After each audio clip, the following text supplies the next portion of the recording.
Welcome to Lightverse Recap.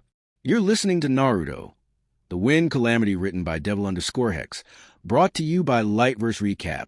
To unlock the rest of this chapters, you can become a supporter or join as a Shadow Star member, and you will get a link to an audio library of your favorite light novel. As a member, you'll get notified on every new chapter update, enjoy a brand new audiobook release each month, and gain full access to the entire audio library to download. The MC transmigrates into Narutoverse in the body of a civilian orphan. Luckily for him, the transmigration results in chakra being unlocked. Follow the story of the MC as he grows in power and stabilizes himself into the world of ninjas and trains to be the strongest. Warning: 1. The MC won't be out for a long time. All his power will be gained via hard work and training over years. So if you want an op MC right from the word go, this one ain't for you. 2. No harem, probably no romance either. 3. There will be a lot of killing, maybe gore too. Not sure if I can do gore right though. 4. The story will start slow. Quite a few of initial chapters will be around training, orphanage, and academy life, instead of directly becoming a genin. 5. MC is a careful person. He won't put his life at risk unless there is no other choice. 6. I haven't read, nor will be reading, Naruto. So, Naruto plotline won't be considered much in here. What to expect? 1. Smart and consistent MC. 2. Lots of training. 3. MC manipulating the plot to his advantage. 4. A lot of original arcs. 5. Plot will mostly stay the same, at least till Shippuden, but I won't repeat any scenes/dialogues that took place in the manga, as I'm assuming you've already read it. Disclaimer: I don't know Naruto or its characters, except the original characters I create. Official rankings: 1. Academy trainee. 2. Genin. 3. Chunin. 4. Elite Chunin. 5. Special Jounin. 6. Jounin. 7. Elite Jounin. Oda K. Umbu. Umbu have no fixed rank. They can be anything from a Chunin, elites among Chunin, to an Elite Jounin. Elite Chunin, not a canon rank, will be given to elites among Chunins in this fanfic. Special Jounins. They are elite Chunins that have one skill at Jounin level. Jutsu ranking levels. Rank E Academy level. Rank D Genin level. Rank C B Chunin level. Rank A Jounin level. Rank S Elite Jounin level. Warning: don't read this if you haven't read the whole fanfic yet. This is for readers who have caught up with the latest chapter and might have difficulties in recalling an original character. Suzuki Fujin, main character. Chapter 1. Transmigration. Konoha. In the most famous building in Konoha, an old man, smoking with a smoking pipe, was staring out of the window. Behind him, a table full of papers, which needed his signature. Hiruzen Sarutobi, however, continued to stare out of the window at the 4th Hokage's monument. Today was exactly a year since Konoha had to face Nine Tails' assault. Hiruzen finally let out a sigh. Konoha suffered the most losses of any village in the Third Great Ninja War due to having to fight every village. And merely a year later, they had to face another assault which not only killed the 4th Hokage, but also a lot of their ninjas and civilians. This not only increased the burden on him and existing ninjas, but also caused Konoha's orphanage to be overpopulated. Hiruzen sighed again, finally started his day by getting that damn paperwork done. In one such orphanage, Suzuki Fujin, a 5-year-old orphan, was sound asleep. Suddenly, however, he got up, screaming in pain while holding his head and falling unconscious. The scream woke up his fellow orphans, who alerted the caretaker. A few hours later, Suzuki Fujin woke up, but still under intense headache, thinking, damn, what the heck's up with his headache? While I did stay up late last night working on that project, I haven't ever suffered such a headache, and it feels like memory is all jumbled up. Slowly, he opened his eyes and looked around, frowning upon noticing the unfamiliar surrounding. What is this? Where am I? This ain't my room. He tried getting up, but suddenly noticed, why am I so much smaller? Did I somehow return to the past? However, his thoughts were broken by 2 kids walking into the room. They suddenly ran towards him, and one asked Fujin, "Are you all right?" Whereas the other one asked, "Why did you yell?" Fujin saw them too, thinking, who are these 2? Wait, I think I know them. But how? Damn, this headache is unbearable, and I need to get my thoughts sorted out somehow. With that, Fujin pretended to fall unconscious again, try and make some sense out of the situation. The two kids, however, got worried and ran back to the caretaker. While he pretended to be asleep, he started to gain access to new memories. Memories of Suzuki Fujin. It took 5 hours of gaining clarity, an insufferable headache, and disbelief for him to understand. Fuck! I transmigrated, and into the fucking Naruto world of all places. But how? I don't even remember dying. Don't you need to die in order to transmigrate? And damn, transmigrate from that safe world with rules and regulations into this deadly world full of cunning and powerful ninjas. And I got transmigrated into a fucking civilian off all people. After a few minutes of disbelief and ranting, he finally calmed down and decided to understand and plan his future. He thought, all right, I guess I'll be known as Suzuki Fujin from now on. Unlucky fellow to lose his life by someone transmigrating into him. I wonder how that even works. Anyways, I got a lot of information from his memories. His parents seemed to have died in Kurama's rampage, and he was incredibly lucky to live. And damn, after being admitted into the orphanage, he was examined by Root to see if he could be taken in. Lucky me that they didn't choose him. Since Kurama's attack took place a year ago, and since he is 5 years old, it seems I'm 4 years older than Naruto and his generation. All right, that gives me more time to train and gain power. The Uchiha Massacre should occur after around 7 years, Konoha Crush after 12 years, and Pain's Attack and Fourth Great Ninja War after 16 years. Wait, what's this feeling? At that moment, he felt a weird energy flowing through him. He thought, is this chakra? His memories didn't have anything related to chakra. So does it mean that chakra was unlocked when I transmigrated into him? Finally, some good news. With this, getting into the Ninja Academy should be easier than other civilians. Though I wonder, how does my chakra level compare to chakra level of others? Anyways, probably better get a look at the surroundings first to understand more of this place. With that, he finally stopped pretending to be asleep and woke up. Chapter 2, Orphanage. After getting up, he could see that it was already evening. The watch showed that it was 6:30 p.m. He also noticed that he was incredibly hungry. He thought, I haven't eaten anything all day. No wonder I'm so hungry. I need to grab something to eat. I also need to act like a kid. I hope no one notices any change in me. He walked to the door and heard a couple of noises outside. On opening it, he saw those two kids playing with each other. He recalled that their names were Sakai Aichi and Aoki Daisuke. Both were good friends with Fujin and also shared the room. Aichi had lost his parents in the Kurama assault too, whereas Daisuke had losses during the Third Great Ninja War. Looking at Fujin, their faces showed concern and quickly ran to him. Daisuke asked, Fujin, what happened? Are you fine now? Nodding his head, Fujin confirmed, yeah, I'm fine now. Sorry about that. Had a terrible headache. Aichi said, oh, that's a relief. We were worried about you. Right at that moment, a growling sound was heard, and all three kids looked towards Fujin's stomach. Fujin looked embarrassed and said while rubbing the back of his head, guess I'm very hungry. And Aichi remarked, figures, you've been sleeping all day. Daisuke then put his arm around Fujin and said, well, let's go to the mess and see if there's anything there. All three kids started to make their way to the mess. On the way, quite a few kids gave Fujin a curious look. A couple of them also asked how he is doing now. Fujin analyzed, I guess they all heard about me screaming and falling unconscious. Fujin recalled from his memories that there are over 250 orphans in this orphanage. Fujin wondered, I wonder if Naruto is in this orphanage too. On reaching the mess, we saw the caretaker. Her name was Saya. She was a middle-aged woman and also very friendly. Upon seeing Fujin, she quickly approached him and inquired about his health. Upon hearing that he was all right, she felt relieved. She informed Fujin, we were very worried about you. We called a doctor to check on you. But he didn't understand what was wrong with you. I'm glad you are fine, but you still have to get checked up once again. Fujin nodded and replied, thank you, but right now I am very hungry. Is there anything I could eat? She nodded and replied, yes, the dinner has been prepared. Though there's still some time for dinner to be arranged for everyone.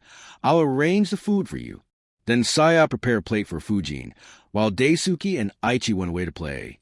Fujin started to eat thinking, the food's okay, not very tasty, but it's all right considering that it is an orphanage. It seems that we are given 3 meals here: morning breakfast, lunch, and dinner. Also, lots of fruits are available to eat. Sadly, meat isn't provided here. Still, the nutrition provided here should be all right. So I could probably get some training done without having to worry about food. Anyways, I should fill myself up. After finishing the food, Fujin retired to his room. Falling back into his bed, he started thinking, well, what a day. Though it's rather tough to act as a kid, luckily no one noticed any difference in me. It's good that there aren't any ninjas in the orphanage. Guess I need to think about what to do now. Now that I'm here, I don't want to be a no-name cannon fodder. And my knowledge about future events also gives me a great edge. So how exactly should I proceed forward? Fujin started to think about all the possibilities for him and what he should do. Upon analyzing for half an hour, he finally came to the conclusion. All right, though I know the future events, without having enough power, all that knowledge is worthless. Not to mention, there's no guarantee that things will progress exactly as they did in the manga. It had too many plot holes anyways. And providing someone else with this information is a strict no. They'll just throw me to the T&I department, or in an even worse case to Danzo. It will also change all future events, depriving me of my advantage. So I suppose planning for future events can be left to the future, and will depend on how much power I have then. Right now, the main focus should be on improving my power. So how to go about it? Well, for now, normal jutsus are out of question. Normal civilians don't get access to jutsus, so jutsus could only be taken from the academy. And I can only attempt to join the Ninja Academy next year. Even though I know about many jutsus and know what they can do, I don't really remember the hand signs for them. The only jutsu whose hand signs I remember is the shadow clone technique. Sadly, it's a Jounin level technique and dangerous enough to be classified as forbidden. Not to mention, knowing those hand signs itself won't be enough. I guess the hand signs made the chakra move in a particular manner or display some properties which allow those jutsus to be completed. Until I gain that knowledge, attempting hand signs would be rather pointless. That said, I could try jutsus and training that don't require hand signs. Rasengan, training for elements and chakra control, can be trained. Since I have unlocked my chakra control exercises would be crucial to do. The only issue is that I don't want anyone else to watch me doing them. I guess I can try to do leaf concentration over the next year. Tree climbing could attract a lot of attention, and with a village full of ninjas, it's impossible to ensure full privacy. Luckily, the first and second stages of Rasengan training can be done in privacy, and so can the first stage of elemental training. Apart from that, I should try to improve my body. Heck, this is probably the most critical. While my physical condition ain't bad, it's not very good either. So I should start with light exercise to build up stamina and power. I wonder if I could do something similar to Master Rashi's training, and it would be incredibly helpful if I can catch guys' attention. Oh, well, let's see what happens tomorrow. Hopefully, at least this headache will be gone by tomorrow. Concluding his thoughts, Fujin finally went back to sleep. Chapter 3, and the training begins. On waking up the next morning, Fujin looked out a window to notice that the sky was still dark. He thought, damn, I woke up really early. Seems like it's just 5 a.m. yet. Oh, well, I basically slept the whole day yesterday. Little wonder I woke up so soon. Anyways, I suppose I'll have to make a habit of it if I really intend to get strong. On the plus side, the damned headache has finally gone away. He got out of his bed to notice that Aichi and Daisuke were still fast asleep. Not expecting little kids to wake up anytime soon, he freshened up and got out of his room. He then walked out of the orphanage building. The orphanage had a decent-sized playground for the kids towards the north side, whereas on the east and south sides had a lot of trees that looked sort of like a mini forest. It seemed that Konoha had a lot of such mini forests throughout the village, and many such areas were used as training grounds for ninjas. Luckily or unluckily, there weren't any such training grounds in the vicinity of the orphanage. The western side had residential areas and a market a few hundred meters away. Fujin thought the forest could potentially provide me some cover and privacy. While it's probably not the best place, it does provide me with an option to do some secret training. Other than that, I'd also need to see if and when I could have my orphanage room all to myself. Anyways, I suppose I should start with some warm-up and see how much this body can be pushed. Finally ending his train of thoughts, Fujin started to stretch his body in order to loosen up the muscles. After around 10 minutes of stretching, he started to run around the playground. In his estimate, the circumference of the playground was around 100 meters. He was able to complete the initial few rounds with ease, but soon started getting tired. After pushing himself to the limit, he was able to complete 28 rounds around the playground. Taking deep breaths, he thought, "Wow, I ran nearly 3 kilometers. There's no way I could have run even a kilometer at 5 years old in my previous life. And I don't recall this guy doing any exercises before I took over his body. I wonder if it's due to the bodies of the people in this world being much stronger, or if unlocking my chakra made the body stronger somehow. I'm guessing it's the former, as I just unlocked chakra yesterday. All right, I'll take a short break and get back to it." After taking a short 5 minutes break, he continued his exercise by doing push-ups. He managed to do 2 sets of push-ups, each with 12 reps. It was followed by sit-ups, for which he could do 4 sets of 15 reps. And lastly, he did pull-ups, of which he could only do 8 reps barely. This exercise did push him a lot, but he didn't push them to the limit, as it would have been detrimental to push the body to its limits suddenly.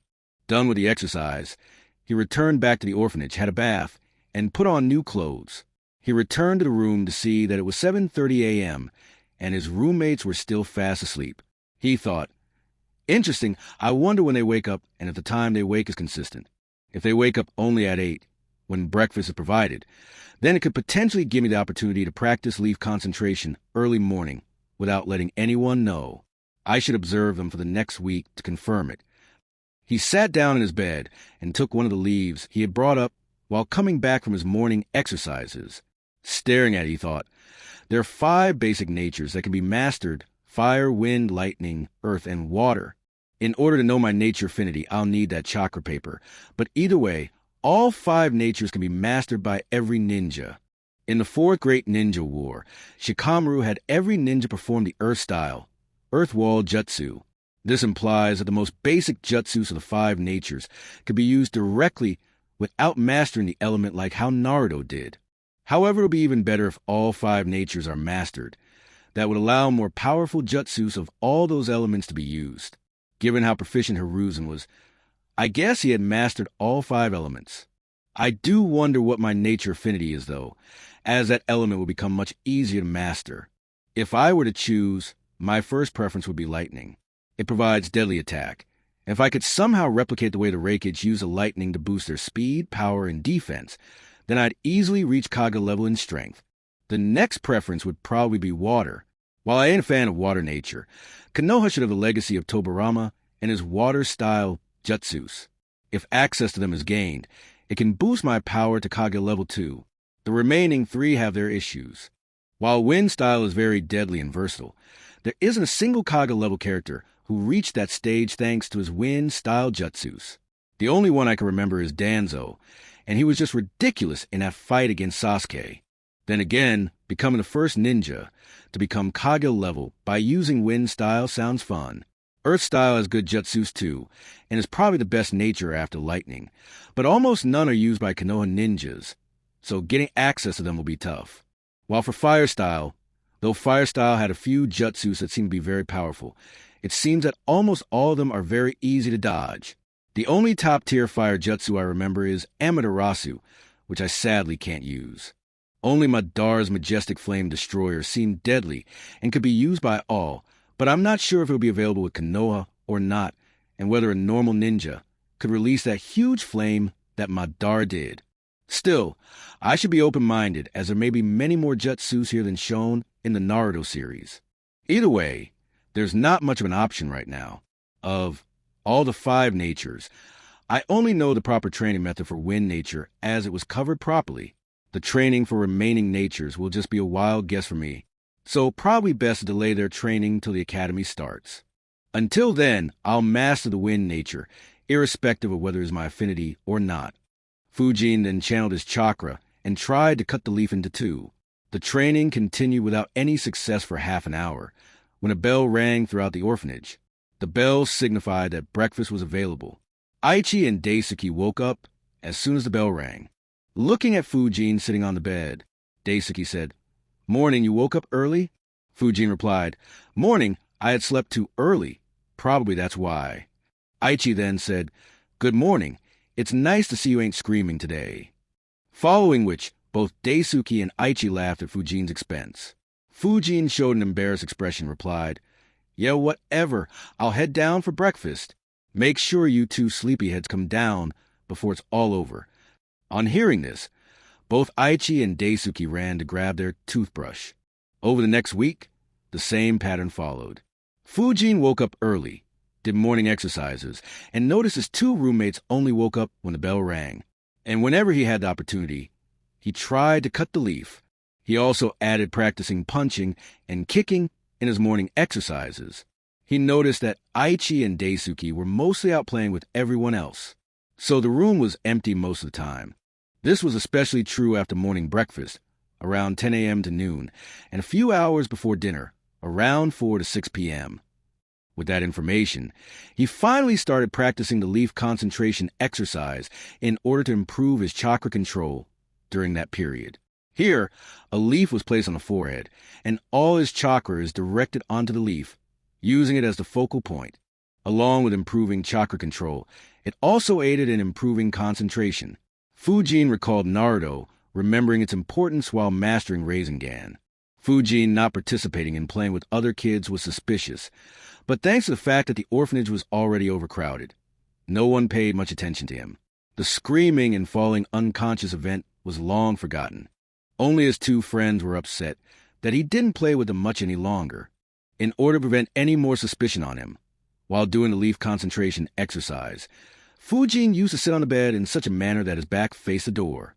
If anyone abruptly entered the room, he'd instantly stop the exercise and make the leaf not visible to anyone entering the room.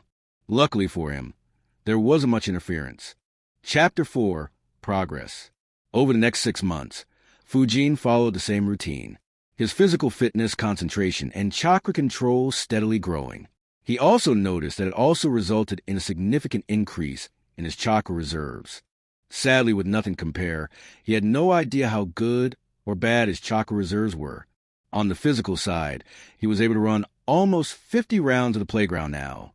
He was able to do 4 sets of push-ups with 12 reps, 5 sets of sit-ups with 20 reps, and 4 sets of pull-ups with 8 reps. He noted that it was much easier to improve physically here as compared to previous world. When it came to wind nature training, it took him 3.5 months to successfully cut one leaf, and only after 6 months of nature training, he was finally able to successfully cut the leaf in one go without any issues. While it did take very long, it was understandable due to quite a few factors like Fujin just having unlocked his chakra, with him not having any shadow clones to assist or a great teacher to guide him. As he couldn't cut off a waterfall to complete the next stage, he just tried cutting tougher materials to improve wind nature further. He replaced the leaf with a small piece of wooden twig, and then a branch which were lying around. One lucky instance happened in the 5th month he was in this ninja world. An old couple visited the orphanage and distributed a lot of water balloons in the orphanage. Such instances used to happen frequently. Fujin guessed that they probably were people who lost their children in either the war or the Kurama assault. But this time it was very beneficial for him. Since he was an orphan and didn't have any access to money, it meant that he couldn't go to the market to buy water balloons to begin Rasengan's training. He took the opportunity to get a few water balloons and hit a few. With access to water balloons, he finally began stage 1 of the Rasengan training. While chakra shape manipulation was tough, recalling the way Naruto popped a balloon, Fujin was able to replicate the way to manipulate his chakra to apply pressure everywhere in just a couple of days. However, he wasn't able to pop the balloon. He thought, "I guess my chakra reserves are too low. I should be able to pop it if I can use more chakra. Oh, well, no point in worrying about it right now. But it's probably a good idea to keep practicing this, as it'll help improve my skill at shape manipulation."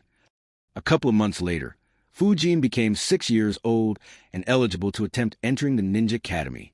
The entrance exam for the same was still 2 months away. Upon inquiring further about the entrance exam and its contents, he understood that the entrance exam was rather standard.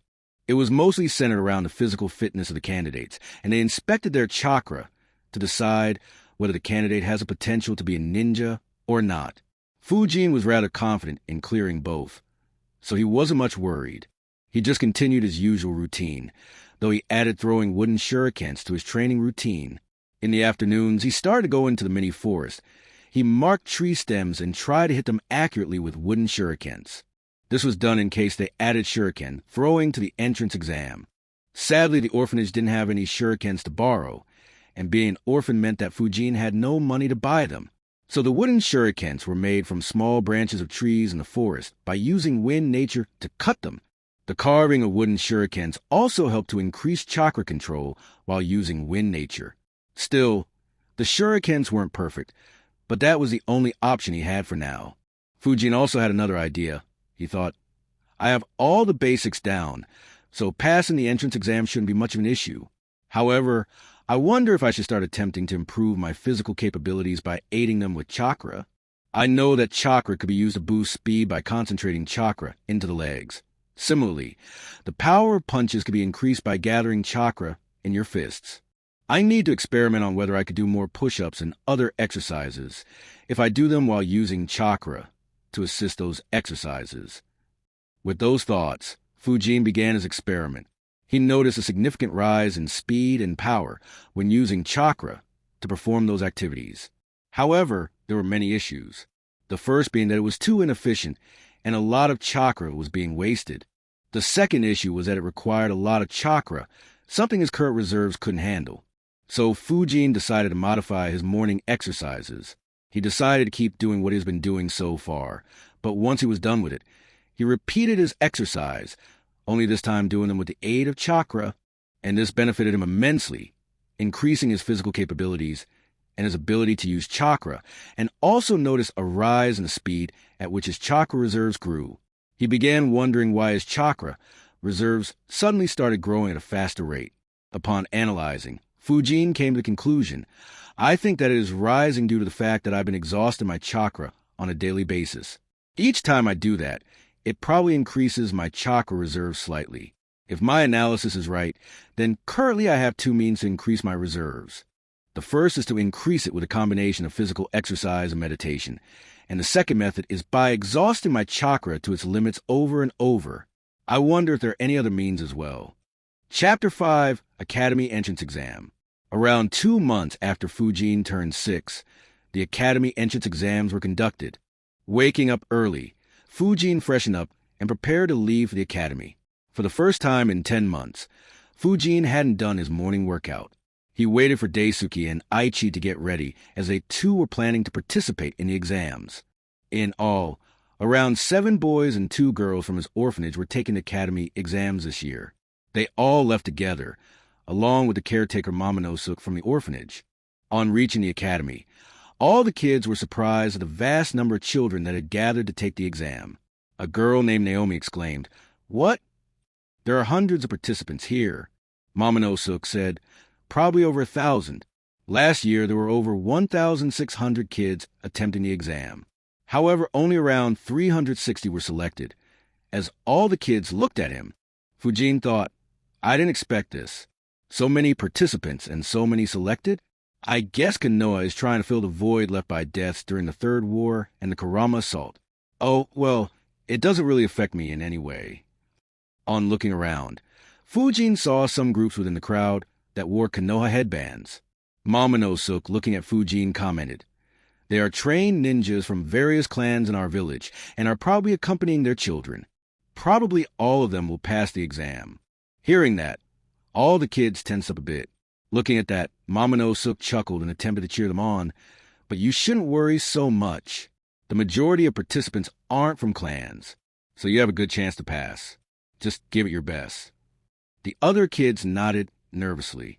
At that time, someone wearing a Chunin vest approached the crowd and announced to the crowd that exams would begin shortly and all kids would gather at the training ground behind the academy.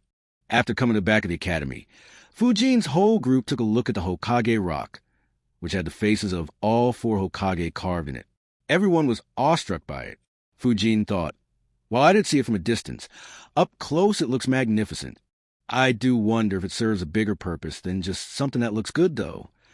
Inside the academy, in a conference room, a few Chunins, most of whom were teachers at the academy, were sitting and discussing the entrance exam. A Chunin then got up and gave a report to the one leading the meeting. Naruto looked at that report and sighed.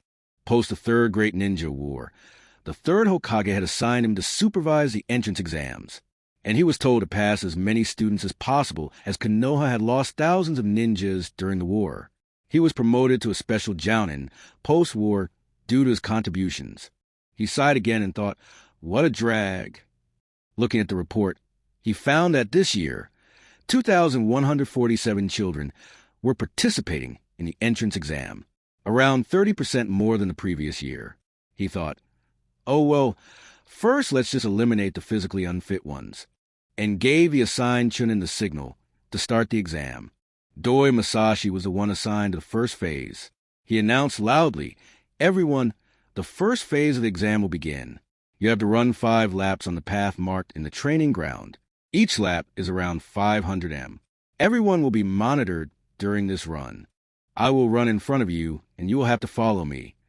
With that, he disappeared and appeared on the track. Everyone reached out to where he was. Masashi started running, and everyone followed. Fujin thought, well, this seems very simple. I could run this many on the very next day I transmigrated here. And after 10 months of training yesterday, I managed to run over 8 kilometers and could push myself to over 10 kilometers if I used chakra. Everyone completed the first 3 laps. However, slowly a few started dropping out. By the time 5 laps were completed, everyone in Fujin's group, except Fujin himself, was tired. 1 girl and 2 boys couldn't complete the 5 rounds. Masashi announced loudly, all those who couldn't complete the 5 laps are eliminated. They are to return to the front of the academy and can return to your guardians. He continued, among the ones still left, you have 2 options. The first is to run another 5 laps. If you don't think you can, then return to the front of the training ground and wait there. Many decided to return to the training ground, but a few hundred still continued. In Fujin's group, only Daisuke and another guy, Tatsuya, attempted it. After compiling the data, Naruto noted 438 participants couldn't complete 5 laps, and only 257 attempted to do the next 5 laps. Among the 257, 241 participants completed the 5 additional laps. The ones who couldn't complete the laps were sent to the group of students waiting in the training ground. For the remaining 241, the same 2 choices were provided again. Only 21 participants decided to attempt another 5 laps. The ones who didn't attempt were sent back and gathered in a different group as compared to others who stopped after only 5 laps. Fujin was now the only one left from the orphanage. Most remaining were from clans.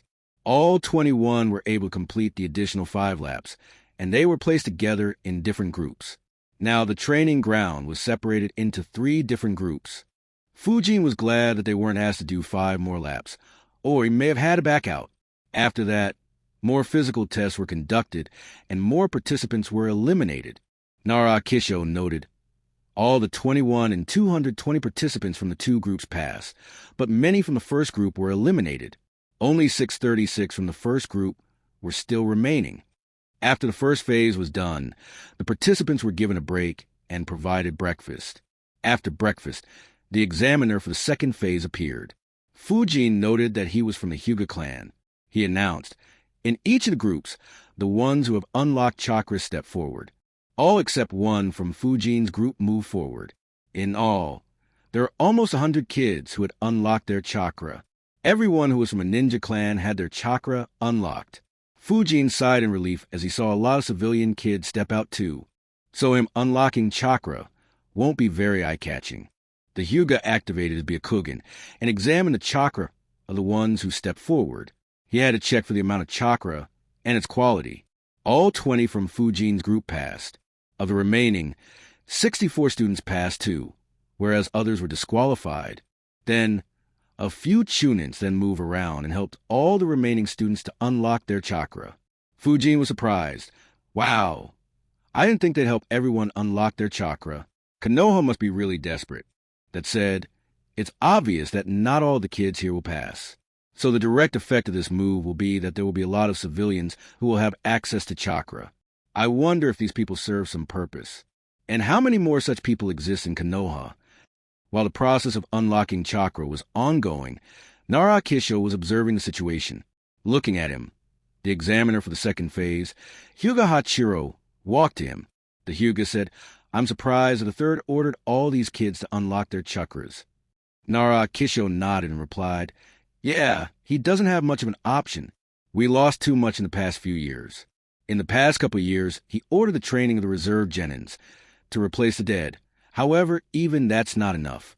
And while most of the kids here won't become a ninja, with chakra enhancing them, they'll help fill many other roles in the future. Honestly, I'm impressed by the efforts the Hokage took in order to ensure that so many kids attempted the exam. Even the capacity of the academy has been increased."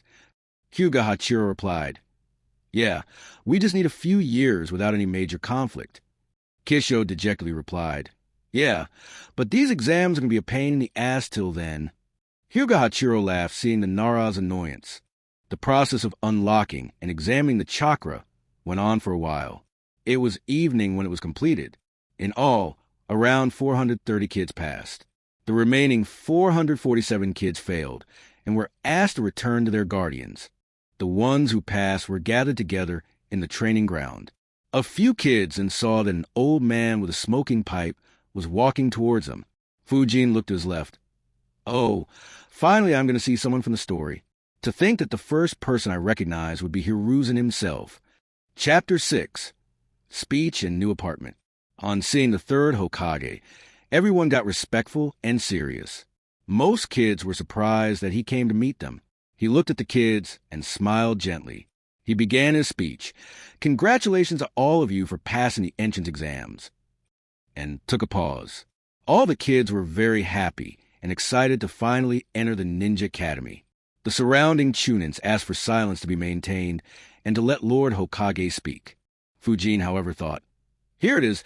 I guess I'll finally experience his legendary skill of influencing young kids. In my previous life, everyone talked about Naruto's talk no jutsu, but no one ever talked about how Hiruzen influenced Naruto to work hard and risk his life to protect the very people who made his life miserable." The third continued, "Now that you have entered the academy, we'll teach you the ways of a Konoha shinobi. We'll ensure that you guys become full-fledged shinobi of the Hidden Leaf Village. This academy was created by Lord's second Hokage. He himself taught a lot of students in the academy, including me. I still remember the fun and battles we had in the academy. The ninjas who pass out of the academy all ensure that our village stays safe and peaceful. They ensure that you stay protected. And soon it'll be up to you to carry forward that will. The will of fire, as Lord First Hokage used to say. Now you'll be the ones who will carry the will of fire in you. Love your village and ensure that your will of fire preserves peace and prosperity. Carry on the will of fire in you brighter than anyone else. And let every other village know that the will of fire still burns brighter than anything else. Have a mind that will not yield, able to endure hard training and work. And be healthy in mind and body. And with that, I welcome you, future ninjas, to our academy." As soon as the speech ended, the excitement that was bubbling within the kids finally popped and all started celebrating.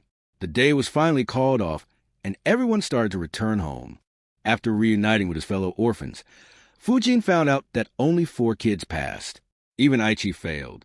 Only Fujin, Daisuke, Tatsuya, and Naomi passed. Mama no Sook comforted the ones who failed, mentioning all the other things they could do when they grow up. And all of us returned to the orphanage. There were still 3 days for the academy to open. However, those days were busy for Fujin and other orphans who passed. The orphans who passed the entrance exam would no longer live in the orphanage. They were provided with a small apartment in the residential areas, which would be rent-free until they became a ninja, and would also be provided with a small stipend to support themselves. Fujin thought, "Oh, I didn't know about this. I knew Naruto lived alone later on, but I thought he might have been given special treatment due to his circumstances. I do wonder what the aim is of asking us to live alone. I guess the main advantage I can see is that this way we would be better prepared if we had to go on a solo mission outside the village." After packing up what little clothes he had, he got out of the orphanage and looked back at it. He saw that Daisuke was very sad, and even crying, as he and Aichi won't be together any longer. Fujin thought, "Well, it's not really like I developed much of a relationship with anyone here. Naruto isn't in this orphanage, so there's not really much point in staying here anyways." All 4 orphans were accompanied by the orphanage caretaker to their new apartments.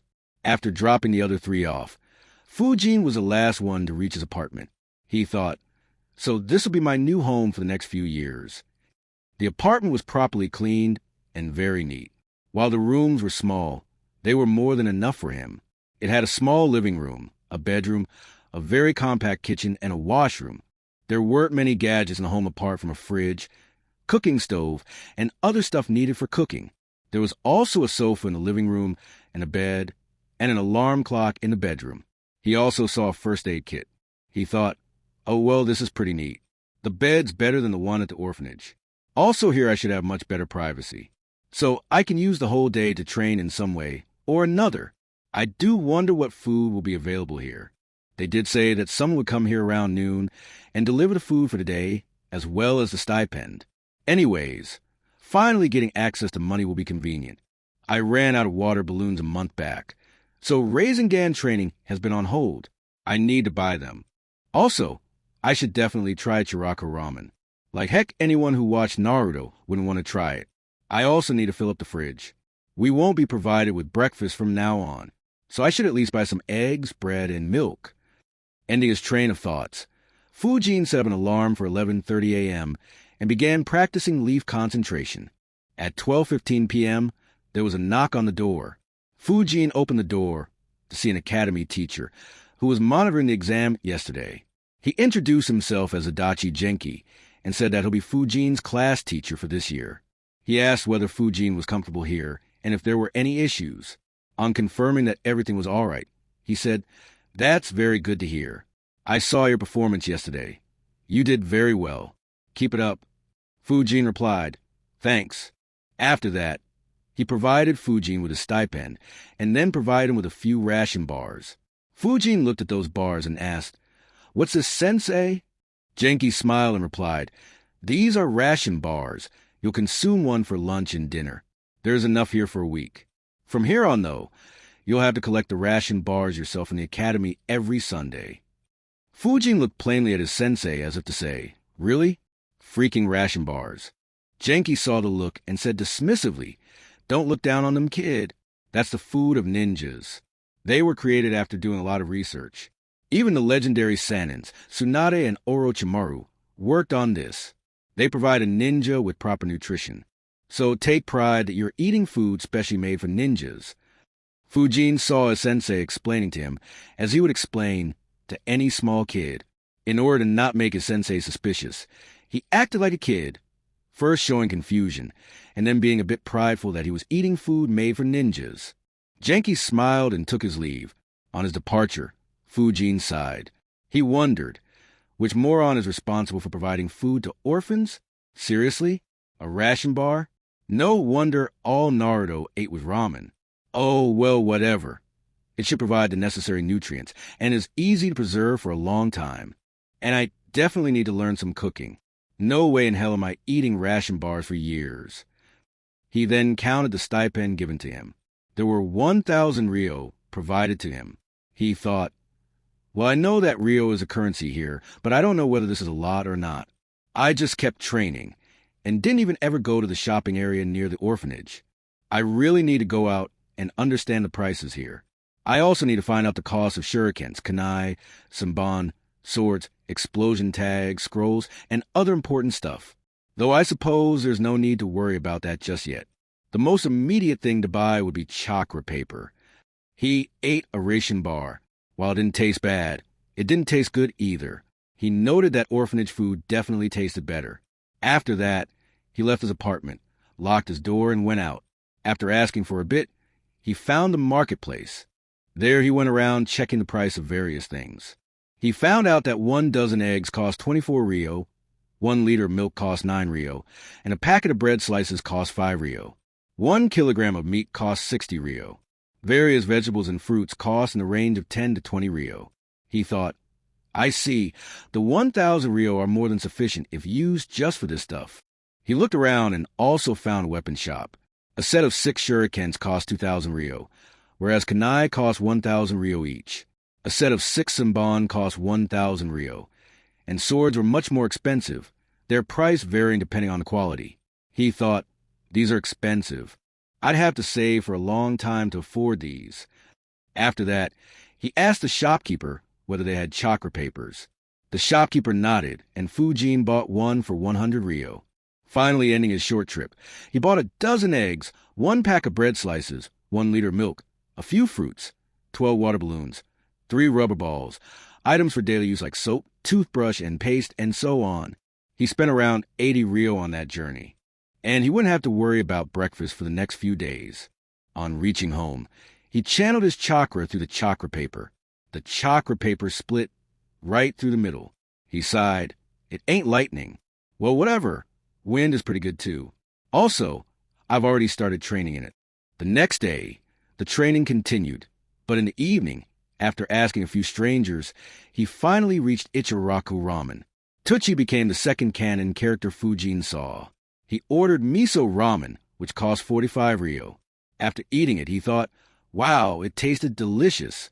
Still, 45 ryo is pretty expensive for me currently. I won't be able to visit here frequently. Satisfied with the food, he returned back to his home. Chapter 7, Academy starts. Today was the day the academy finally started. Fujin woke at 5 a.m., freshened up, and went through his morning workout. After completing it and having a bath, he ran to the academy. The academy started at 8 a.m. He was assigned to Class 4A on the 4th floor. On entering the class, he saw that quite a few had already arrived. There were over 25 students already there. He entered and sat on one of the unoccupied benches. He noticed that most of the people here were from the ninja clans. They wore the crest of their clan on their backs. Fujin wondered, this classroom ain't big. At most 40 would fit in. Does that mean there are over 10 divisions in my year? At 8, Adachi Genki-sensei arrived. He first distributed identity cards to everyone. He then introduced himself. On arriving, he introduced himself. Welcome to the academy. I'm Adachi Genki, and I'll be your class teacher this year. How about we get to know each other first? I'll tell you guys more about myself. I'm a Chunin, and fought in the previous Great Ninja War. My hobby is watching drama, and I like to teach young kids like yourself. How about you guys start to introduce yourself? And with that, all the kids started to introduce themselves. The ones from clans telling their clan with pride. Fujin took the opportunity to understand the composition of his class. The class had 30 kids. Apparently, there were 2 Uchiha, 3 Hyuga, 2 each from Nara, Yamanaka, and Akimichi, 3 Inuzuka, 1 Aburame, 1 each from Sarutobi, Shimura, Kato, and Ataki clans, and surprisingly 3 from Senju and 2 from Kurama clan. The other 6, including Fujin, were normal civilians. After the students were done talking about themselves, Genki started talking again. He said, all right, first I'll explain to you about your position. This year, 430 students passed the entrance exam. However, you 30 are the ones who have scored the highest. That's why everyone has very high expectations of each of you guys. All of you have to strive to become very good and strong shinobi. That's why an elite like me is assigned to your class. In addition, other teachers too would assist you when required. You will also be provided access to the Academy Library's E and D sections. Also, there will be special tests conducted for you guys every 6 months, which will be monitored by Lord Hokage himself. So work as hard as you can. Everyone was filled with pride after the speech, and also became a lot more attentive. Fujin thought, lucky me, this seems like an elite classroom. I guess I can have any queries resolved quickly. Also, those 2 sections in the library, I guess should be sections having rank E and rank D jutsus. I wonder there are sections with higher rank jutsus, and whether I can sneak in. Well, I should give a proper tour soon. Since this was the first day, Genki gave them a tour of the academy. They were shown all the classrooms, the library, the training grounds, and the canteen area. On training grounds, various areas were shown like a running track, obstacle racetrack, shooting area, balancing area which had a lot of poles, and so on. There was also a small pond at the far end of the training grounds. After the tour was over, they went back to the class. Genki explained to them what they'll be learning this year. It seemed to mostly be basics. They were supposed to be taught about chakra, hand signs, chakra control, taijutsu, theory of genjutsu, and shuriken, thrown along with normal stuff like mathematics, physics, chemistry, biology, language, history, geography, and civics. After that, the class was dismissed for the day. After the class was dismissed, Fujin left quickly and headed toward the library. However, on the way to the library, he ran into Daisuke and Tatsuya. Daisuke called out to him, "Hey, Fujin." Fujin turned around to see him and said, "Hey, how are you doing? How was the class?" Daisuke replied, "It was fun. We took a trip of the entire academy." Fujin replied, "Yeah, so did we. By the way, how many students are there in your class?" Daisuke replied, "Oh, there are 100. Ain't that the case in every class?" Tatsuya joined the conversation, saying, "Yep, it is the same in my class." Fujin said, "I see. No, in mine there are only 30 students." Daisuke said, Why is that?" Not wanting to make him feel bad or have to answer more questions. Fujin said that he wasn't sure. After that, Daisuke asked whether Fujin wanted to go home with them. Fujin excused himself, saying he had some work. Separating himself from them, Fujin started to go to the library again, and Rowdy grabbed a ration bar and ate it while thinking, "I see. So my class is just 30 students, whereas the others have 100 each. So in all, there are 5 divisions. If I were to guess and look at what all Genki said today, our class is probably being trained in the hopes that everyone either becomes a jounin or at least an elite chunin. Whereas for others, the main target seems to be to boost the genin reserve and if lucky, have a few chunins and jounins from there." On entering the library, he showed his card to the librarian and asked for directions. After getting the info, he understood that the library is divided into 7 sections.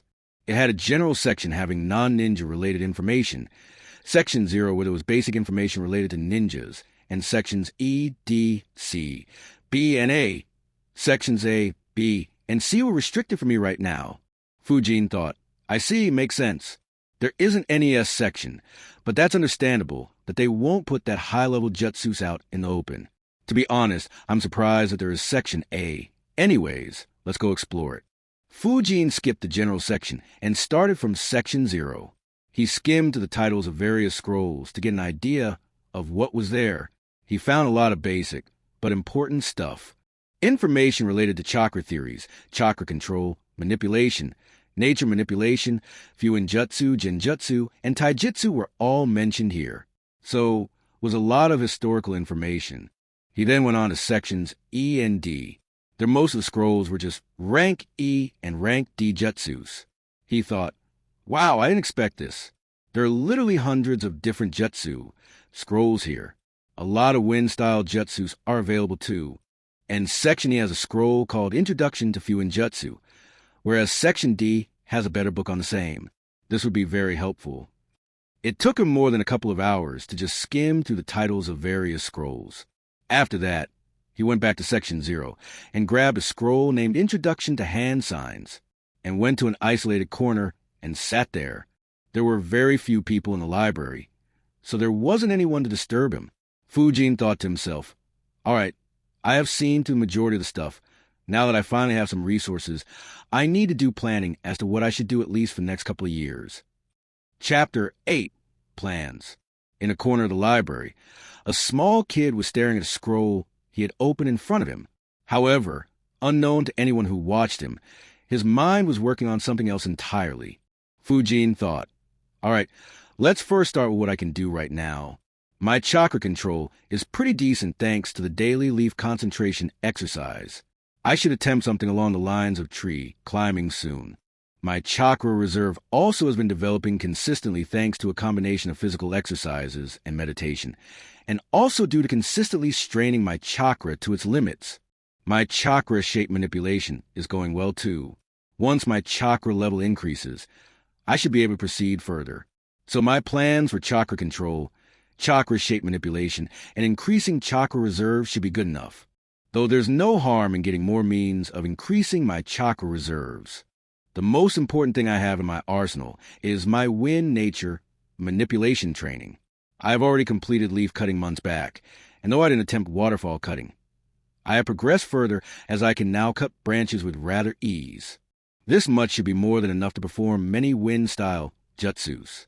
And since my own affinity is also wind, it becomes all the more important. That said, I do wonder if I can make my wind nature more potent by trying to cut tougher materials, maybe like a stone followed by metal. Oh, well, I'll experiment later. Anyways, one thing I definitely need to do is learn a bunch of wind-style jutsus. I should read up every rank E and D wind-style jutsus in this library, and try to learn the useful ones over the next year or two. Preferably try to find wind jutsus that would allow me to form a good combat system that can allow me to defend, attack, and evade. Apart from this, I also need to learn an additional element. Fire, lightning, earth, and water. Which one should I focus on? On analyzing for a few minutes, he thought, all right, lightning and wind isn't really the best combo, so lightning's out for the time being. Fire and water can combine very well with wind, especially fire. But I'll need a shadow clone to use it effectively. And anyway, this is a land of fire, so my teammates are very likely to have this element anyways. That leaves earth. I don't think wind and earth combine, however. I can stick to using wind style for offense and earth style for defense. I hope this library has that jutsu that Kakashi used to harden his body. With that jutsu for defense along with wind style for offense should be a very effective and annoying combination. All right, I'll choose earth as my second element, and I'll keep working on it for the next few years to master these two elements. Other elements can wait till I'm able to pull off multiple shadow clones successfully. Apart from that, basic justice should be learned as well. Normal clones don't provide much help in combat, but they should at least serve as a base for shadow clones and elemental clones. The transformation has a lot of uses, though, from disguise to transform into weapons. Substitution is the most useful of the three, and something I'll keep using even if I became as strong as the Kages. So I have to give special focus to substitution jutsu. Alongside this, I'll also have to learn and master Shunshin body flicker, jutsu. Those two techniques will be vital for evasion and running away.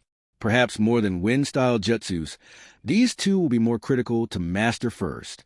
Yeah, this should become a good combat system. Wind-style jutsus to attack, earth-style jutsus to defend and substitution, and body flicker to evade. The next to work on would be taijutsu. My daily morning workout has ensured that my physical capabilities are top tier among the current students. Sadly, I can't grant any more time for it, so I guess I'll have to increase the difficulty of the workout somehow. Perhaps weights or some seals. As for taijutsu, the academy teaches its own taijutsu style. I should check that out before planning further. As for genjutsu, I can't work much on it right now. Let's leave it for the future. That leaves me with kenjutsu, medical ninjutsu, sensing capabilities, and fuinjutsu. Medical ninjutsu can wait. Kenjutsu is important to me. I will need to learn how to channel my chakra through weapons and charge it with wind nature. That would make my offense very lethal. However, this can wait for the time being too, as I won't have to fight anything soon. Fuinjutsu is something I can work on now. With the books for basics available, I should see whether it's suited for me or not. Sensing is pretty essential too. I'll probably need the assistance of academy teachers to understand how to become a good sensor. While I haven't tried it yet for safety issues, I believe focusing chakra in the eyes, nose, or ears should heighten those senses a lot. However, what I'm more interested in is sensing chakras. That ability should be very helpful when I'm out of the village. So let's see. The academy is open from Monday to Friday, with holidays on Saturday and Sunday, and it runs from morning 8 a.m. to afternoon 3 p.m. Mornings are assigned to physical workouts. I get 2.5 hours for it. In the future, the practice of taijutsu forms will have to be included here as well. During academy lectures, most training can't really happen, but I wonder if nature's transformation can be worked upon. Something like leaf cutting can easily be hidden under the desk. I need to check what's the initial training method for earth nature and see whether it can be done in class. Though I hope that Genki ain't a censor, otherwise he'll catch me and forbid me from doing it. From 3 to 10 p.m., I have time to train. I can eliminate 1 hour from there for traveling and eating and other miscellaneous stuff. That leaves me 6 hours to work on basic jutsus, wind jutsus, weapon throwing, fuinjutsu, sensing chakra, and meditation. Clearly not enough time. So what to do? And he fell into deep analysis again. After calculating for some time, he came to the conclusion, all right, of all these things, meditation is compulsory to do daily. For others, there are basically two options. One is to do these things on different days, and the second is to only focus on a few of these. While the first option sounds tempting, The issue is that with me trying to learn so many different things would cause me to be less focused on everything and might be detrimental to me. For instance, with me practicing so many things, trying to learn 8 inner gates from Guy might be impossible as it requires strict dedication to taijutsu. Fuinjutsu is also a major issue. It should be a very vast concept with a lot of theories to focus on, which will take a lot of time to learn. It's probably for the best to only learn it after I can make shadow clones. Sadly, this would mean I can't make some easy money by making and selling explosion tags or storage scrolls. Among basic jutsus and wind jutsus, for the time being, let's put focus on basic jutsus. Once I got those down, I'll start to focus on wind-style jutsus. So for the next few months, the time after the academy should be spent on mastering those basic jutsus, shuriken, and kunai throwing, sensing chakra, and meditation. I currently have no idea how to sense chakra. I'll have to dig up theories in the library and consult Genki. That'll also allow me to know whether he is a sensor or not for weapon throwing. Let's just wait up until that class is conducted. That way I won't increase any wrong habits I have and correct the form required while throwing them quicker. As for those basic jutsus, I can get them easily from this library. I just have to understand the theories behind hand signs and how to perform them properly. It should be covered in the academy soon, so hopefully it won't be an issue for long. With that, he stopped thinking for a bit and summarized everything he planned. He then thought, all right, this plan seems to be good enough for now. I should get the required knowledge from the academy soon and can always bug all the sensei if I have any queries. I wonder how strong I'll become after a couple of years of this training. He chuckled, finally starting to read the scroll he had taken. Chapter 9, Gathering Knowledge. Fujin started reading the scroll. After going through the entire scroll, Fujin summarized, I see. The hand signs are similar to that shown in the manga. There are 12 basic hand seals that are mentioned. The hand signs actually help to mold and manipulate the chakra in a particular manner. However, that's only a help. The ninja still has to actively attempt to mold chakra in that manner. He sighed. This will probably take some time to master. Until this is mastered to acceptable levels, the practice of hand signs will be done instead of basic jutsu training. To master the hand signs, I'll first have to practice them, while simultaneously having to mold the chakra in the proper way. Then I'll have to try different seals one after another and change the way chakra is molded according to the respective signs. Only after being able to do that will I be able to start attempting any jutsu. Damn, this is going to be tedious. Anyways, apart from the basic hand signs, there were also a few other hand signs. The scroll mentioned hand signs for all 5 elements and a hand sign for clones. Apparently, there were also other hand signs that aren't mentioned here. Oh, well, at least the chakra molding part will require proper guidance, so I'll start after it's taught in academy. And these are just the basics. Later on, I'll have to learn one-handed hand signs, reduce the number of hand signs required to perform a jutsu, and learn to perform jutsus without performing any hand sign at all. I recall quite a few characters were able to do hand signs with only one hand, and many had reduced the number of hand signs required for important jutsus to only one. While he was analyzing the hand signs, his class teacher Genki entered the library and saw him lost in the scroll. He silently sneaked behind Fujin to see what he was reading. Upon noting the content, he smiled a bit and made his presence known. Hello, Fujin. Upon hearing that, Fujin suddenly turned behind to see. When did he appear behind me? How long was he here? Not having any answers, he sighed mentally. I put my guard down. This is the ninja world after all. While he may only be a chunin, he is in a whole different league compared to me right now. Well, I suppose becoming a censor could help me to a great degree in such scenarios. Anyways, time to act like a kid and make a good impression. It'll be helpful if I can get more guidance from him. Though he thought of all that, it only required a couple of seconds. He acted to be a bit nervous and said, Good afternoon, Sensei. When did you come to the library? Genki laughed and said, I've been here for a while, kiddo. You were too lost in your scroll. So what's with your interest in hand signs? Fujin tried to act nervous and said in his childish voice, I heard that some of my fellow classmates are already able to perform ninjutsu. During the exam, someone was talking about an Uchiha who was able to breathe fire when he was only 4. I wanted to learn it too. That's why I began learning about hand signs. Genki was happy that a small kid was showing so much interest and dedication. He tried to comfort the kid by rubbing his hand on his head and explaining, "Ah, that was Ch1-50. He is your senior by a year, and he passed the academy in just a year and became a genin. But don't worry about it. Itachi was an exception. He had already started training from a very young age. And it ain't breathing fire. Instead, he was using a jutsu called Fireball. You'll start using jutsus very soon, too. Tomorrow I'll teach you all about hand signs, so you can practice properly tomorrow. Until then, don't try it by yourself. It can cause accidents, okay?" Fujin showed an excited face while nodding and said loudly, "Yes, sensei." However, Genki quickly said, "Softly. This is library. Keep your voice down. A/N. I hope you guys get the meme, LOL." Fujin nodded again and softly said, "Yes, sensei." After that, Genki entered Section B of the library.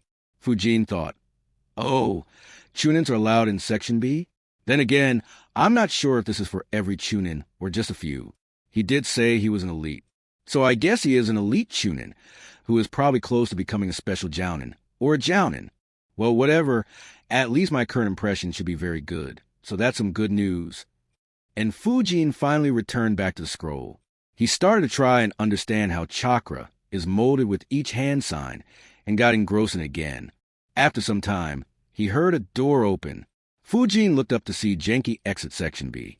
He smiled at Fujin and exited the library. After trying to understand the hand signs a bit more, Fujin finally closed the scroll and returned it to where it was. He then grabbed the scrolls on Wind Nature Training and went back to the same spot and started reading.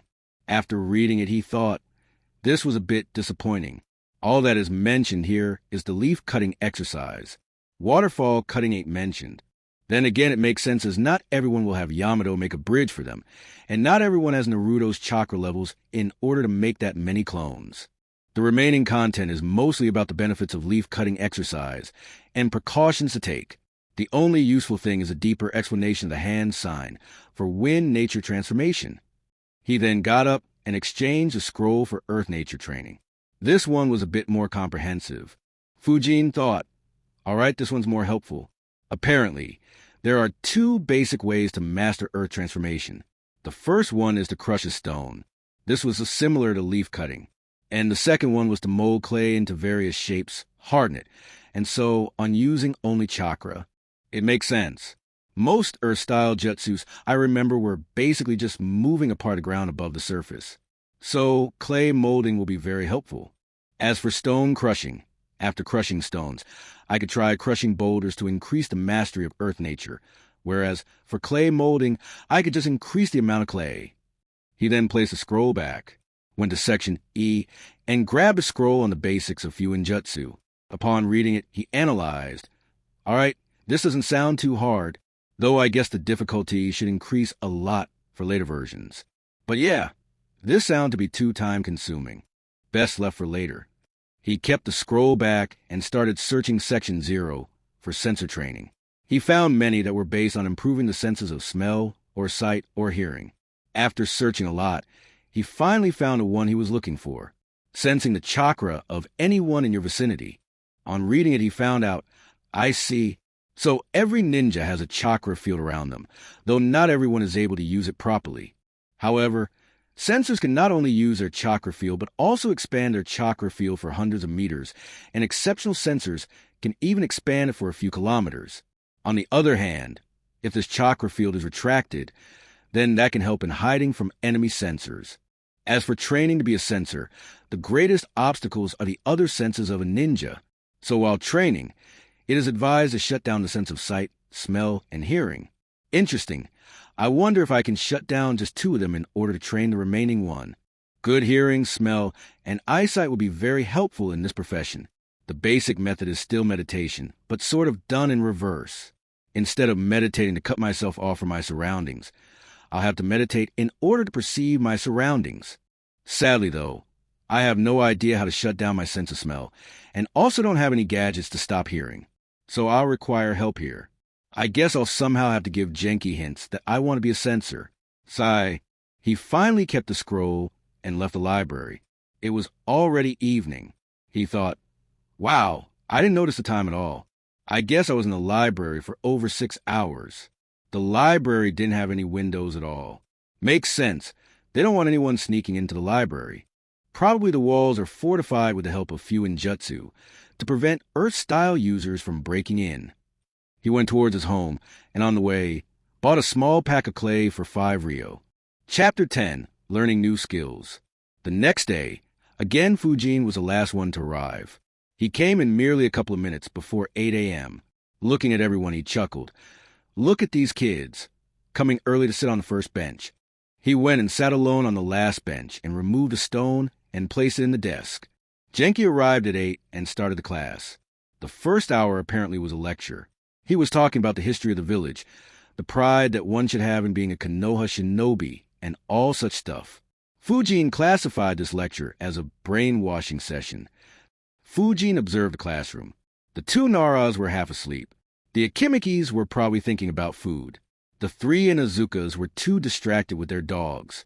One of the 2 Uchihas was very smug for some reason, while the 2 Kurama girls were gossiping about something. Others were paying attention. The smug-looking guy was Uchiha Yori. It seems like he wanted to walk in the footsteps of Itachi, as he was bragging a lot about how the previous year's best student was an Uchiha who was only 7 years old on the previous day. Apparently, both the Uchihas could already perform the fireball jutsu. Fujin finally stopped looking around. When Genki was writing something on the board, Fujin grabbed the stone with his left hand and started to train earth nature while keeping his hand under the desk. When he channeled his chakra, his whole attention was on Genki to see whether he would notice and react. However, there wasn't any visible change in Genki's expression. Fujin thought, lucky, he ain't a natural sensor. Or he is ignoring me for some reason, though the chances of that are pretty low. Whatever, both scenarios are good for me. The lecture went on for an hour. Though Fujin paid some attention, the majority of his attention was on training his earth nature. After the brainwashing session was over, Genki started explaining to everyone about chakra, and then finally moved on to molding chakra with hand signs. Fujin stopped his earth nature training and paid full attention in class. The kids in the clans were, however, distracted. They had already been taught hand signs before they joined the academy. In that class, Genki taught everyone about 3 hand signs and made everyone practice them. He monitored everyone closely. After the lecture was over, he said that in the next 3 days, he'll be teaching them the remaining hand signs. After that, they broke off for lunch, followed by a lecture on history. Senju Teru and Hyuga Hana were answering a lot of questions asked by Genki in this lecture. Fujin, on the other hand, stuck to his training, while pretending to pay attention in class. The week went by in a similar manner. Genki taught all 12 basic hand signs, as well as the clone hand sign. He stressed the importance of learning hand signs properly, which Fujin noted was similar to notes he read from Scroll yesterday, and asked everyone to practice them at home. Other than this, Genki also introduced everyone to the leaf concentration exercise. In normal lectures, Fujin kept practicing his earth nature training. But if he got bored with it, he used to try to use his wind nature to cut the stone instead of crumbling it with earth nature. In week 2, Genki held a class to throw shurikens. He first started with a competition between the students to understand where everyone stands. He also called a few other teachers to help him with this session. Most of the clan kids performed well. The best was tied between Uchiha Yori and Senju Teru. The other Uchiha, Abirame, and Shimura rounded up the top 5. Fujin was a bit startled by the serious attitude of Shimura Nobu. He thought, I guess Danzo got a root-like training program for the kids from his clan as well. Though Fujin had practiced earlier with self-made wooden shurikens, it was barely at an acceptable level. For starters, the difference in weights itself reduced the impact of earlier training. Out of 6 shots, he only managed to hit one on the board. And even that was closer to the edge rather than the center. He was ranked 21st in the competition. Afterwards, Genki met up with each and every student, giving them advice. When he reached Fujin, he said, All right, you have a lot of work to do on this. First, we'll start with your throwing form. Once we get that correct, you will improve quickly. Fujin nodded and allowed Genki to correct his posture. And then he tried to replicate the way in which Genki displayed throwing a shuriken. After Genki corrected him a few more times, After being satisfied with his throwing form, Genki moved on to the remaining students. Fujin took this training seriously and practiced a lot. After that day, his time at the academy was divided into a shuriken throwing practice, which he did on the academy practice grounds itself, right after the academy ended. And after reaching home, he practiced the hand signs, molded the clay, and meditated. He tried sensing his environment in the previous week, but didn't have any success at it, so that was left for later. The new thing that he started was that Fujin started to practice walking on the wall instead of leaf concentration. This was done as a substitute for tree climbing. Fujin noted that since the walls are uniform, wall walking should be easier than tree climbing. However, for now, this should be enough. He arranged the cushions properly on the floor so that he won't get injured when he fell on the floor hundreds of times. Walking on walls took a few days to learn. By the end of week 2, he pulled that off without falling down. He could walk on the wall as well as stand on the ceiling. The major issue he faced here was a shortage of chakra. However, every day he practiced, he discovered that his stamina was improving. But he wasn't sure how much of that was due to better chakra control and how much was due to an increase in chakra reserves. After trying to analyze it a bit, he dropped the matter, assuring himself that it didn't matter as he was making progress anyways. During all those falls, he also learned how to flip himself in the air to properly land on his feet. After the first month in the academy, Genki taught everyone the academy's basic taijutsu style. It included a lot of forms and moves to make it a comprehensive taijutsu style covering all areas, but that also meant that it wasn't mastered at anything. However, for now, Fujin didn't concern himself with that.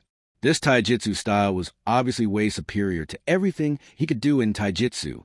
He was quite surprised and thought, I didn't think the basic style itself would be so complicated and cover all aspects.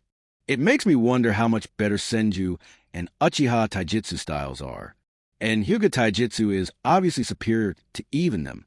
Well, let's first master the academy style. Then I can think about learning a more advanced form of taijutsu. This will take a lot of time, but luckily I do have a lot of time. After that day, the taijutsu forms got added to his morning workout as well. The taijutsu training in the academy went on for over a month just to teach the students everything about that taijutsu style. Fujin noted that the ones from Senju, Uchiha, Hyuga, and Inazuka clans didn't learn the academy style of taijutsu. After the taijutsu lessons were over, the academy students were made to fight among themselves every week. And depending upon their performance and technique, Genki gave them tips or asked them to practice a certain form. Even these taijutsu matches were arranged as tournaments. Here Fujin did much better and was ranked 8th in the first tournament, though his taijutsu style wasn't very good yet. He did benefit from having a stronger body. He wasn't very surprised by it, though these students are very talented. Maybe some even more than him. No 6-year-old kid would put as many hours into training as he did. The ones who do would be rare exceptions, like Guy for instance. Even Rock, Lee only started to work that hard after he became a genin. Hyuga Hoka ranked first in the first taijutsu tournament. He was followed by Senju Teru, Hyuga Hana, Uchiha Yuri, and the third Hyuga. Shimura Nobu was 6th, followed by one of the remaining 2 Senju at 7th. Fujin thought, well, this is promising.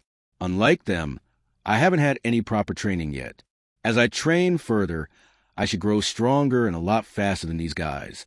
I suppose I am moving in the right direction. I should just stick to it. Genki started to conduct taijutsu tournaments and shuriken throwing tournaments every week for his class. Fujin noted that no such tournaments were arranged for the other 4 divisions. In fact, in one of his encounters with Daisuke, he learned that they hadn't even had a taijutsu class yet and are still being taught shuriken throwing and making hand signs properly. He thought, I guess they really are serious about developing this class properly.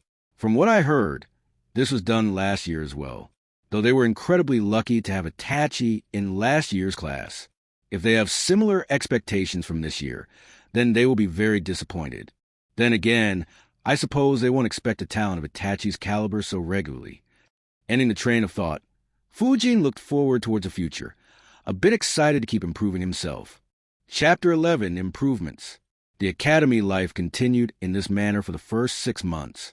After 6 months, Genki had to report to Hiruzen on the progress of his class. He reached the Hokage office at the appointed time and knocked on the door. After being allowed in, He entered the room and respectfully said, "Lord Hokage." Hiruzen nodded and said, "It's all right. How is your class faring? Any talents?" Genki replied, "It's going pretty well. While it's still too early to say, I believe the majority of these kids will become elite among Chunins, and few probably will become Jounins. Senju, Teru, and Uchiha Yori have been showing the most talent, as expected from someone in those clans. Hyuga Hoka and Hana have also been performing really well.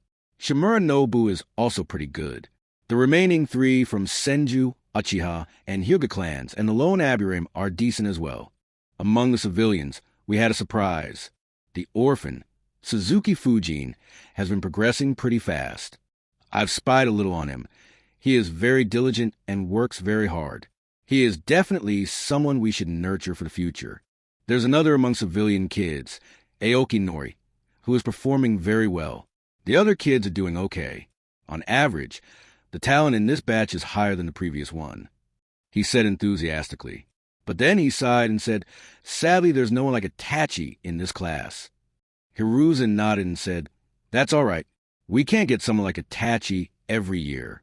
But your report still sounds very promising. If in the next 15 years we get a dozen Jounins and have remaining at Chunin ranks, then it'll help the village a lot.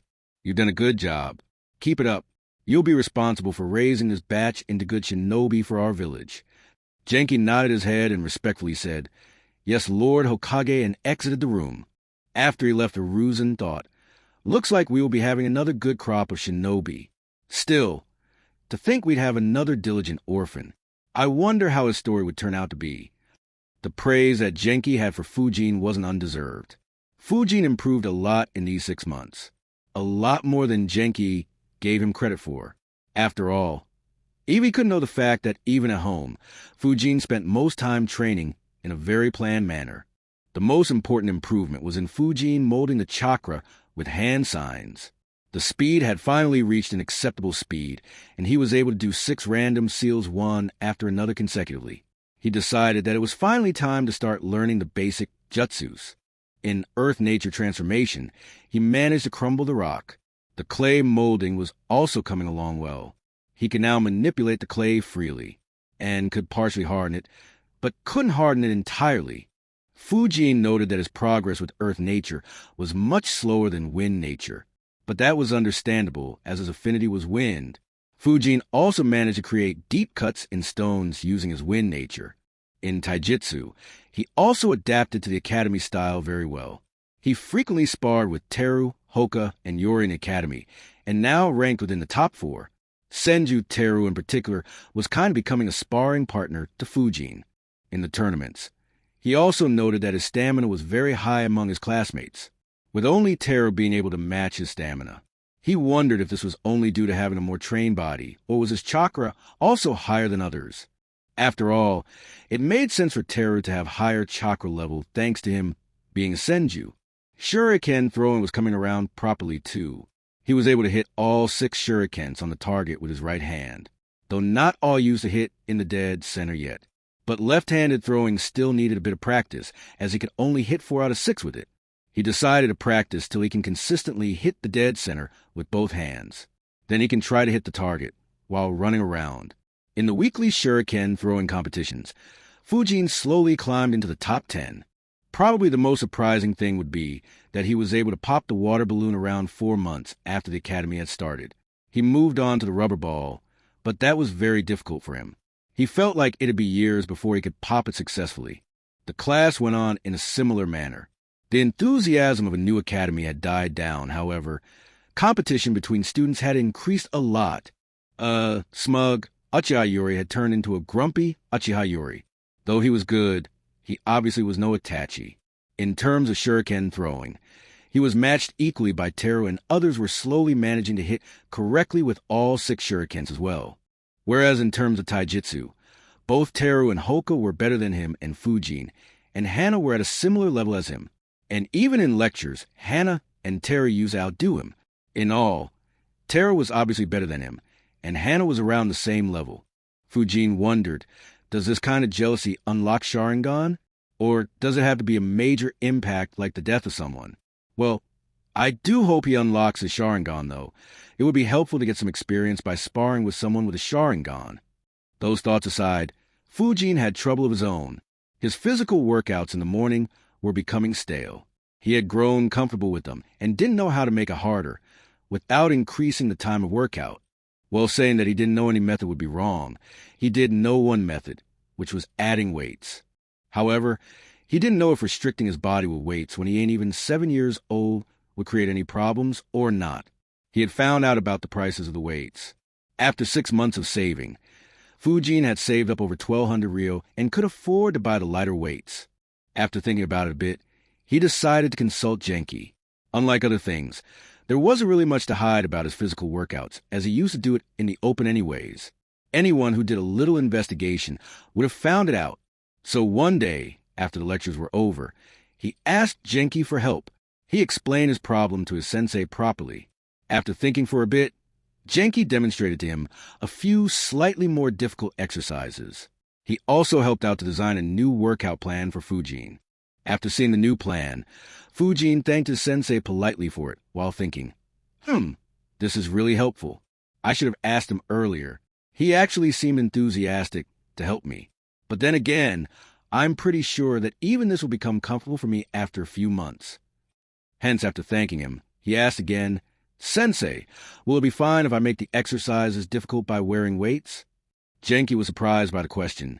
He asked seriously, Where'd you learn about weights? Fujin acted to show that he was nervous and said, I saw a weapons shop in the market when I was shopping. I saw the weights in that shop. Genki understood and then explained. I see. Well, it's good to be curious, but don't use weights for training. They'll affect the growth of your body, and it'll be bad for you in the long run. He then put up a kind, smiling face and said, It is very good that you asked me. Next time you have any such ideas, ask me before trying, okay? Fujin nodded. Then after thinking for a bit, he asked, Sensei, then is there anything else I could use to make the workout tougher? Genki was a bit surprised by Fujin's obsession in making the physical workouts tougher. He thought, Fujin was genuinely happy with the new plan, and yet he still keeps asking me these questions. Does that mean that he is thinking that this new workout will soon become easy for him? That's surprising. I knew he was diligent, but not this much. Now, he makes me really look forward to his future. Genki then said, Actually, there's another way. Instead of weights, you can have some seals do the same work without any disadvantages, like a gravity seal. Fujin was surprised by this information. He thought, I guess I really need to learn Fuinjutsu. He showed an enthusiastic expression to Genki. Genki was happy with the enthusiasm Fujin showed and decided to play a little trick on him. Genki continued, However, these seals can't be given to anyone. Also, they are very expensive if you try to get them, so you can't get them by yourself. Fujin was instantly confused. He frowned a bit and wondered, what's he playing at? I think he is trying to bait me, or something. He decided to play along, and then sighed and showed a dejected expression. Genki was happy with the response he saw on Fujin's face and said enticingly, However, don't worry. Do you remember what I said on the first day? That the Hokage will watch your exams. Fujin, still confused, nodded his head. Genki continued, If you perform the best among your classmates, then you can ask Hokage for a gift. So then you could ask Hokage for these seals to help you. Till then, you should stick to the plan I made for you. Fujin finally started to get some ideas. He nodded his head while thinking, Is he trying to motivate me to perform well in exams? By dangling a carrot in front of me? Seeing Fujin nod, Genki smiled and said while ruffling Fujin's hair, Good. But the exams will also have a theoretical part, and not only physical exercises. So you have to study theory too, if you want to come first. Finally, get what was going on. Fujin said enthusiastically, Yes, sensei. I'll study hard for final exam. Satisfied with himself, Genki finally left. After Genki left, Fujin laughed a lot internally and then thought, Sigh, it's hard to keep acting like a kid, though there's an aspect of fun in it, and damn these adults trying to manipulate little kids so much. It was the same in my previous life. Everyone just forces little kids to come first in everything they do. The sad part is I actually have performed well in those exams. Still, it was very hilarious to watch. Him trying to manipulate a little kid. Sucks for him, that I am no little kid. I guess he said that just because I don't participate much in those boring lectures. Come to think about it, I don't think I have ever even answered a single question he asked in class. No wonder he tried to manipulate me. I guess I'll have to improve my pretending to pay attention in class skill. Anyways, I ain't really worried about theoretical exams. While I won't be arrogant to say that I am the smartest person in the room, my brain is much more mature than theirs. These exams should be very easy for me. That said, the seals do worry me a bit. After all, if someone messes with the seal while putting it on me, it would become very troublesome. I guess I should check up on the gravity seal and some suppression seals in the library sometime later. Ending his train of thoughts, Fujin looked again at the new workout plan and walked to the library. Chapter 12, Betrayal. After entering the library, Fujin first entered Section 0 and searched for chakra control scrolls. After searching for a few minutes, he finally found the right one. After finding a place to sit, he opened it up and started reading while thinking. I can now walk on walls even in my sleep. I need to try tree climbing a bit and then move on to water walking if I want to improve my chakra control even further. If anyone asks where I learnt these things, I can refer them to this scroll. The scroll mentioned leaf concentration, tree climbing, and water walking. However, what surprised Fujin was that a scroll was referred at the end of the scroll, which presented a theory to improve chakra control even further. To satisfy his curiosity, he searched for that scroll and started reading it. After reading the analyzed, interesting. The scroll proposes a theory that chakra could be used to counterbalance ourselves against gravity itself. By applying as much force as gravity applies on us, one could float and ascend or descend by applying higher and lower forces respectively. Still, no one has successfully managed to do this. Even Tsunade in the series didn't have any such skill, and her chakra control was the best there was in the whole series. As for others who flew like the third Tsuchikage and the ones related to him, I think they used Earth style to lighten themselves or something along those lines. I don't recall it properly. Anyways, this is an interesting theory. Maybe I could try it sometime later on. Keeping the scroll back, Fujin finally decided to get to his main task. He went into Section E and grabbed the clone jutsu scroll. On opening it, he found that this jutsu needed only 3 seals. They were ram, snake, and tiger in that order. He read the scroll further. After reading it, he thought, I see. Even though the hand signs are only 3, a lot more has to be done internally. The hand signs only act as a guide. So just knowing the hand signs won't be enough to be able to do the jutsu. Guess that scraps all my plans for Shadow Clone Jutsu. Anyways, I should start learning this jutsu. After memorizing everything of importance regarding clone jutsu, he left the library. He went back to his apartment and started practicing the clone jutsu behind closed doors. As expected, the jutsu was quite difficult. He had to make a couple of more trips to the library in order to read that scroll again. During one such trip, he saw a Gink watching him and smiling.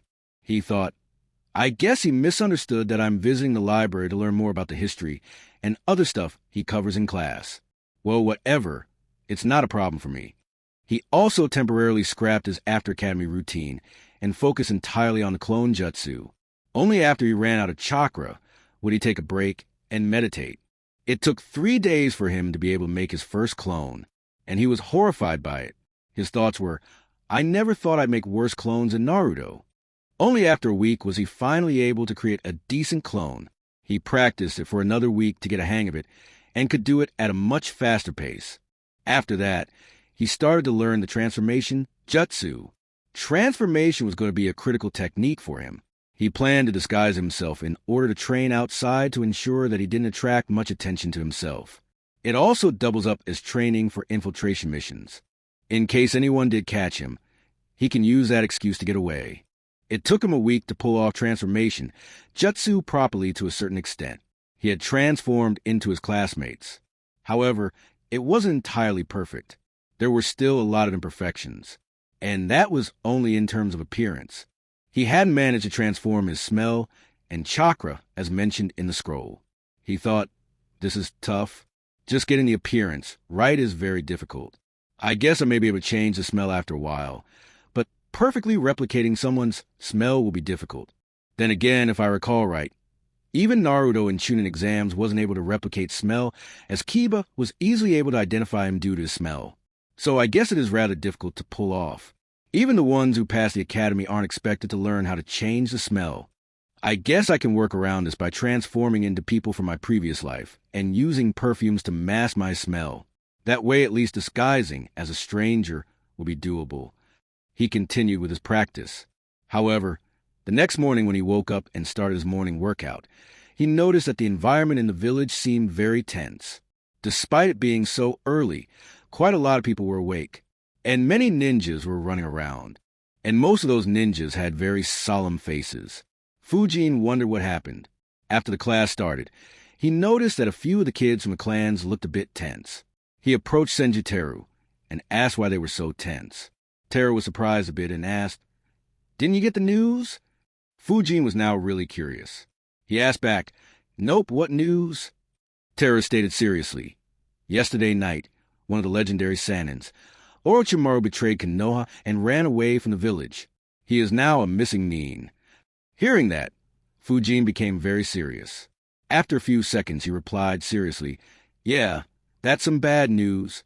Extremely surprising, too." Teru agreed, "Yeah, who would have thought that one of the third Hokage students would betray Konoha? I heard that he did a lot of illegal experiments that killed a lot of people. Who would have ever guessed that someone so respected would have been such a scum?" Fujin nodded solemnly and went to the last bench and sat there. He thought, damn, it's hard to act surprised when you already know it is going to happen. Still, things are happening in a similar way to what happened in Naruto. The results of Third War, the attack of Kurama and Minato's death, then Itachi passing a year, and now Orochimaru's defection. I guess the next event would be an attempt by Kyumo to kidnap Hinata and the death of Hizashi. That move from Kyumo does make some sense. With Minato dead, Orochimaru defected, and the remaining two Sanins not present in the village.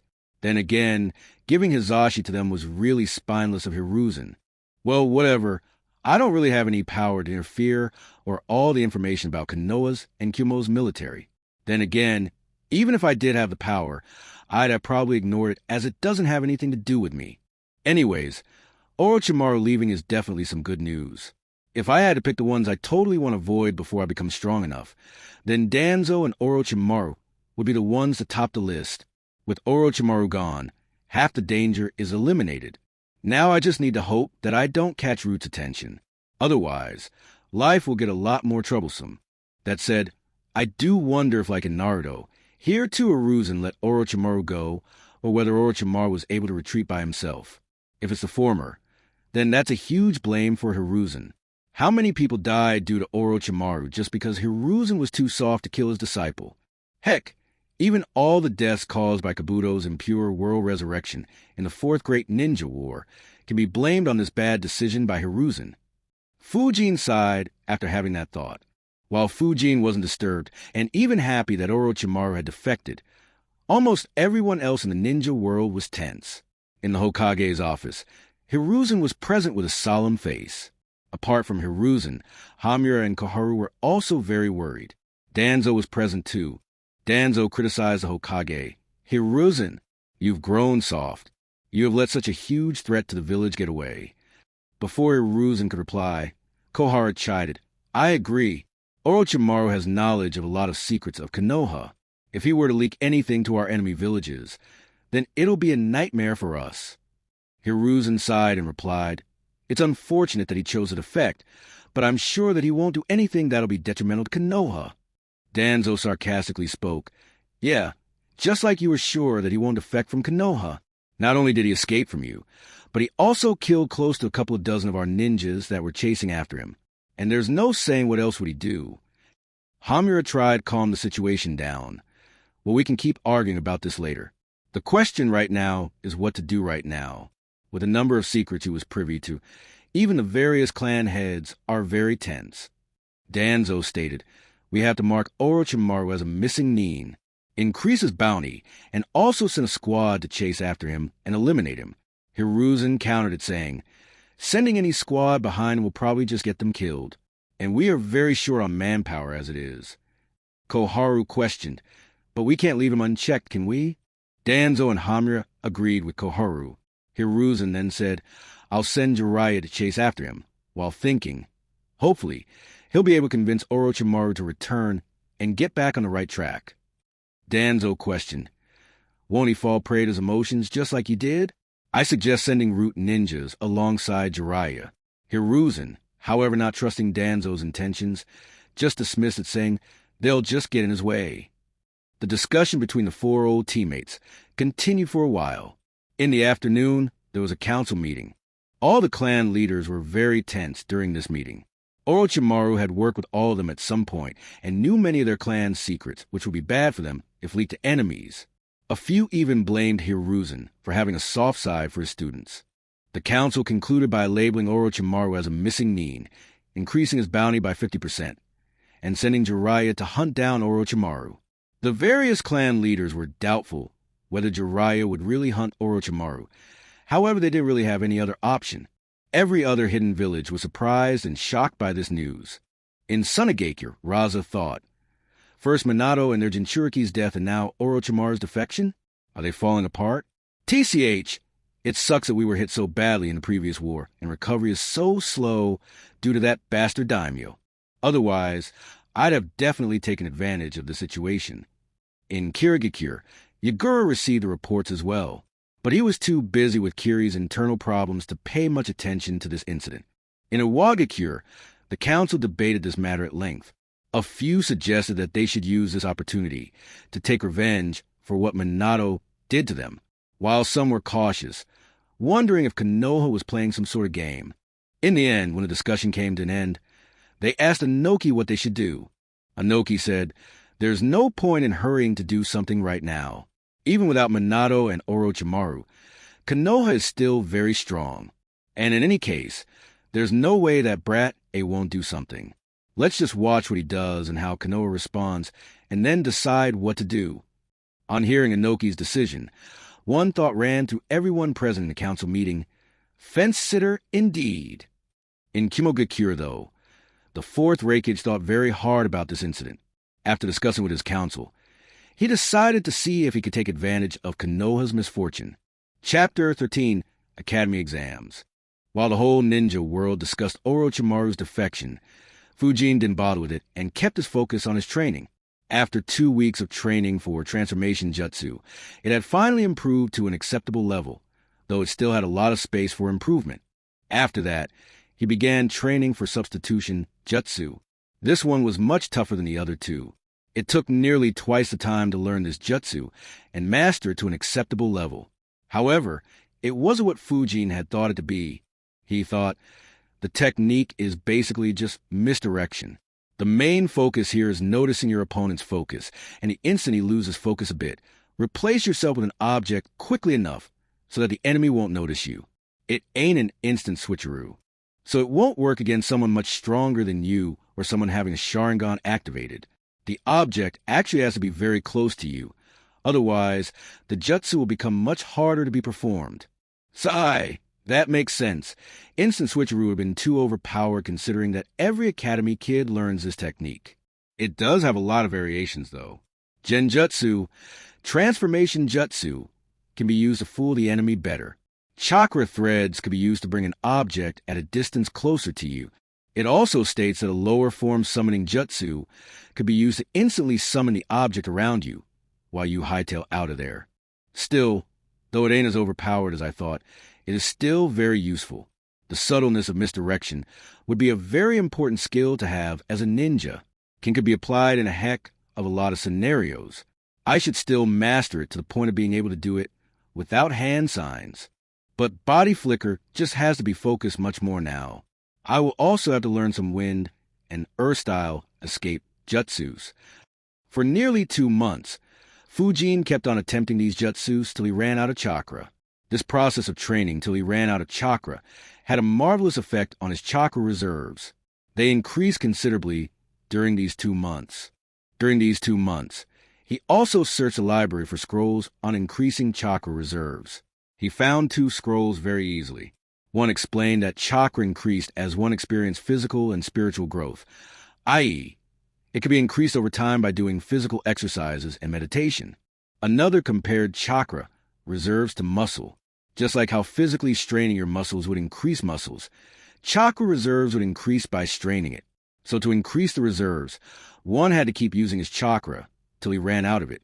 Fujin had been dependent on the above two till now, which explained the rapid growth in his chakra reserves. Apart from that, he also found a few other ways or theories. One scroll talked about using nature chakra, i.e., the Sage mode, which would increase the chakra reserves and make it more potent for the time the Sage mode was activated. Another scroll talked about increasing cellular activity. By making the cells more active, one could extract more chakra out of each cell, thus considerably increasing the reserves. It would also help in improving the physique. Fujin was quite impressed with this theory. Sadly, the way to increase cellular activity wasn't mentioned. Fujin wondered, I doubt it would be easy to increase cellular activity. Otherwise, this method would be very common. I wonder who came up with this theory. Perhaps I could contact that person in the future. On reading the scroll entirely, he saw the name of the person who wrote this scroll at the end. He was very surprised by it initially, and then concluded, makes sense that it was a snake bastard who came up with this theory. TCH, seems like this method is a dead end. Maybe if I raid his bases in the future and get my hands on his research results, I could find a way if I get lucky, though the chances are pretty low to be honest. Otherwise, I could try asking Tsunade. Her knowledge of the human body might exceed Orochimaru's, and she was his ex-teammate. It's possible that she helped Orochimaru with this. Sigh, another thing to consider for the future. The other theories were similarly not implementable. Some were not complete, some were detrimental in the long run. Fujin sighed and returned all the scrolls to their place. He thought, I guess my only option is to ask Genki. Sadly, I don't have a reasonable excuse to explain why I want to increase my chakra level. His first question would be, how am I running out of chakra? And I can't tell him that I am practicing the basic jutsus on my own. If told it to him, and he told his colleagues, the word would eventually reach Hiruzen and Danzo, a 6-year-old orphan who can perform all 3 basic ninjutsu. It's a ticket straight into the root. After Fujin had those 3 jutsus down, he started to again allot time for other aspects. For the past 2 months, he had decreased his shuriken throwing practice time, dropped clay molding, stopped practicing chakra control, and used to only meditate only when he was totally drained of chakra. Among those 3 jutsus, he didn't intend to work much on the clone jutsu, as in the future he'll be replacing it with shadow clones and elemental clones. As for transformation jutsu, it was very difficult to completely master, so he just decided to focus on the appearance part. However, for substitution jutsu, he planned to master it completely, to the extent that he could do it instantly without the use of any hand signs. In these 2 months, he also progressed a lot in earth and wind nature training during the lectures. He was now instantly able to crumble a small stone into the soil, and also able to cut a stone into 2. In a rather awkward but hilarious incident, his desk was once full of soil from crumbled stones, and he had to silently clear it after classes were over. After that incident, he stopped crumbling stones in the class. He wondered what he could do during that time, though. Sadly, he couldn't think of a suitable replacement for earth nature training.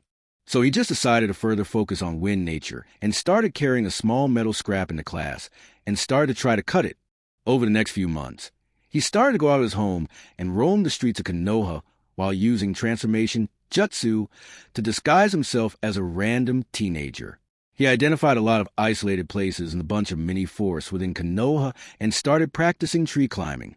It was very similar to walking on walls, the only difference being the rougher surface of the trees.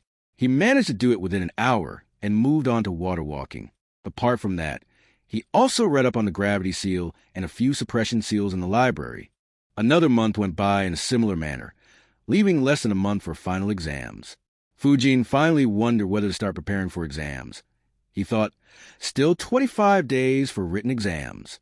It's still too early. However, after convincing himself a bit more, he sighed, whatever. It's my first exam in this world. Might as well get it done with. While studying, he did note that the syllabus here was tougher than in his previous world. It's probably what would be expected of a 9 to 10-year-old kid, and not from a 6 to 7-year-old kid. He wondered whether the syllabus in the ending years may actually provide a challenge to him. Soon final exams were upon the academy students. For all other students, The final exams were only the written part. However, for the ones in elite batches, more parameters were added. For Fujin's class, shuriken throwing competition, leaf concentration competition, and taijutsu tournaments were arranged too. For shuriken throwing, a board with circles of different sizes, but the same center was placed and everyone had to hit it. The points depended on which circle the shuriken hit, with the smallest circle having the highest points and the largest having the lowest. In all, the shuriken competition was worth 30 points. Leaf concentration competition was only to see how long one could keep the leaf from falling down. It was worth 20 points.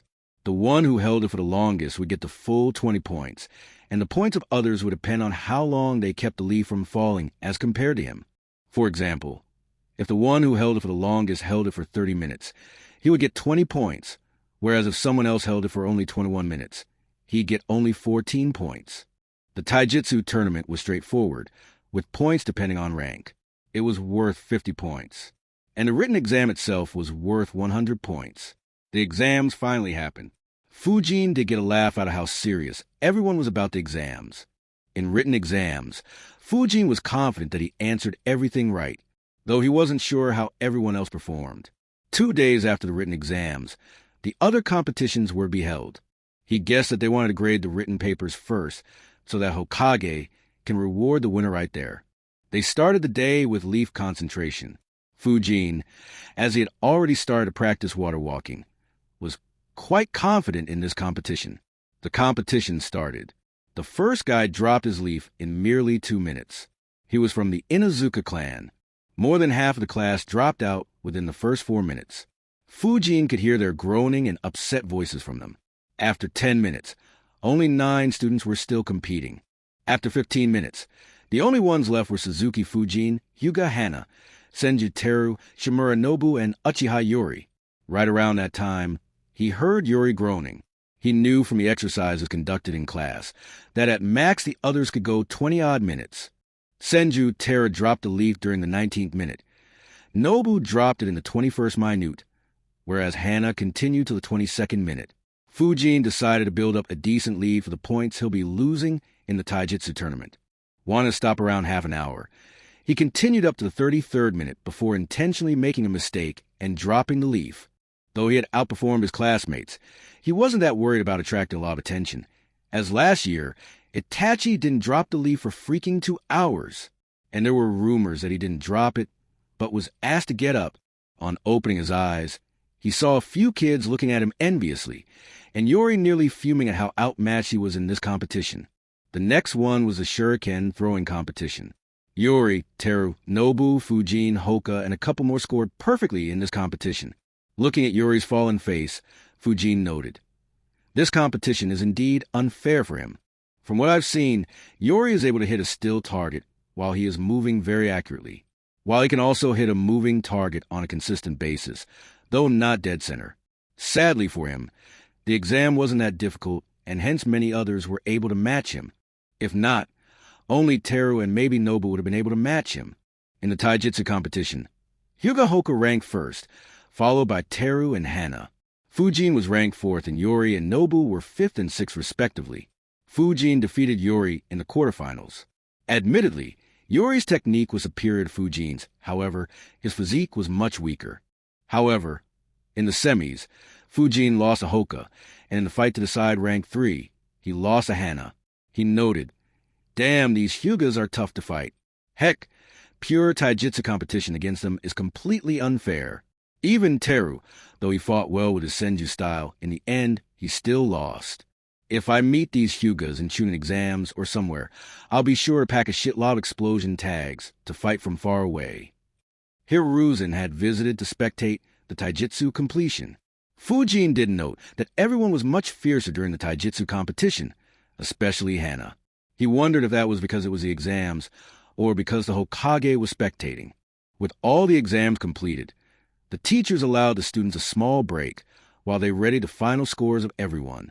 Chapter 14, Results.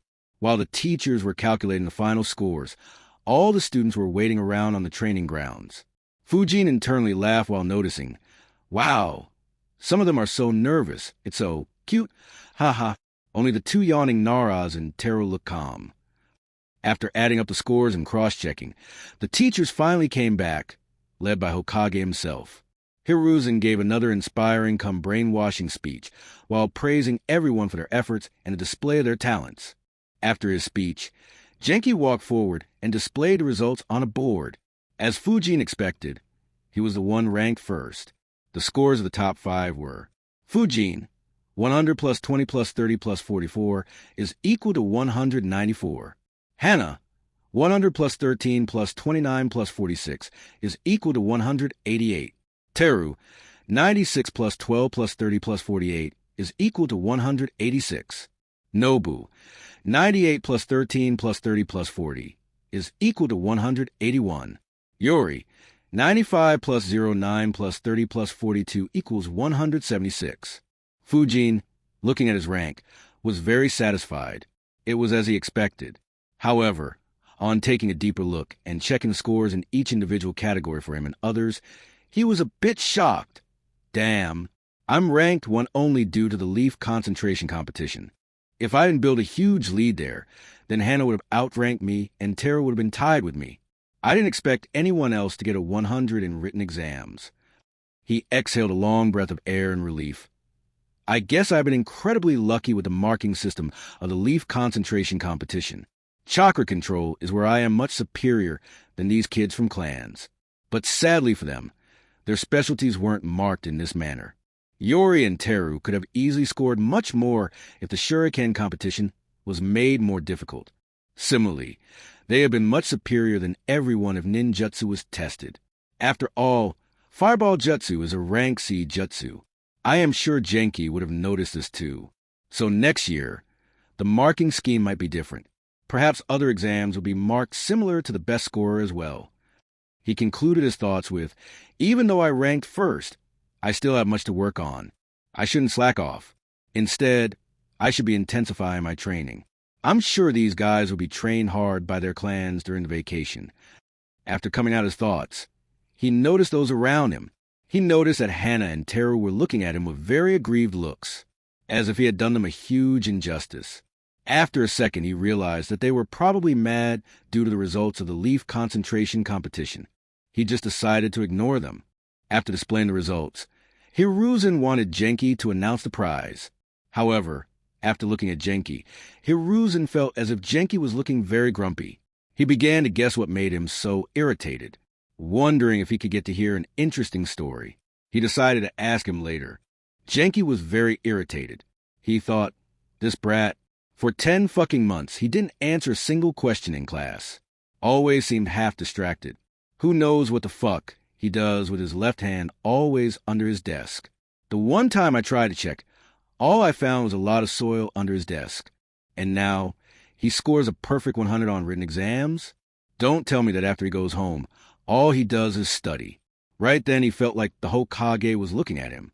Seeing Hokage looking at him, he understood what Hokage wanted and quickly announced, "All right, everyone, be silent for a while." After getting the class's attention, he continued, "As I had told you guys on the first day, Lord Hokage would come here to watch your performance. However, there's an additional reward for the one who scores the highest in this exam. The best student can ask Lord Hokage for a reward." On hearing this, the civilian kids were surprised, while the kids from clans seemed to already know this. Genki announced loudly. Suzuki Fujin stepped forward. Fujin walked forward while thinking, I wonder what the limits of the reward are. Can I ask for private tutoring from him? Any forbidden or rank S jutsus? Or better yet, ask for the scroll of sealing. I wonder what face he'd make if I asked for the scroll of sealing, or something like Edo Tensai. Oh well, I need to show proper respect now, I guess. When Fujin reached in front of Hiruzen, he bowed respectfully. Seeing that, Hiruzen was very pleased. He smiled kindly and said, "You performed really well. I can see that you have worked really hard to be able to rank first in your class. The will of fire burns strong in you." Fujin thought sarcastically, "Yeah, right?" Hiruzen continued, "Ask what reward you like." Fujin took a glance at Genki and was a bit surprised at his irritated look. He then looked towards Hiruzen and respectfully said, Lord Hokage, I would like to get seals that can replicate the effect weights have on our physique, but without any detrimental side effects. Hiruzen was a bit surprised by what Fujin asked for. However, he soon nodded and said, "All right, however, it will require some time to be prepared. I'll call you to my office when it is ready." Fujin tried to show a very happy and enthusiastic expression. He said in an excited manner, "Thank you very much, Lord Hokage." After that, he retreated back among the kids.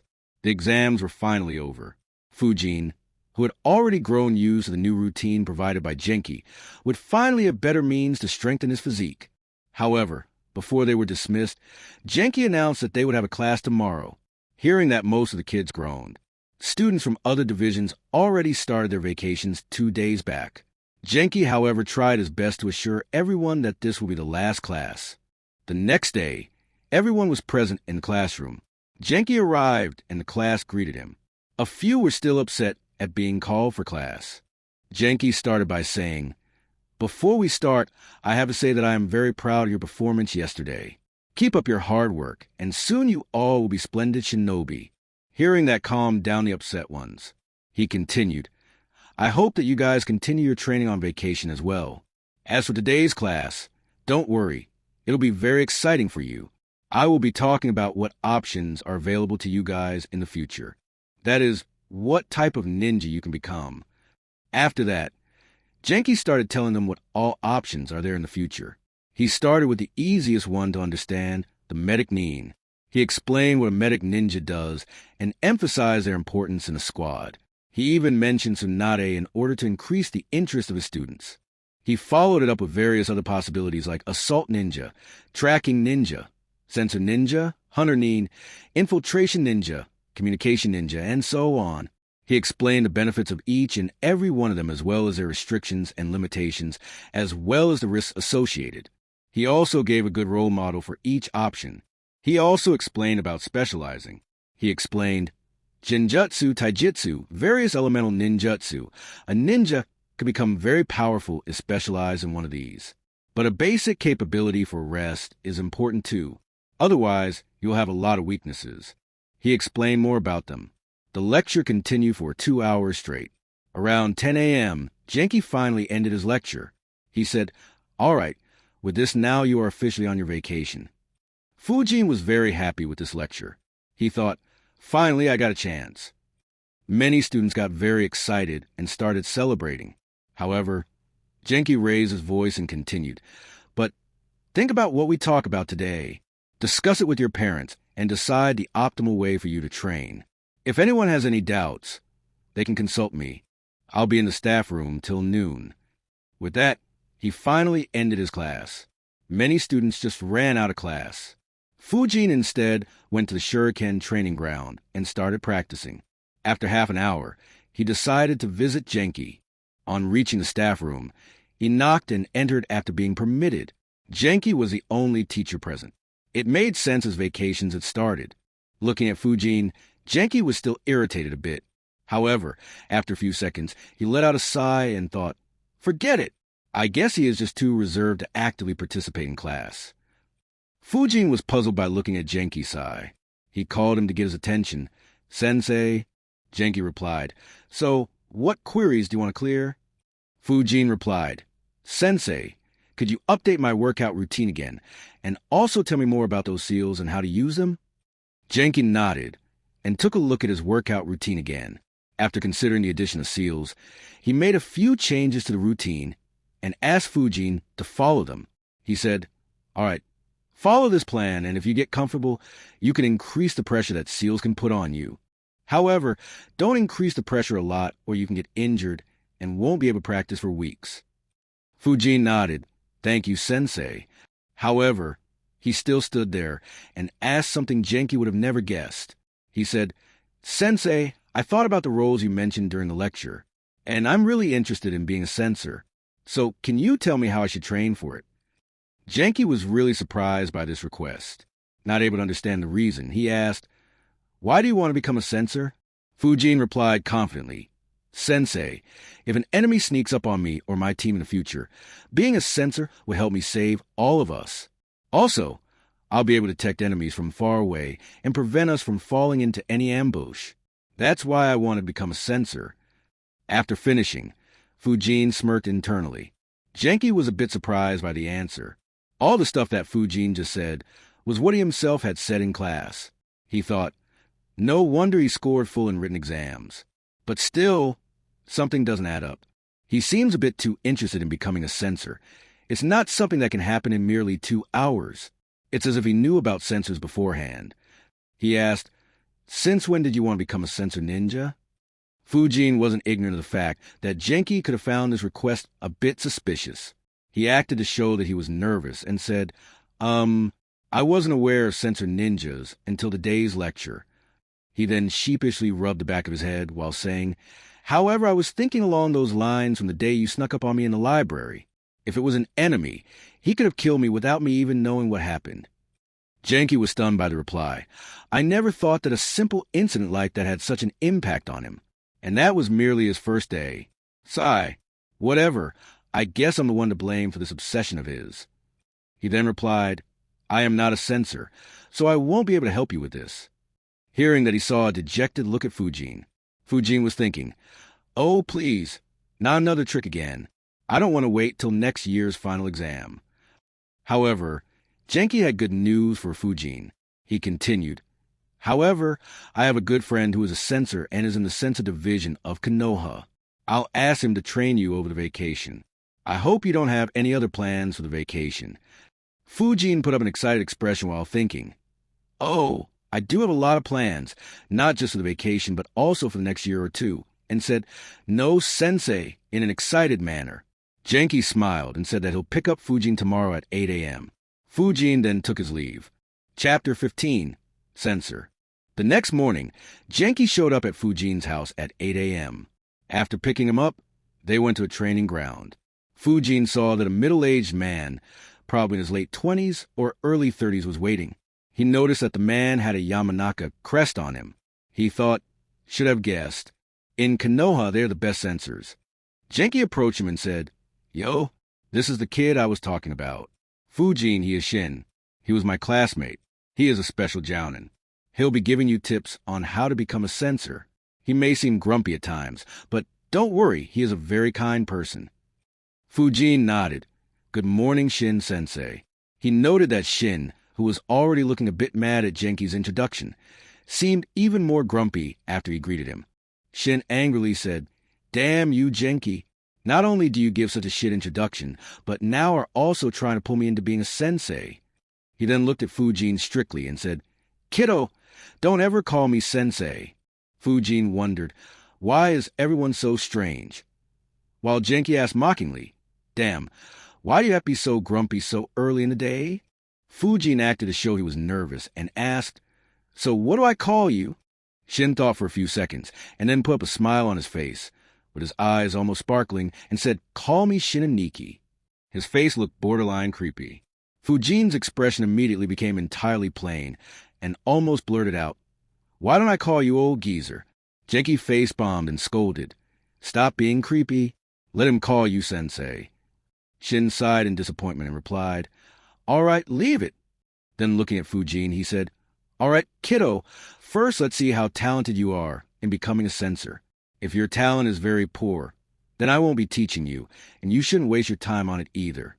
He first lectured Fujin a bit about what censors do and how, then instructed Fujin to sit in a meditative pose and told him how to sense his chakra field.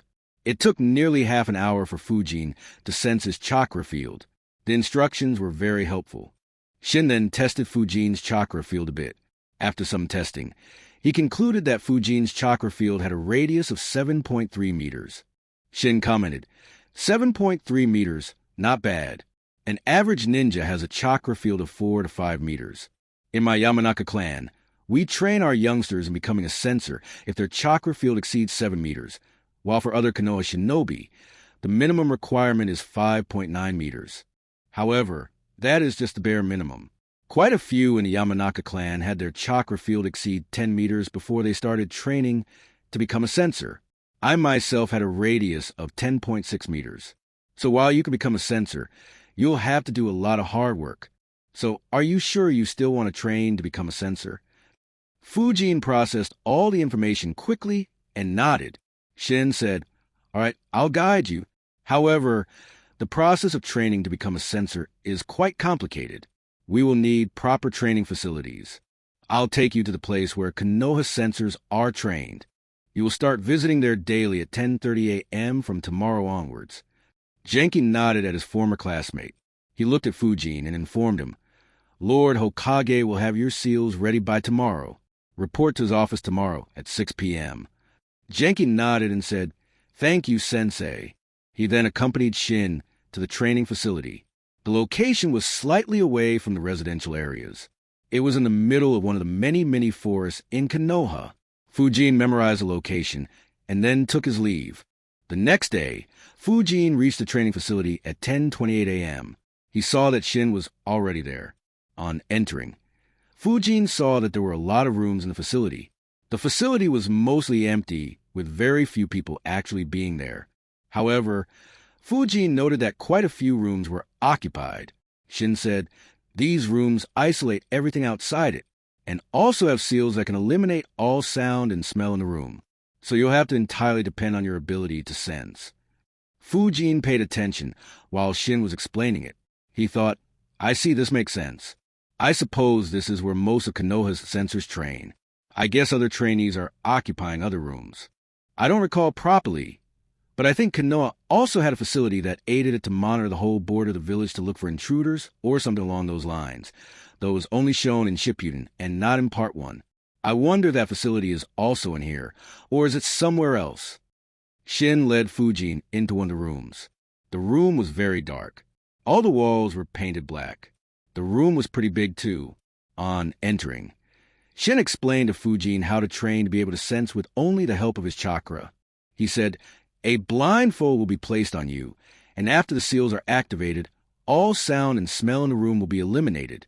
After that, a few objects will be placed in the room. These objects have a small amount of chakra sealed within them in a manner that can be detected by sensors. So your job will be to detect these objects. We will start by placing the object 3 meters from you, and later increase the range to 5 meters, and then to 7 meters. Once you are done with it, then I'll teach you how to increase the size of your chakra field." Fujin understood and thanked him. He started the training. The training continued till 12:30 with him having no success at all. At that time, Shin ended the training. He said that they'll daily train here for 2 hours, and also gave him a few tips in order to make some progress. He also had a few words of encouragement for Fujin, as he said that these things can't be sensed in a day and to not get very upset. He also provided Fujin with a small cubical object. He said, "This is one of the objects that I had asked you to sense. You can temporarily borrow this to practice at home. Though you won't be able to block your sense of smell and sound, it shouldn't matter much as you don't specialize in either of those. So just try to practice with your blindfold on. Maybe ask someone else to place the square down somewhere after you have put the blindfold and sat in your meditative posture. That way you won't know where exactly the cube is beforehand. However, don't practice for very long." Fujin understood all that Shin said and nodded. He then thanked Shin and left for his home. With the academy over, he now had 7 additional hours he could use for training. The training at the facility, traveling to and fro, and lunch took slightly less than 3 hours. Fujin allotted all the remaining 4 hours for chakra sensing training temporarily. In the Hokage office, Hiruzen looked at the custom-made seals on his desk. He sighed softly while thinking. Konoha's edge in Fuinjutsu is fading fast. With the annihilation of the Uzumaki clan and the passing away of Mito-sama, our progress in Fuinjutsu had almost come to a standstill. Kushina and Minato had just started to make progress, but they died too young. Now it almost took 2 whole days to get such a simple seal custom made for Fujin. The request is still quite surprising, though. Genki did say that the kid was diligent, but asking for such seals at such a young age is incredibly rare. Only a few geniuses among the clans usually train with this. However, even they start at a later age in most cases. I do recall him glancing at Genki first before asking for the prize. I guess Genki was the one who suggested the idea to him. I guess I should have a nice chat with him when he visits me in a few hours. At 6 p.m., Fujin reached the Hokage office and entered after knocking. He greeted respectfully while bowing his head slightly. "Good evening, Lord Hokage." Hiruzen was impressed by it. He thought, well, at least his manners are very good. He said, "Look up. Here are the seals you requested. This seal is a special seal designed by our village. It combines the features of a few basic seals in order to create a perfect tool to help train the bodies of our shinobi. You can manipulate the amount of pressure the seal puts on your body freely. The pressure is applied on the whole body." Fujin nodded and said, "Thank you, Lord Hokage." He looked at the seal placed in front of him. The seal was engraved on a square-shaped paper. He thought, there is just one seal. I thought that there would be 4 or more seals to be applied on various parts of the body, like 4 limbs, and so on. I guess the seal is much more advanced. Sigh, I can't analyze this seal then. Still, it's better that I have to place the seal on myself, and no one else has to make the seal on my body. This way the chances of someone creating issues will probably be lower. That said, I'm not supposed to know much about Fuinjutsu. He then looked up at Hokage and asked, "Lord Hokage, how do I use the seal?" Hiruzen replied, "Just place the seal on your chest. It should stick to your body. The seal is resumable, so you can remove it and put it again if you ever wanted to. But don't ever give the seal to anyone else." Fujin replied, "Yes, Lord Hokage. But how do I increase or decrease the pressure caused by the seal? Also, how much pressure can be applied by the seal?" Hiruzen chuckled at the curiosity of the youngster in front of him. He replied, "Just focus your chakra on the seal. It's similar to how you focus the chakra on the leaf during the leaf concentration exercise. Then you can decide whether to increase or decrease the pressure, and it'll be done automatically. As for the maximum pressure, it can apply a lot. It is equivalent to wearing a body vest of 100 kilograms, 50 kilograms weights on each leg, and 25 kilograms weights on each arm." Fujin was shocked by those numbers. He looked at Hiruzen in disbelief and nearly cursed out, "Bastard, shouldn't you say that first?" However, he maintained control of his emotions. In order to keep up his act, he gulped and showed a bit of fear on his face. Hiruzen looked at Fujin's expression and smirked internally, thinking, well, this will ensure that he always uses that seal very carefully and doesn't harm himself with it. After that, Hiruzen talked a bit with Fujin. He tried to understand what caused Fujin to require these seals. He also asked about his daily life, whether his apartment is comfortable, whether he ate properly, and so on. He also made Fujin try to control the pressure in his presence. He also explained some tips and precautions. For instance, he said that while sleeping, Fujin should always deactivate the seal. He also cautioned Fujin against using the seal while sparring or fighting, saying, "If you get used to it, then you'll find it hard to properly control your movements when you deactivate the seal." In the end, he praised Fujin's performance in the exams and let him go. After leaving, Fujin thought, 250 kilograms, huh? I really want to know if anyone actually uses it all. I do wonder how much weight Lee carried. The number was never mentioned in the series. While leaving the Hokage office, Fujin had already activated the seal. In front of Hiruzen, he kept the pressure very low. However, after leaving the Hokage building, he increased the pressure. He increased it to a level where it put a decent amount of strain on his body, while still being able to bear it. He ran all the way to his home and thought, finally, even this simple run was a challenge, though I will probably have to reduce the pressure a bit in order to be able to complete the workout routine Genki provided. I suppose I'll have a test for a few days in order to get the pressure right. I can track my progress too, as I will know the percentage of max pressure applied by the seal. He also thought about what all Hiruzen told him and focused on 2 points. He specified to not use the seal while sleeping and fighting. I suppose not following the first one ain't an option. As for second, I can understand his point of view and concerns. If I do it, then trying to fight without that pressure will cause plenty of issues. Of course, they can be fixed with some work. However, if in the middle of the fight, it'll be deadly. However, Kagaya did have a high-gravity dimension, so I should try to learn to fight under high pressure too. But there's no need to do it now. Maybe later on I could build a gravity chamber and practice there. That might be more effective. Still, I gotta admit that the seal is very good. It applies pressure throughout my body. The pressure on my legs is more than on my arms. Even my back feels the strain. I guess the seal is made in a way that every muscle is properly exercised, which would result in the proper development of the whole body. There won't be any cases of some muscles being developed more and others being underdeveloped. I guess Aruzen left out the specifics, not expecting me to understand them. This method is much superior to the weights Lee used. I guess I really need to be thankful to Genki. Though, this does make me wonder why these guys haven't given the seal to every Konoha shinobi. Is it that hard to produce? Ending his train of thoughts, Fujin started to meditate. Chapter 16, Second Year. Over the next few days, Fujin experimented with the pressure applied by the seal. He turned 7 years old as well. It took him 4 days to be able to figure out the amount of pressure he could be under and still complete his workout. It was slightly over 2% of the seal's max capacity. He thought, wow, that's very low. Then again, I'm barely 7 years old now. Anyways, at least my physique should develop faster now. His sensor training continued as well. It took him 8 days to finally be able to sense the objects placed around him.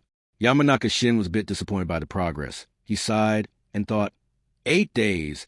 While it ain't bad, it's not very good either. He probably won't be able to be an exceptional sensor, though with some work, he could be a decent one. While time is slightly better than the average of other Konoha sensors, it lacks when compared to sensors from my clan. On average, we are able to sense the object on the 7th day, and the more talented ones do it even faster. Oh, well, Konoha does severely lack sensors. Due to the existence of the Hyuga, Aburame, and Inazuka clans, the village didn't really invest much in training sensors. The majority of Konoha's sensors come from my clan. Having another sensor, even just an average one, will be good for the village. After that, Shin moved the objects away from Fujin and placed them 4 to 5 meters away. As the basics were the same and the objects were still in his chakra field, he was able to sense them very quickly in less than half an hour. Shin was surprised by the speed. He moved the object 7 meters away, and the same thing repeated. This surprised Shin a lot. Well, this is surprising. Though on average a Yamanaka senses the objects on the 7th day, sensing after moving away takes some time, with most going into the 8th day and a few even to the 9th day. I guess he has more talent than I thought. Fujin's thoughts were, while it did take a long time to detect after the increasing range wasn't tough.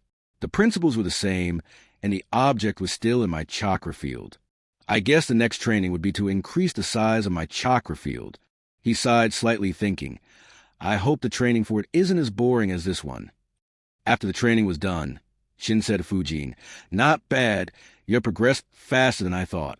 Over the next 4 days, keep practicing the same at your home, so that you get more comfortable with sensing chakras in your field. I'll be out on a mission, so I won't meet you. Once I return, we will start training to increase the radius of your chakra field. Fujin thanked him and left. The next couple of months went in a similar manner. The training for increasing the chakra field included even longer hours of meditation. He had to focus on one point and try to increase the range in that direction. Fujin thought, this is going to take a long time. I guess over the vacation, I should work on being able to train, while also keeping my eyes open instead of putting up a blindfold. That way I can train for this in the class too. Otherwise, there will be no hope of continuing this training after the academy restarts. Over the vacation, he kept up his physical workouts, which produced great results thanks to the seal. He also trained a lot in the substitution jutsu. His goal was to reduce the time required to perform it and also reduce the number of required hand signs from 5 to 0. While he didn't make any progress on reducing the number of hand signs, he was able to perform it much faster, being able to do it in less than a second, though he wasn't sure the exact time due to having no instruments to measure it. For clone jutsu, he was able to create 3 clones, which, if you recall correctly, was a requirement for the Genin graduation exam. Transformation jutsu was progressing well too, as no one was able to see any issue with him when he was roaming the streets while being transformed into others. But he hadn't yet tested it against someone who knew him. As for chakra control, he became capable of running freely on water surfaces. So he reduced the time allotted to it and only practiced it twice a week instead of daily. While he had some ideas to improve his chakra control even further, he decided to try them later so as to be able to focus more on ninjutsu. The wind nature transformation training had taken a step back as Fujin felt that he had trained enough for it. He thought, Being able to cut a stone was probably on par with being able to cut a waterfall. Even on the metal, I'm able to leave small scratches on the surface. As for earth training, he had bought more clay to work on molding it, and had also brought a small 1-foot rock into his home, which he attempted to crumble after being bored of sensor training. As for sensor training, after teaching Fujin how to increase the radius of his chakra field, the meetings with Shin were reduced to only twice a week. When the vacation ended, Fujin was able to instantly sense chakra if anyone stepped in his chakra field, unless that person had hidden his chakra. However, he had to actively focus to do that. If he didn't focus, then he wasn't able to sense anyone. However, he noticed that he was able to passively sense chakra in a 0.6 meter radius around himself. Shin said that this was something every sensor developed over time, and was very important as this didn't require attention, and the sensor could do other tasks simultaneously. His radius of the chakra field increased to over 4 times its initial size to slightly over 30 meters. Shin was quite impressed with the pace of his improvement. Shin also taught Fujin to be able to measure the amount of chakra in the ninjas in his chakra field. He explained its uses in identifying the threat level, but he also explained to not be entirely reliant on it, as the amount of chakra can be hidden as well. He demonstrated to Fujin how he could reduce his chakra that others can sense, or even completely hide it to appear as a common civilian. Shin taught the same to Fujin too. Fujin had some success in hiding his chakra completely, though it wasn't perfect yet. However, trying to reduce it and putting up a facade of having a lower chakra level was very difficult, as his chakra would fluctuate a lot. On the other hand, Fujin was able to sense chakra without restricting any of his senses, or without having to use a hand sign, or even while moving around. However, without the hand sign, the radius of the chakra field used to reduce to around 25 meters, and while moving around, it went down to merely 17 meters. It showed that he still had a lot of work to do. On the last day of vacation, Shin said, "You have improved a lot. In the future, you can easily become a good sensor with some more training. So keep working on it. We won't have any more training sessions, but feel free to approach me if you have anything to clarify." Fujin thanked him for all his help over the past 2 months and took his leave. He also returned the chakra objects that he had borrowed. Fujin really was grateful to him, though Fujin's capabilities as a sensor were still very poor. In the past 2 months, Shin had drilled all the basics of being a sensor into him. Now, he merely needed to put more efforts into becoming a good sensor. The new year in the academy finally started. Genki was again our class teacher. Fujin guessed that he'll be the class teacher until they became a genin. The new year started with another brainwashing lecture. Fujin, not wanting to waste any time, employed the art he had mastered in his previous life and remastered in this one, the art of faking attention in a lecture. He moved his attention to his chakra field. His plan was to focus on increasing the radius of his chakra field, but upon sensing others, he decided to compare everyone's chakra levels first. After noticing everyone's chakra levels, he concluded, "Wow, my chakra reserves are really very good. The efforts taken over the previous year and a half have really been very fruitful. It's good to finally be able to see the results of my efforts." As for others, Fujin noted that on average the chakra levels of the civilian students and students from Nara, Yamanaka, Kato, Hataki Saratobi, and Kurama clans are lower than others. Comparatively, students from Hyuga, Akimichi, Inazuka, Aburame, and Uchiha clans have slightly more chakra. In all, Uchiha Yuri's chakra is the 6th highest in class, while Hyuga Hoka ranks 7th. While that was what he expected, the one with the 5th highest chakra surprised him. He thought, now that's surprising. The 5th highest chakra level is Shimura Nobu. I guess Danzo really has a proper training system for kids from his clan. As for the ones at the top, there was no surprise. He thought, "Sai, these Sanjas are really blessed with high chakra reserves. Even the 2 who aren't that talented have chakra reserves almost 50% greater than that of Yuri, whereas Teru's chakra reserves are more than twice that of Yuri. It's even larger than mine. Anyways, the chakra levels of everyone are just as expected. Only Nobu was an exception. This implies that they haven't started to do any training to increase their reserves. Makes sense, though, as they are only 7 years old. Anyways, if he doesn't focus on increasing his chakra level, I should be able to increase my chakra reserves to become larger than Teru's." He then tried to measure the chakra level of Genki. On measuring it, he thought, I see, his and Shin's chakra reserves are very similar to each other. I guess there isn't much difference between an elite Chunin and a special Jounin. It's just that a special Jounin has a skill that is at Jounin level, while the rest of his skills are only at elite Chunin level. For Shin, it is his capabilities as a sensor. I gotta agree that becoming a sensor is very convenient. Unless the ones being sensed are sensors too, there's little chance of anyone realizing that they are being sensed. Though I suppose all the Kage-level ninjas would have mastered this to a certain extent. Oh, well, it's not like I'm planning to hunt any Kages. Anyways, enough of this class.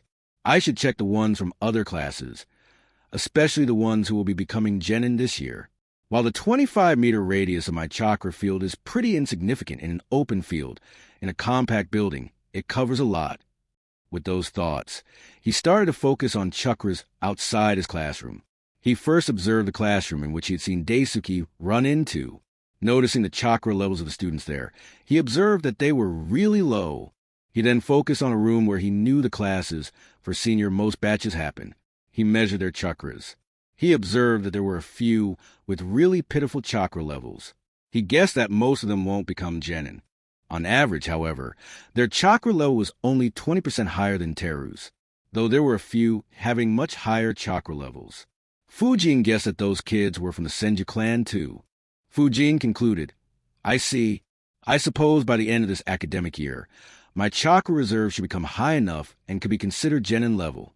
And I know all the 3 basic jutsus too. So in terms of chakra and ninjutsu, I should reach genin level in a year. Even taijutsu should reach that stage in less than 2 years. But that won't be enough to actually pass the graduation exam. The graduation exam has so much more than just taijutsu and ninjutsu. There's training on moving stealthily, setting up an encampment, incapacitating a target, freeing yourself if you are captured, using a first aid kit, even hunting, cleaning, and cooking a wild animal, and a lot more that will be taught in the academy. Without all that knowledge and training, becoming a ninja might well be suicide. Not to mention, actually trying to graduate so early would be stupid. Itachi was a different case. He is the son of the Uchiha patriarch. I, on the other hand, am merely an orphan. It would attract a lot of unwanted attention. In addition, just from the point of view of ninjutsu, I still have so much more to learn. I still have to learn a few more basic jutsus like body flicker, and not to mention I still have to learn wind and earth-style jutsus. Apart from that, I'm almost entirely blank when it comes to genjutsu and have a lot to learn in kenjutsu. So there's no point in graduating until I've gained everything I could from the academy. If I ever reach a point where I can't make much progress due to being in the academy, then I'll consider graduating early. After considering all that, Fujin finally focused on increasing the radius of his chakra field. The remaining lecture went in a similar boring manner. However, at the end of the lecture, Genki said something that excited some of his fellow students. He said, "This year we will start learning ninjutsu." Chapter 17, Body Flicker. Fujin wasn't surprised by that news. He had already gathered enough information about the academy in the previous year. For normal students, the ninjutsu training began in their 3rd year. However, for the elite batches, it began in their 2nd year. Having already learned the 3 basic jutsus, he wasn't much interested in the news. Though he did have a concern, he thought, I'll have to hide the fact that I can use these jutsus. I'll need to learn how to fail at these jutsus. And I have to do it in a manner that doesn't give me any bad habits. I suppose I could just make hand signs without molding my chakra, or maybe mold chakra for a few of the hand signs without molding it for one. I'll have to test that first. When around 7 or 8 are able to perform the jutsu, I'll show that I have just managed to do them too. In the first week, Genki just revised what they had learned in the previous year and tested all the students. However, seeing the progress of some of the students left Fujin speechless. Genki too was surprised, but it was a joyous surprise for him. In the leaf concentration exercise, Hana, Teru, and Nobu all were able to hold the leaf for more than half an hour, while Yori and Hoka exceeded 25 minutes. Fujin dropped his leaf after 36 minutes, in order to not attract any suspicion. His thoughts were, damn, if they keep up this competitive nature, they may well reach beyond 1 hour by the end of this year. While it's reasonable to expect me to keep up, I should instead show that I've slacked off and not made much progress. While Genki might get a bit suspicious, if he ever asks me, I'll just say I felt bad for them and am letting them win. Genki was very impressed too. He thought, for kids who were able to stick the leaf for over half an hour, another two should be able to reach that in another couple of months. This batch is good. I guess that Fujin brat spurred them all. They might actually be able to do tree climbing, and even water walking before they graduate. Oh, this is so nice. I could get a huge bonus from the Hokage. The Shuriken competition didn't give much insight into their growth, as many were already doing very well in the previous year. The Taijutsu tournament, however, didn't show that much improvement for everyone.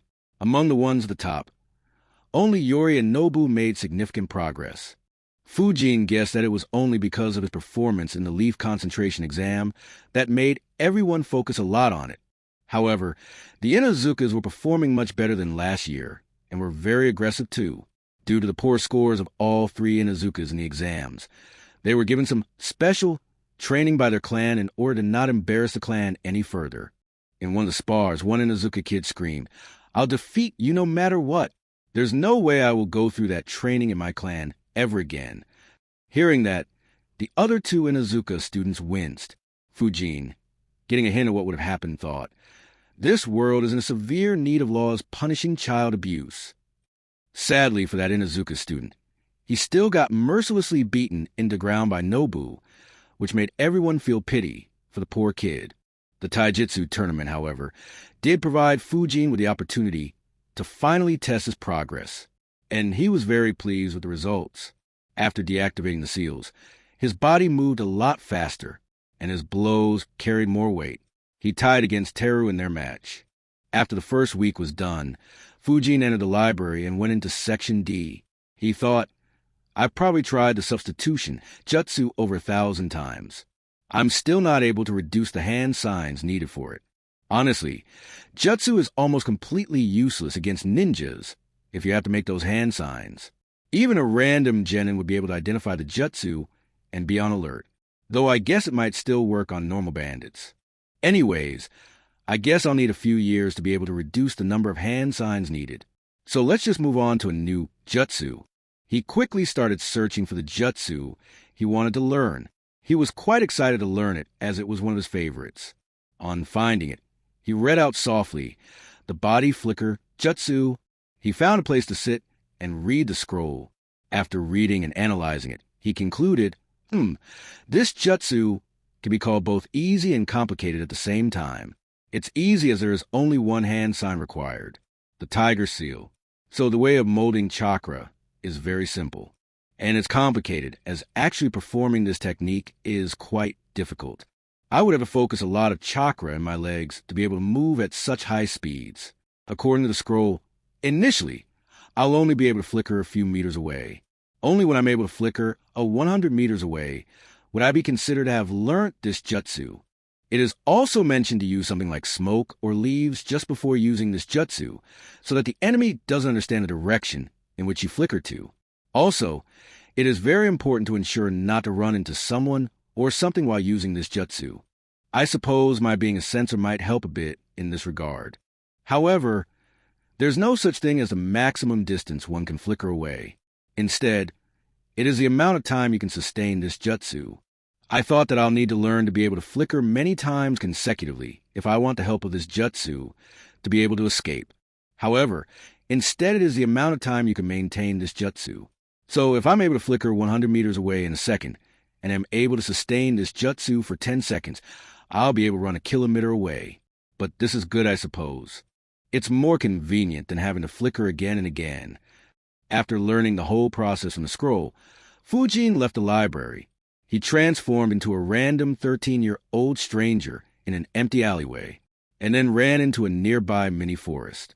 He then ran around in that mini-forest while trying to sense if any chakra was present around him. After that, he thought, all right, this forest is clear. Also, I'm under disguise, so I can start training.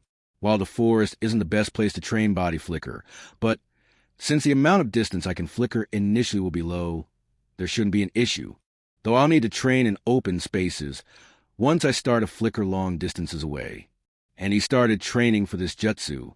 The months went on in a peaceful manner for Fujin. The physique kept improving due to the seal. He used to increase the pressure of the seal by 0.1% from time to time.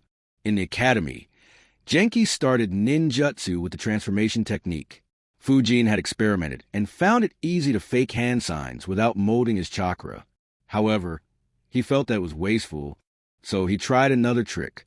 He started faking the first hand sign, but while changing the hand sign to the second seal, he used to try to mold the chakra for the first seal without the aid of the first hand sign. In this manner, he practiced doing those jutsus with one hand sign less.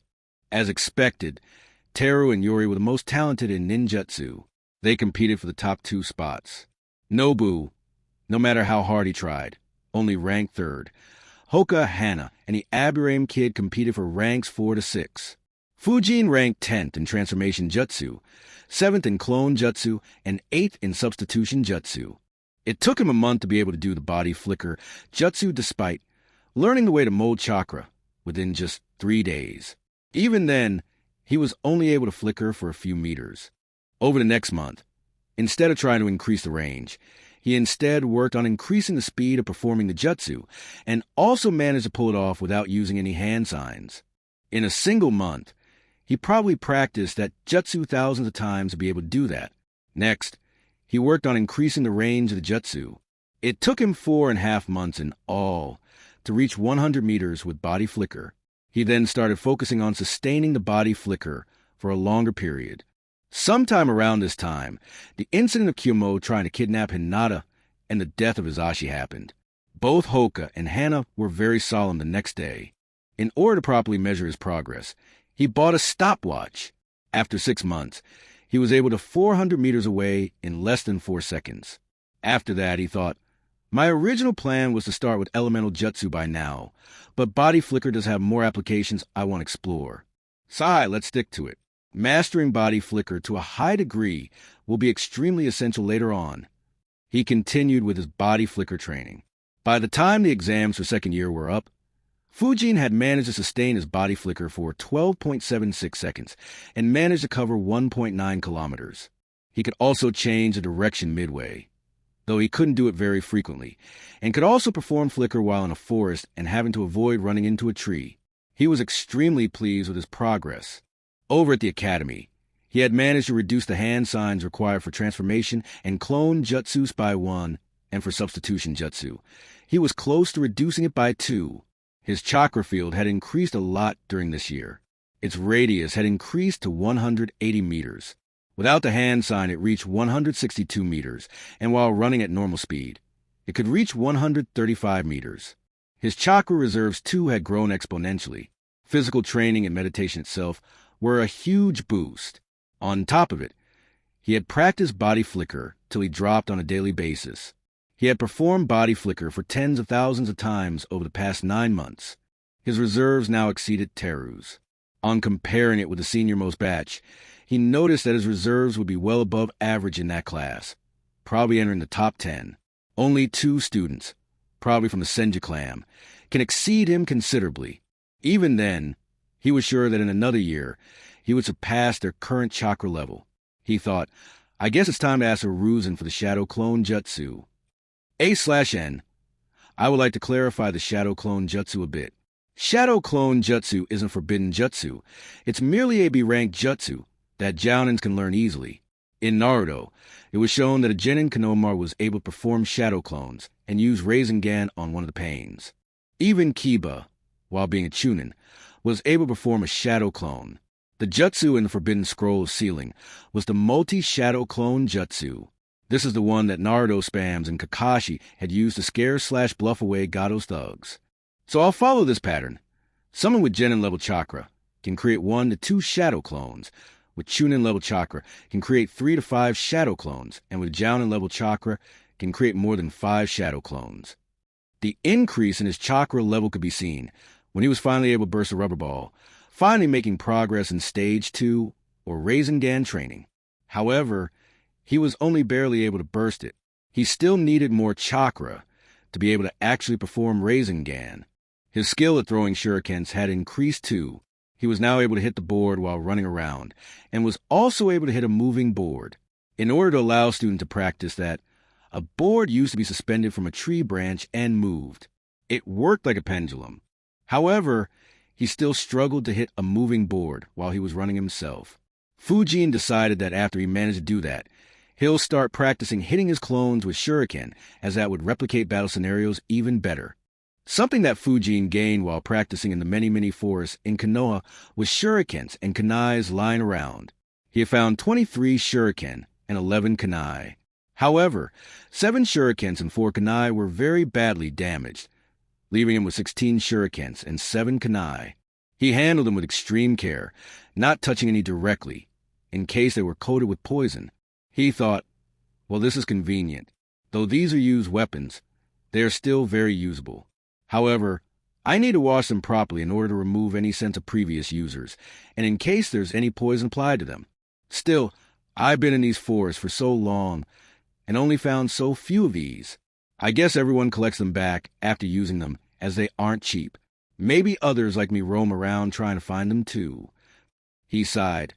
Whatever, these many should be enough for me to practice. And soon, it was time for the second-year exams. Chapter 18, Second-Year Exam. As Fujin had expected, the whole marking system for their class had been revamped. He wondered if the same also happened for other elite batches. As for the overall exams, the written exam had 100 points, leaf concentration competition had 20 points, shuriken throwing competition had 20 points, each of the 3 ninjutsu had 10 points each, and the taijutsu tournament had 30 points. In the written exam, he noticed that it had 5 divisions among itself, each being more difficult than the previous. While it wasn't much hard for him, he had no doubt that 8-year-olds from his previous world won't even pass this exam. Seeing how hard the exam was, he purposefully made a mistake in 2 questions worth 2 marks each. For leaf concentration, the same marking system as the previous year followed. Yori, Hoka, crossed 45 minutes. Nobu dropped at 56 minute. Teru at 59th minute. Hana crossed 1 hour and held it for another 4 minutes. Fujin, knowing that the written exam this year was tougher and not expecting anyone to score full, dropped his leaf after 1 hour 11 minutes. The shuriken exam also had multiple layers like the written exam. The first was to throw 8 shurikens at a stationary target board. The second was to run alternately to the right and left to a circle drawn on the ground and throw from the circle while running. The third was to hit at the target board that was hanging and swinging like a pendulum. Each of these stages were worth 4 points each. The last stage, worth 8 points, had white plates being launched in the air by Genki. The plates were spinning incredibly fast and did not move at a set path and deviated slightly. Yori, Teru, Fujin, Nobu, Hoka scored max in the first 3 rounds. Hana struggled in the second round, while scoring full in first and third. The 4th round, however, was tough. 19 students didn't manage to hit even 1, and 6, including Hana, managed to hit just 1. Fujin guessed that most of them just scored a lucky hit. Fujin had been observing the plates all the time to try and see a pattern in them. He got some hints, but not enough, and it resulted in him wishing, damn, if only I had a Sharingan. Hoka and Fujin just hit 2. Nobu hit 3 plates.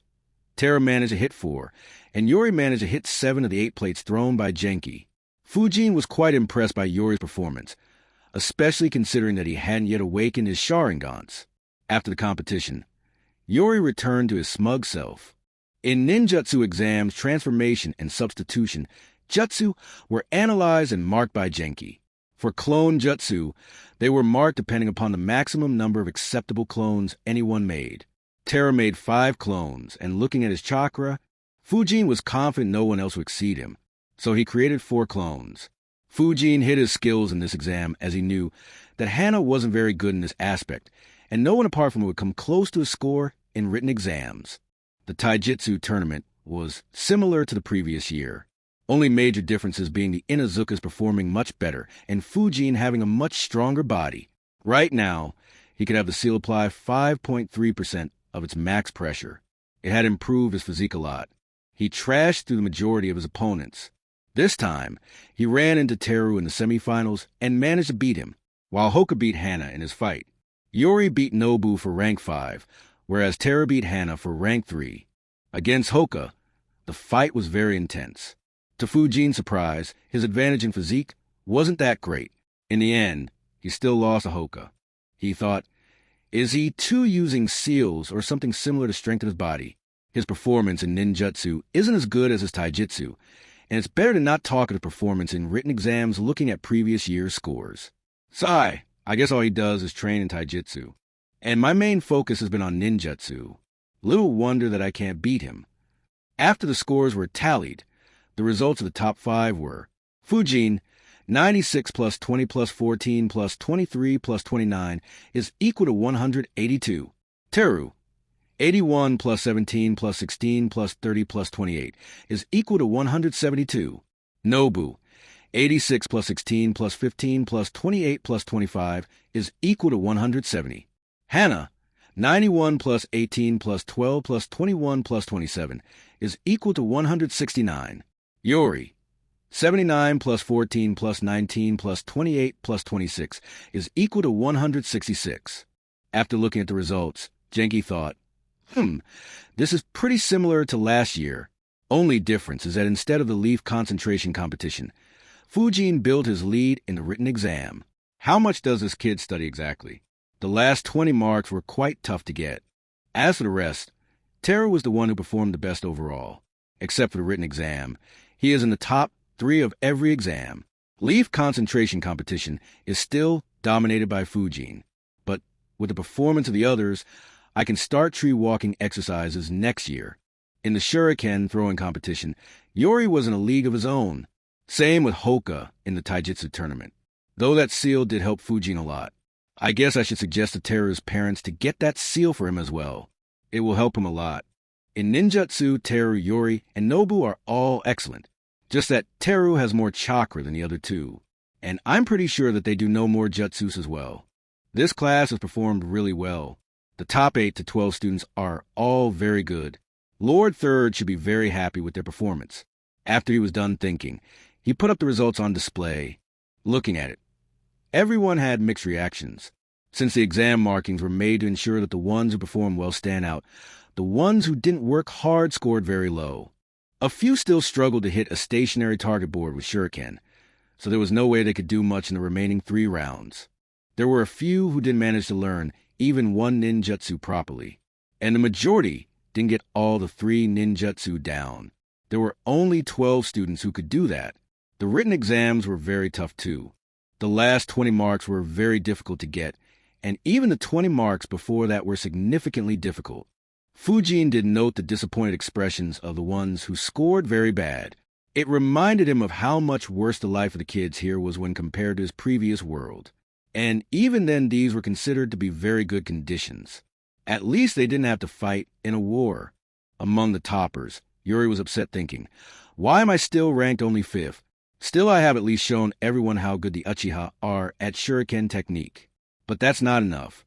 Hana was incredibly upset with tears almost forming in her eyes. She was upset at her rank dropping from 2nd to 4th. Nobu didn't show any emotions, however. Even he was upset at not being able to top the exam. Teru sighed looking at the scores. Last year, it was the leaf concentration competition, and this time the written exam. Sucks to not be rank 1 due to the written exams. Still, at least I'm the best when it comes to the skills required on the field. Not to mention that the exam didn't consider the water style, jutsus I know. Fujin looked at the results, showing a happy expression. His thoughts were, well, this one is expected, though I'm surprised that some guys scored over 80 on the written exam. I guess the brains of the kids here develop faster. My shuriken still requires some work, but that's fine. In taijutsu, I doubt I'll be able to surpass Hoka, unless he slacks off. In ninjutsu, I'm on par with Teru and others. Heck, I could have made 8 clones and decreased their scores if I wanted to, but there was no need for it. So it's going good. Next, I should focus on elemental jutsus.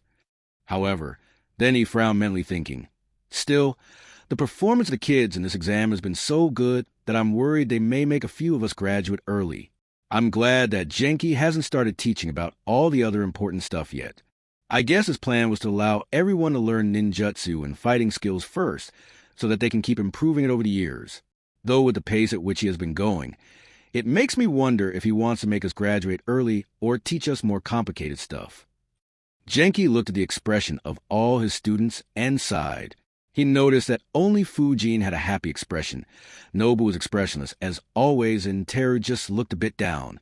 Almost everyone else was incredibly upset.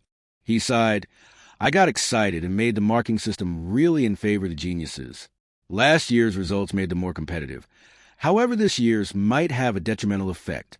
I'll need to talk individually with everyone in order to pacify and cheer them up so that they take these exam results as a motivation to do better in future." He then glanced at the Inuzuka kids. I guess I should call their parents too. The exams ended with another brainwashing speech by Hiruzen. He called Fujin forward and asked him what reward he wanted this time. Fujin stepped forward and said, "Lord Hokage, could I get to learn the Shadow Clone Jutsu?" Hiruzen was really surprised by this request. He asked, "Where did you hear about the Shadow Clone Jutsu, and why do you want to learn it?" Fujin showed an excited expression and said, "Lord Hokage, we were told that the second Hokage had started this academy, so I became quite interested in him, and hence read a lot about his life and everything he did. On understanding more about him, I was very inspired by him, and when I read that he had created the Shadow Clone Jutsu, I became very interested in it. Also, the Jutsu seems very useful. Having a clone that can actually do something will be very helpful." He then looked at Hiruzen with expectations. Hiruzen looked at the excitement shown by the young student in front of him. Looking at the respect he had shown to his sensei, he emotionally thought, "Sensei, even after being dead for decades, your will of fire still inspires the kids in Konoha." Hiruzen had sensed his chakra level during the Taijutsu tournament. Fujin, wanting to ask for the Shadow Clone Jutsu, didn't bother hiding his real chakra level. Hiruzen thought, his chakra level is sufficient to be barely able to form one shadow clone. Fine, I'll give it to him, but I need to warn him about the dangers of that technique. Hiruzen nodded and said, "All right, I'll prepare the scroll for you. Come to my office tomorrow at noon." Fujin showed that he was even more excited on hearing that, and thanked him immediately. However, on the inside, he was quite shocked. He thought, that's it? A few good words about Tobarama, and he agreed? Should I have asked for Flying Thunder God or Impure World Resurrection? He sighed internally in further thought. Then again, Shadow Clone isn't really a very complex jutsu. It is just B-rank, and even elite shunins can easily access it from the library. Also, my respect for Tobarama was genuine. Unlike Hiruzen, he did his job properly.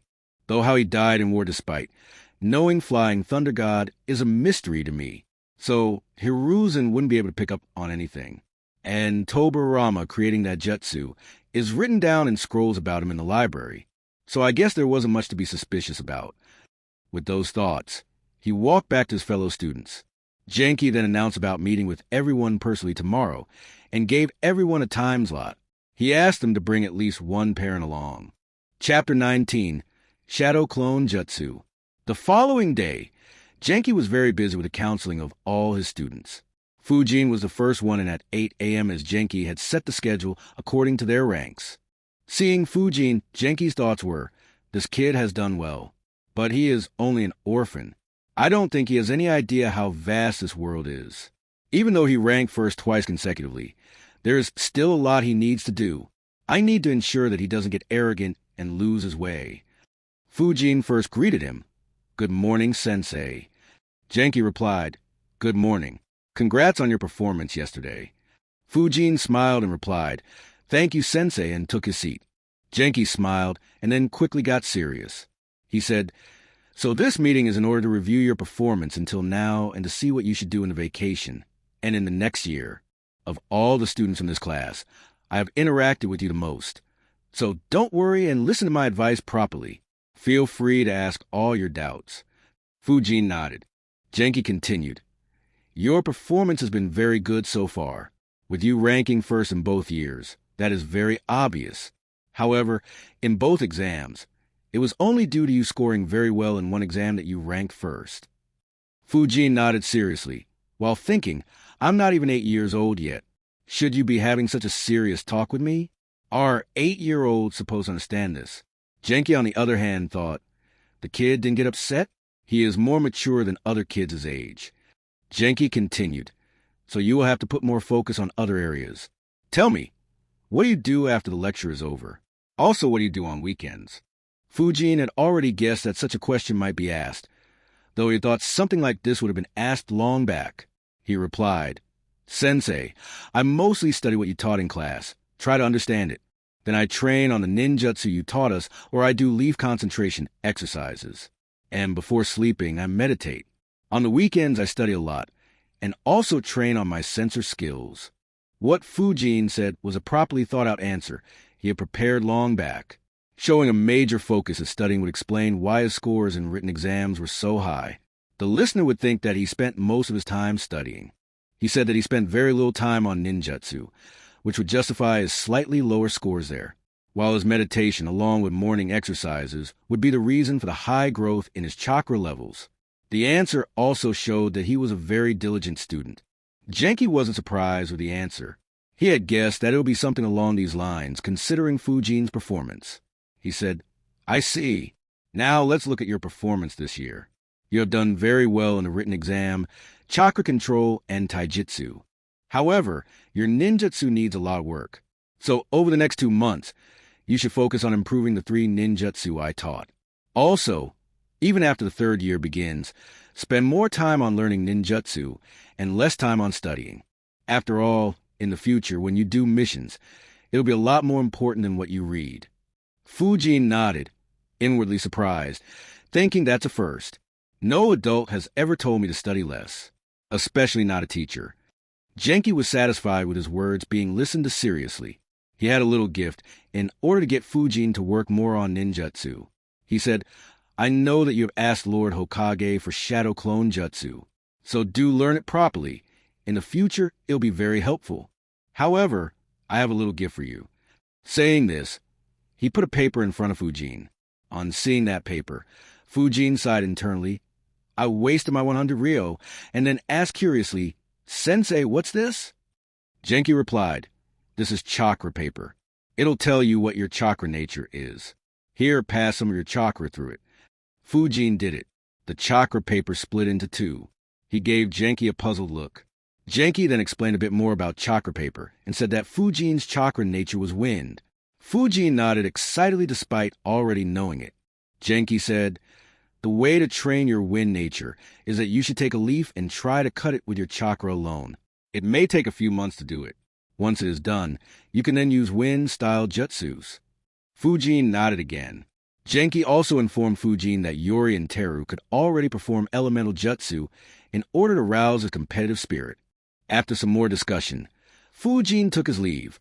He was a bit sick of having to feign ignorance of the stuff he already knew. Still, he was a bit glad of this discussion.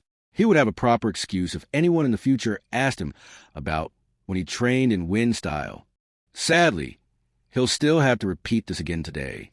Genki spent the remainder of his day counseling 14 other students, while the other 15 were scheduled for the next day. He had such advice for everyone else. Teru was advised to get the same seal as Fujin. He didn't have much advice for Nobu, so he just tried to get him to be more social. For Hana, he consoled her a bit due to how upset she was. Then he informed her that she put a lot more focus on her rank instead of important aspects. He told her to reduce her time spent on studying and leaf concentration, as the majority of her time was spent on it. Instead, he asked her to focus more on ninjutsu and taijutsu. For Yori, he strongly suggested his parents to ensure that he meditates for at least an hour daily. For Hoka, the advice was to focus more on academics. And in a similar way, the advice continued all day as well as the day after. At noon, Fujin visited Hokage's office. Hiruzen handed him a scroll, saying, "This scroll has the shadow clone jutsu. You are not allowed to share this scroll with anyone else and have to return it to me after you have learned it." Fujin nodded. Hiruzen then talked a bit about the shadow clone jutsu. He warned Fujin, for the time being and maybe for the next year, don't ever try to create more than 1 shadow clone. Also, when you dispel the clone, all its memories will be transferred to you, and that might cause you a huge headache. So always be careful while dispelling your clones. Also, don't shadow clones while you are sleeping. It'll be very bad for your health. Fujin nodded and thanked him again. Hiruzen then talked a bit about Tobarama, and Fujin had a feigned interest in listening to it. After half an hour of stories, Hiruzen finally let Fujin go. Fujin sighed and complained, Isn't a Hokage supposed to be super busy with his paperwork? Why did he have so much time to talk with me? 2 consecutive sessions of having to feign ignorance as well as interest had Fujin a bit tired. He decided to skip his ration bars and instead went to Chiraku for lunch. His thoughts were, fuck it, I have saved a decent amount of money. I can afford to treat myself for today. Soon after lunch, he started training for the Shadow Clone Jutsu. After reading it properly, he thought, this is easily the most difficult jutsu I have seen yet. The process of molding chakra is very complicated.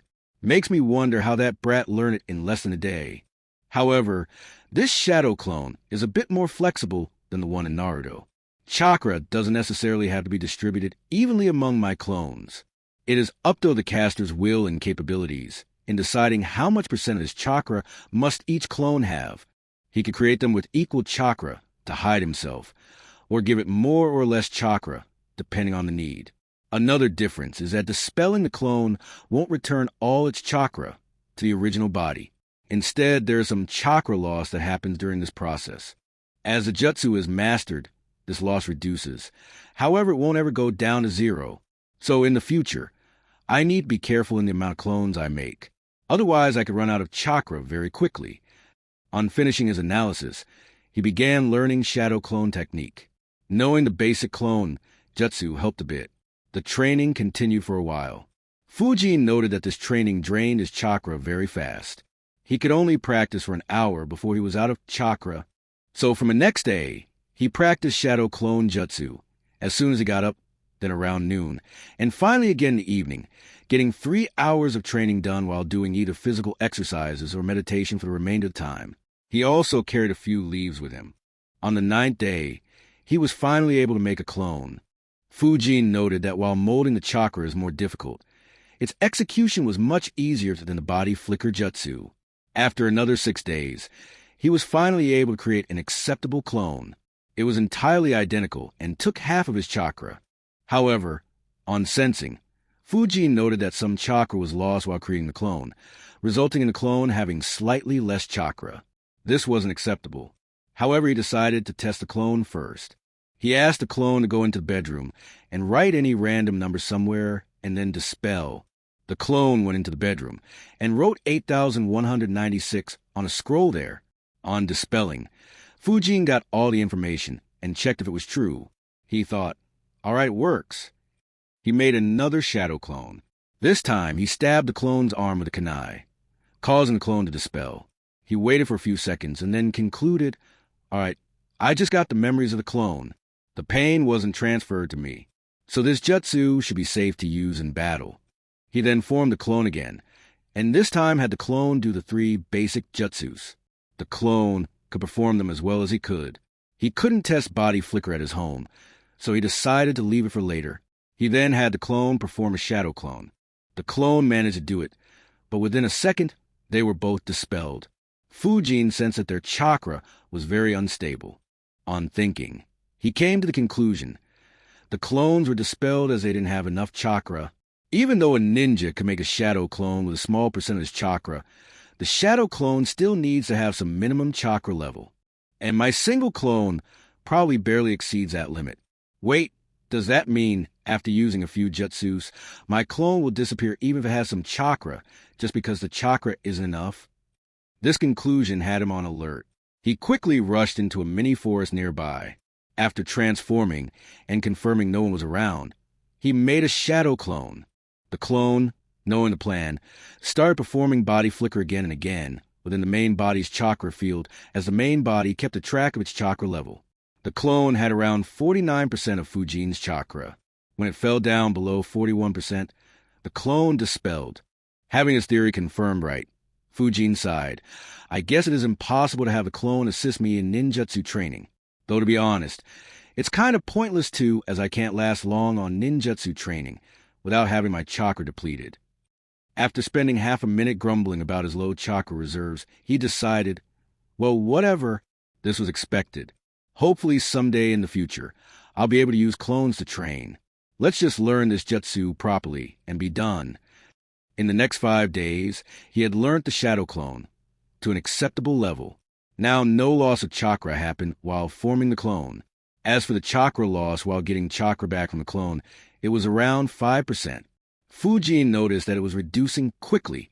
With the work on shadow clone jutsu done, he decided that it was time to finally start practicing elemental jutsus, though he decided to wait for another 10 days before he returned the scroll to Hiruzen. That way Hiruzen would underestimate his talent a bit. Chapter 20, Wind Release 1, A/N. The number of wind-style jutsu in canon is pitiful. Even the fillers mostly have similar variants of canon jutsu, with very little change, but do the same shit. So I'll be using wind jutsu from games, or even fan-created ones. I'll also make up some wind jutsu at some point later in this fanfic. On the 21st day of his vacation, Fujin made his way to the library. On the road, he thought about a lot of wind-style jutsu. His thoughts were, finally I'll be starting with wind release jutsu. In the series, wind was probably the least powerful element. Though Naruto had wind nature, all he used was Raisin Shuriken. Temari did have a lot of jutsu, but she used a giant fan. Kakashi used pressure damage, which was very lethal. I think there was also great breakthrough used by Orochimaru and probably Gale Palm used by someone. And lastly, Danzo uses vacuum jutsu, which were very lethal.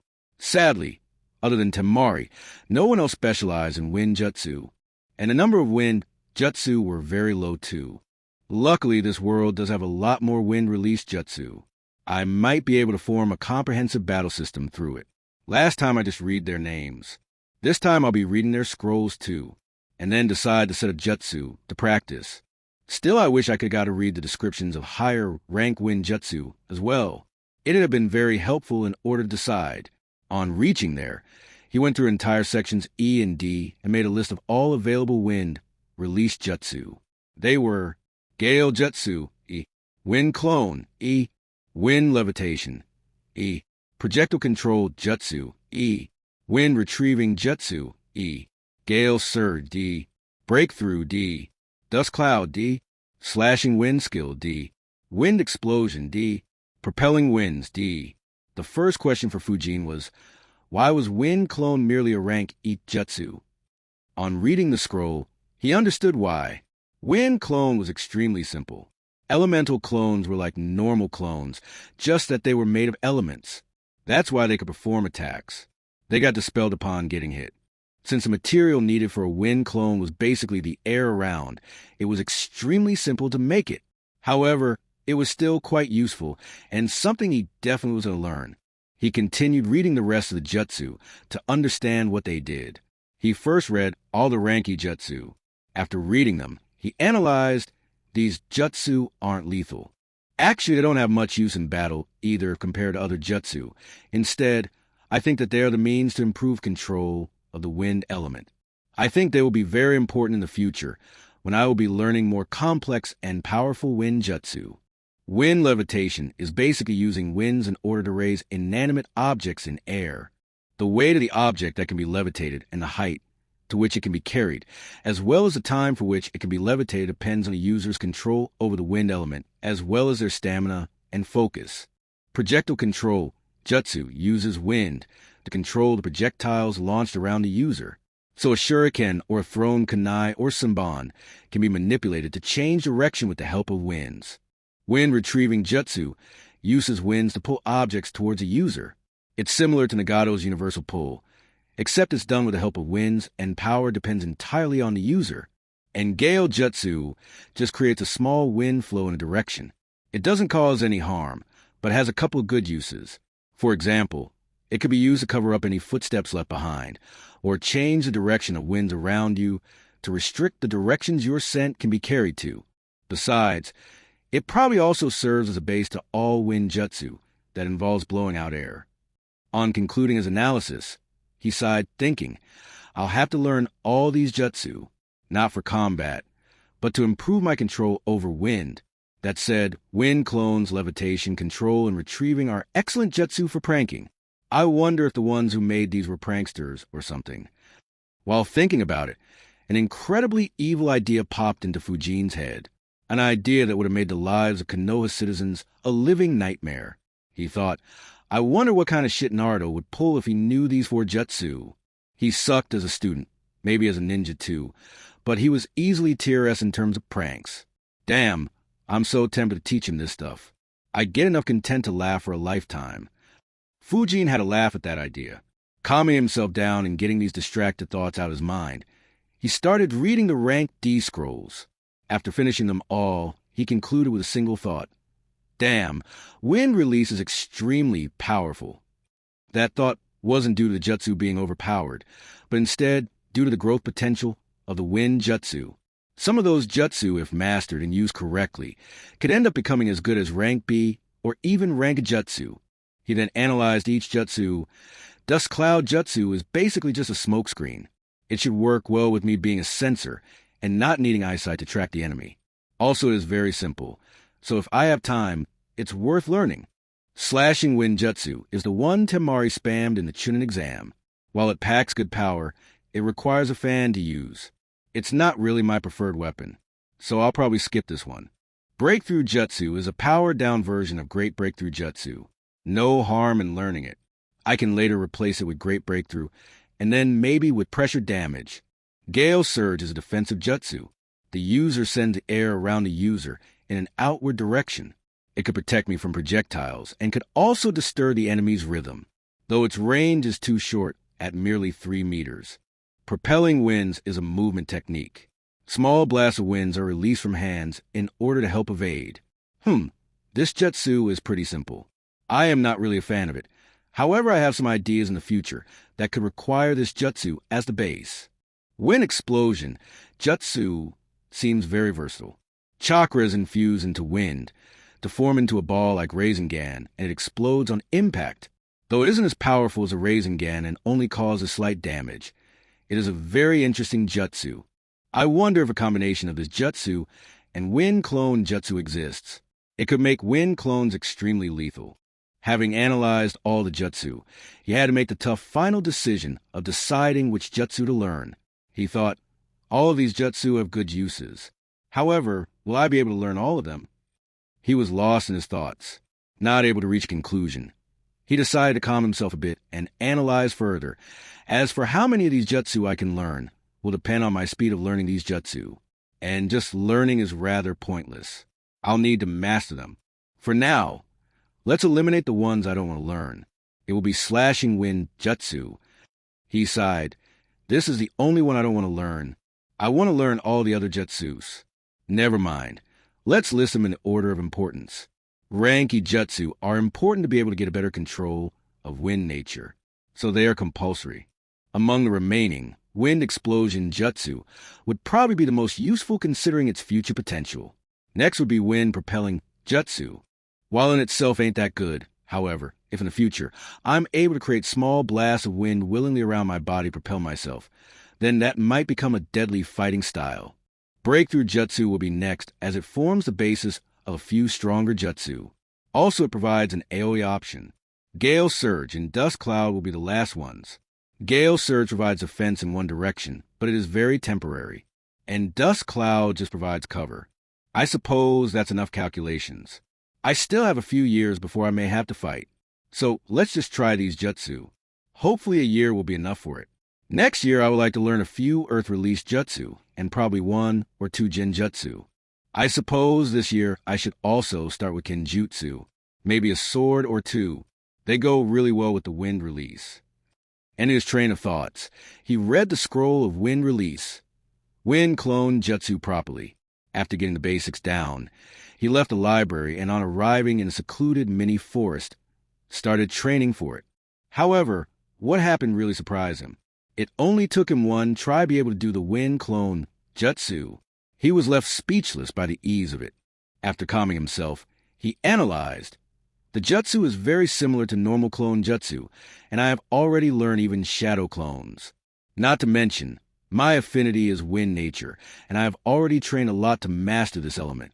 So I suppose it's no wonder I'm able to learn it in one try. Actually, if I compare it with Itachi, then this achievement isn't much worth mentioning. He was able to do Fireball Jutsu, a rank C jutsu, on his first try, so it shouldn't be that big of a deal. He comforted himself saying, "It's all right. This is the fruit of my hard work over the last 3 years." He spent the rest of the day testing the capabilities of his wind clone. Unlike shadow clones, it didn't transfer memories back, but it didn't require high amounts of chakra either, since it used the air around it. Fujin guessed that this is the most chakra-friendly clone jutsu. In merely a few hours, he managed to create 10 wind clones. It could do all the jutsu the main body could, except shadow clone, and would dispel on taking a hit. After experimenting, Fujin realized that in a head-on battle, wind clones would be more effective than shadow clones. Many times that day, he had the thought of going back to the library and learning another jutsu. However, he didn't act on that urge, as it might have attracted attention. He sighed, thinking, I should have found a way to steal those scrolls. After being satisfied with his progress, he returned home. On the way, he had a peculiar thought about the jutsu he had learnt so far. He thought, of the 6 jutsu I know, 3 of them are clone jutsu. The next day, he read and learnt Gale jutsu. He had to first gather the chakra and then expel it from his mouth as a gust of wind. He was able to perform it properly after a few tries. The jutsu was really harmless. When he tried it on a tree, except some old leaves falling down, it didn't cause any harm to the tree at all. After an hour of practice, he could cover up the footsteps he left behind. Using the jutsu to change the direction of wind in a small area took a few hours to practice. Though he had no idea how successful or unsuccessful he was at covering up his scent, he decided to have an Inazuka, check it sometime in the future. The next day, he tried learning wind levitation jutsu. While he didn't get this one on his first try, he still managed to perform it correctly within 10 minutes. He was able to levitate a leaf in air at a height of about 5 meters. It took him half an hour to do the same with a pebble. By the end of the day, he could levitate stones of diameter of 15 centimeters in at a height of 15 meters and maintain it for 78 seconds. He had read in the scroll that this jutsu could be used to lift a boulder over 100 meters in the sky, and he guessed that even that wasn't its limit. So in the future, he could keep practicing it to his heart's content. The next day, he tried the projectile control jutsu, and he finally had a challenge. This jutsu needed really fine control over the wind. He created a wind clone and had it launch shurikens and tried to control it. After a few hours, he managed to change the direction of the shuriken, but he could control it. Since the shuriken spun, he felt that it made the jutsu harder and decided to experiment with kunai instead. It decreased the difficulty considerably, and at the end of the day, he managed to maintain decent control on a thrown kunai. He practiced this jutsu for another 3 days in order to get a better hang of it. After these 4 days, he felt as if he had a better grasp on the wind element. The following day, he tried the wind retrieving jutsu. Attracting an object towards yourself by having the winds flow towards you proved to be a challenge. The wind flowing towards yourself was the first obstacle. The second was that if he was able to create a strong enough wind flow, he himself would be affected by it.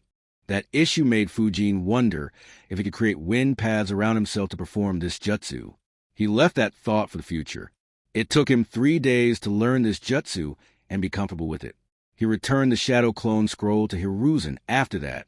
Chapter 21, Wind Release 2. It took just 10 days for Fujin to learn the 5-rank E-Wind Release Jutsu. With 1 more month of vacation still remaining, he started training for the Rank D Jutsu. He revamped his plans thinking, my initial plans were to learn in order of their importance, but since I'm able to learn at such a quick pace, let's just learn in the order of ease of learning them. So let's do Breakthrough Jutsu first, and follow it up with Dust Cloud Jutsu and Gale Surge. On getting all the required data from the library, he began the training for Breakthrough Jutsu. The initial process was very similar to Gale Jutsu, only the amount of chakra he had to gather was larger. The winds generated needed to have much more power. Also, the winds had to be made sharper to cause damage. On his initial few tries, the result was only as good as Gale Jutsu, but he could clearly see where he should improve. In merely 15 minutes, he was able to expel a stronger gust of wind from his mouth. He noted, it ain't very powerful yet, but its damage should be damn good if paired with fire jutsu. Anyways, this jutsu will require a lot of work. The process of gathering chakra, as well as the process of converting chakra into wind, should be faster. The chakra gathered should be larger, as well to increase the damage done. He practiced it for 7 days, until he got the hang of the jutsu. He also tested on a poor tree, which resulted in it losing the majority of its leaves and many branches. His thoughts were, "That's good, though it probably won't kill anyone. It can easily injure most genins." The next day, he grabbed the scroll for Dust Cloud Jutsu and memorized it. This jutsu was incredibly easy. Its process was similar to Breakthrough Jutsu, just that it had to be focused on the ground to lift the dust above. It also had some aspect of wind levitation jutsu to ensure that the dust cloud existed for a longer time. He was able to raise a dust cloud on his very first try. However, it lasted a very short time. Properly incorporating the wind levitation aspect took a few hours, but by the end of the day, the progress was sufficient. The next day, he began training for Gale Sur Jutsu. It was almost the opposite of wind retrieving jutsu. Here, he had to distill the air around him with his chakra and then suddenly release it up to 3 meters in a direction. In a way, it resembled the almighty push of Nagato. Of course, the power was extremely lagging. This jutsu didn't really provide a very good defense. However, Fujin's reason for learning this jutsu was due to a couple of ideas he had with it. The first being to increase the range and power of this jutsu, and the second was to be able to release wind in every direction around him. That way, this jutsu could become incredibly disruptive. If the range and power is increased, then it'll be perfect to create a nuisance on a battlefield, whereas an omnidirectional release would be helpful in case he's ever surrounded by enemies. It again took him only a day to learn this jutsu and practice it to an acceptable level. On the next day, he started learning the wind explosion jutsu. He treated this jutsu as a practice for his Rasengan later on. Here he had to gather the wind and shape it in a spherical form and infuse a little chakra in it. That was the difference between it and Rasengan. Rasengan was purely made of chakra, whereas his jutsu was majorly made of wind and only had a small percent of chakra in it. Since the amount of chakra was low, these spheres could be launched at the enemy. Since he was already practicing for Rasengan, this jutsu became much easier to learn. Within a couple of hours, he was able to get the jutsu right for the first time. After trying for a few times on nearby trees, he concluded, though the chakra infused in the winds explodes, it is not what causes the damage. The damage is caused by the winds, which become lethal after the explosion. They can cause a large amount of cuts, and some of them can be very deep. I tried to infuse more chakra to increase the power of the explosion.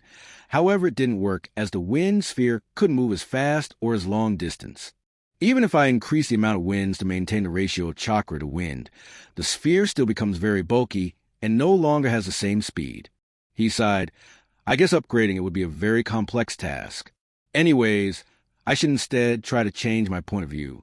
Perhaps I should try to combine this jutsu in the wind clone jutsu.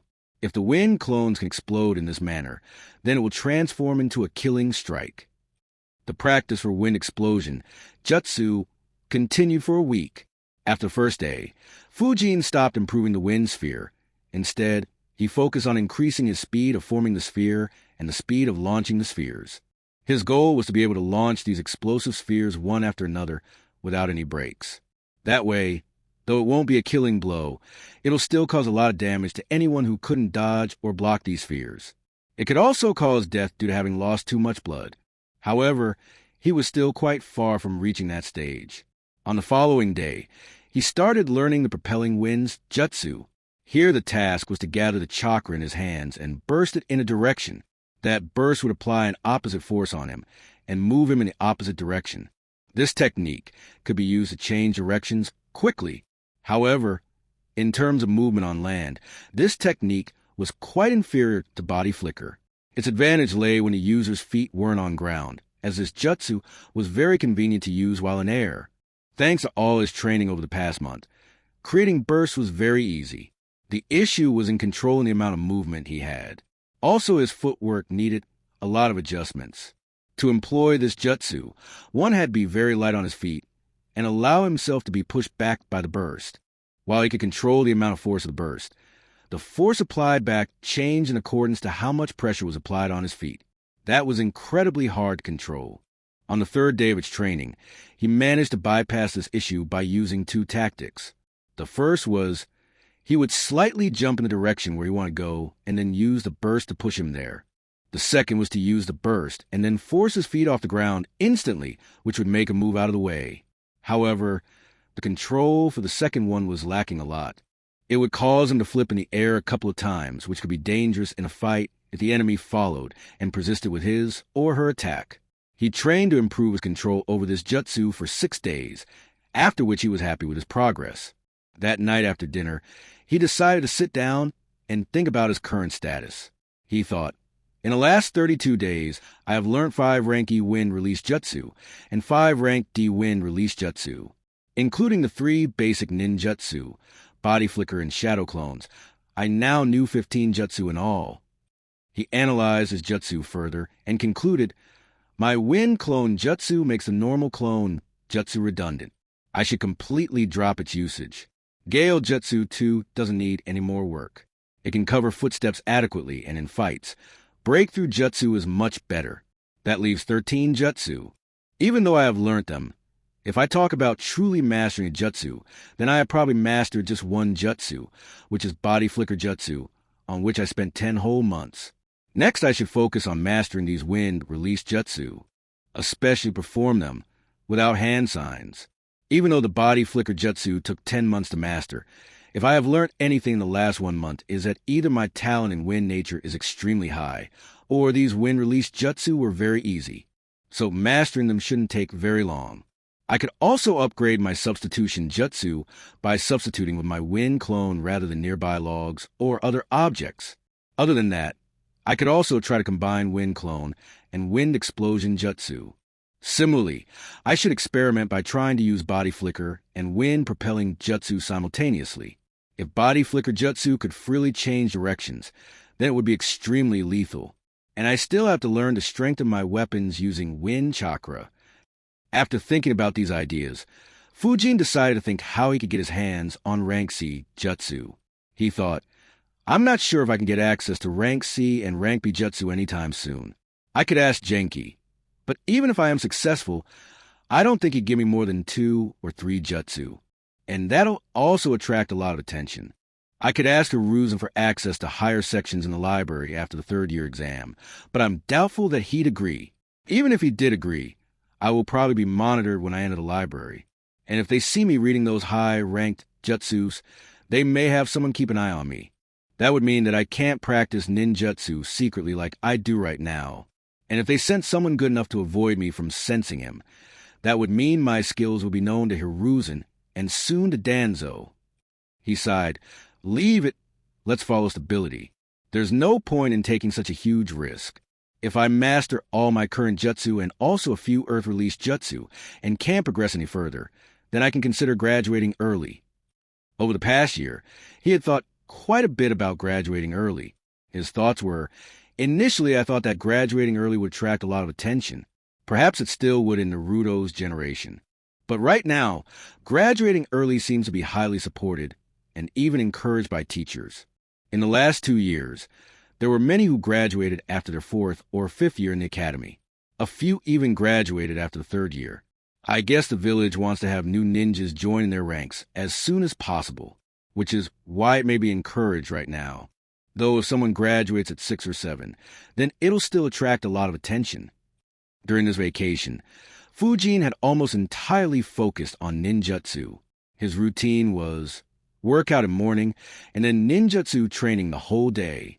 When he ran out of chakra, then he would practice meditation or practice shuriken throwing. Everything else was halted. Fujin decided to continue practicing his wind jutsu in the last week of vacation. However, he started additional training.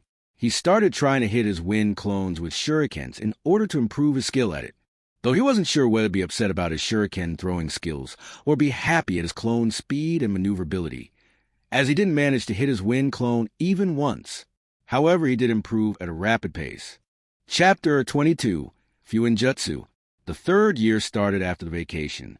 This year, Genki focused on other crucial aspects of a ninja apart from fighting capabilities. Fujin was a bit surprised that he didn't push for more advanced jutsu, but on thinking for a bit, he understood more than half of the class isn't able to keep up. Considering that he asked me to learn wind nature, I'm guessing he gave similar advice to others who could keep up. This way, the struggling ones would catch up, and the students who are performing well can reach the next level. I guess they want to ensure that every single kid from this class becomes a capable ninja to fill up the void left by the dead. Still from his speech, it seems like everything will be taught in this year itself. After the lectures were over, Fujin went to the library. He went to Section E and picked up the scroll named Introduction to Fuinjutsu. He recalled reading it a couple of years back. He read it once again, this time properly.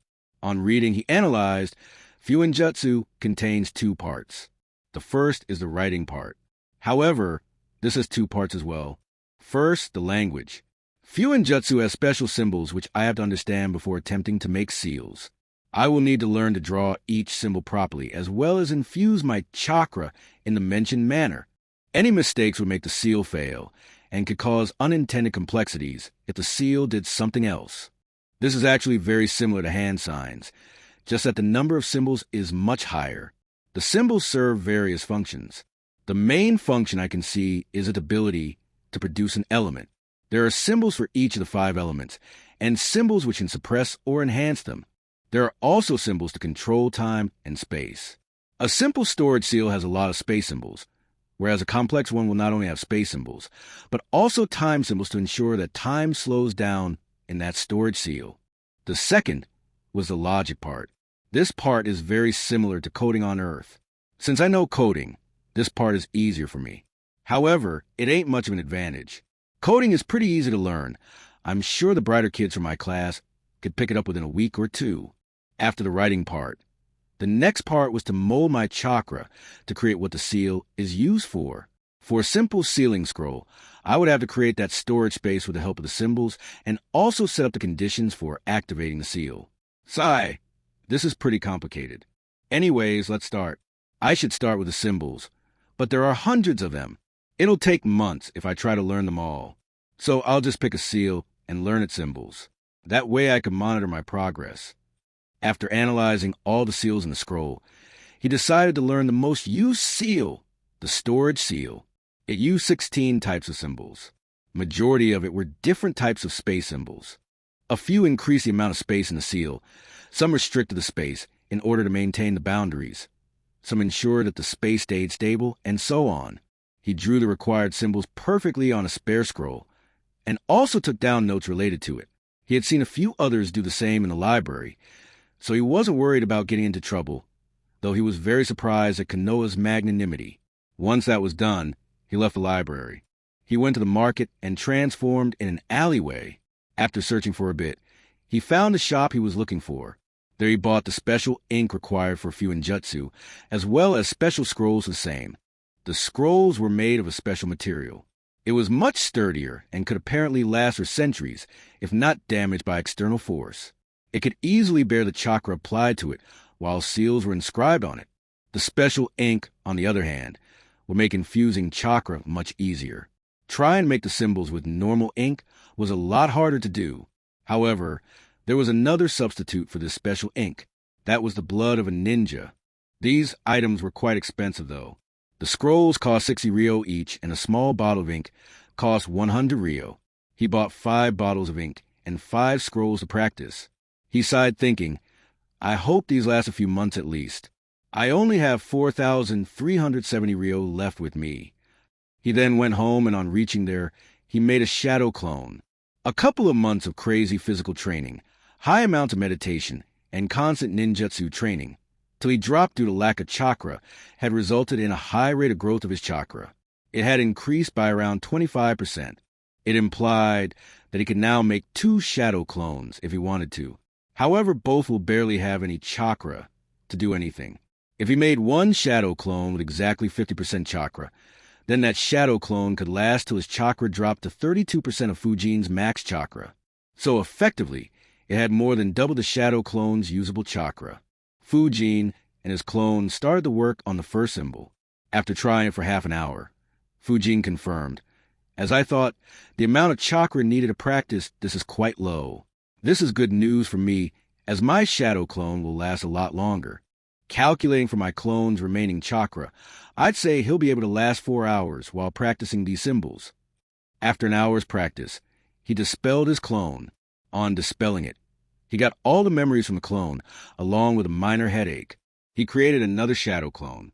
This time the clone practiced a symbol for 2 hours, took a break of 2 hours, then practiced it again for 1 hour, and then took another 1 hour break, followed by 1 hour practice. Fujin went out to practice shuriken, throwing on a wind clone, and increasing the radius of his chakra field.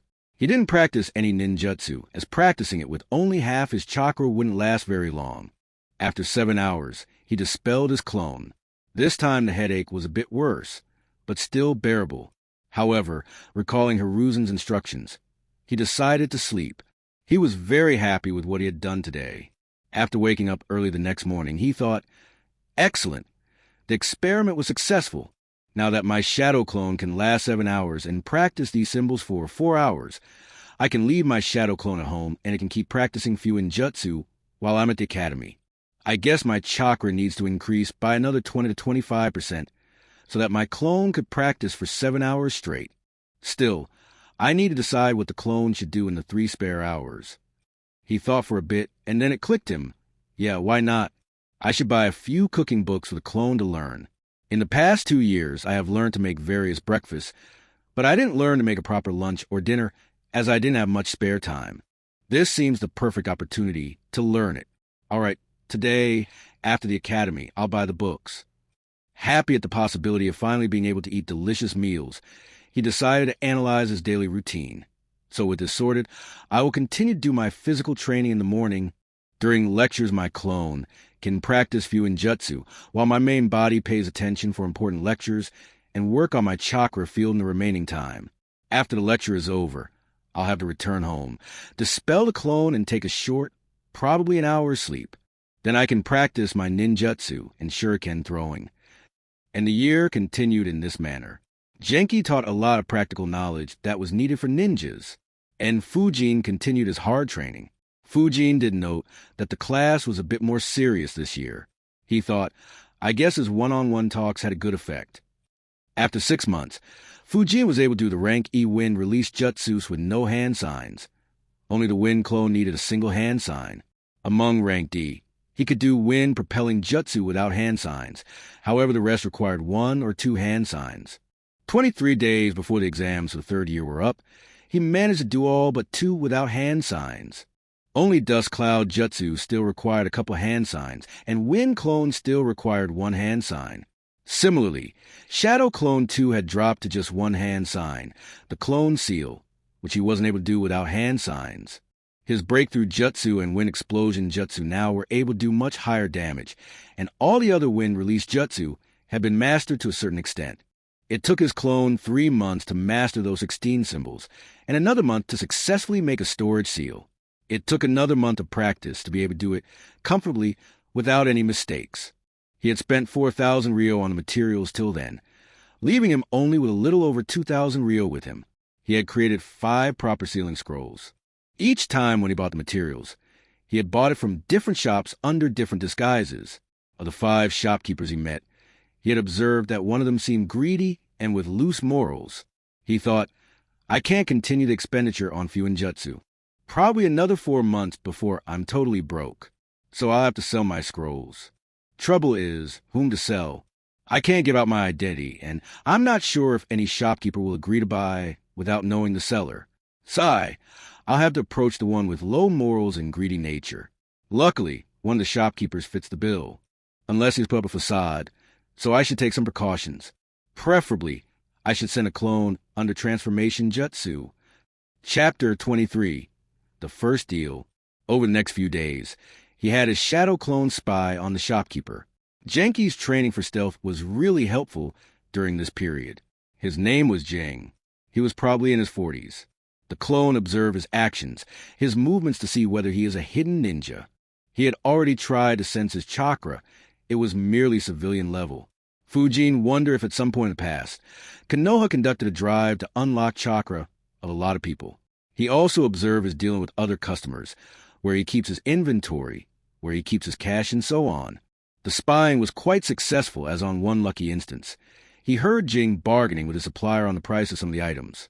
On hearing them talk, he understood that the supplier sold an explosion tag to him for 500 ryo and storage scroll for 1,200 each, while he sold the storage scroll for 1,500 ryo and the explosion tags for 750 ryo to his customers. After being sure that he was a safe target, he sent his shadow clone with the 5 scrolls.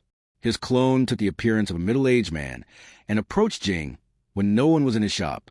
On seeing him approach, Jing put up a kind smile and said, "Hello, what do you want to buy?" Fu Jin's clone replied, "Hello, I'm not here to buy, but to sell." Hearing that, Jing was quite surprised. He raised an eyebrow and asked, "Sell? Who are you?" Fu Jin's clone replied, "You can call me Zoro." Jing noticed the fact that the man in front of him asked him to call that. He then asked, "What do you want to sell?" Fu Jin's clone paused for a moment and stared in his eyes. He then said, "Storage scrolls." Jing, trying to gain an upper hand in any negotiations, said dismissively, "I already have 3 suppliers for storage scrolls. Why should I buy from you?" Fu Jin's clone smirked and replied, "Because my scrolls are better." That statement got Jing interested. He asked, "How?" "And I'll inspect your scroll first before buying from you." Fu Jin's clone maintained a smirk and replied, "Suit yourself," and handed him a scroll. Jing took the scroll and invited him to a room inside the shop. On the way, he asked, "So what's the name of your company, and who is the person in charge of it?" However, he was dismissively answered with, "You don't need to concern yourself with it." Hearing that, Jing thought, "Oh, a secret organization? So either he is someone who doesn't want anyone to know that he can make storage scrolls, or he has a secret organization behind him which probably does some shady work. I'll make a ton of profits from this sheep." On reaching the room, Jing started inspecting the scroll. Fu Jin's clone's claim wasn't empty. A standard storage scroll has 10 storage seals in it. However, the one he made had 12 seals in it. When he saw Jing inspecting the scroll, Fu Jin's clone thought, "It isn't difficult to make 12 seals in a single scroll. You just have to draw the seals closer to each other." Actually, if anyone wants to make an optimal storage scroll while keeping the size of the scroll the same, then he could make 25 seals in the scroll. However, for the ones who mass-produce these seals, 10 is the optimal number. The reason is that many buyers don't need more than 10 seals in a scroll. And for the ones who want more, the producers would profit more if they bought more scrolls. It also resulted in less effort needed to make the scroll. So it had become an optimal number for them to make maximum profits. However, I don't have any such restrictions. I just want to make some money to continue practicing Fuinjutsu. On looking at the number of seals in the scroll, Jing had similar thoughts. However, he could also think even further than Fu Jin, as he had a lot more experience and information. He analyzed, "While just having 2 more seals might not seem such a big deal to normal people, but I know the ninjas who want to buy scrolls having more storage seals in them. Just last week, one Jounin was talking about the convenience of having a storage scroll with more seals. I can sell this scroll to him for a much higher price, probably even over 2,000 Ryo." Then he looked at Fu Jin and thought, "Now the only question is whether he is aware of its value or not." After a few moments, his expression became unpleasant, and he angrily said, "Your scrolls only have 2 seals, and the quality of each seal is the same as others. 10 seals are already more than enough for a single scroll. I will buy from you. However, I'll pay you the same price as I pay to my suppliers." Knowing the kind of guy the shopkeeper was, Fu Jin's clone smirked again and said, Now, we both know that ain't true. There are too many ninjas who will willingly buy scrolls with more seals." Jing, however, dismissively replied, "Yes, but they won't be willing to pay higher.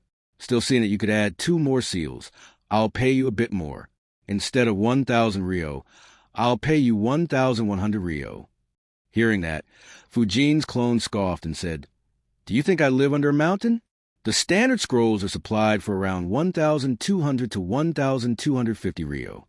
Even if you consider the lease at 1,200 Ryo, just considering that it has 20% higher seals would raise the price to 1,440 Ryo.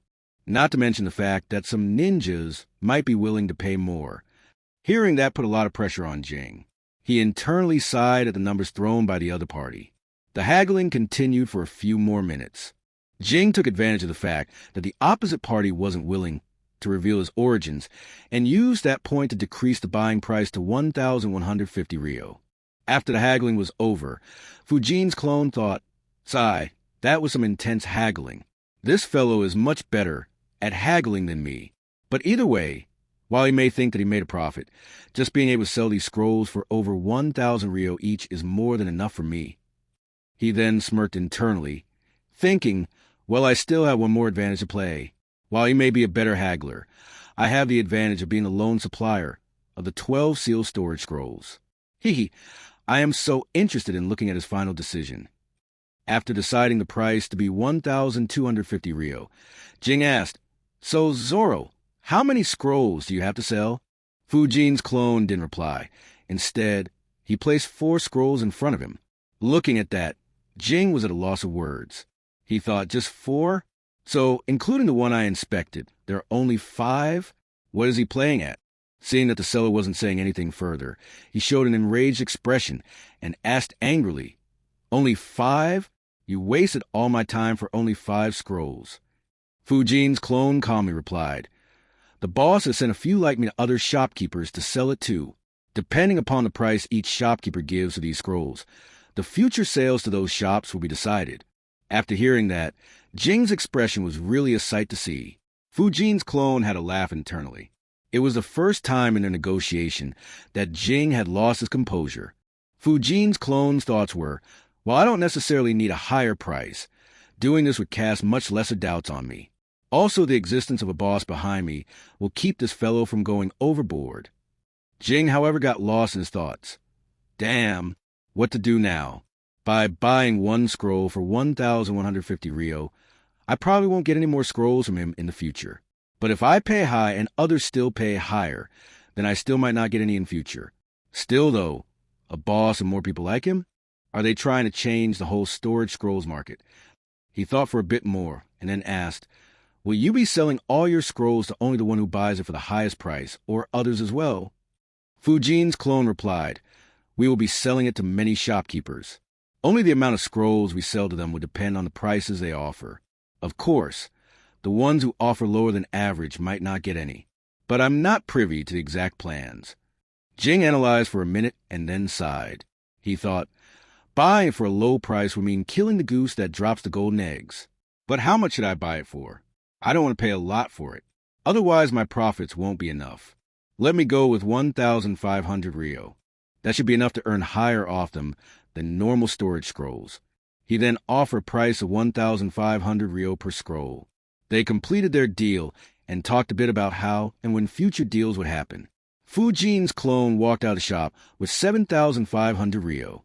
He handed the money to Fujin in an alleyway while he wandered off a bit and dispelled himself after confirming that there was no one around. After looking at the cash, Fujin's thoughts were, wow, am I really that good at negotiating? However, after getting his clone's memories back, he thought, nope, I am probably closer to a novice rather than a master. It was just that the final bluff was too much of a temptation for him to ignore. Probably. He also thought that a powerful organization might be behind me, which threatened him a bit. Well, whatever, this is good cash. I should consider selling scrolls often to him. He then went to a few other shops under different disguises to buy materials. He bought 30 bottles of ink, 25 scrolls, and 200 blank paper tags. The blank paper tags cost 10 Rio each. So in all, he spent 6,500 Rio on the materials. He then bought some meat and returned home. He thought, now that I do have some cash, I should definitely increase my meat consumption. The meat business here is entirely dominated by the Akimichi clan. All the shops which sell meat belong to them. I wonder if it is because they are good at it due to economy of scale, or if they were given monopoly over this business when they joined Konoha. After that day, Fujin began learning other seals too. He learned a few basic ones like heat seal, cool seal, hard seal, soft seal, shock seal, and wet seal. These seals used elemental symbols. However, the number of symbols required was much lower as compared to storage seal, as these did very basic things. The heat seal could only be used to warm a room, while the cool seal absorbed heat from surroundings to make the room cooler. Shock seal could apply a small electric shock, but was very harmless too, as Fujin could bear that shock without any issue. Hard seal was used to harden a surface or an object, whereas soft seal did the reverse. Wet seal was used to gather the moisture from the air and make the surface it had been stuck to wet. All these seals had to be made on a paper tag, and to use it, it would have to be applied on a surface and be activated. The elemental seals had a requirement of the user being able to use those elements. But since these seals were very basic, he could do it despite not having mastered fire, water, and lightning natures. In all, it took him 4.5 months to learn all these seals. During this time, he also started selling 20 storage scrolls to Jing every month for 30,000 Ryo. He kept the amount low so that the major suppliers of storage scrolls won't be annoyed by him and try to find him. On the other hand, Jing was very happy too, as he could sell these scrolls for around 2,300 Ryo. By the time third year's exams were up, Fujin had saved over 100,000 Ryo. Chapter 24, Graduation. In the third year, Genki had focused entirely on the basic skills. It made this year a lot more fun. After having taught one skill entirely, he used to come up with games so that everyone would get used to using it. For instance, after teaching how to move stealthily, he gave everyone 29 tags with their roll numbers written on it. Everyone had to put these tags on the backs of other 29 students and avoid others to put those tags on their own back. Thanks to Fujin being a censor, no one managed to put any tag on his backs. The few who tried to sneak up got a punch or an elbow to their face. While hunting wild animals had resulted in most students making some really funny faces, killing an animal didn't create an issue for everyone. Though Fujin did sigh, thinking, I never thought that my first kill in this world would be a freaking rabbit. The fun part, according to Genki, which he enjoyed the most, was having everyone cut open the animal they hunted, clean it, and prepare it for cooking, an act that disgusted most of the students, including Fujin, as he had never done anything like this in his earlier life. Only Nobu was completely unaffected, and in order to make everyone learn cooking properly, Genki banned bringing lunch to the academy for a few days. Their lunch was the wild animal they cooked. Later in the year, he also introduced tree climbing as a chakra control exercise for his students. In this manner, the year progressed. 1 week before the final exams, Genki dropped the news that surprised Fujin. He thought, while I did know about it, for the announcement to be made so suddenly is surprising. Genki had announced, if there is anyone among you who wants to attempt a graduation exam, then let me know within the next 3 days. However, by the end of the day, Genki did regret announcing that right in the morning. He sighed, damn, I should have announced it when the lectures ended. No one paid attention to today's lectures. After going home, Fujin thought hard about it. On analyzing, he concluded, there's still a lot more for me to learn. Right now, my Wind Jutsus, Basic Jutsus, Shadow Clones, Body Flicker, Shuriken Throwing, and Taijutsu has progressed to the level that I'm satisfied with. But I still have to learn Earth Release Jutsus, and also need to work on sword skills and Genjutsu. As for Fuin Jutsu, though it has been coming along well, I still haven't started on the intermediate level seals which are available in Section D of the library. And there's also Rasengan still left to master. Also, while graduating will ensure that I won't have to waste time in the academy, but since Konoha currently is suffering a shortage of ninjas, I suppose my free time might be curtailed rather than getting more time to train. Also, the missions might have more risk than usual, especially with the Third War still fresh in everyone's minds. All right then, I won't participate in it. While the top scorer not attempting the graduation exam might raise questions, it's better than dying on some rank C mission gone wrong. However, unlike Fujin, the other kids from his class were perfectly indoctrinated by the will of fire, and hence many were interested in participating in the graduation exam. However, knowing that they won't be able to pass, many parents didn't allow their children to take part in the exams. In the end, there were 7 students who decided to participate in the graduation exam. Yuri, Nobu, Teru, Hoka, a civilian kid, and the 2 from Aburame and Ataki clans decided to attempt the exam. Fujin did see that Genki was a bit disappointed in him not attempting the graduation exam, but he was relieved as Genki didn't talk with him on the matter. The graduation exam was around a week after the third-year exam. The third-year exam went as usual. A few more parameters were added to the exam based on the skills that Genki had taught in this year.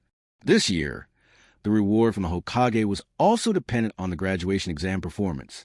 That pretty much meant that Fujin won't get any rewards for rank 1, so he decreased his performance slightly in the written exam and once again didn't give his all in the ninjutsu exam. So in the end, he only ranked 4th, Teru ranked 1st, followed by Nobu and then Hana. Fujin was actually very grateful that Hana wasn't attempting the graduation exam. While he wasn't aware for the reason, it meant that he wasn't the only one with high scores who wasn't attempting the graduation exam.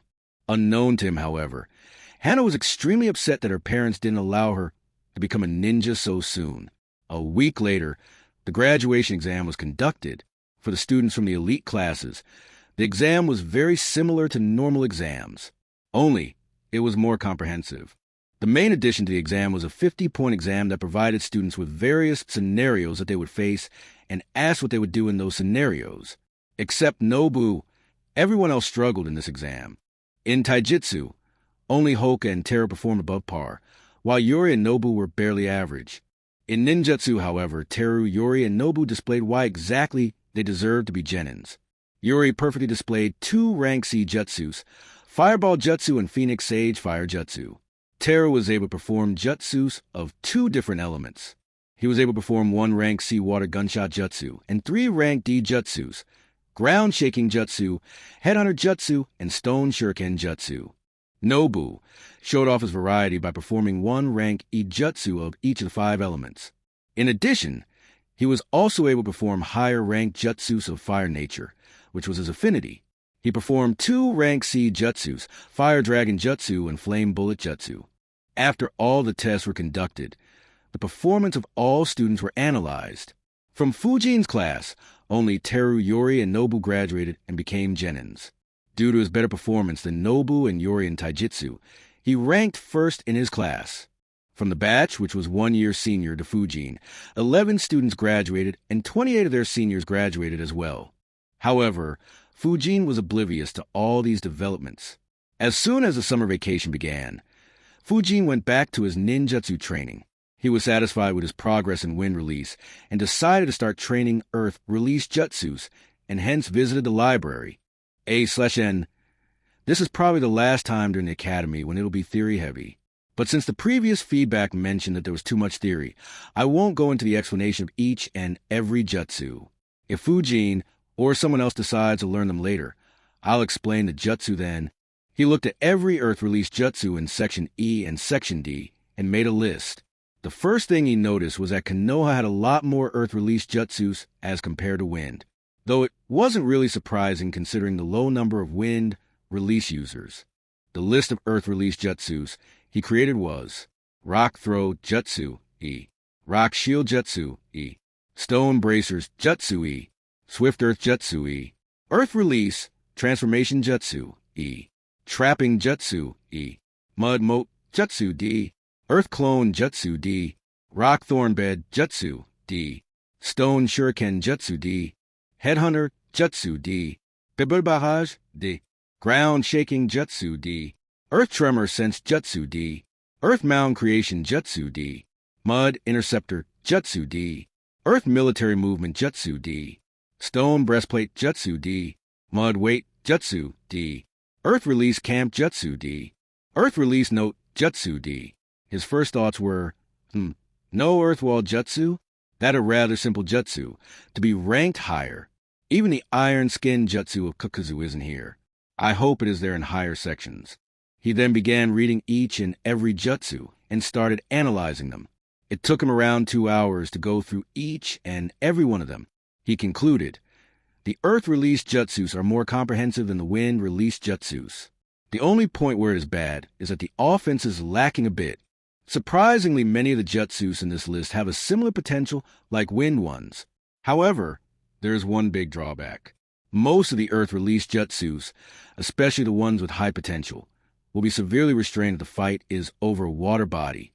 Now that I think about it, IWA is pretty lucky to not share any border with Kiri. Otherwise, they'd be in very passive situations in the wars. Anyways, I can ignore all offense-oriented Earth Release jutsus. For defense, Rock Shield Jutsu is a good option. It probably is an inferior version of Earth Wall Jutsu, so it can be upgraded later. I also wonder if I could use the Hard Seal to make the shield more durable. For trapping, Mud Moat Jutsu is a good option. It creates a 6 feet deep moat with 6 feet radius around the user. It should serve as a base for that rank A Swamp Jutsu, which Jiraiya had. I don't recall the name though. As for movement, Earth Military Movement Jutsu is a must-learn. It allows traveling through the ground for short distances. Having another way to escape is always good. Earth Release Camp Jutsu is pretty handy too. It can make a cave within mountains. There are a few small hills in the village, like the one where there is a waterfall. I could try this jutsu somewhere near that place. Also, these 4 jutsus make a neat combo. I could use camp jutsu to build a cave within a mountain, then use rock shield jutsu to hide the entrance, prepare a moat around the mountain, and if anyone manages to find a cave, then I can escape with Earth military movement jutsu. He began his training for the Earth release jutsus. While he hadn't honed his Earth nature as much as Wind nature, he still had honed it a lot. He could crumble boulders to dust in just a few seconds. That's why he managed to learn them very quickly. However, they were a bit tougher to learn when compared to Wind release jutsus. He learnt Rock Shield Jutsu within a few minutes, and then spent a couple days on it to increase the size and durability of the Rock Shield that he used to raise from the ground. He also attempted to apply the hard seal on the Rock Shield he raised. It increased the durability of his shield. However, applying the seal and activating it took around 1.5 seconds to pull off, something he might not have in a fight. The camp jutsu was learnt within a day. Though the cave was a bit dusty, he could just use breakthrough jutsu to clean up all the dust. He could also use the rock shield jutsu to cover up entrance if he wanted to hide, though he had to leave a small space open in order for air to circulate. He didn't bother perfecting this jutsu as there was no need for it right now. The next was the mud moat jutsu. It had an aspect of water nature as well, so it took him close to a week to learn it.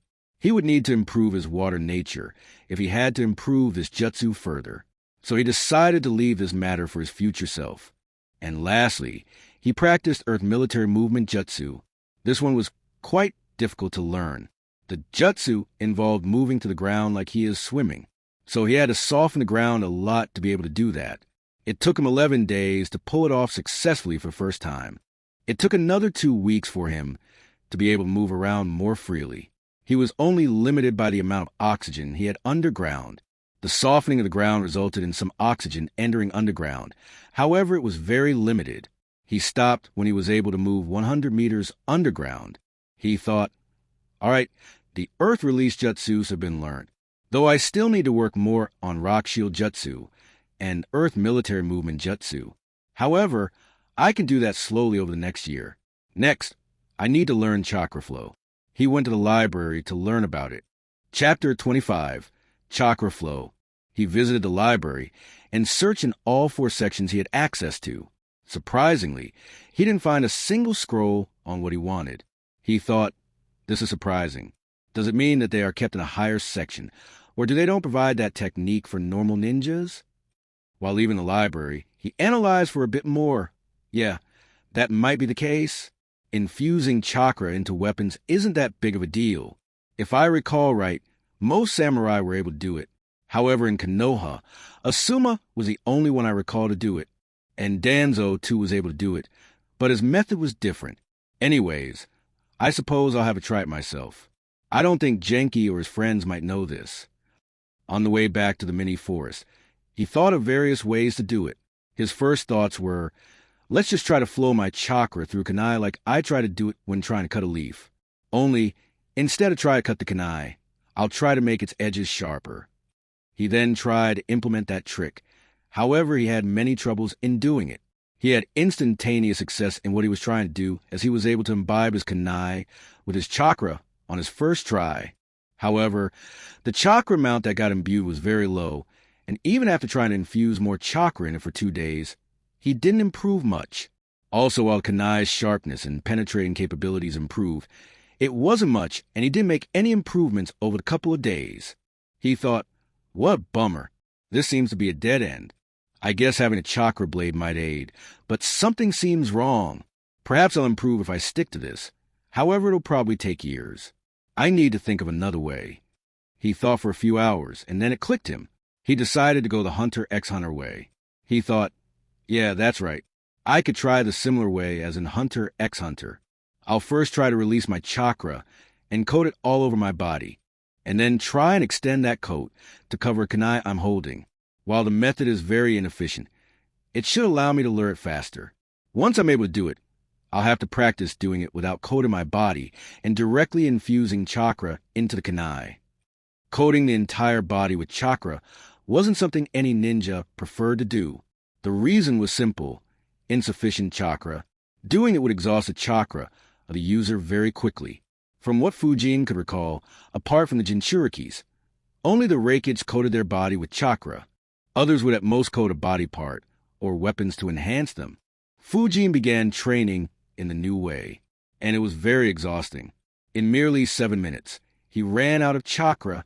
However, he could see that he was making some progress in extending his chakra to Kanai. It was slow, but a steady growth he observed in 7 minutes. He guessed that in around 10 attempts, he'll be able to perfectly coat the Kanai with his chakra.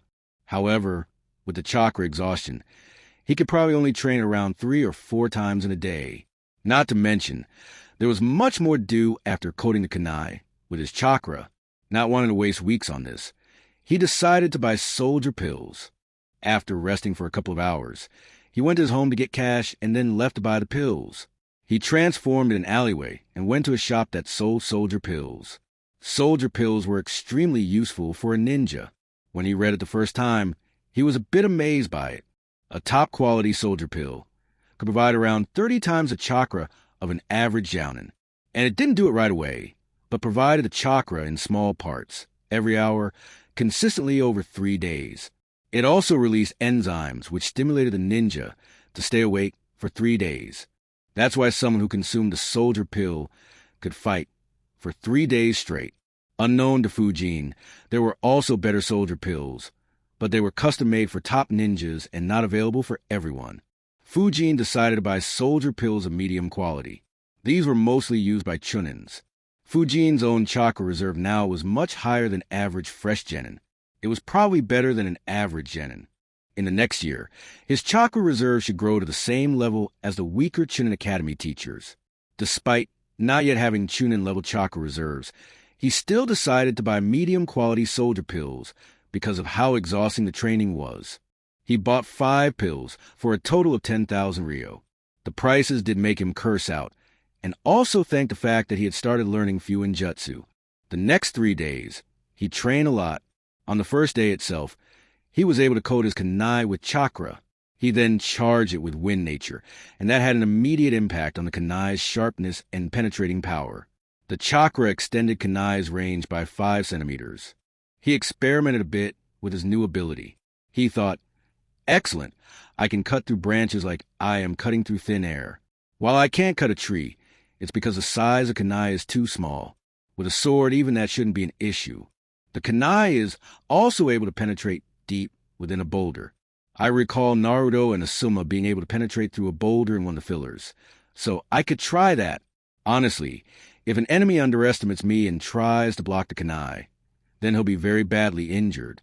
But I do need to reduce the amount of chakra I need to do this. The next part of the training should be to directly try to coat the Kanai without coating my whole body too. So how should I proceed? The thought for a bit and then concluded, just directly trying to coat it will probably end up in failure. I should instead try to coat only my hand with chakra and then try to extend it to Kanai. I guess I could also try to train in how to infuse chakra in my punches in this way too.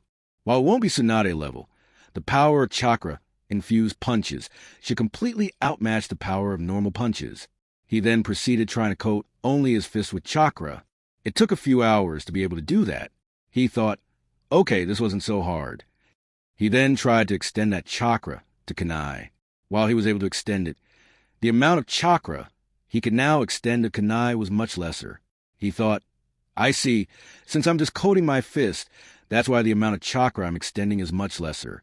So basically I'll have to concentrate more chakra in my fist. He then started to concentrate more chakra in his fist. This was much harder than expected. It needed a very high level of chakra control to be able to do that. Luckily for Fujin, he had trained his chakra control a lot. It took him a day for him to be able to double the chakra he could concentrate in his fist. Not satisfied with the amount, he kept on trying more. However, soon 3 days were about to be done. Hence he decided to rush back home before it. As soon as it was 3 days, exhaustion hit him real hard. The side effect of using soldier pills was bad. Luckily, it was only a short-term exhaustion and didn't have any long-term effects. He straight away went to sleep without setting any alarm. When he woke up, he looked at the clock and thought, oh, it's 8:10 a.m. Wait, I fell asleep yesterday at 4:30 p.m. So I slept for over 15 hours? Damn, the exhaustion hits hard. Also, I'm very hungry right now. After brushing and cleaning up, he grabbed a couple of ration bars and ate them. He did his morning workout, though it was 3 hours late, and decided to go out to eat meat for lunch in yakiniku. He rested for the rest of the day, and the next day continued his training. It took another 3 days for him to double the amount of chakra he could concentrate in his fist again. He thought, wow, I wonder how strong my punch is now. Let's test out on the boulder. On punching the boulder, a lot of cracks appeared on the boulder, but Fujin was screaming internally, bloody hell, this hurts like a bitch. After a few moments, he checked his fist and thought, wow, there are no visible injuries. Though it hurt a heck lot, it didn't cause any bleeding or injury. It only caused a few small scratches. I guess I have really become strong. He spent the next 15 days increasing the amount of chakra he could infuse in kunai and also making the chakra much sharper, while just infusing wind chakra in it had made it very potent. He had to shape his chakra to form a thin edge that aligned with the edges of kunai for maximum effect. By the time vacation was over, his kunai could penetrate through 3-4 meters wide boulders and get stuck in the fourth boulder.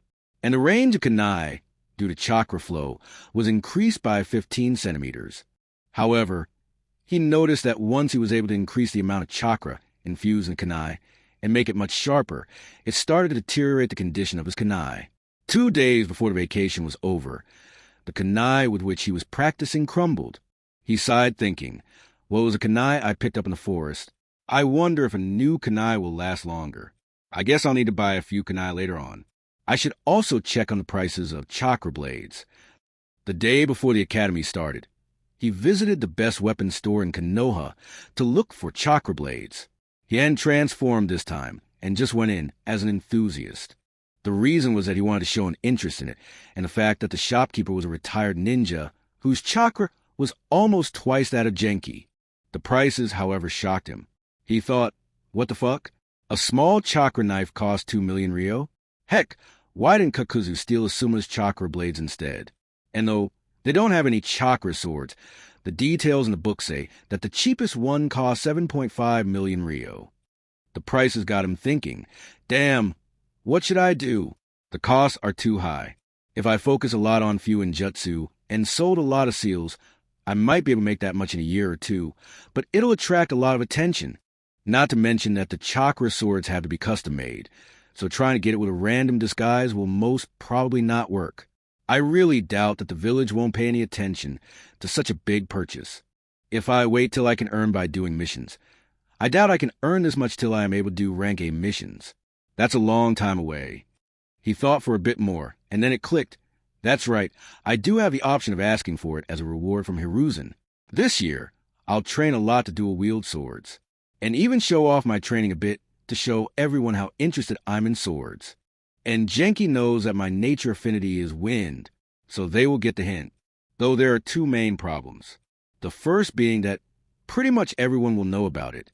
The second is whether Hiruzen will actually reward me with something so expensive. He thought for a bit more. Oh well, fuck it.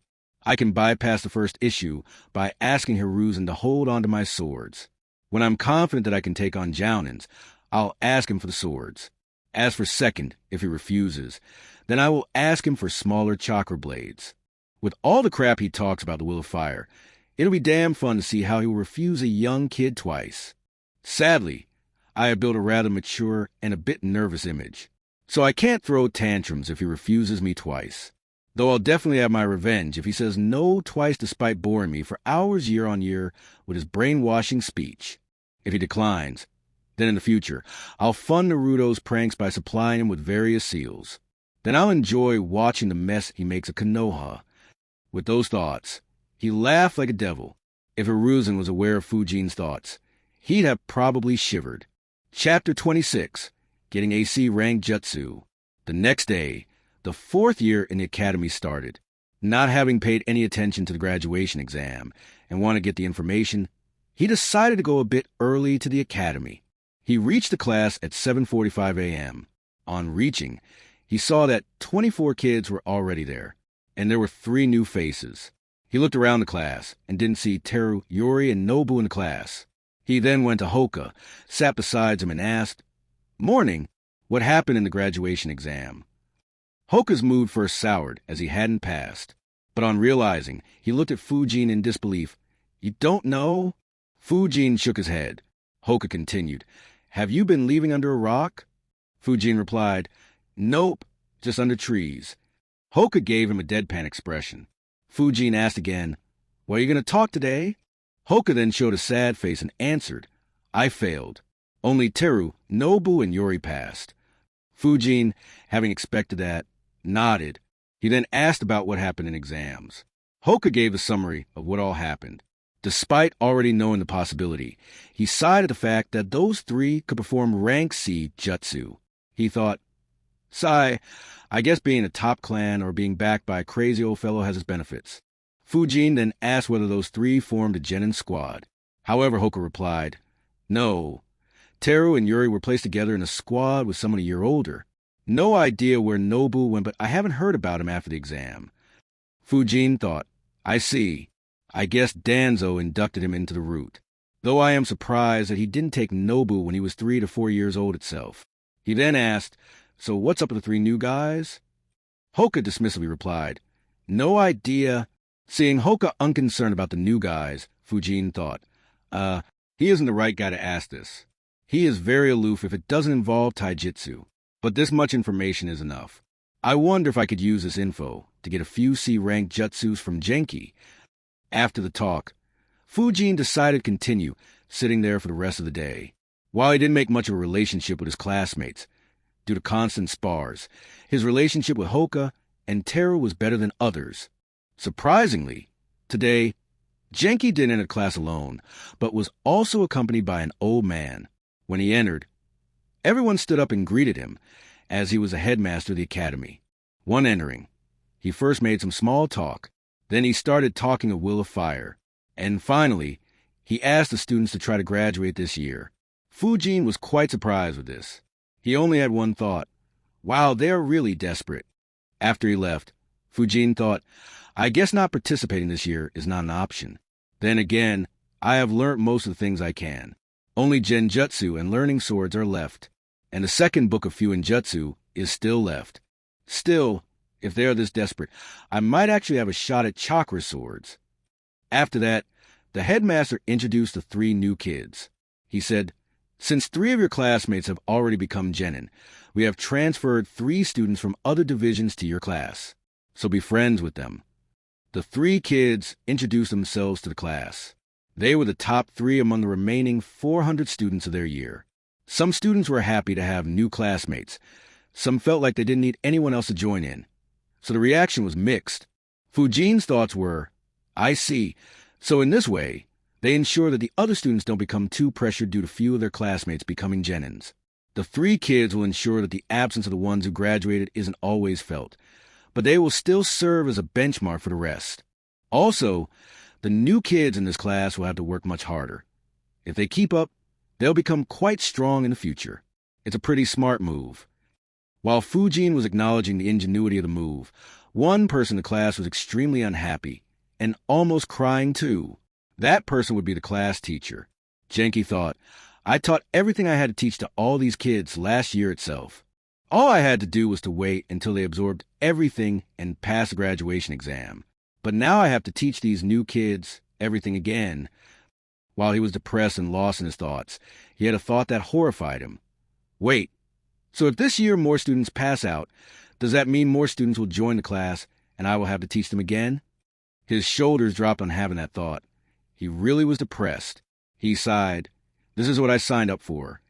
After introducing the new kids, the headmaster left. Genki then announced the syllabus, and it surprised Fujin once again. Genki said, "This year, your main focus will be to master everything I taught you guys in the last 2 years. The 3 basic ninjutsu, as well as the basic skills I taught you. In addition to it, I will also teach you 5 new rank E-jutsus. There will be Fire Release, 1 Jutsu, Wind Release, Gale Jutsu, Lightning Release, Static String Jutsu, Earth Release, Rock Shield Jutsu, and Water Release, Fish Spit. These jutsus aren't compulsory for you to learn in order to graduate. However, they will be very helpful to you. if you are able to use them. I've already explained nature affinities to you last year, so I'll check your nature later, and at the very least, you'll have to learn the jutsu of your affinity. Learning all 5 will help you if you decide to graduate early. Your former classmate, Nobu, was able to perform all 5 of these jutsus. That's why he was able to graduate so early. Mentioning Nobu riled up the class and made them very competitive. Genki was satisfied with the reaction. He thought, it's nice to see them so motivated. I should be thankful to Nobu for performing this during the previous year's exam.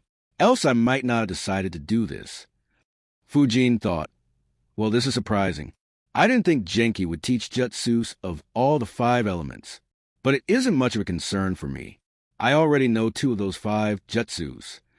After the class was over, Fujin grabbed a sparring sword from the academy and started practicing swinging it. He had 2 basic ideas, which is why he wanted to learn using swords. The first one was to infuse wind chakra in his swords, make them incredibly sharp so that he could cut his enemies down, even if they block it with their weapons. It would make him incredibly deadly in close combat.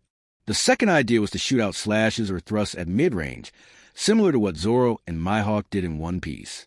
Of the 2 ideas, the first one seemed very realistic. Fujin was confident in being able to do that very soon. He wasn't quite sure about the second one, though. His memories regarding the small events in Naruto had grown a bit hazy by now. So for what he could recall, there was only one ninja who could use brute force at mid-range. That was Guy while performing his morning peacock and evening elephant. However, even if he wasn't able to send slashes flying with brute strength, it could be replicated by launching a slash of chakra instead, like the samurai are able to do, and it could be improved further by charging that chakra with wind nature. After practicing for an hour, he sighed at his sword skills. He thought, even though I have watched a lot of swordplay in my previous life, I don't really have a proper way to train it. Oh, well, I'll bother Genki once again. So he kept the sword back and went to find Genki. On finding Genki, he saw Genki talking with a fellow teacher. He waited for a bit. Genki, after seeing Fujin, cut short his talk and asked Fujin why he was here. Fujin said, Sensei, I want to learn how to use swords. Can you teach it to me? Genki almost cried internally. First, that headmaster made me teach 3 new kids everything again. Now this brat comes and asks me to teach him how to use swords, as if I don't have any other work to do. And he doesn't even attempt the graduation exam. He gathered himself and sighed. Whatever, I can't say no to him, but I do need to have a talk with him. I want him to graduate this year. If he stays for another year or 2, and if others start taking cues from him and ask me to teach more, my life will become hell. Fujin was surprised at Genki sighing. He wondered, what's up with him? Wasn't he always very enthusiastic when the students wanted to learn more?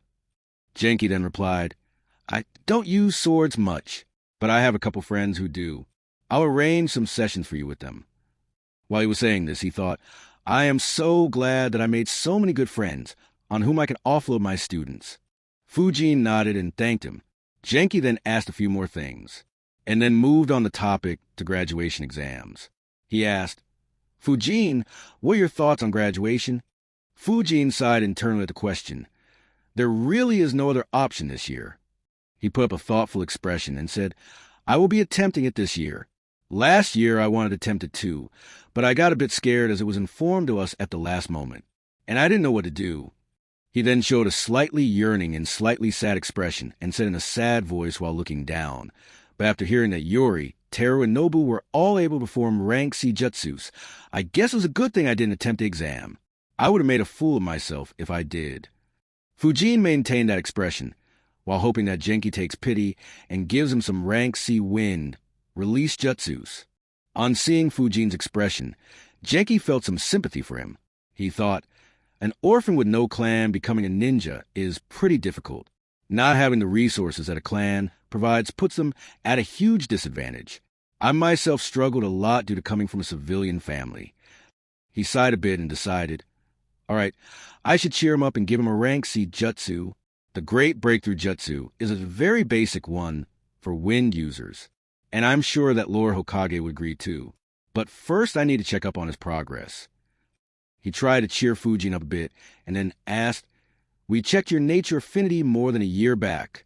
How far have you progressed with it? Fujin replied, Sensei, I managed to cut the leaf in two.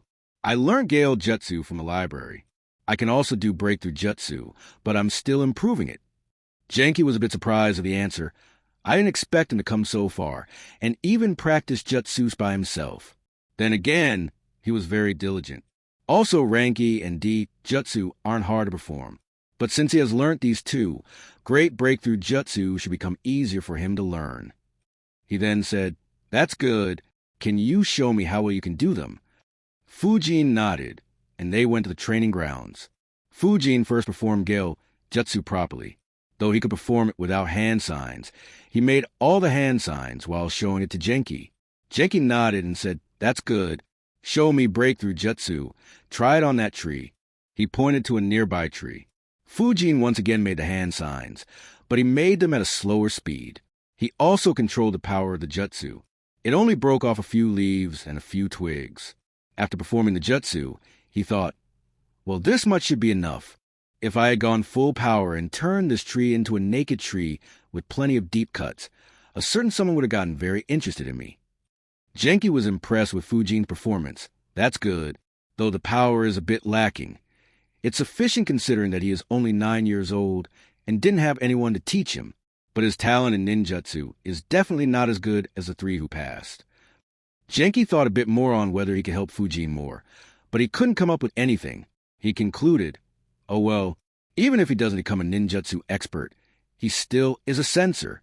Not to mention that his taijutsu is solid too, and though his ninjutsu ain't very good, the wind element makes fire stronger.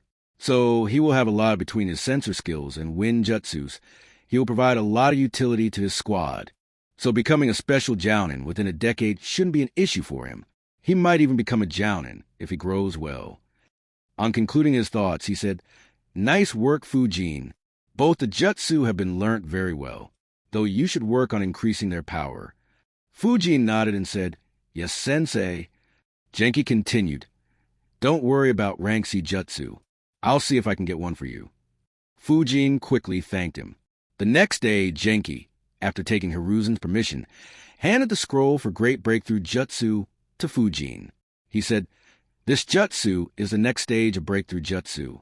Learn it properly. It'll help you to graduate. Fujin thanked him again. Chapter 27, Kenjutsu. From the next day, Fujin restarted his Fuinjutsu practice by leaving a clone back home. He hadn't practiced it much in the last 2 months, as he couldn't leave clones behind when he did ninjutsu training. He still had a few basic skills to learn. Fujin guessed that it'll take another 2 to 3 months to be done with them. Then he could move on the next scroll. One dilemma he had was whether he should leave 1 or 2 shadow clones back home. Since the time he had started to practice shadow clones, his chakra had grown over 3 times. According to the scroll, if a shadow clone could use 2/3 of its chakra before dispelling, only then it is considered a proper shadow clone. According to that logic, Fujin could make only 1 proper shadow clone. However, practicing Fuinjutsu for 7 hours didn't require that much chakra, so he could leave 2 shadow clones if he wanted to. On analyzing, he decided, for now, let's just leave 1 clone. I'll see how the academy goes for the first week, and then decide. The day after that, Genki handed Fujin the scroll for great breakthrough jutsu. Fujin started learning it the very same day. It was very similar to breakthrough jutsu, just had a lot more power. He managed to learn it on the very same day, though there was still a lot of room for improvement. The power had to be increased a lot, and hand signs had to be reduced to 0. He recalled, I remember Orochimaru making a mess of the forest in the Chunin exams with this jutsu. So there's a lot more I need to do to increase in power. But at least this jutsu is learnt. I'll keep the scroll with me for 3 weeks, and then return it to Genki. Later in that week, Genki checked everyone's affinity. Unsurprisingly, most had the fire affinity. The remaining were split between the earth and water affinities.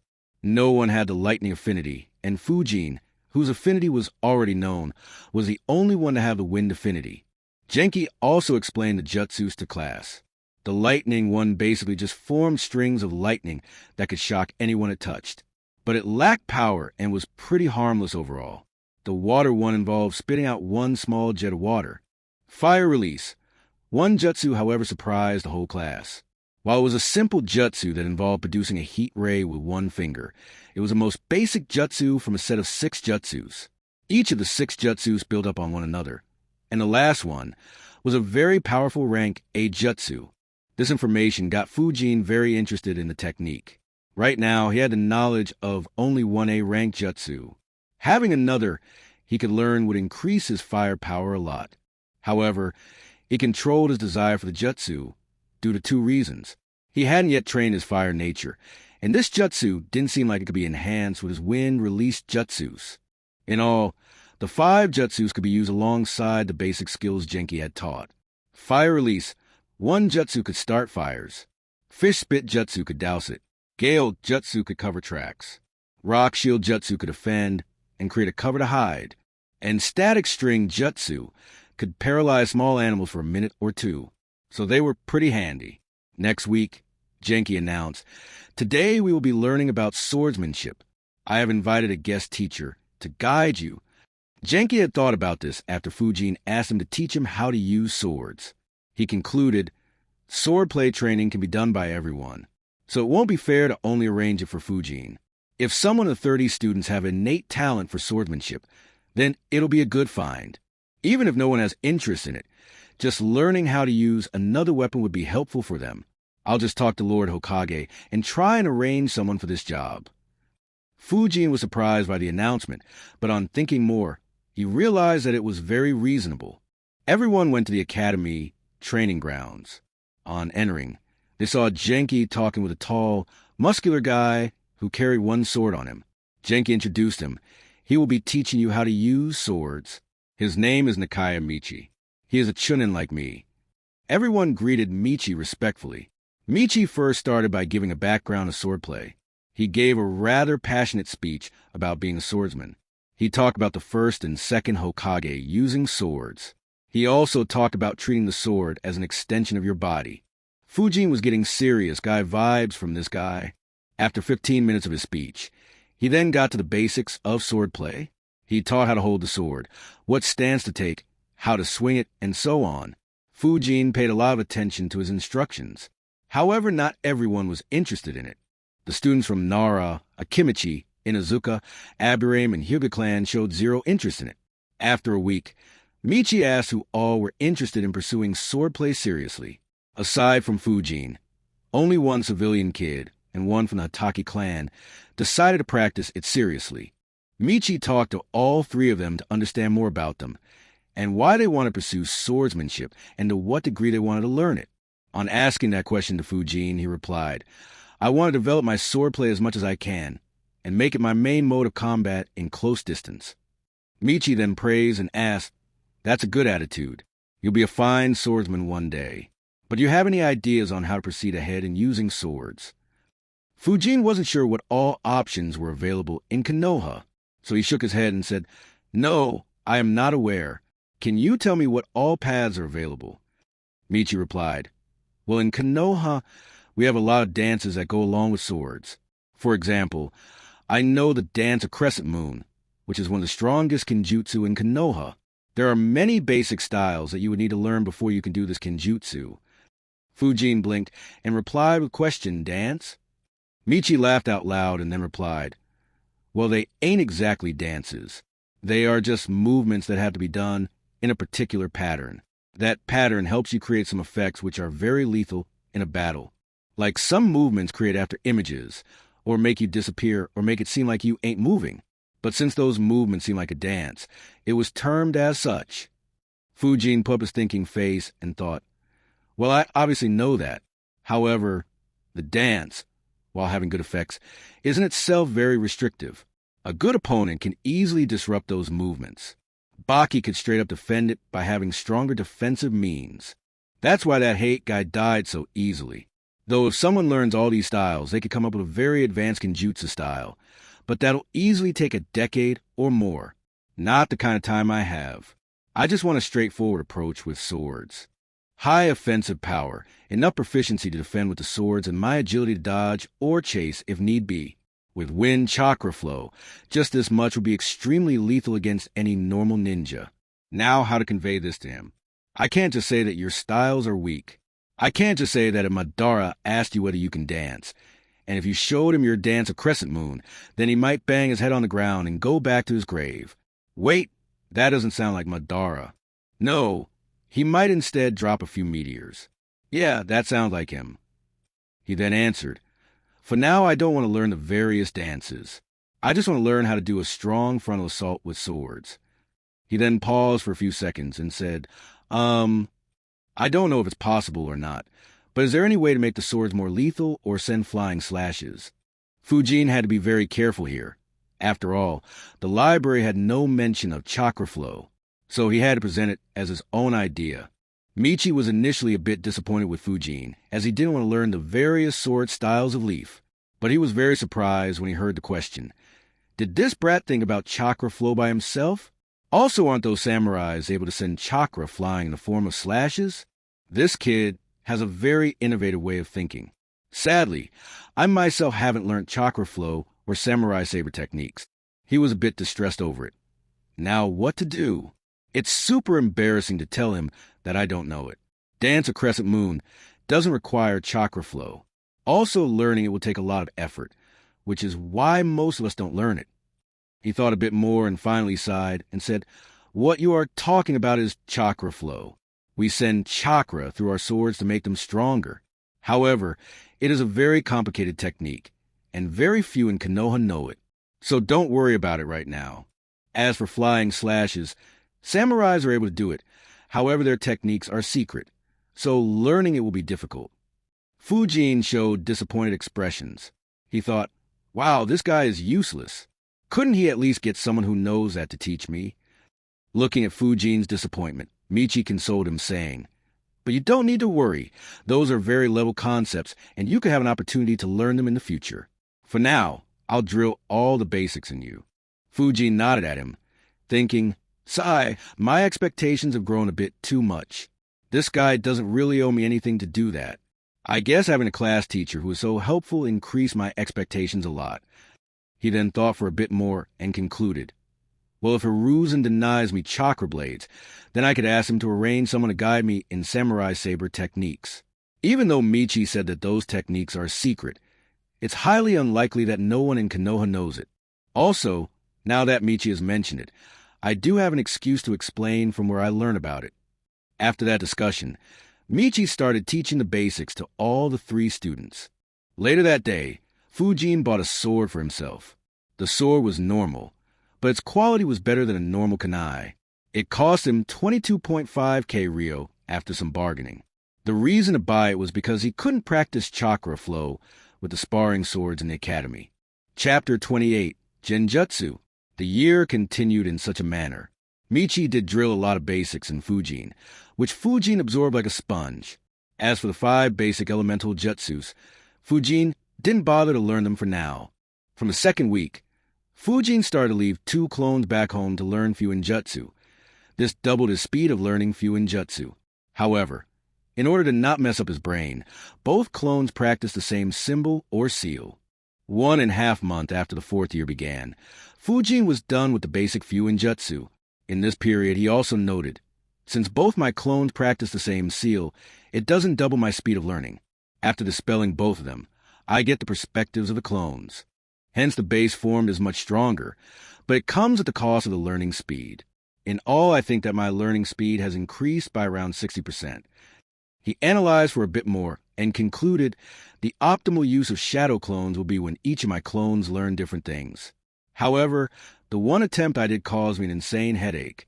So while this ain't the best use I can make of shadow clones, I guess this is the most optimal path for me. I suppose having a sturdier base would be more important than learning speed. After learning the basic seals, he decided to learn more advanced seals from the next version, which was in Section D of the library. This book had seals to store an element in it. For instance, seals that could seal fire in them. It made him wonder if the seal Jiraiya used to store Amaterasu was such a simple seal. The element stored could be created with the help of ninjutsu. However, this wasn't a necessity. Elements could be taken from surroundings as well. Like for water, he could store water from a river in the seal. On reading the seals in the book, he realized it looks like the seals Shikamaru used against Kakusora in this scroll. However, I guess what he used wasn't normal water, but instead water that conducted electricity much easier. I guess they put a lot of salts in the water, or maybe something else to increase its conductivity. Anyways, even these don't have much use in combat. It'll require very high creativity to use them effectively. He started learning those seals. 3 months after the 4th year began, Fujin managed to perform great breakthrough jutsu without any hand signs. In the next month, he managed to do the same for rock shield jutsu. However, he still had to slam his hands on the ground to perform it. He decided, I should learn to perform rock shield jutsu by stamping 1 foot on the ground instead. So I'll have to learn how to send earth nature chakra underground to my feet instead. He thought a bit more and concluded, it's difficult. The hand signs for rock shield jutsu gathers earth nature chakra into the hands, and then it's released into the ground. In order to do it by stamping the foot, I'll have to manipulate the chakra to be released from my feet instead. But if I could learn it, it'll be an incredibly annoying defense. I can make a shield with every step while I run backwards. I guess it's worth it, so I'll train later while also trying to create wind bursts through my feet. After another month, Fujin decided to start training to use 2 swords at the same time. He bugged Michi to train him with the basics for the same. He then made a point to ensure that a lot of people see him training with 2 swords. His previous sword had deteriorated a lot in these 5 months, so he bought 2 new ones. He trained for another month, but didn't have any success at reducing the hand sign for Earth military movement jutsu to 0. With only 4 months remaining for final exams, he decided to stop training the 2 Earth-released jutsus and start learning genjutsu. He visited the library and began searching for scrolls on genjutsu. He found a few scrolls in Section 0. Some were just on basic knowledge of genjutsu, which were covered in the lectures, a few on countering genjutsu, and 1 on learning it. He began reading the one that explained how to learn it. However, the very first sentence startled him. His first thought was, how straightforward. The scroll started by stating, genjutsu requires very precise chakra control and very high intelligence. If you lack either, then don't bother. However, he soon became very skeptical. Is very high intelligence really needed? After all, Kurenai used genjutsu on Uchiha fucking Itachi. He continued reading it and analyzed. I see. So a genjutsu is created when a ninja extends their chakra flow through the cerebral nervous system of their opponent to control their mind's chakra, thereby affecting their 5 senses. In this way, illusions of what doesn't exist can be fed to the opponent. Genjutsu in itself can be divided into 2 categories. First is creating a whole new environment with genjutsu. Here the opponent can easily tell that he's under a genjutsu. Itachi's Tsukuyomi, or the genjutsu Kurenai use on Itachi and Kisame, can be included here. The second is just to make a small change, i.e., to plant a small suggestion in the opponent. This is hard to detect, but isn't as strong as the first one. However, when used at the right moment, this is very lethal. The scroll also talked a lot about how to extend their chakra through the opponent's nervous systems and tricks to do it stealthily. It also had a lot of diagrams regarding the cerebral nervous system. He then went to search the sections D and E of the library to see if he could get a basic genjutsu to learn. However, he received a big surprise. There were over 100 genjutsu in just those 2 sections. He was shocked by it and thought, did they put everything that Uchiha and Kurama have here? He sighed at the high amount of reading and analysis he'd have to do. In order to not waste too much time, he just began opening the scrolls on spot and reading the description and keeping them back. It still took him over 4 hours to go through all of them. After reading each and every scroll, he concluded, most of the jutsus here have no combat application. It's just different ways and scenarios of using genjutsu. I guess someone like Itachi or even Kurenai could easily use these after reading it once. Anyways, I don't really have any intention to be a master at genjutsu. With those Uchihas around, it's pretty pointless anyways. I just need to learn ways to counter it, and that darkness genjutsu that Hashirama or Tobirama created to counter the Sharingan. Though I guess that one is a B or A rank genjutsu, so I guess I should learn a couple. Let's go with rank E double vision jutsu and rank D demonic illusion, hell viewing jutsu. Double vision makes the opponent see doubles of everything, so it would be useful in putting the opponent under a lot of pressure. And hell viewing is the one which Kakashi used on Sakura. He then read how double vision jutsu is performed.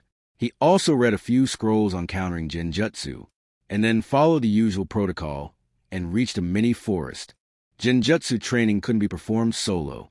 It needed someone to cast the genjutsu on, otherwise its result will be entirely unknown. So he created a shadow clone to practice it. His plan was, I will try to cast a genjutsu on my clone.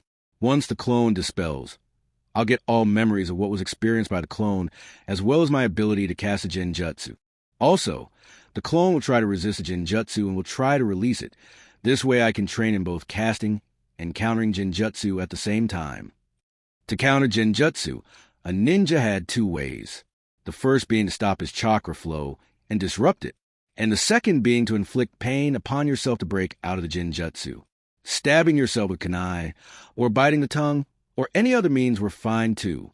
Of course, a shadow clone couldn't use the second way. He began by trying to affect his clone's cerebral nervous system with his chakra flow. He recalled all the diagrams he had seen and the ways to affect your opponent's cerebral nervous system with your chakra. It required extremely precise chakra control. He didn't have any success on day one. He kept practicing it, and it took him 16 days to be able to do it. After another 7 days, he was able to successfully use double vision jutsu on his clone. For double vision jutsu, after his chakra invaded his clone's nervous system, he had to affect his vision and double all inputs it received. The main point was to ensure that your chakra output is so low that the enemy doesn't sense it. His clone observed, "Wow, I can see doubles of everything. 2 of my main body, 2 trees for each one, even every pebble on the ground, and the clouds too have doubled. Apart from that, the ground and sky seems normal. I guess because it is so large, I can't make any difference between 1 or 2 of them. But regarding the doubles, I can't see much difference between them. If I hadn't already seen the surroundings, then I would have not noticed most of the things to be doubled. I just think that there are more pebbles on the ground, the forests are denser, and that there are more clouds in the sky than normal. I'd of course notice the peculiarity of seeing 2 main bodies, though. So I guess if I am visible to the enemy while casting this genjutsu, the enemy would understand that something is wrong. Similarly, if there are more than one opponent, then it'll be identified very quickly too. Apart from this, even though my main body did suppress his chakra as much as he could, since I'm a sensor, I could actually sense his chakra trying to influence me. He then closed his eyes and tried to sense around him. I see, since the genjutsu targeted my vision, only that was affected. If I try to sense, I only sense one main body, so this genjutsu won't work against sensors. The clone then stopped sensing and nodded to Fujin. Fujin took that signal and launched 4 shurikens on the clone. The clone saw them as 8 shurikens and thought, I saw both the main bodies toss 4 shurikens each on me. He flickered around to dodge the shurikens. Fujin then used projectile control jutsu to have those shurikens chase his clone. Since he could see 8 shurikens, it was a bit tougher to dodge them. After half a minute, the clone used Gale Sur Jutsu to disrupt the main body's control over the shurikens. He then used Wind Retrieving Jutsu and pulled 2 shurikens towards himself and caught them with each hand. However, he was only able to catch one, while the other disappeared. The clone then dispelled himself and passed all the memories to Fujin. Fujin analyzed, I see. The jutsu isn't as useful as I thought it'd be.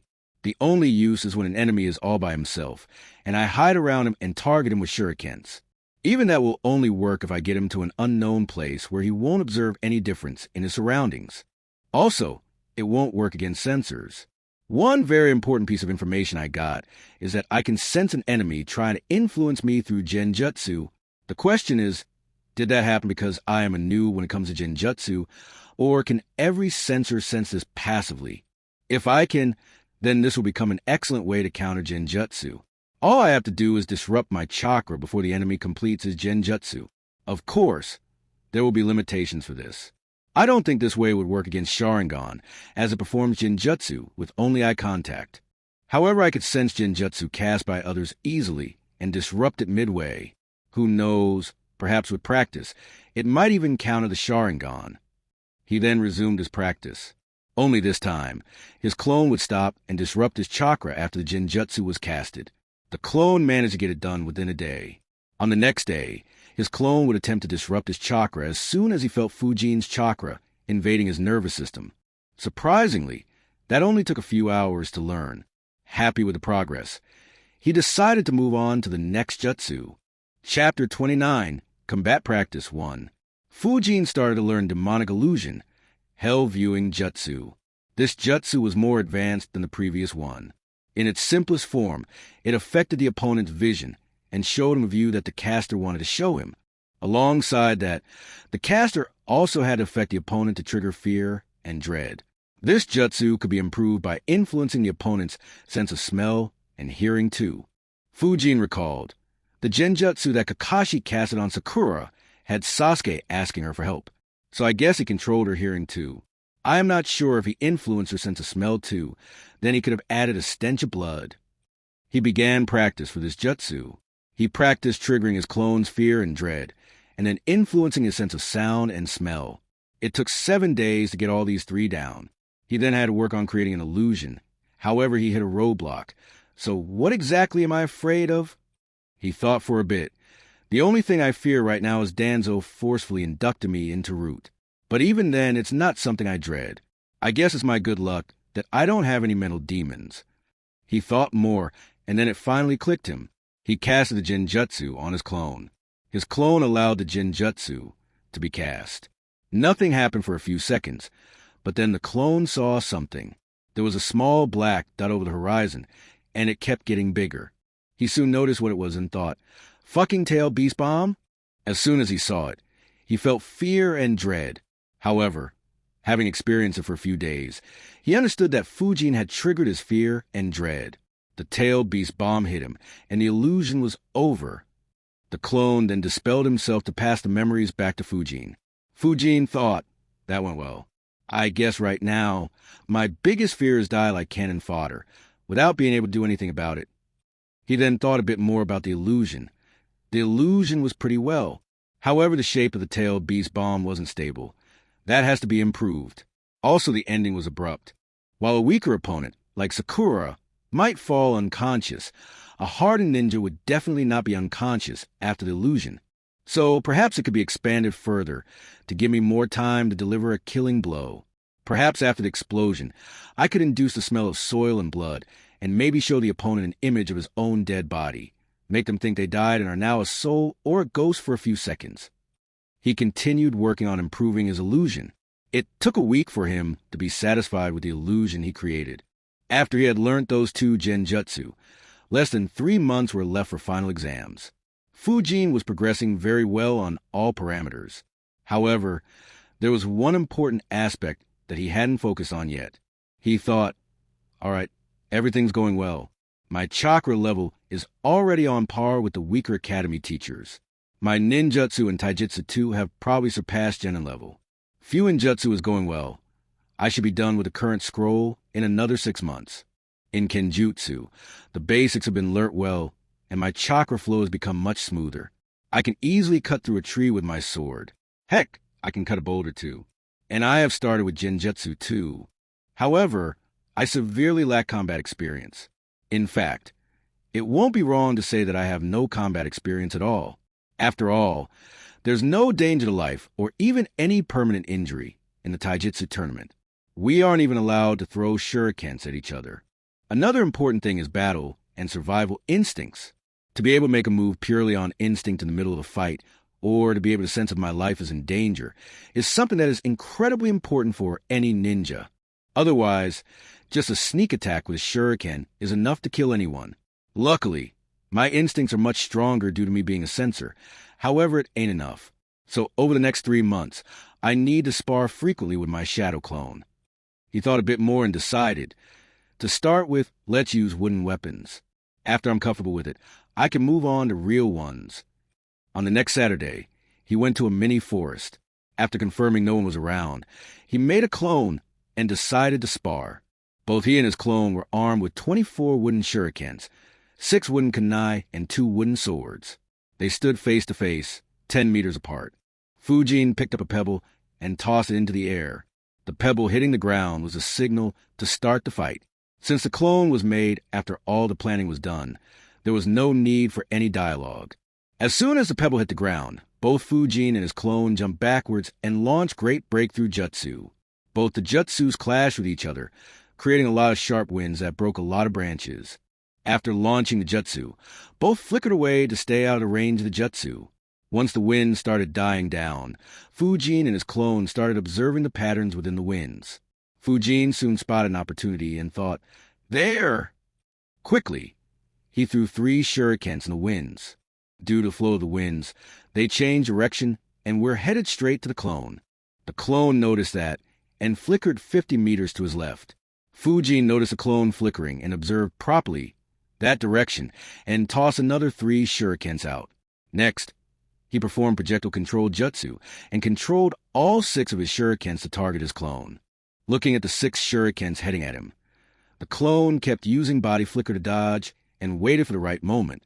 It soon came and the clone prepared 2 spheres of wind and instantly launched wind explosion jutsu. The twin explosions destroyed 3 shurikens and threw 2 out of Fujin's control. However, Fujin directed the remaining shuriken on his clone, not allowing his clone any rest. The clone looked at the last shuriken and thought, "Trying to block it will be risky if he makes a sudden change in direction. I need a distraction." The clone moved backwards and slammed his hands on the ground and brought a rock shield up. Fujin changed the direction of his shuriken to curve around the boulder, but there was nothing behind there. He thought, "Damn, did he substitute or go on the ground?" and flickered on a branch of nearby trees. He then fully activated his sensor mode and focused underground and sensed his clone. He thought, "All right, just gotta wait till he surfaces," and prepared a wind sphere in each hand. The clone underground was heading straight up to Fujin to make a sneak attack.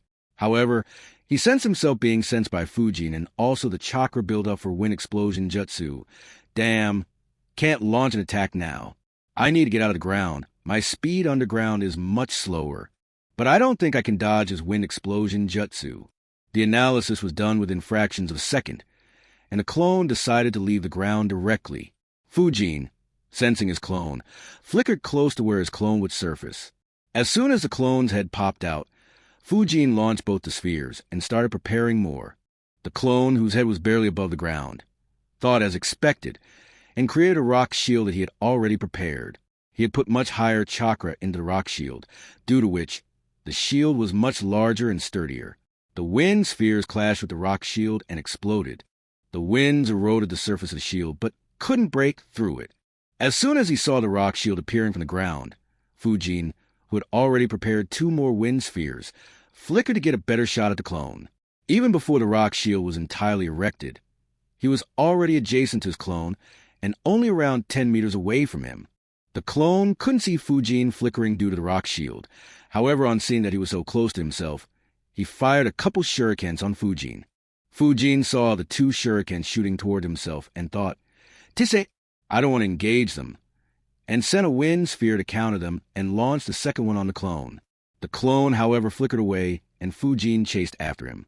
Over the next minute, they flickered around at very high speed and tried to hit each other with wind explosion jutsu, shurikens, or kunais.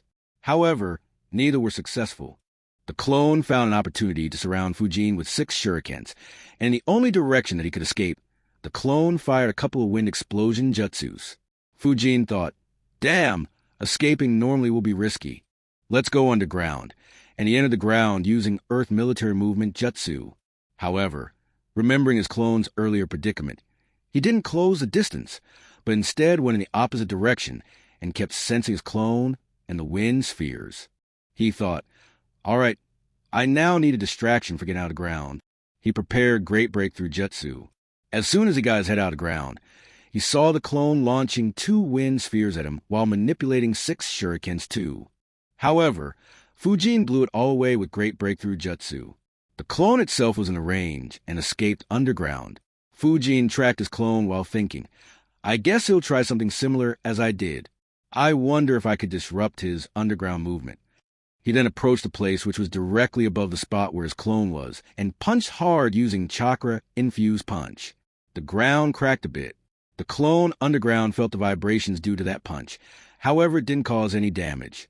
Fujin thought, "Dang, that didn't work. Sigh, I guess I'm nowhere near Tsunade's level." He then flickered on a nearby tree and prepared 2 wind explosion jutsus, while also readying himself to flicker away. As he waited for his clone to surface, he thought, I really need to learn a way to force someone out of the ground. The ones I can think of are that jutsu which Inoki's son used, and maybe flooding the ground with water to restrict access to air. The clone on the hand, too, was planning. That was close. If I was stronger, then that punch could have dispelled me. So what do I do now? I can sense my main body have prepared wind explosion jutsus, and is waiting for me to pop out. I don't think that the rock shield will work very well this time. He was still noticing when he felt something. Wait, I can breathe? I see. The cracks in the ground due to that punch allowed some air to sip in. I guess that sucks for the main body. Also, though I never thought about it, it's surprising that a shadow clone needs to breathe. I wonder if Tobirama couldn't create shadow clone jutsu without adding the ability to breathe, or did he add it just to improve its efficiency to perform infiltration missions? If it's the latter, then I need to find a way to remove the breathing requirement of the shadow clone. That way shadow clones could stay underground for hours. Anyways, now that I don't have any time pressure, I'll just wait here till I can come up with something good. After all, I don't have anything to deal with someone hiding underground. Fujin, on the other hand, kept on waiting on a tree branch for the clone to surface. After waiting for 5 minutes, his thoughts were, does a clone not need to breathe?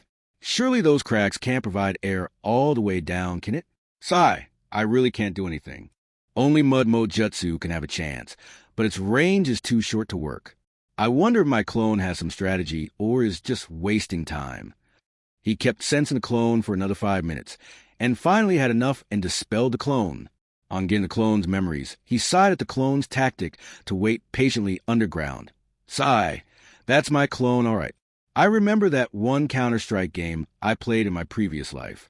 Both my team and the enemies went at each other, and within 5 minutes all my teammates were dead, and only 2 enemies were alive.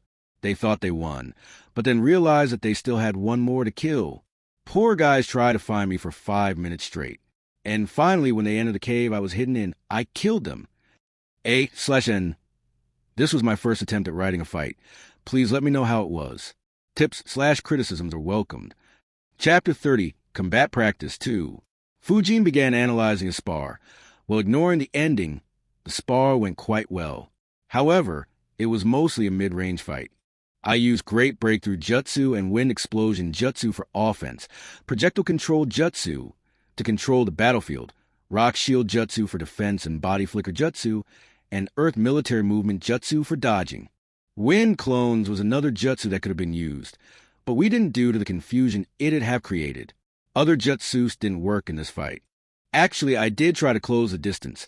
However, my clone ensured that we never got a fight in close range, as he'd be dispelled with just one hit. So I couldn't use taijutsu or swords, and I never got any opportunity to use wind-propelling jutsu, and casting genjutsu in such a high-paced battle was just not possible with my current skills. As for the areas of concern, it's definitely underground battles. I don't have any way to deal with an underground enemy, apart from going underground myself. But I don't have any skill in fighting underground anyways, so that'd be disadvantageous for me. Also, punching on the ground to crack it open is incredibly dumb. The enemy underground just gets better access to air. Apart from that, I also need a stronger offense. I guess I could have sent a kunai through the rock shield, but I couldn't do it with a wooden kunai. Either way, my current ninjutsu can't crack it. Also, I need to use flicker more properly. Both me and my clone at times flickered too far away. That kind of reset the tempo. I need to be able to estimate the right distance to flicker, so that I can continue my offense right away. I guess that'll take a lot of spars to get it right. After analyzing, he summarized, alright, in terms of mid-range combat, I surpassed most of the genins that took part in the Chunin exam in Naruto. Only Gaara would easily beat me in Temari, and Shino might be able to compete. My speed is definitely faster than Lee with his weights on, and Body Flicker is probably on par with his weights off. But Body Flicker doesn't have the same flexibility, maneuverability, or even stamina that his natural speed has. As for my ninjutsu, Great Breakthrough Jutsu and Wind Explosion Jutsu are coming along really well. The Earth Release Jutsus worked as I thought they would, and I'm really surprised with the high usability that Projectile Control Jutsu provided. Though I can only control 8 shurikens max for the time being, it's still incredibly useful. He then thought about what improvements he should make. To improve power, I think I need to learn fire release jutsus. After all, I don't have any access to higher ranked jutsus for the time being. But me being able to use 3 elements will be very eye-catching. I guess I should wait till my genin squad is formed. If one of my teammates is able to use fire release, I can leave this for the future. Secondly, I think I should finally start learning Rasengan. And I also need to pack a lot of explosion tags. I wonder if I could attach an explosion tag to a kunai powered by wind chakra flow. That way I could send a kunai through any defense the enemy put up and explode the tag when the enemy tries to dodge. As for flickering distance, it should improve with more spars. And underground combat, I'll leave for later on as I don't have access to anything that'll help me combat it. I also need to improve the way I carry my weapons.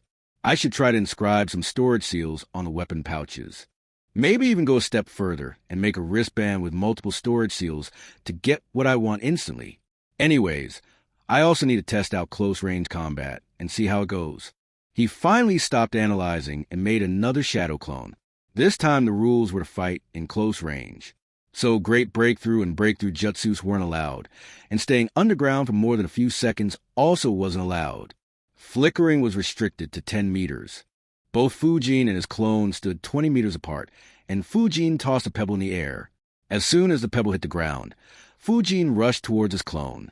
However, his clone quickly prepared and launched a wind explosion jutsu. Fujin sidestepped the wind sphere and continued moving towards the clone. As soon as the clone saw Fujin sidestepping, he exploded the wind sphere. But as Fujin had continued rushing past it, he didn't take any damage and just felt strong winds on his back. He then slashed his sword, aiming to slice the clone's neck. The clone, not having time to grab his own swords, infused chakra in his fist and blocked it with the back of his fist. He then flickered behind and grabbed both of his swords. Not wanting to give his clone the opportunity, Fujin threw one of his swords straight towards his clone at a very high speed. Since the clone was still in the air, he twisted his hand to face towards his left and caused a wind burst, which repelled him to the right. Fujin followed up by launching 3 shurikens on the clone, and then used wind retrieving jutsu to get his sword back, and also approached his clone. The clone quickly used Gale Surge jutsu to defend against the incoming shurikens, and then engaged Fujin in a sword fight. Over the past few months, Fujin had trained a lot in kenjutsu. He had developed a combat style that was very overbearing and relentless. However, he had also trained in defending properly with the swords. Fujin and his clone clashed repeatedly with swords. Fujin was more on the offense, whereas his clone was more on the defense, and repeatedly used wind-propelling jutsu or body flicker jutsu to avoid getting hit. In the next 30 seconds, the clone managed to graze his sword on Fujin's left arm and right cheek. However, Fujin soon created an opportunity by using wind-propelling jutsu along with body flicker and got a good hit on the clone, which dispelled the clone. Fujin sighed, merely a minute of fighting before the clone dispelled. Also, though I managed to dodge the 2 hits from my clone, if the clone had used a real sword, then it would have cut my skin. If the swords were enhanced by wind chakra flow, it could have left deep cuts, probably all the way to the bone. Worst of all, if it were poison, it might have incapacitated me. So there's a lot of scope for improvement. Actually, my clone has to avoid each and every hit as he'll be dispelled. That's good. I should probably start doing the same. And then I need to see how I can maintain an all-out offense while avoiding getting hit. There was also the issue of my clone having blocked the sword strike with his fist. Even though it was infused with chakra, I'll still take a lot of damage if I do that against a real sword. So I should try to get gloves with a metal plate on the back of my hand. That would give me another way of defending. I guess my taijutsu needs an upgrade too. While the academy style is good, it ain't enough. Right now. Despite putting way less time in it, my kenjutsu completely overwhelms my taijutsu. I wonder which taijutsu style will suit me more. If I don't find anything good over the next year or two, I could approach Guy and ask him to teach me his style. While he ain't dumb as many think, manipulating him should be doable. Speaking of Guy, I'm surprised that I haven't seen him even once. Granted that I train in only a small part of the village, it's still surprising to never have run into him in over 4 years. Then again, I haven't seen many other canon characters either. Do they gather someplace elsewhere, or is Konoha so short on manpower that everyone has to constantly do missions? Anyways, the sparring has been really good. I should continue doing it. He then made another shadow clone and continued his spars. Over the next 3 weeks, Fujin sparred with his clone on a daily basis. His combat skills improved greatly over this period. After 3 weeks, he stopped using wooden weapons and began using real ones. The clone, however, had to fight carefully to ensure that he didn't critically injure Fujin. The spars got very risky after Fujin started using chakra flow to enhance the swords. In merely 2 months, Fujin ruined 4 swords, 13 kunais, and 33 shurikens due to these spars. He ran out of the weapons he collected from the forest and had to buy from shops. In all, it cost him slightly over 120k Ryo on these weapons. However, he didn't bother with the money lost. His thoughts were, what's the use of having money if I don't use it to get stronger? But I guess I should be glad that I did learn Fuinjutsu. I still have over 225k Ryo left with me. Right around the same time when he began sparring with real weapons, he also began learning Rasengan. The first and second stages were learnt long back. He finally started on the 3rd stage. One of the biggest issues in Rasengan training was that he couldn't allow anyone to see it. If someone interrupted him or caught him training in forest and figured out his disguise, he could make up some reasons like practicing to fight while using transformation, or that a ninja had to keep his weapons hidden, and hence he planned to keep his skill hidden until there was no choice. While the reasons may cause a bad impression, he didn't care much about that. But for Rasengan, if someone caught him training that, then it'd be a big trouble. The only usable excuse he had right now was that he could say, I figured out myself after reading about the 4th Hokage. However, that would paint him as an absolute genius and perhaps earn him some visits from root ninjas or even from Shimura Danzo himself. Not to mention that they'll keep a much stricter watch on me. So for Rasengan, he decided to train at home. His senses had honed enough by now to realize if someone spies on him. So if he senses anyone spying on him, he could drop the Rasengan training and instead show that he was training Wind Explosion Jutsu instead. To train Rasengan, he cleared up his living room. He only left the sofa in the living room and moved everything else in the bedroom and began the training. The compression and shaping part was quite difficult. He tried for a few hours without any success. He sighed and thought, let me first do it the Naruto way. He made a shadow clone with 20% of his chakra. The clone suppressed and shaped the Rasengan. In this manner, he was able to learn Rasengan within a couple of hours. However, he understood that depending on a clone to make Rasengan is very inefficient and began training for Rasengan without using any clones. It took him a month and a half to get the jutsu right, but it was done. Over the remaining few days, Fujin decided to improve his Rasengan. He wanted to reduce the amount of time required to form it and increase the amount of chakra he could put in it. Chapter 31, Graduation Exam 1. Only a week was left for 4th year's exams. Genki followed the same procedure as last year and asked the students interested in participating in the graduation exam to meet him after class. Fujin thought, I guess it's time to finally become a ninja. There's not much that I can learn in the academy anymore. At best, I could learn another element or a few more genjutsu. If I don't attempt the exam this year, the teachers and maybe even Hiruzen could grow suspicious, and I'll definitely won't receive much help from them in the future. As for tanking the exam, I am not confident that I could fake my performance convincingly enough for someone who has decades of experience. Either way, I believe I am ready now. After the class, Fujin visited Genki and confirmed his participation. Genki smiled and wished him good luck. With just a week left for the exams, Fujin started to focus on the syllabus for written exams. The syllabus was actually quite surprising. He recalled back when Genki started teaching this in the academy. He was teaching trigonometry. Fujin's first thoughts when he saw that was, Trigo? For fucking 9-year-old kids? What's next? Differentiation and integration. As annoyed as he was by it, he was extremely surprised when Hannah was able to solve them perfectly.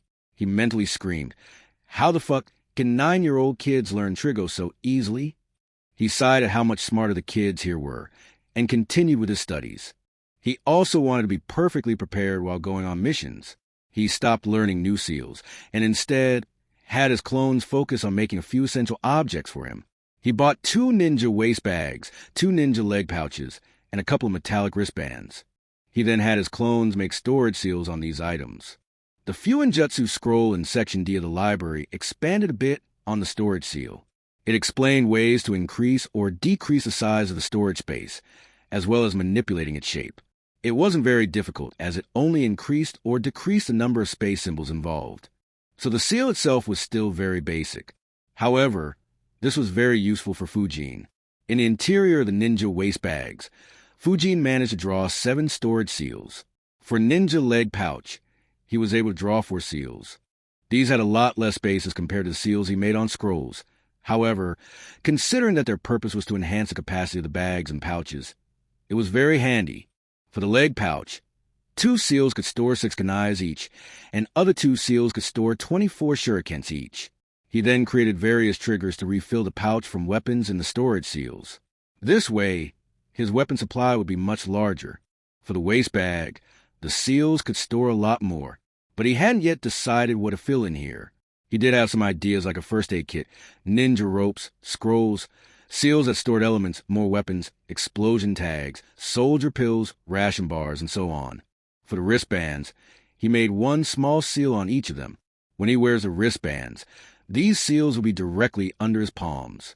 The seals created a cuboidal storage seal which was around 15 cm asterisk, 15 cm asterisk 100 cm. Both these seals were made to store swords. This way, he could quickly access his swords whenever he wanted to. Other than the seal, he planned on drawing 3 more seals on each wristband. For the seals on the opposite side to the current one, Fujin planned on buying huge sturdy shields and storing them there. If he ever gets in an awkward position where he can't defend himself with the rock shield, he'll depend on this shield to provide cover to himself. However, since he wasn't sure about the size of shield he'd buy, he didn't draw that seal. Other than these 2, he planned on inscribing 2 more storage seals on the wristband. But for now, he didn't have any idea what to store in there, so he left it for the future. A/N, ideas to the above are welcomed. On the day before the exam, Fujin, under a disguise, bought a lot of weapons. He bought 96 shurikens and 24 kunais to fill both the leg pouches. He also bought 12 explosion tags to attach them to 6 kunais in each of the pouches. In all, it cost 65k Rio. He bargained and got them for 55k Rio under the false promise of buying again in the future. Next day, the final exam began. Since he intended to pass and wanted to be rank 1, he aced the written exam. He was sure that he'd score full. With the absence of Teru, Nobu, and Yuri, he also did the best in the shuriken throwing competition. In taijutsu, he still ranked 2 behind Hoka. While in the ninjutsu exam, he made sure to perform only as good as Hana. There wasn't any chakra control exercise in the exam. But Fujin wasn't very surprised, as nearly everyone in his class had very good chakra control and could do both tree climbing and water walking, as Genki had held a lot of sessions on it this year. The exam also tested the students on the various basic skills that were taught in the previous year. Fujin again ensured that he'd be ranked near the top in this exam. After the results were out, Fujin ranked 1st, Hana ranked 2nd, and Hoka surprisingly ranked 5th. He had improved his written exam scores a lot to be able to get such a high rank. A week later, the graduation exam was conducted. Fujin noticed that there were students from 3 different batches: his own, his senior batch, and the batch 1 year junior to him. 23 students from his class were participating. Unknown to Fujin, the exam was held by Nara Kisho. He looked at the list of students participating.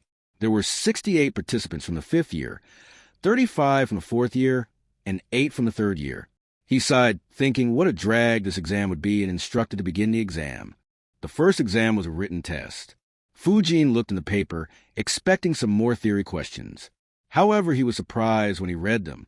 They weren't any theory questions, but instead scenarios were mentioned, and the students had to write in what they would do.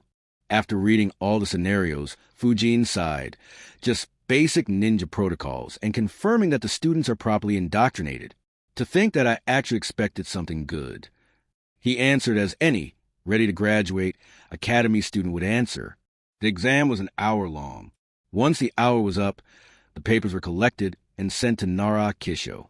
He had 6 academy teachers check the answers and decide whether the student is ready to graduate or not.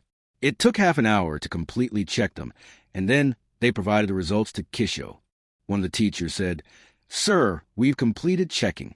Out of 111 students, 79 have provided satisfactory answers. Rest aren't ready yet." Kisho nodded and said, "Dismiss them." Those 32 students were asked to go back home and prepare well for the next year. Fujin was surprised by this. Wow, they just asked the kids to leave? Won't that be demotivating? Or are they just trying to reduce the number of participants for the next exam? Fujin wasn't alone with those thoughts. One of the teachers who taught a normal class asked Kisho, "Kisho-senpai, won't this demotivate the students? The ones who participated in the exam are among the brightest students in the academy." Kisho looked at the teacher. He was 2 years junior to Kisho in the academy, but he wasn't very talented and had barely become a chunin during the war. Kisho shook his head and said, "If they get demotivated by such a small failure, then there's no hope for them. They would be better off in the Genin Reserve Force and will save the resources needed to raise someone more worthy to chunin rank." The teacher wasn't very convinced of the answer, but didn't say anything as this wasn't the first time Kisho had supervised a graduation exam. After the written exams, the students were tested on various parameters like shurikens, stealth, camping, chakra control, etc. It was similar to the tests conducted for Fujin's class a week back. Since the tests for elite classes were already conducted, they weren't tested again, and their scores from a week back were carried forward. The academy teachers observed everyone's performance and failed another 15 students over these exams. On getting the reports, Kisho thought, "Wow, that's so convenient. Now the taijutsu tournament will be so much simpler to conduct." Right before the taijutsu tournament began, Hokage arrived to watch the exam. He was followed by a character that Fujin recognized very easily, Hatake Kakashi. Fujin was very surprised to see him. He thought, "Why is Kakashi here? Hiruzen wouldn't force him to start training kids right now, would he? I really hope not. Canon timeline will be fucked up if Hiruzen assigns my squad to him. I am not sure how strong I'd be in another 6 to 7 years, so for now I really hope something doesn't change due to me."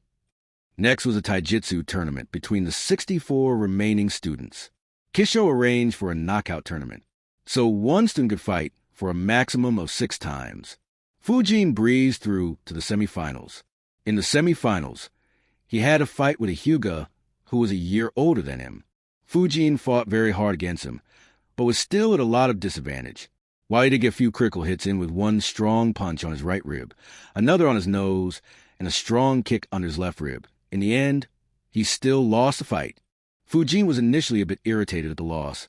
Damn, how exactly do these guys train? I lost despite so much progress I made over the past couple of months. He then calmed himself and analyzed the fight better. On the other hand, it's probably reasonable. I'm guessing the elders from the Hyuga clan regularly spar with them. On the other hand, I could only spar with my clone. Also, the Hyuga fighting style is entirely taijutsu. I, on the other hand, was a lot more dependent on wind propelling jutsu, body flicker jutsu, and earth military movement jutsu during my spars. Removing them does reduce my fighting ability considerably. Perhaps if ninjutsu and kenjutsu were allowed, I'd have won this fight. Not to mention, I didn't even use chakra to enhance my punches and kicks in the fight. He then watched the finals between Hoka and that guy. Due to the injuries he suffered against Fujin, he lost after struggling for a bit. However, having fought both of them, Fujin knew that even without those injuries, Hoka would have still won the match. Hoka ranked first. However, Fujin wasn't worried much. My points in the normal exam were much higher than Hoka's, so this difference won't affect much. I should still rank first in my class. Fujin noticed that no one was eliminated in the taijutsu tournament. Chapter 32, Graduation Exam 2. For the next test, a few academy teachers brought the kids to a part of the training grounds. On reaching there, the students noticed a long white line drawn on the ground and a bunch of obstacles placed ahead of it. Fujin thought, is this an obstacle race? However, he soon shook his head denying that thought. No way. This is too simple. All the 64 students were made to stand behind the white line. Genki then appeared and announced, "This will be the next phase of your exam. This is an obstacle race, and you have to run 500 meters straight to the white line that is drawn there. This announcement excited all the students. They thought, finally an easy exam. The ones who had taken the graduation exam previously thought, why wasn't this exam there the previous year? Fujin was confused by such an easy exam. However, he noticed that there was another man standing behind Genki, and when Genki finished his announcement, he looked at him and nodded. Kisho looked at the excited kids and chuckled. He thought, this should be fun. Sadly, the kids don't know that the guy standing there is an experienced Jounin from the Kurama clan. He is Kurama Illumi. In the previous war, hundreds of enemies fell prey to him and his bag of tricks. Genki then announced, on your mark, get set, go. However, while he was announcing, Kurama Illumi was making some hand signs, and when he heard go, he casted his jutsu, demonic illusion, heaven and earth reversal. As soon as he launched his jutsu, all the 64 students were shaken. It was as if someone grabbed the ground and the sky and reversed them. The gravity felt upside down. Most of the students were incredibly frightened and tightly hugged the ground underneath them. There were only 4 exceptions. A young girl from the 3rd year, who was from the Uchiha clan. She activated her Sharingan as soon as she felt the changes. 2 students from the 5th year, who were from the Kurama clan and aware of this jutsu. And Fujin, who kept an eye on Illumi and saw him performing the hand signs. He also felt someone trying to influence his nervous system, which let him know that it was a Genjutsu. He was planning to disrupt the Genjutsu. However, when he noticed that others were being affected too, he didn't disrupt it so as to not attract any attention. Even though Fujin noticed the Genjutsu, he was extremely impressed with the guy's ability to cast a Genjutsu on 64 students at the same time. Kurama Illumi smirked looking at the reactions of all the students. He had used rank B Genjutsu on them. He had used his Genjutsu many times to disrupt his enemies enough for his allies to kill them in the 3rd Great Ninja War. Kisho observed the students attentively. He thought, this test will test the willpower of the students. If they don't complete the race, then there's no way I'll pass them. While all the students were struggling, Fujin was trying to find his balance. He thought quickly about what this test is about. He quickly figured out that there were 3 possibilities, which were either they are testing our ability to break the Genjutsu, or test our willpower, or perhaps our capability to react in an unexpected situation. Either way, this is just a Genjutsu. I should just look downwards and try to move along. If others break the Genjutsu, I'll do so too. With those thoughts, he took his first step. Apart from him, only the 2 students from the Kurama clan were moving. Soon a few others took their first step. The girl from the Uchiha clan resisted the Genjutsu, and after 15 seconds, was able to break through it. She then ran the obstacle race with absolute ease. Fujin sensed someone moving along at a very rapid speed, and observed the girl. He was incredibly surprised. Sharingan? At this young age. He continued his race. After the first few steps, he tried jogging along the race. The other students too slowly managed to get a hang of the conditions, and increased their speed. Fujin ranked 4th in the test. In all, only 41 students passed. Of the remaining 23, a few fell unconscious, and many didn't dare to take even a single step. Kisho dismissed them and asked them to leave. Immediately after the test, the ninjusta test was started. Kisho's thoughts were, the previous Genjutsu would have shaken these kids, so they won't be at their full potential while performing the ninjutsu, which is how it should be, as they won't get normal conditions to perform ninjutsu in a real fight. 6 academy teachers observed 1 student each, to improve the effect of the previous test. Kisho arranged the tests in such a manner that the ones who completed the previous test last had to attempt the ninjutsu exam first. The requirement to pass the ninjutsu exam was pretty lax. Just the 3 basic ninjutsu and any one other ninjutsu. Though the kids in the start struggled a bit, they didn't have any issue in completing the minimum requirements. What surprised Fujin, though, is that 16 students displayed fire release, 1 jutsu, and another 7 displayed fire release, 2 jutsu. Fujin's thoughts were, land of fire indeed. Most probably all of them have fire affinity. Also, seeing how everyone has practiced it, I guess most of Konoha's Jounins with fire affinity can use the most advanced form of this jutsu. Considering that, I guess all the other villages should have their own counters for this jutsu. But since they are still asking the kids to focus on this jutsu, I suppose it still is very useful.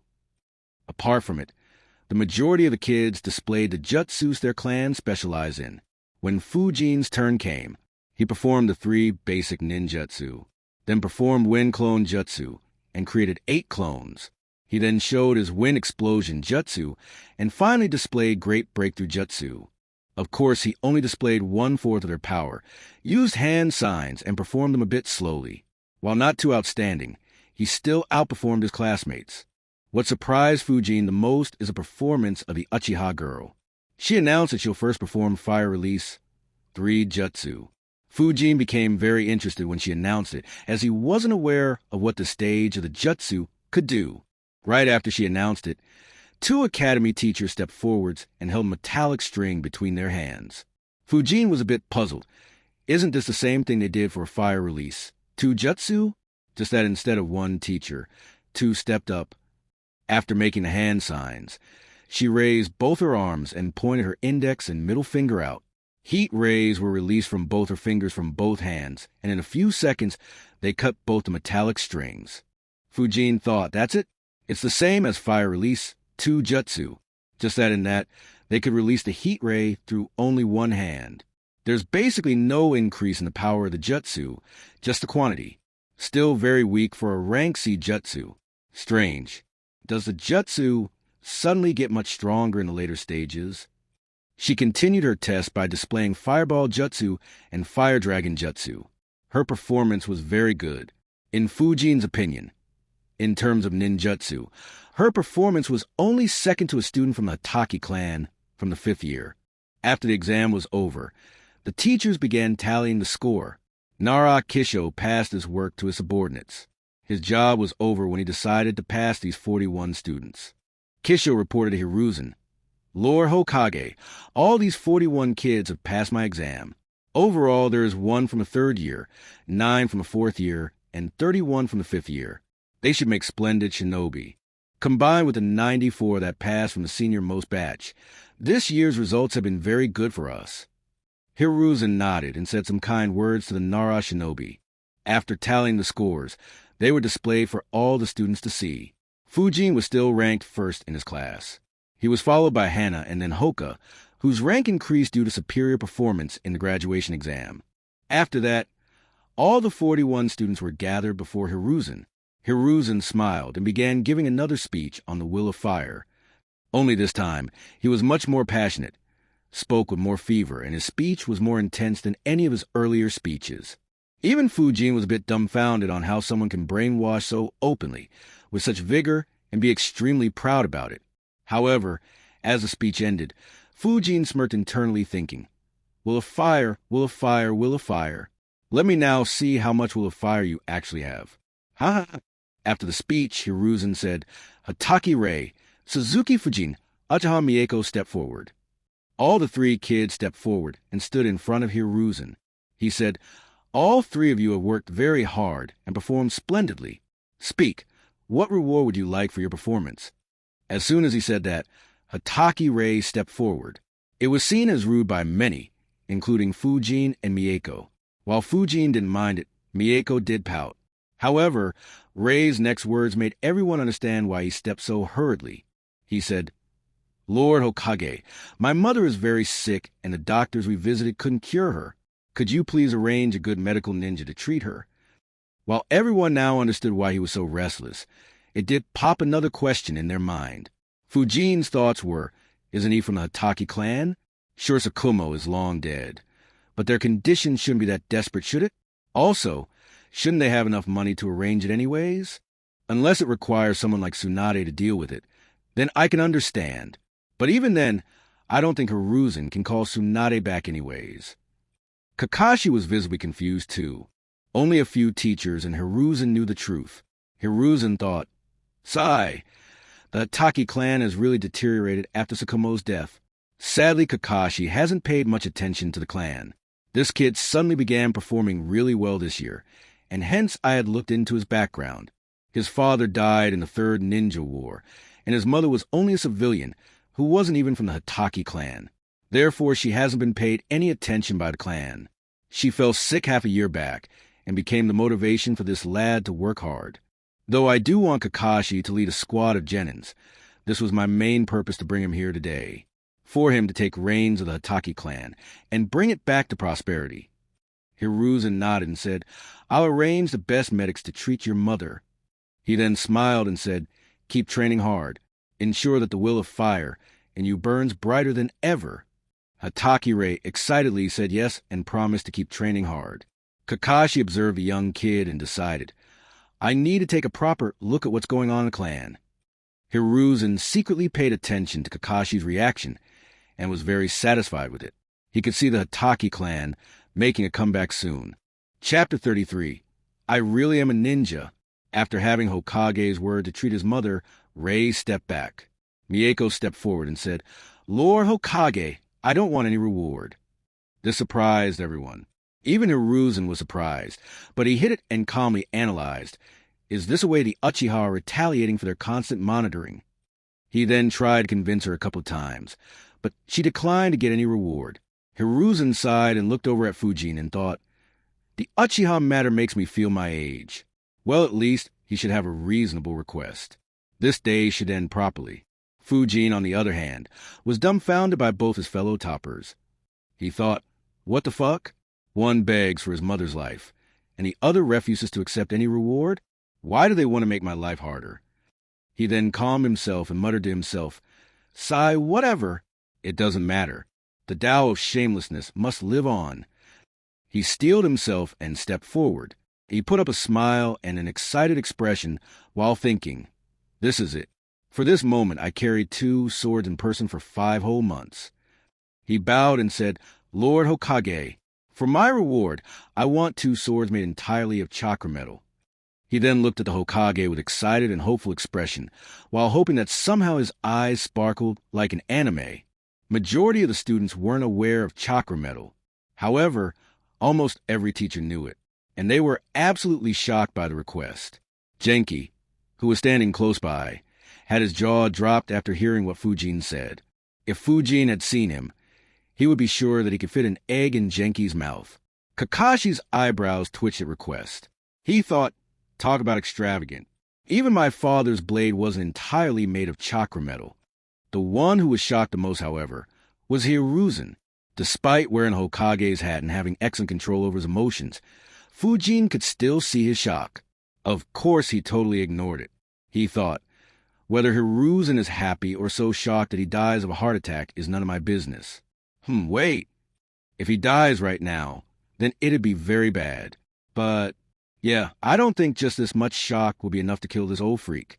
He did live through 3 brutal wars without even taking a single major injury. Hiruzen's mind went totally blank for a second. He then thought, made entirely of chakra metal?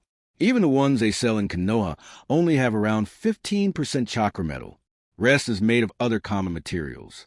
The last time someone made a sword entirely of chakra metal was when Sensei commissioned to cast that sword, and it cost well over 100 million ryo to make that sword.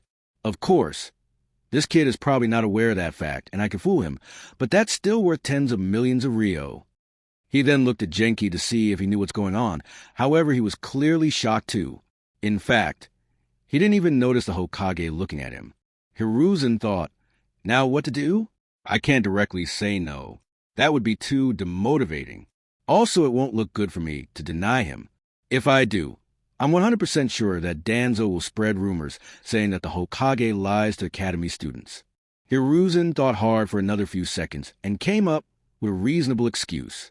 Seeing that Hiruzen was ready to talk, Kakashi noticed and chuckled internally.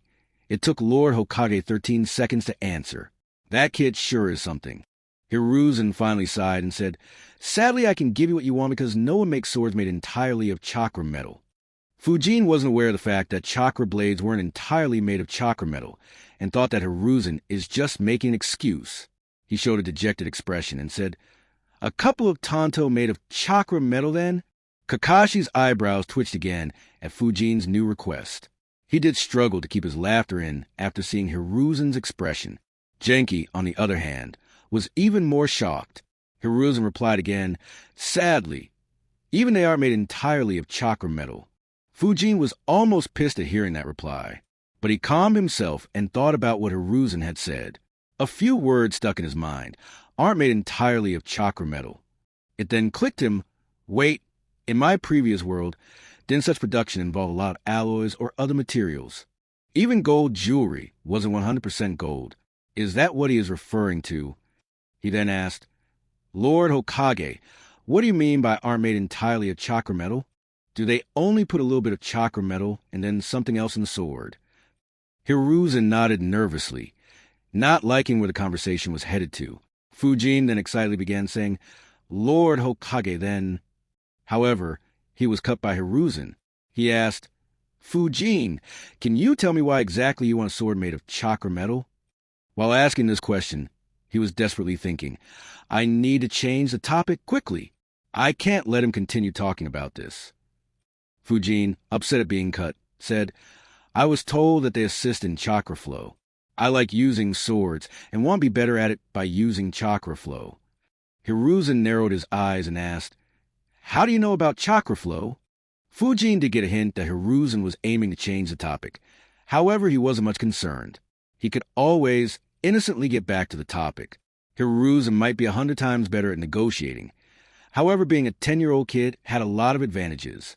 He answered without any hesitation, Michi-sensei. Hiruzen then looked over begrudgingly at Michi, who was at the sides. He thought, That's it. I'm assigning him a weak genin squad and will make him do nothing apart from D-rank missions for half a year. We have pretty much recovered from our losses, so the loss of one Chunin won't be felt. He then explained very kindly to Fujin, You don't need swords made of chakra metal to use chakra flow. You can use them on normal swords too, however they break if you do. Fujin thought, Yeah, I know. Get to the point. Hiruzen continued. There are actually special swords that are made to aid chakra flow. In the land of iron, many samurai use those swords. As for chakra metal, it's a bit problematic and could get you in trouble. Fujin naturally knew that. Having swords worth tens of million ryo would put a target on his back, which is why he was planning on leaving them with Hiruzen. He thought, That's a valid concern, though I'm sure that it isn't the main reason for him to not give me chakra blades. But this new info does intrigue me. Why didn't any of the weapon shops have it? He left that question for later and asked, Is it possible to make those swords to assist wind chakra flow? For the first time today, Fujin asked a question genuinely. However, it still put Hiruzen on edge. He thought, Yeah, it can. They would have to use wind nature chakra metal for it, though. And it'll still cost millions of ryo. Hiruzen replied, Yes, it is. But it's better for you to not get it yet. How about this? When you are ready, I'll help you get in touch with the right people to make a sword like that. Fujin dejectedly thought, I am sure I could get in touch with them myself pretty soon. However, he still nodded. Hiruzen was finally happy that he saved millions of ryo. He was going to talk, but Fujin spoke again. He asked, Lord Hokage, you said the sword that you'll give me is used by samurai, right? Hiruzen nodded, while really hoping that there were no more extravagant requests. Fujin continued, Then could you have someone teach me samurai saber techniques? Please. Hiruzen thought about it. For one, he was happy that the request didn't involve tens of millions of ryo. Secondly, he had noticed Fujin's interest in swords. He thought, having a swordmaster sensor who specializes in wind release can be a very useful asset. Though we can't teach samurai saber techniques liberally, teaching it to a few kids is acceptable. He nodded and said, All right, I'll assign you a teacher for it. Fujin then politely thanked him and stepped backwards while secretly thinking, Being an innocent little kid has a lot of advantages, though I don't think I can ever beat Hiruzen again in negotiations. That old monkey has the experience of negotiating after 3 great ninja wars, and the ones he negotiated with were 100 times more unreasonable than me. Looking at Fujin stepping back, Hiruzen released a sigh of relief. He then congratulated everyone and left quickly. While leaving, he decided that this would be the last year he'd give out rewards to the topper. After Hiruzen left, many teachers awkwardly stared at Fujin. However, he just ignored them and pretended to not notice any of their stares. After Hiruzen left, all the respective class teachers handed the headbands to their students and praised them for graduating early. They were asked to visit the academy after 3 days. On getting the headband, Fujin put it on. His first words after that moment were, "Wow, I really am a ninja now." Chapter 34, Analysis and Plans. Fujin sat down in a meditative posture in his living room. He cleared his mind and began planning. He thought, the academy is finally over. Though I had to graduate 2 years early, it ain't much of an issue. The only major event that will happen anytime soon is the Uchiha Massacre. But right now I am not really strong enough to even think about interfering in it. While I do have 2 years, at best, I'll only be a Chunin officially by then. He thought for a bit more and decided, all right, I'll ignore the event. It shouldn't affect me in any way. Secondly, my strength. Right now, though experience is lacking, it won't be wrong to say that despite not having many rank C jutsus in my arsenal, my ninjutsu is probably barely at Chunin level. The 3 months of daily sparring helped me iron out many issues in my ninjutsu. My chakra reserves have increased rapidly too. I can now make 3 shadow clones that satisfy the requirements mentioned in the scroll, which means that my chakra level is well into the Chunin level. As for taijutsu, it's a bit confusing. I'm confident that I'm stronger than most who took part in the Chunin exam in Naruto, but I still lost to that Hyuga. If I assume that he and Hoka are already at Chunin level in terms of taijutsu, then it'll mean that I am probably at that level too. Worst case, I'm probably at the peak of genin rank in terms of taijutsu.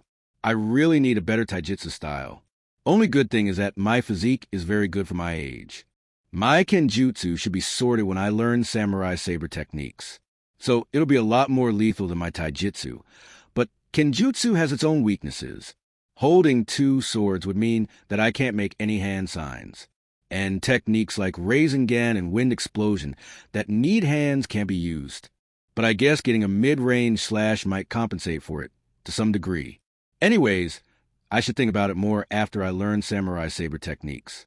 My capabilities as a sensor have grown too. My chakra field can now extend over 750 meters, and I can do pretty much everything expected from a sensor, though I will need a few years to master all those tricks. My current fighting ability is majorly based around 10 ninjutsu, body flicker, wind propelling, earth military movement, shadow clone, wind clone, great breakthrough, wind explosion, gale surge, rock shield, and projectile control jutsus. Apart from that, it is heavily dependent on swords, kunais and shurikens enhanced with chakra flow. I also know Rasengan, but I haven't trained to use it in combat yet, though I do have good ideas of using it. For the time being, I can't risk anyone knowing that I know it. So overall, if I am willing to use everything I have to its fullest potential, then I think I'll be at Chunin level, though just barely. I'll probably be able to beat the likes of Irika and Mizuki, but against someone stronger like Genki or even Michi, my only option would be to run away. Speaking of escaping with my wind and shadow clones, along with body flicker jutsu and earth military movement jutsu, and my ability to hide my chakra, escaping from an elite Chunin might actually be possible. Unless it is someone specialized in tracking, it shouldn't be an issue. In fact, if anyone asked me what my best skill right now is, my answer would definitely be the art of escaping. As for what to do next, I need to go through Section C of the library. I have to learn the rank C wind, release jutsus. If any rank C earth release jutsu is handy, then I need to learn it too. Apart from that, I will need to learn 1 rank C genjutsu and complete the current Fuinjutsu scroll and move on to the next one. He concluded, that much should be enough. After that I could work on improving the jutsus I know. There's still medical ninjutsu that I'd like to learn, but sorry, I have my plate full. I'll check it sometime later. Satisfied with his immediate plans, he decided to start making long-term plans. He thought, now that I have spent almost half a decade here, I have a much better idea about this world. At the rate my physique and chakra has been growing, I'm positive that I'll reach Jounin level. And if the Section A of the library is good jutsus, then becoming an elite Jounin shouldn't be an issue too. But how do I step beyond elite Jounin and be as strong as Kage's? He thought long and hard about this. After half an hour, he concluded, probably the easiest way I have is to learn Sage Mode. The second way is learning the 8 inner gates. However, I'll have to create a very good relationship with Guy for him to teach me that. Not to mention, I'm not sure if merely hard work will be enough to learn it. The third way would be to somehow get the Impure World Resurrection Jutsu and create my own army of rank A and rank S dead ninjas. The fourth way would be to get and master Flying Thunder God Jutsu. The fifth way would be to invent my own rank A and higher jutsus. Combined with high speed, enhanced strength, and swordplay, it might be enough to reach that level. Another option could be to become a Jinchuriki. However, that will put Akatsuki on my ass. Not something I think I want. Though if I'm strong enough, I could still take that risk. Getting a few strong summons would help too. After concluding, he sighed, thinking, even the easiest way is crazy difficult to achieve. I really wonder if I'd be able to reach that level. However, just then, Fujin was struck with a crazy idea. He thought, that's right, I can explore that option. However, can that really be done? He analyzed for a few minutes and thought, I can't say for sure, but if I am able to pull it off, I will get the means to become incredibly strong. Not to mention, I know exactly when I'll have the right opportunity to get the resources needed for it. He thought a bit more to analyze everything he could and decided, all right, I should definitely work toward achieving that.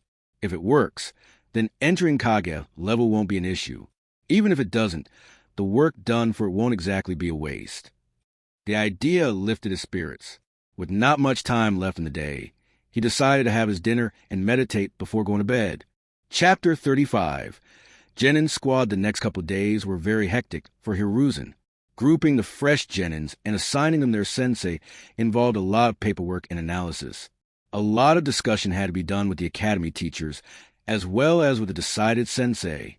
He first started by forming teams of 3.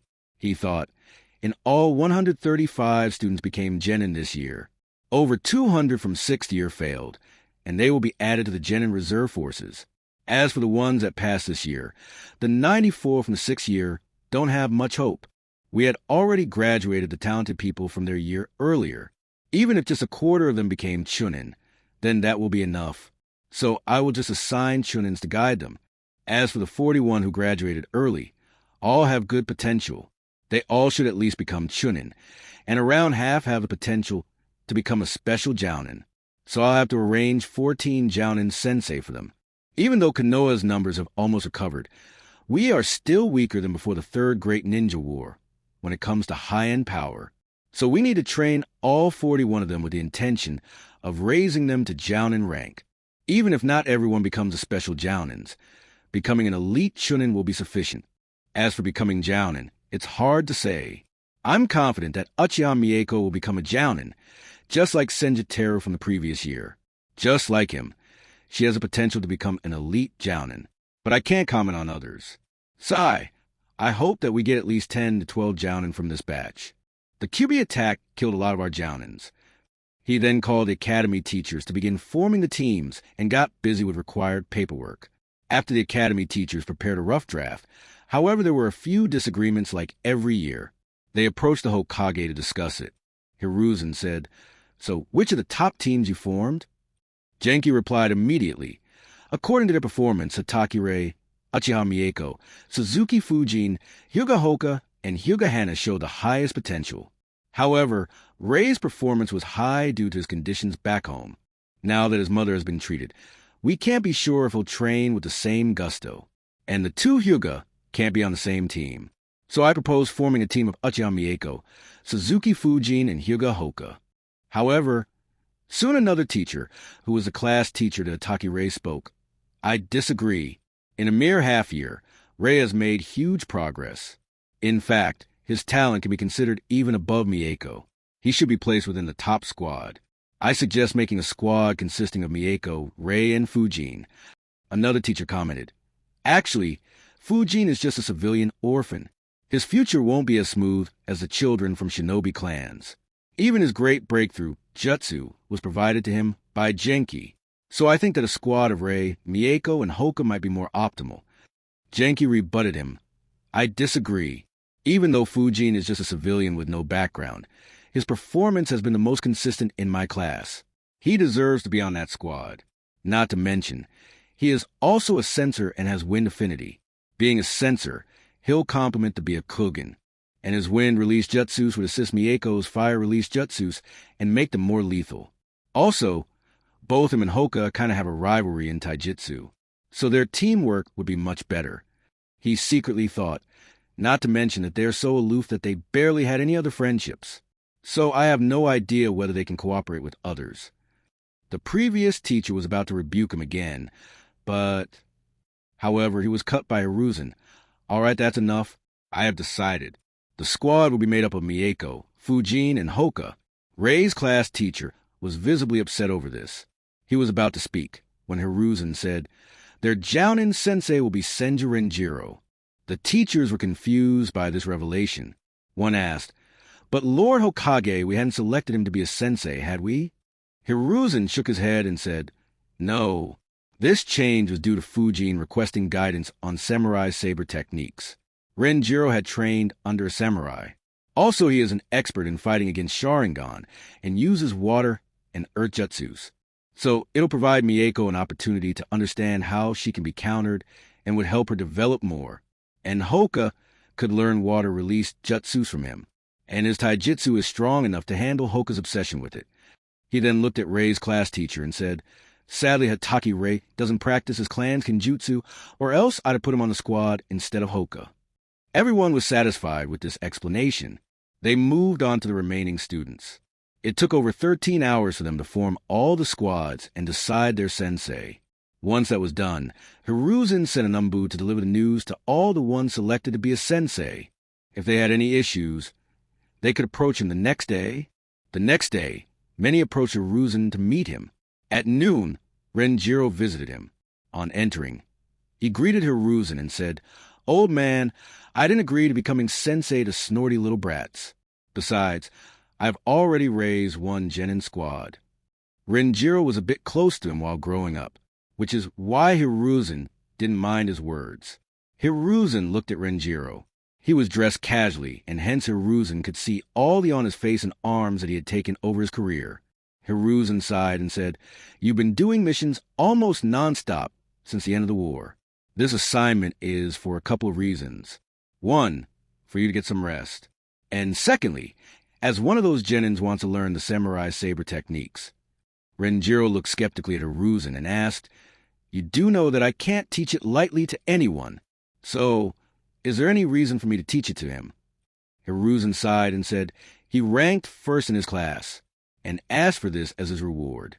Renjiro asked, "At what reward?" Hiruzen replied, "It's an initiative I took to encourage the students and get them to train harder." Hearing that, Renjiro nodded. He knew the shortage of ninjas that Konoha faced. He sighed and said, "Couldn't you get him to ask for anything else?" Hiruzen didn't reply, but his sweat dropped thinking about what was the something else that Fujin had asked for. After discussing a bit more and getting to know a bit more about the students, Renjiro left. He wasn't surprised by the fact that his squad was the one with the highest potential. After all, he has been an elite jounin for over a decade. Later that day, Fujin visited a shop to buy new clothes at a shop that sold clothes to ninjas. He bought a black attire. He noticed that the cloth used for these clothes was a lot sturdier. The shopkeeper said that it is harder cut, has some resistances to fire and lightning, and is harder to get wet or dusty. He put one on and checked himself in the mirror. His whole attire, i.e. boots, trousers, and shirt, were completely black. It suited his fair skin tone, black eyes, and black spiky hair well. He thought, "I guess I should get a black mask sometime. Maybe then I could play hiding in the shadows, haha." He looked at himself again. He wasn't bulky, but his muscles were properly toned. There was barely any trace of any fat on his body. He was around 4 feet, 9 inches tall. He thought, "All right, it fits properly and also looks good." He bought 3 sets of the attire. He also bought a pair of gloves with metal plates on the backhand. He also inscribed a hard seal in the interior of the glove. While it didn't do much, Fujin felt that there was no harm in even slightly increasing his defenses. He did wish that he could take the metal plates out, inscribe them with hard seal instead of the whole glove, and then put it back. But he knew that he wouldn't be able to put the metal plate back in properly. Next day, at 7:30 a.m., the graduated students reported to the academy. The classroom used wasn't the regular classroom that Fujin went to. 42 students were present here. The teachers took attendance, and then gave a scroll to each of the students. Genki called the students one by one and gave it to them. The class teachers of other students did the same. When Fujin's turn came, he noticed that Genki was incredibly happy. He wasn't sure why, but since he didn't particularly care, he went back. Genki was happy because Hiruzen had allowed him to take the Jounin exam. After distributing it to everyone, a teacher announced, "The storage scroll provided to you as a first aid kit, 24 shurikens, 6 kunais, 12 senbon needles, 1 ninja rope, and 100 meters long ninja wire." He then smiled and said, "This is a final gift from the Academy to you. Congratulations on graduating. We will now announce your genin squads." When Fujin's squad was announced, he sighed and thought, "An aloof guy who doesn't care about anything apart from taijutsu, and a stuck-up brat who probably thinks herself to be as talented as Madara. Fuck our teamwork. Sigh. Makes me wonder if I should have graduated last year." Teru was the only one matured enough. He analyzed a bit more. Anyways, it ain't exactly bad. Taijutsu spars with Hoka have always been very helpful. And Mieko should give me a bit of practice against the Sharingan. Granted that she ain't nowhere near Obito or Madara, but neither am I. He then looked at Mieko and thought, also, since she'll die after around 2 more years, it'll mean that I won't be restricted in this squad for very long. Now then, I wonder who my Jounin sensei will be. I really hope that it ain't Kakashi. Also on my rewards. Genki didn't talk about it, and Hiruzen didn't call me to meet him. After the genin squads were announced, the teacher said that the Jounin sensei would come and pick them up from the class, and then they all left. While they were leaving, Fujin had a thought and sighed, "Naruto and his gang should start the academy next year, and I won't be here. What's with me meeting so few canon characters?" Soon Jounin started entering the class and called out for their teams. A couple of minutes after the academy teachers left, a tall, muscular guy entered and announced, "Team 3, come with me." Fujin, Hoka, and Mieko followed him. Renjiro moved to the terrace of the academy. A few seconds later, all the 3 genins arrived. When he reached there, Fujin observed his new sensei. He was around 6 feet 6 inches tall, very muscular, looked middle-aged, and had 3 scars on his face, one going right across his right eye. But I was fine. His hair was black and very long, a bit similar to Madara's. He held 2 swords on his waist. From the symbol on his clothes, Fujin understood that he was from the Senju clan. Actually, there was another thing that allowed Fujin to know that he was from the Senju clan. He had massive amounts of chakra. For obvious reasons, Fujin never tried to sense Hiruzen's chakra, so this was the highest chakra level he had measured so far. It was around 7 times that of Genki. When Fujin tried to measure his chakra, Renjiro noticed. He looked at Fujin and stared at him. Fujin merely smiled. Renjiro thought, so this is the kid who wants to learn the samurai saber techniques, and the kid who asked for swords made of chakra metal. Not bad. He seems to be a good enough censor. And even after I stared at him, he merely smiled back.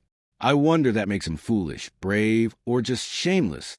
He looked at his remaining 2 genins and thought, the Hyuga has the same stoic face as their whole clan, and just looking at the Uchiha's face showed how much pride filled in her. He sighed, thinking, this is going to take a while. Chapter 36. Senju Renjiro said, I am Senju Renjiro. I'll be your Jounin sensei. Let's start by getting to know each other. So just tell me something about yourself. Mieko asked, what should we tell? On the other hand, Fujin remembered the tell me about yourself question that used to be asked in interviews in his previous life. Renjiro replied, tell me about your likes, dislikes, dreams, hobbies, and similar stuff. Fujin then replied, I am Suzuki Fujin. I like swords and cool jutsus. My hobby is to train and read shinobi history and wars. I dislike the carnage that wars cause. And my dream is to become a strong ninja in the future, so that I could bring peace to the world. Renjiro stared at Fujin and was very impressed with his dream. Of course, if he knew Fujin's real thoughts, he might have vomited blood. After looking at an impressed Renjiro, Fujin thought, Yup, that's exactly what Konoha higher-ups would like to hear. I couldn't care less about world peace, but saying that is what will get me in the good books of these guys and could provide me with the opportunity to learn Flying Thunder God Jutsu and also make Hiruzen protect me in case Danzo tries to recruit me. Either way, it's not like I could do anything about world peace right now. So why not just say it he? Renjiro then looked at Mieko. She said, I am Uchiha Mieko. I like cats. I dislike anyone treating me like a small child. My hobby is practicing ninjutsu and playing with cats. And my dream is to be the strongest Uchiha ever. Fujin looked at her and chuckled internally, thinking, well, you've got 2 years to surpass Madara. Rip. Renjiro nodded and looked towards Hoka. He said, I am Hyuga Hoka. I like taijutsu. I dislike studying. My hobby is to spar with others, and my dream is to be the strongest taijutsu user. Renjiro nodded and said, well, congratulations on graduating early, but that doesn't mean that you are Konoha Shinobi. You guys will be on probation for 3 months, and after that I'll decide whether you're ready to be a ninja or not. This announcement had mixed reactions from the 3 genins. Fujin wondered, no test. After thinking for a bit, he realized, they are probably still recovering. That's why there's a probation period instead of a test to check whether we are ready or not. However, the other 2 kids didn't take the announcement lightly. Mieko impatiently asked, but why? Didn't we pass the graduation exam? Hoka took her point further and said, yeah, I even defeated everyone in the taijutsu tournament. Renjiro replied, graduation exam is the bare minimum you require to be a ninja. Your attitude, temperament, courage, values matter more.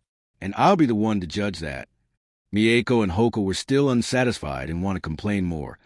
But Renjiro didn't give them a chance and announced, we'll meet tomorrow in Training Ground 17 at 6 a.m. I'll check your skills tomorrow. Be on time. I hate tardiness. After saying that, he flickered away. When he left, Fujin thought, he didn't say a single thing about himself other than his name. Heck, I think even Kakashi talked more with his team. After he left, Mieko huffed and started to leave without saying anything. Hoka, on the other hand, said goodbye to Fujin and was planning to leave too. Fujin sighed and said, oi, wait a minute. This got both their attention. Hoka looked at him without saying anything, whereas Mieko annoyingly asked, what? Fujin replied, tomorrow we'll most probably have to fight against Sensei as a team, so we need to understand each other's strengths and weaknesses, and we also need to plan how to fight together. Hoka agreed with that and nodded. However, Mieko replied smugly, you two don't need to worry about it. I'll beat him by myself tomorrow. Fujin gave her a deadpan look, which irritated her, and she asked, what? You don't think that I can beat him? Fujin resisted his urge to face-bomb and replied, do tell how you plan on defeating a jounin by yourself. She smirked and replied, I'll catch him off guard and use Fire Dragon Jutsu on him. Fujin said, he is from the Senju clan, who specialize in earth and water release jutsus. Assuming that you somehow catch him off guard, he'll still be able to defend. This reply caught her by surprise. She thought a bit and then smirked again and replied, I know Sharingan Genjutsu. As soon as he looks into my eyes, I'll put him under a Genjutsu. Fujin mentally scoffed, as if he will fall for something so basic. But I'm tired of dealing with her. He said, all right, we'll call that plan A and we'll start with it. Now let's discuss plan B. Mieko replied, why do we need plan B? Fujin replied, well, he knows that you have the Sharingan. So what if he never looks into your eyes because he knows that your eyes are so awesome? It'll be stupid if we just stand there doing nothing, right? Worse, he may think that you are just a little kid. This finally got her attention, seeing that Fujin was relieved and thought, finally, so I have to either praise her or say someone will think that she's a little brat or both to get her on board. She then asked, so what should we do if plan A fails? Fujin replied, first, let's talk about what each one of us can do. I'll start. I'm a sensor and can sense in a 500 meters radius around me. I'm good at taijutsu and with swords. And I know wind release jutsus, the ones you saw in the exam. I can also perform shadow clone and body flicker jutsu. What about you guys? Mieko then replied, I am good at taijutsu too and can use the Uchiha taijutsu style. My Sharingan allows me to see chakra and use genjutsu. I am very good with shurikens. Other than the basic jutsus, I can perform a few fire release jutsus. You saw them in the exam. And I can do body flicker too. In fact, I was taught it by the very best. Fujin was surprised at that information and thought, did Shursui teach her this jutsu? Hoka then replied, I am a master at the gentle fist style. I can close enemies' chakra points, and my eyes can see up to 800 meters away. Apart from that, I know Fish Spit Jutsu and Rock Shield Jutsu. Fujin nodded and advised, if you can, then learn Body Flicker Jutsu. If all three of us can use it, then it'll be very helpful and we could use a lot of tactics. Hoka groaned a bit and said, but I don't want to learn more ninjutsu. Fujin replied, well, it's just a movement jutsu. You can move at incredibly fast speed. It'll help make your taijutsu way more lethal. Just imagine your normal jab. Then imagine you appearing out of nowhere and performing that jab on the enemy. As Fujin expected, that got Hoka interested, and he agreed to learn it. Fujin then talked a bit about tactics that they could use. He said, we need to decide who'll fight Sensei up close and who'll perform support attacks from a distance. However, Hoka cut him off and said, I want to fight up close. Fujin was about to nod when Mieko said, no, I want to fight up close. Hoka rebuked her, and then they started arguing. Fujin sighed thinking, kids. He then stopped them both and said, among all of us, Hoka was ranked 1 in the taijutsu tournament, so he'll engage in hand-to-hand combat with Sensei. Mieko was about to talk, but Fujin continued, but he can't handle Sensei all by himself, so you and I will assist him from time to time. Also, both of us have mid-range jutsus, so it'll be a waste if we can't use them. Hoka, wanting to engage in hand-to-hand combat, quickly supported Fujin, and Mieko had to begrudgingly agree. Fujin thought, I plan on discussing a lot more, like the fire-wind combination, and even wanted to ask Hoka to learn more advanced water-release jutsus, as they work well with wind release as well. Sadly, I was too impatient. It'll take a lot of time before they are ready to listen to those tactics. Kinda makes me wish that Renjiro beats both of them up tomorrow, to make them a little less stuck up. But I'm afraid that if he does that, then he'll beat me up too. And without using Earth military movement jutsu and wind propelling jutsu, it'll be hard to dodge for long. Sigh, I wonder when I can use these jutsus publicly. It's very uncomfortable to fake hand signs, limit their power, and not use half of the jutsus I know. Sadly, it's necessary. I hope I reach the Jounin level soon, as after that, there won't be much worries about Danzo trying to recruit me. It'll be too late to attempt to brainwash me at that stage. Fujin had also planned to ask them to grab a bite together at Ichiraku. However, he had enough for today. Soon they said goodbyes and left.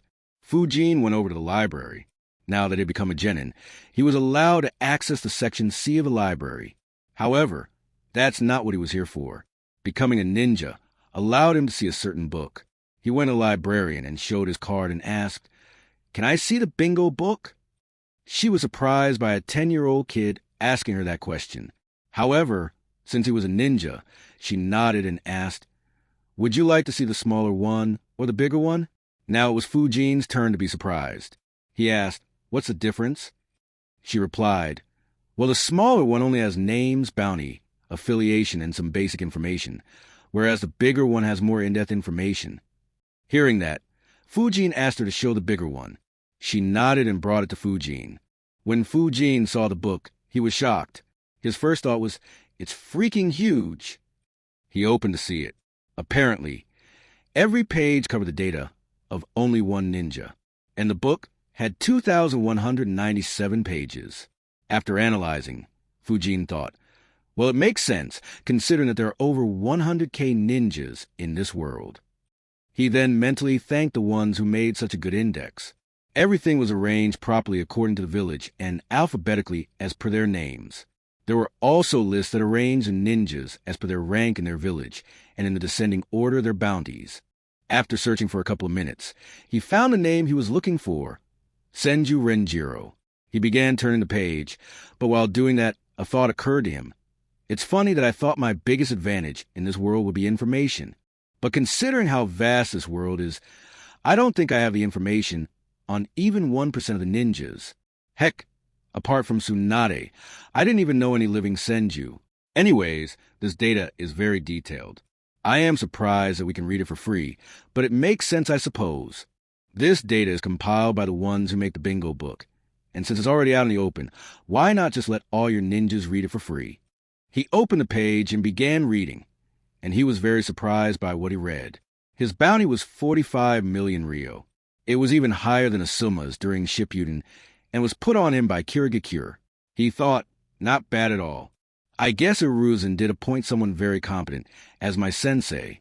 He read further. The information that Fujin obtained was Senju Renjiro, rank A, 39 years old.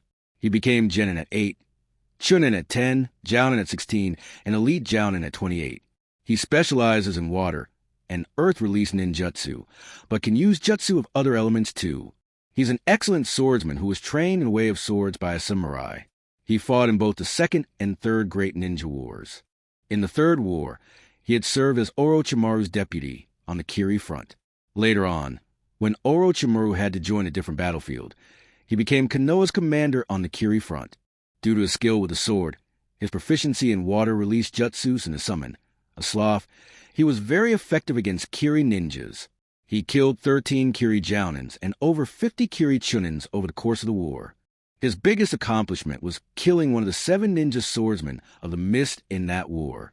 Though his army was defeated by a surprise offensive launched by Kiri, he managed to retreat with the majority of his army and kept Kiri at bay until Konoha's yellow flash reinforced him and pushed Kiri back to the seas. After reading that, Fujin thought, damn fuck. He's strong. Not Sannin level, but very close. Anyways, it says that he was trained by a samurai, so I guess he's guide Hiruzen arranged for me. I do wonder what that summon is, though. It's the first time I'm hearing of a sloth. Ain't that a deadly sin? But that sounds a bit too overpowered, and not something from this world. Well, whatever, I'll look into it later. He then looked into the data of the ninja he knew from Naruto. He sighed in relief, confirming that it was very similar to what he knew. He also got a better understanding of the shinobi world. He thought, Konoha is way stronger than what was shown in Naruto. Fathers of Shikaku, Inoichi and Shibi are still alive and leading their clans. Each of them is an elite jounin and are very close to rank S, though I guess that their strengths will decrease over time due to their age. In all, Konoha has just 3 rank S ninjas now, but Jiraiya is barely in the village, and Tsunade can barely even fight. However, surprisingly or unsurprisingly, the bingo book has no mention of Danzo. Also, it's quite possible that Fugaku is hiding his Manjikyu. Same with Shursui. I'm not sure how many gates Guy can open, but he might be able to forcibly rise to compete with rank S ninja if needed. Also, it's quite surprising to see Koharu and Hamura are ranking ninjas. I don't recall them ever fighting in Naruto. In all, there are 22 elite jounins from Konoha mentioned in the bingo book. And it's quite possible that there are a few more who haven't been mentioned here, like Danzo and others from Root. There are also a few more rank A ninjas who haven't yet become an elite jounin like Kakashi and Guy. He then sighed, I didn't think there would be so many elite jounins in Konoha. And despite this, Hiruzen chose to sacrifice Hisashi. Makes me wonder how bad Konoha's losses were in the lower ranks due to the war. As for the other villages, Kumo and IWA are pretty strong too, though not as strong as Konoha, at least when it comes to Kage level and elite jounin level combat strength. Kiri is actually quite impressive too, but would have been if so many of their top-ranked ninjas weren't labeled as Rouge ninjas. I guess Obito has pretty much wrecked Kiri. Suna, on the other hand, is doing really bad. Their Kage is easily the weakest out of all 5 Kages. Though they have 2 more rank S ninjas, both are retired and very old, and their number of rank A ninjas is pitifully low. He closed the book and thought, well, that should be enough information for now. I'll get more as and when there's a need to. He handed the bingo book back to the librarian and went back home. Chapter 37, A Spar with Sensei. Next day at 6 a.m., all the members of Team 3 gathered in the training ground 17. It was a small, open area in the center of a mini forest. Renjiro was the last one to arrive. On seeing his genin squad already there, he wished them good morning and said, as I said yesterday, before I begin training you 3, I'd like to see what you can do. So we'll have a spar, you 3 versus me. He paused for a few seconds and said, we begin now. As soon as he said that, he jumped forward with the intention to punch. It caught all the 3 genins off guard. Mieko jumped backwards, hurriedly, and Hoka jumped to his left. Fujin, on the other hand, just flickered away. Renjiro's punch landed on the ground where the 3 genins were standing initially, and the ground cracked, causing a lot of dust to rise, which hit him. Renjiro thought, not bad. I only intended to punch the ground in front of them, but I didn't think that all three would react so quickly. Especially Fujin. Did he use body flicker jutsu without any hand signs? As soon as he used body flicker, Fujin thought, "Damn!" He attacked so suddenly that I flickered away by reflex. He then saw the dust rising up and covering Renjiro, and so did Hoka and Mieko. Fujin immediately started sensing him. Mieko activated her Sharingan, and Hoka activated his Byakugan. On sensing Renjiro, Fujin thought, well, now that I've shown it, I can't hide it anymore, so might as well spam it. Still, I didn't think hiding my power would be so difficult. I really need to be more careful in case he pulls a few more stunts like that. I hope I can protect the rest of my secrets for at least another year or two. While Fujin was thinking that, both Hoka and Mieko ran towards Renjiro to engage him in combat. Renjiro just stood there, waiting for them to begin their assault. Hoka was the first one to reach him. However, Mieko launched a few shurikens on Renjiro. Renjiro dodged them, and then engaged Hoka in hand-to-hand combat. He was able to counter his gentle fist style very easily. When Mieko joined in, he suppressed both of them with rather ease. However, he soon frowned. He tried to sense, but he couldn't sense Fujin at all, taking the opportunity provided by his teammates. Fujin had disappeared from sight and hid his chakra. Though Renjiro couldn't sense Fujin closely monitored their fight, waiting for an opportunity to butt in. He soon found one when Renjiro punched Hoka. Fujin threw a shuriken with all his power. However, Renjiro smirked and thought, a fake opening always works against brats. He moved a step back to avoid the shuriken, however. The shuriken curved towards him. That surprised Renjiro. He was about to dodge again when he felt, no, something is weird. So instead of dodging, he just caught the shuriken right out of his trajectory. However, as soon as he caught it, he sensed two small chakra signatures behind him. He turned to see two wind spheres heading at him. He took a step to dodge, however. At the same time, Mieko launched Fireball Jutsu in the direction he was planning to dodge. Seeing that, he adjusted his direction and dodged both the jutsus and created distance from his students. Seeing that, Hoka rushed forward to engage him in close combat. While Hoka was rushing towards him, Renjiro thought, not bad at all.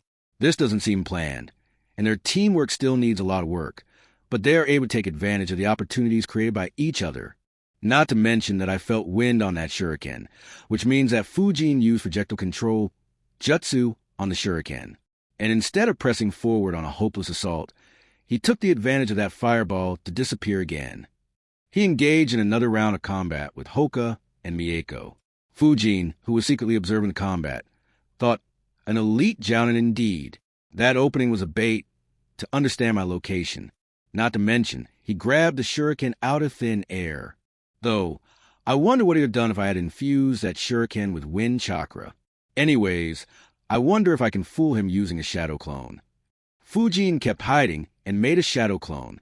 After a minute, it looked like both Hoka and Mieko were about to lose.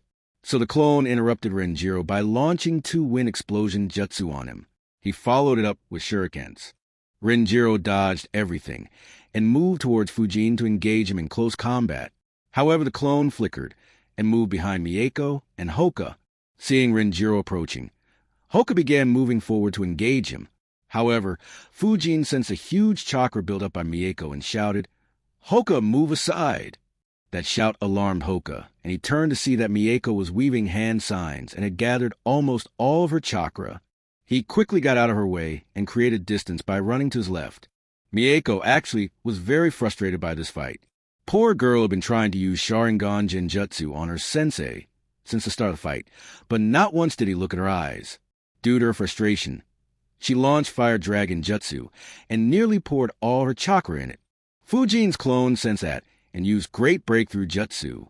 He timed his jutsu just after Mieko launched hers and tried to limit the range of his jutsu to just cover her Fire Dragon. The result increased the power and the size of the dragon.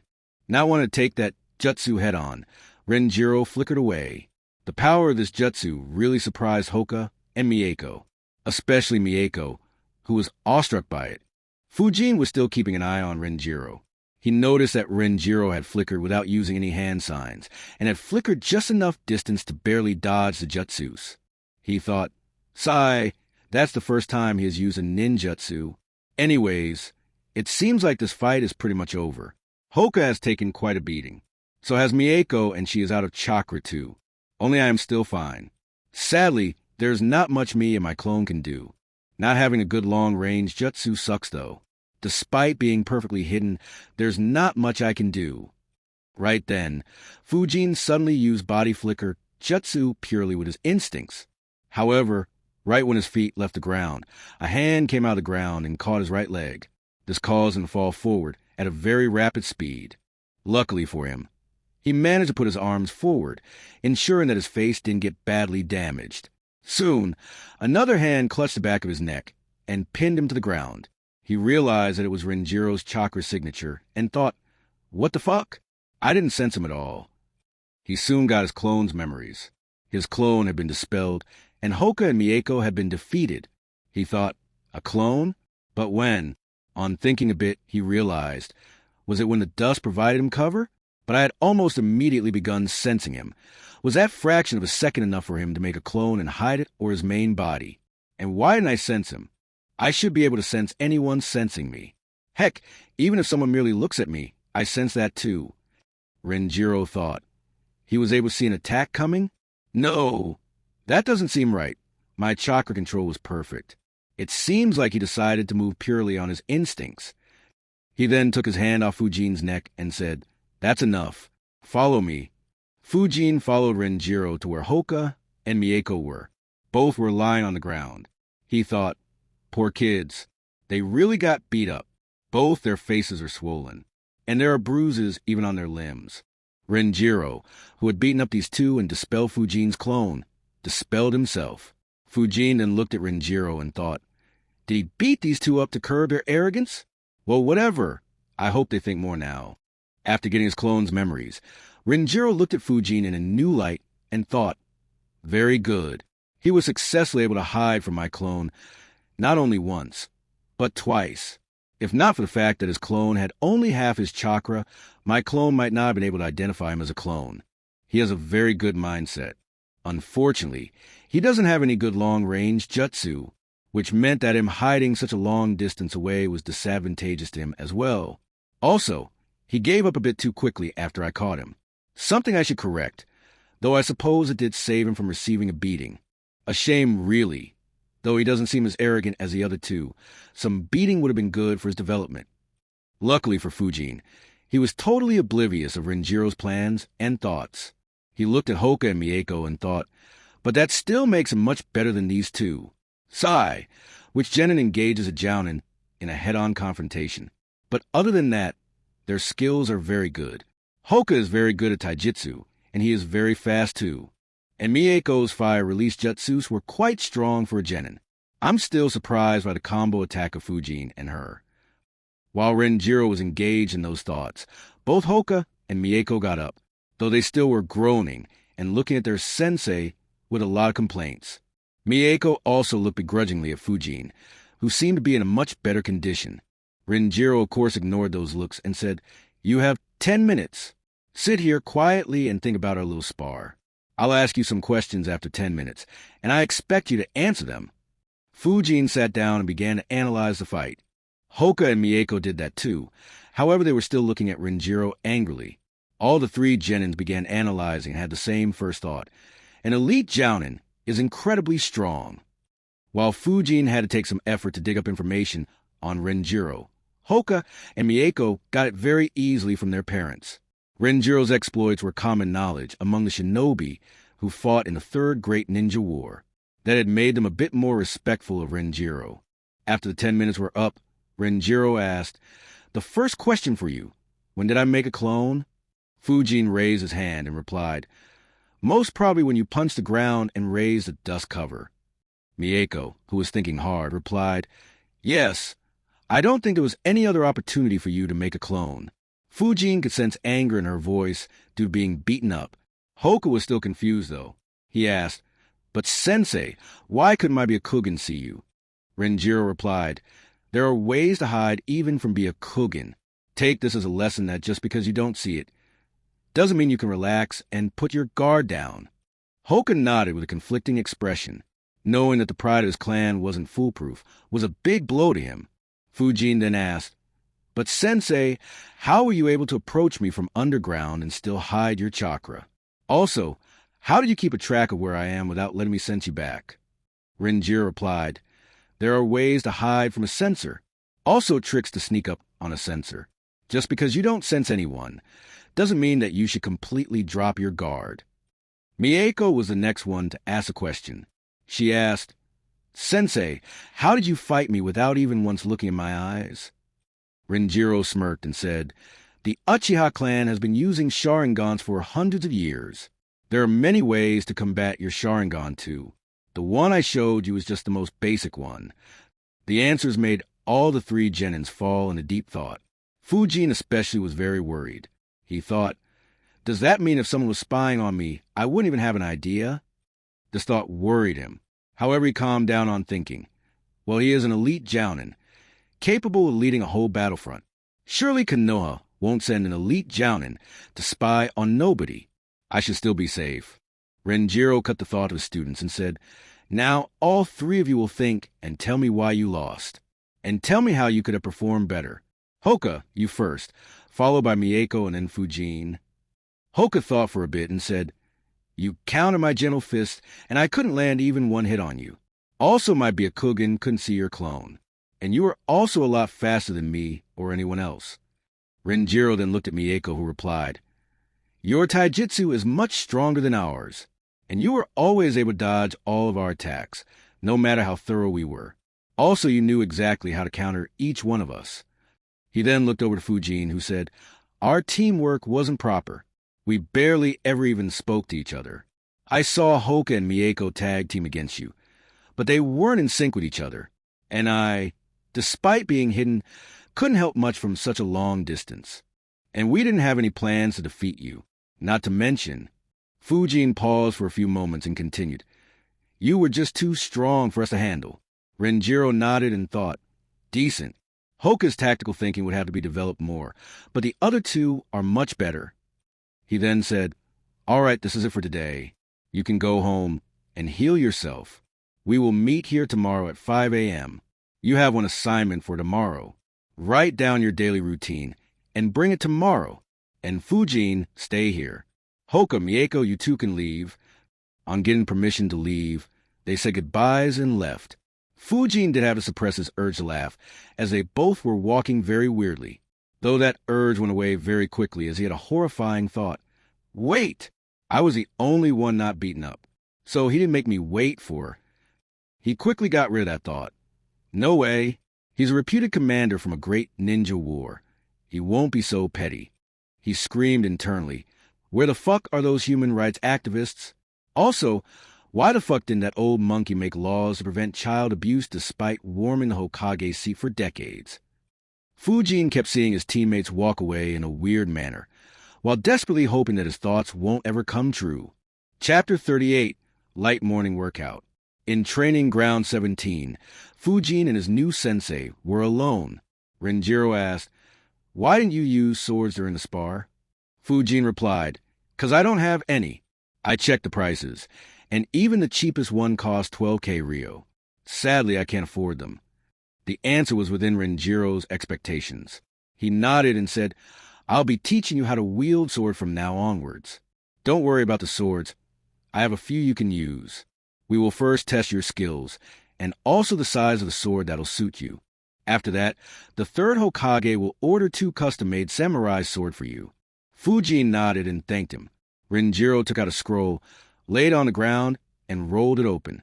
Fujin noticed that it was a storage scroll, and looking at the number of storage seals, he probably was the one who made it. Renjiro made a hand sign, and 12 swords appeared on the scroll. Fujin picked up 2, which were very similar in size to the ones he already used, and said, "Sensei, the ones I used in the academy were of this size." Renjiro replied, "All right, we'll start with these then. Let's have another spar. I want to see how good your sword skills are." Fujin and Renjiro then sparred to compare their sword skills. While sparring, both had different thoughts. Fujin was happy that his sensei wasn't the same monster he was earlier. Renjiro, on the other hand, had mixed feelings about Fujin's swordsmanship. He thought, This kid's basics are extremely solid, especially considering that he has only trained with swords for less than a year. However, apart from the basics, he has nothing at all. There's no style to his swordplay. It's just a simple, straightforward attack and defense. While he has been attacking and defending well, it's only due to him leveraging his speed and strength.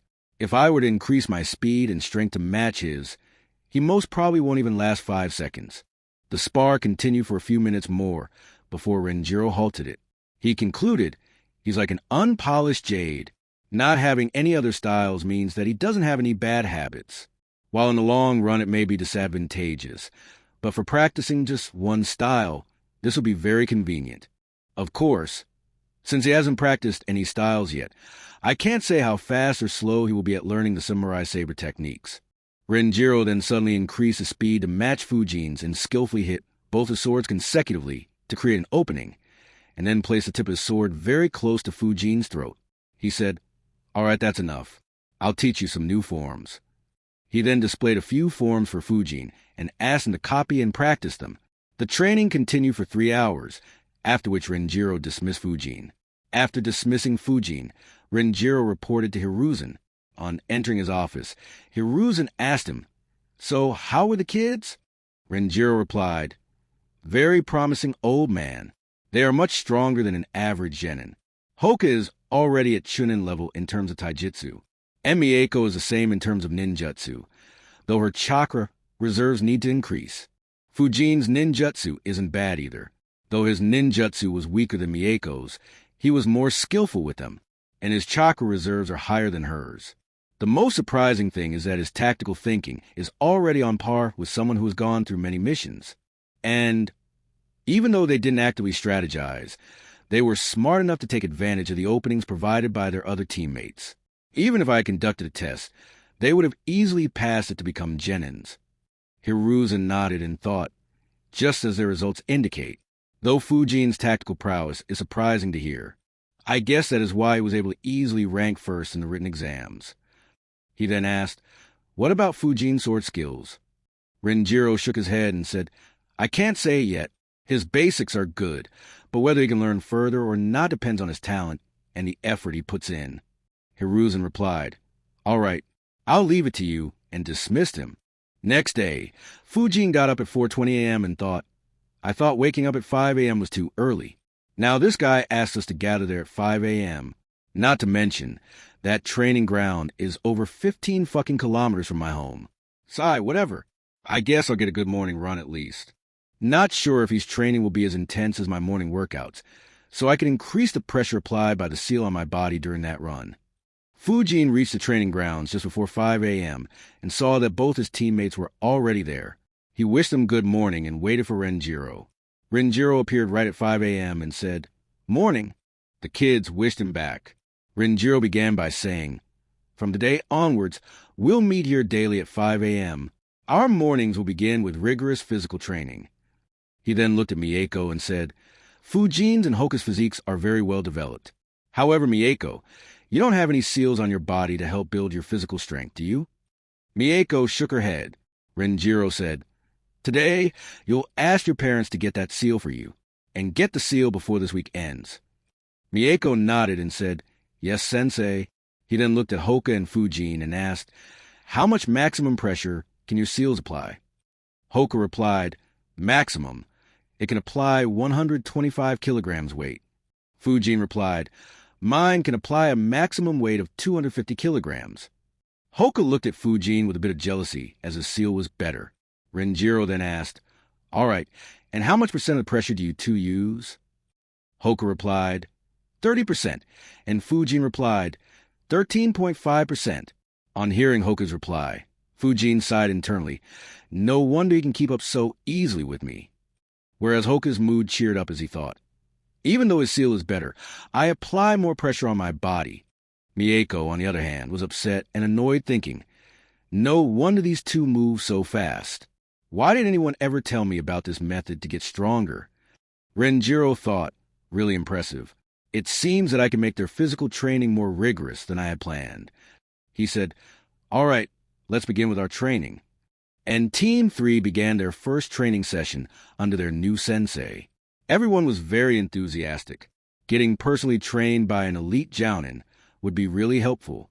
No matter what their dreams were, becoming an elite jounin would be the minimum requirement for them to reach. Only after that could they think of making their dreams a reality. In the first 30 minutes, all three were very energetic. In the next 30 minutes, their enthusiasm died down. After 1 hour, Mieko could barely keep up with the training. Even an aloof Hoka could clearly notice that she was trying her hardest to hold back her tears. Hoka could still keep up, and was the only one looking forward to the next 3 hours. Fujin could keep up too, but he had a very bad feeling. After 2 hours, Fujin was badly regretting the decision he made in the morning.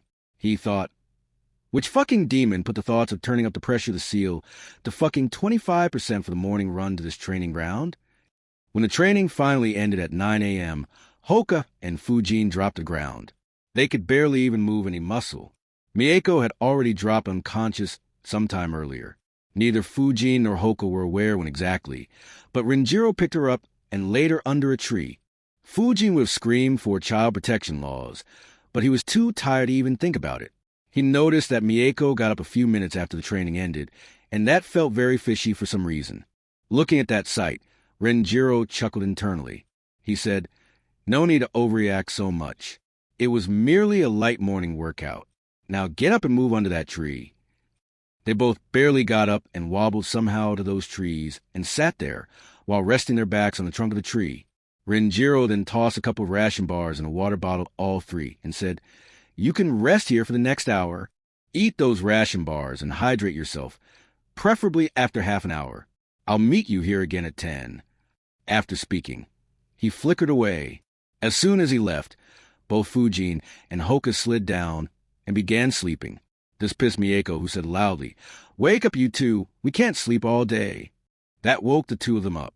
Hoka dismissively replied, "We didn't sleep for over an hour during the workout." Fujin continued in the same tone, "Yeah, wake us up after 30 to 40 minutes. And they both went back to sleep. Mieko was very annoyed and made some noise, but both were too tired to respond to her antics, and just ignored her. After around half an hour, Mieko woke them both up. As soon as they woke up, they ate the ration bars and emptied the water bottle. The short nap brought their energy levels up, but didn't do much to stop the muscle ache all over the body. Fujin sighed and said, "I think every single muscle in my body is aching."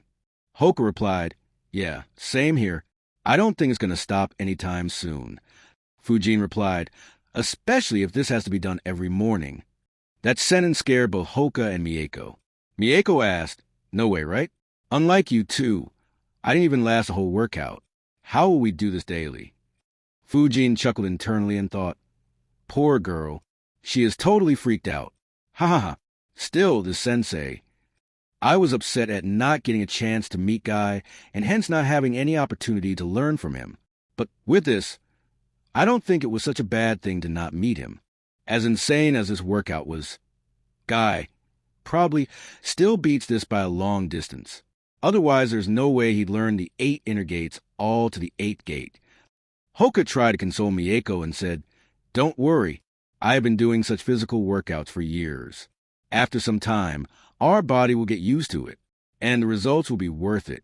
That calmed Mieko down a bit. However, Fujin thought, "Now that I think about it, this is a good opportunity to curb her Uchiha pride a bit." He countered Hoka by saying, "I don't think that will be the case with Renjiro-sensei. If we get anywhere near being comfortable with this workout, he'll probably change it. Even if that isn't the case, he could just make us increase the pressure on our body." That again freaked Mieko out. She quickly asked, "But can't we fool Sensei by lying about how much pressure we have applied?" Hoka commented, "Yeah, we can. There's no way for others to check it." However, Fujin countered again, "Even if he can't check it, he'll understand by how tired we are after the workout. So that we can fake the pressure, I don't think we can fool an elite jounin about how difficult the workout is." On being countered again, Hoka wondered what Fujin was up to. He thought, "I'm going out of my way to make her feel better, but Fujin is making her more and more scared." He thought for a bit, but couldn't think of anything and let it go. "Whatever, I don't care. Still, though, for a physical workout, to push me to this extent, I need to get stronger." Mieko tried to think of more ways out, but couldn't think of anything. She had one thought which she was planning to ask her teammates. Can we ask Sensei to decrease the difficulty of the workout? However, her pride didn't allow her to say that. She decided, fine, I'll just work harder and improve my physique. I'm the only one to graduate from my class, which shows how much better I am as compared to others. There's no way a single routine will stop me from achieving my dream. Fujin didn't see the look of determination on both his teammates. His body was still very sore to pay much attention to them. However, another person did. Chapter 39, Rank C Wind released jutsus. Renjiro was hiding nearby and watching his young students. Looking at the determined looks of Hoka and Mieko, he smiled, thinking excellent. With this determination, their power will increase very rapidly. Sadly, Fujin isn't looking that determined. He thought a bit and concluded, well, just because there's no determined look on him doesn't mean that he's discouraged.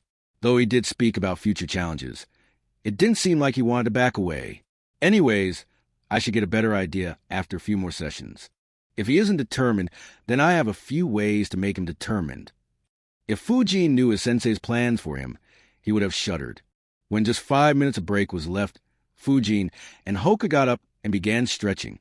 Mieko copied them. They weren't sure which crazy session awaited them, and decided to loosen up their muscles. Renjiro soon appeared in front of them and said, before we begin with the next session, let's talk about your routines first. Renjiro then discussed everyone's routine one by one. He planned to train them from 5 a.m. to 9 a.m. and from 10 a.m. to noon. For Fujin, there'd be additional 3 hours of training from 2 p.m. to 5 p.m. He modified everyone's routines to fit his own training plans. He also recommended everyone their diets, and that involved a lot of ration bars. Renjiro recommended them to eat one at 4:15 a.m., 2 at 9:30 a.m., and another 1 or 2 during lunch. He explained that ration bars were created for ninjas who be on very long missions away from Konoha, so they have absolutely everything necessary that a ninja must consume. Apart from that, food items rich in proteins were recommended by him. Fujin groaned a bit at his schedule. He thought, no freaking way. Since when did Jounin Sensei begin spending so much time to train their genins? Heck, apart from Kakashi teaching Sasuke Chidori and Guy teaching Lee, I don't think any of the remaining 10 were taught anything significant at all by their sensei. With him practically taking my whole day, I won't have any time to keep practicing Fuinjutsu or learn any new ninjutsu. I am not sure if the trade-off is worth it. He thought a bit more and sighed. I don't really have a say here. I really hope that the trade-off is worth it.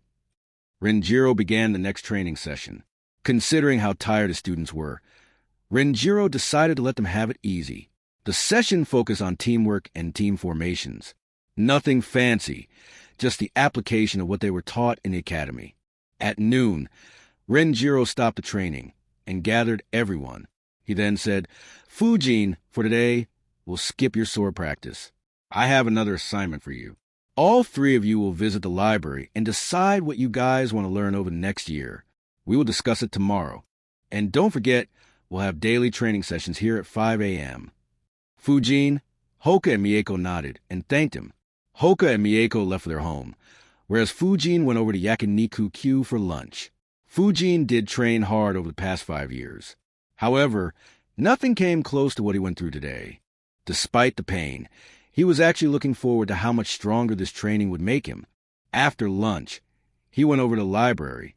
He entered the Section C of the library and began searching for Wind Release Jutsus. He also wanted to look at Rank C Earth Release Jutsus, but he thought, that old freak can sneak up without me even sensing. And given that he has given us this task, I won't be surprised if he is keeping an eye here. I'll just check the rest sometime later. What surprised him was that the number of Rank C Wind Release Jutsus exceeded the number of Rank D and Rank E Wind Release Jutsus. On going through all of them, he made a list. The list of Rank C Wind Release Jutsus was Gale Palm Jutsu, Great Breakthrough Jutsu, Spinning Shield of Wind Jutsu, Wind Gale Wolf Jutsu, Wind Dragon Jutsu, Wind Cutter Jutsu, Faithful Wind Blade Jutsu, Wind Instantaneous Body Jutsu, Air Current Wild Dance Jutsu. He had already learned Great Breakthrough Jutsu. He read scrolls of the remaining jutsus to get a better understanding of them. After reading, he concluded, So Gale Palm Jutsu is basically just a more advanced form of Gale Surge Jutsu. It does provide 360 degrees coverage, but its power is still lacking. Not to mention, Spinning Shield of Wind Jutsu is a much better defensive jutsu. Not only does it defend, but it also reflects back all attacks made on it. Wind Instantaneous Body Jutsu is similar to Body Flicker Jutsu. The body moves along with a gale of wind. It's an escape jutsu, and the user can move over a kilometer. Wind Cutter Jutsu and Faithful Wind Blade Jutsu are fence-oriented jutsus. Wind Cutter basically just uses wind to cut through the enemies. And Faithful Wind Blade needs a sword or kunai, or any blade as a base. Using that, it creates a 10 feet long blade of wind. Since it is made of wind, it is almost weightless, and is very sharp and difficult to block. I guess the jutsu that Baki used was a more advanced form of this jutsu. Air Current Wild Dance Jutsu is a battlefield-controlled jutsu and can be used to restrict enemies. Wind Gale Wolf Jutsu and Wind Dragon Jutsu sound incredibly fun. A wind sphere has to be made, and then the caster has to make a wolf or a dragon from that sphere. But both jutsus take different routes ahead. In Wind Gale Wolf Jutsu, I can make more wolves as I get stronger, whereas in Wind Dragon Jutsu, the dragon can shoot out Wind Explosion Jutsu. He began analyzing. Once again, these jutsus are very interesting. Most of these jutsus aren't restricted by their ranks, and can perform even as good as in Rank S Jutsu if the caster is strong enough and has mastered these jutsus to their limits. In fact, Spinning Shield of Wind Jutsu, Wind Gale Wolf Jutsu, and Wind Dragon Jutsu are classified as Rank CS, depending on how strong their user is. At Rank C, Spinning Shield of Wind can only deflect weapons back, but as it is made stronger, it can reflect low-level ninjutsu back, and at its peak, it is said to be even able to reflect Rank A jutsus back. For Wind Gale Wolf Jutsu, it's about the number of wolves that can be formed. At Rank C, only one can be formed, but at Rank S, the caster can make hundreds of these wolves, something that'll be incredibly useful against an army. For Wind Dragon Jutsu, it's about the size of the dragon and the number of wind explosion jutsu it can spit out. According to the scroll, someone with a large amount of chakra and excellent chakra control could make a dragon that is over a kilometer long and can shoot out hundreds of wind explosion jutsu. Even though the other jutsus aren't stated to be able to reach such a level, I can imagine them to be much stronger. For instance, for Faithful Wind Blade Jutsu, the size of the wind blade could be extended even further, or it could be made much more sharper. Similarly, Wind Instantaneous Body Jutsu could probably be used to move tens of kilometers away. He then calmed himself and thought, the only issue is, why haven't I heard about anyone using these jutsus? Even if these jutsus have that potential, if no one can reach it, then there must be some issue. He analyzed for a few minutes and concluded, I guess using my memories about Naruto is very unreliable. Also, it is very likely that Wind Affinity ninjas in Konoha do practice these jutsus, just that I'm not aware of them. Not surprising. But I do want to know if there was even one character in the past who used these jutsus to their full potential. He noticed, I lost my focus. Let me first decide which jutsus to learn. After analyzing, he decided, I will learn Spinning Shield of Wind Jutsu, Wind Gale Wolf Jutsu, Wind Dragon Jutsu, Faithful Wind Blade Jutsu, and Wind Instantaneous Body Jutsu. I don't need the battlefield control that Air Current Wild Dance Jutsu provides currently. And for defense, Escaping into Ground and Spinning Shield of Wind Jutsu are better options than Gale Palm Jutsu. Wind Cutter Jutsu could have been useful, but I have another idea. While analyzing the jutsus, Fujin noticed two peculiarities. His thoughts were, wouldn't Faithful Wind Blade Jutsu be a better option than Chakra Flow? It makes me wonder if instead of sending a slash of chakra, I could use this to send a slash of wind in Samurai Saber techniques. Also, can this be used in conjunction with Chakra Flow? The others are Wind Dragon Jutsu and Wind Gale Wolf Jutsu. The starting point of both these jutsu are the same. So can I create wolves that shoot out Wind Explosion Jutsu, or can I create multiple dragons? These ideas intrigued him a lot. He decided to experiment with them when he was strong enough to do so. After deciding the jutsus to learn, Fujin thought, all right, decision made. Now I'll dig up this entire library to see if anyone ever used these jutsus to their limits or not. He got up to keep the scrolls back. On getting up, he noticed, Mieko's here? I didn't even notice. He then tried to sense and noticed, oh, Hoka is here too, and he is in Section D. Chapter 40, Second Kazekage. Both Hoka and Mieko had arrived in the library sometime after Fujin. Unlike Fujin, they had guidance from their ninja parents. As they were talented enough, they were also guided by their respective clan elders. So they hadn't visited the village's library before, as all their jutsus were directly taught to them. However, this time, respecting Renjiro's wishes, the elders allowed these kids to go and research in the village library. Of course, they would discuss Mieko and Hoka's plans with them before they talked to Renjiro. Hoka was reading the scroll on body flicker, Jutsu, in Section D.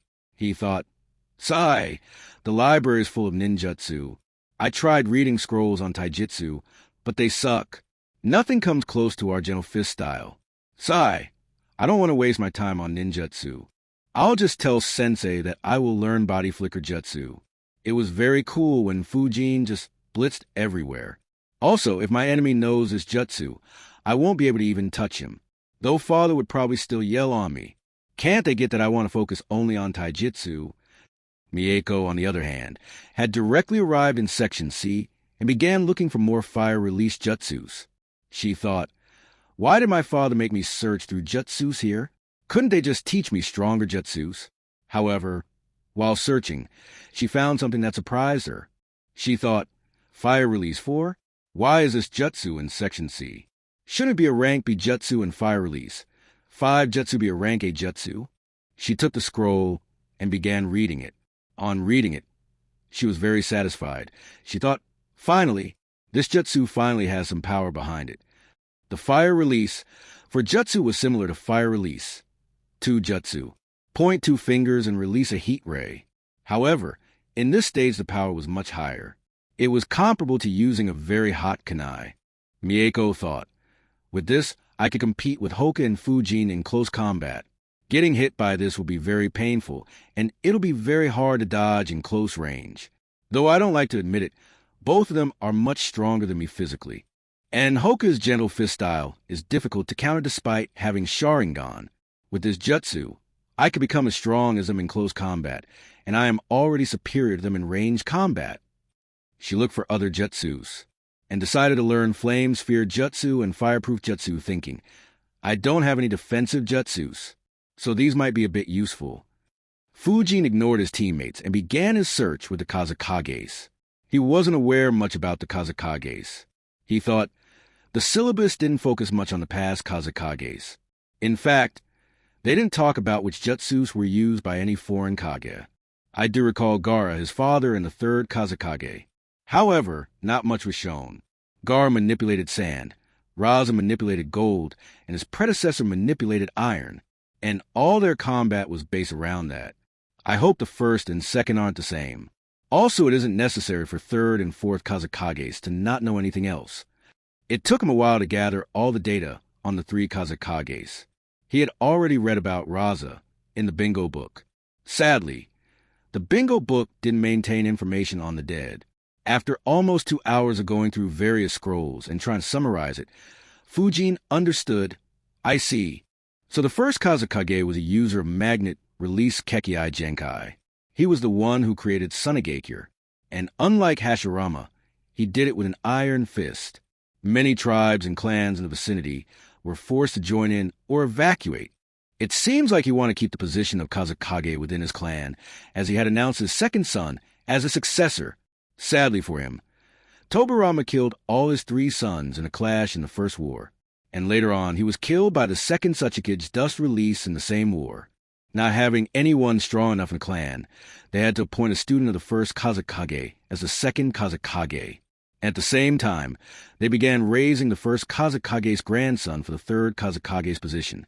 Though all the Kazekages had been an expert at wind release, it was the 2nd one who was a true master of the wind.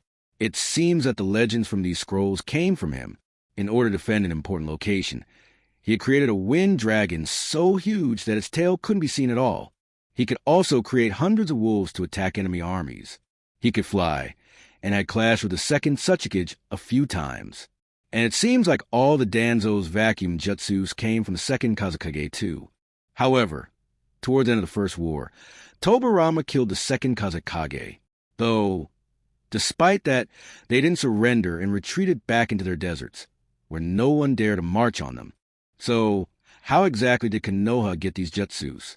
It's very unlikely for Konoha and Suna to both have these jutsus.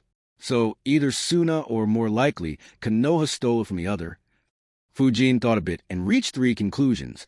Well, either Tobarama had an Uchiha keep an eye on him and copy his jutsus, or Tobarama used Impure World Resurrection to get those jutsus from him, or Suna were asked to hand these jutsus over after their disastrous loss in the Second War. Knowing Tobarama, I'd say it is very likely that he employed both the first two ways, and Hiruzen took the opportunity provided in the Second War to show that Konoha has acquired these jutsus in a proper manner. Of course, I can't be sure that this is what happened. Either way, it does seem that the potential of these wind-released jutsus is very real. Still, the first Great Ninja War was so brutal. At the end of the war, every village had to elect their third Kage. Only Tobarama and the second Raikage were alive, but they were killed during the peace talks when the Ginkaku brothers revolted. Probably that's why the next wars weren't that intense. No Kage died in the Second Great Ninja War, and the third Raikage was the only Kage to die in the Third Great Ninja War. I guess they did learn some form of constraint. It makes me wonder if the First War is the reason why Hiruzen talks so much about peace, and why Inoki chose to just watch and be known as a fence-sitter instead of being more proactive. On validating the potential of the jutsus, Fujin decided to read one scroll-up entirely to understand how the jutsu should be learnt. After analyzing, he decided, I'll start with Faithful Wind Blade Jutsu. It should assist in my Samurai Saber techniques training with Renjiro, though I'll need to confirm it with him first. Mieko and Hoka had already left the library when Fujin was searching for information on the Kazekages. When Hoka reached home, his father asked, So what have you decided to learn? Hoka put up a very serious face and said, Father, I had decided to learn Body Flicker Jutsu. And he paused. His father kept waiting to hear his son's further plans, but Hoka didn't speak. He asked, and Hoka showed a confused expression and asked, And what? He impatiently asked, What will you learn in addition to Body Flicker Jutsu? Hoka once again put up a very serious face and said, I'll learn more Taijutsu. This statement finally broke his father's stoic expression and got Hoka a punch right on his head. He then dragged his son to his clan's library to pick out more jutsus for him. A similar scenario took place at Mieko's home. Her parents were happy with her choice to learn Fire Release for jutsu, but for the rest, her mother told her, Those two jutsus don't provide much defense. Flame Sphere will at best help you defend against one attack, and Fireproof Jutsus will only make you immune to Fire Release Jutsus. Actually, Fire Element doesn't provide a good defense. Why don't you learn Earth or Water Release Jutsus for defense? Mieko thought about what her parents said and agreed. She said, All right, but I also want to learn Flame Sphere and Fireproof. Knowing their daughter's talent, her parents agreed. They then went to the Uchiha library to pick more jutsus. Chapter 41. Importance of Rank C Jutsus. The next day again began with the brutal morning workout. At 10 a.m., Renjiro asked, So what have you guys decided to learn? Mieko, wanting to talk first, quickly said, Sensei, I decided to learn Fire Release. For Jutsu, Flame Sphere Jutsu, Fireproof Jutsu, Earth Military Movement Jutsu, and Hiding Like a Mole Jutsu. Renjiro nodded and asked, Why? Mieko said, I already know Fire Release. 3 Jutsu, so Fire Release for the next step. It'll also be a very strong option in close combat. Earth Military Movement Jutsu and Hiding Like a Mole Jutsu are to evade an enemy attack, and once I'm underground, it'll be a strong defense too. And if I have jumped and can't reach the ground, then I'll use Flame Sphere Jutsu to defend. And Fireproof Jutsu would help me become immune to Fire Release Jutsus. On hearing her reason, Fujin thought, she memorized the whole thing. Still Hiding Like a Mole Jutsu. I should learn that one. I hope that Jutsu has some way to breathe underground. Though I did develop a few ways to ensure cracks in the surface to allow some flow of air underground, it is not very reliable. Renjiro too noticed a memorized answer and sighed internally. They still assisted her in the decision, though this plan should be good enough. He said, That should be good enough.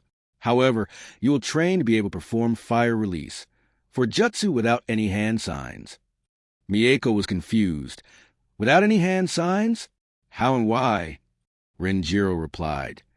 Do you think that your enemies will wait for you to perform your hand signs when you are in a close combat? As how, don't worry. I'll teach you. Mieko was very intrigued by it and nodded excitedly. He then looked over to Fujin. Fujin said, I've decided to learn Spinning Shield of Wind Jutsu, Wind Gale Wolf Jutsu Wind Dragon Jutsu, Faithful Wind Blade Jutsu, and Wind Instantaneous Body Jutsu. This surprised Renjiro a bit. He thought, that's surprising. He wants to learn 5 rank C wind release jutsu? I did have plans to suggest a couple of jutsus, in case he chose only 1 or 2. I suppose this will be good too. I'll just teach those to him sometime later. Though Renjiro hit it soon, Fujin didn't notice him getting surprised. He sighed internally. I would have preferred to train them in secret, but he barely allows me any free time to do that. So if I only mention 1 or 2, then there's a chance that I might be stuck with only those for some time. Renjiro then nodded and asked, Why? Fujin replied, Spinning Shield of Wind Jutsu will help me defend from frontal assaults and even counterattack. Gale Wolf and Wind Dragon Jutsu will allow me to attack from a distance and control the battlefield, and I could attack from both land and the sky with them. Wind Instantaneous Body Jutsu is an escape jutsu. As for Faithful Wind Blade, I think that it'll complement Samurai Saber techniques well, so I plan to start with it. Renjiro thought, very good, considering that he didn't have anyone to guide him. 2 jutsus very long range, 1 defensive, 1 close range, and 1 escape jutsus, and he already has 2 usable mid-range jutsus. He commented, good thinking, but later on, you'll also have to learn your second element. Wind is good to attack, but not very good to defend. Also, don't learn Faithful Wind Blade Jutsu right now.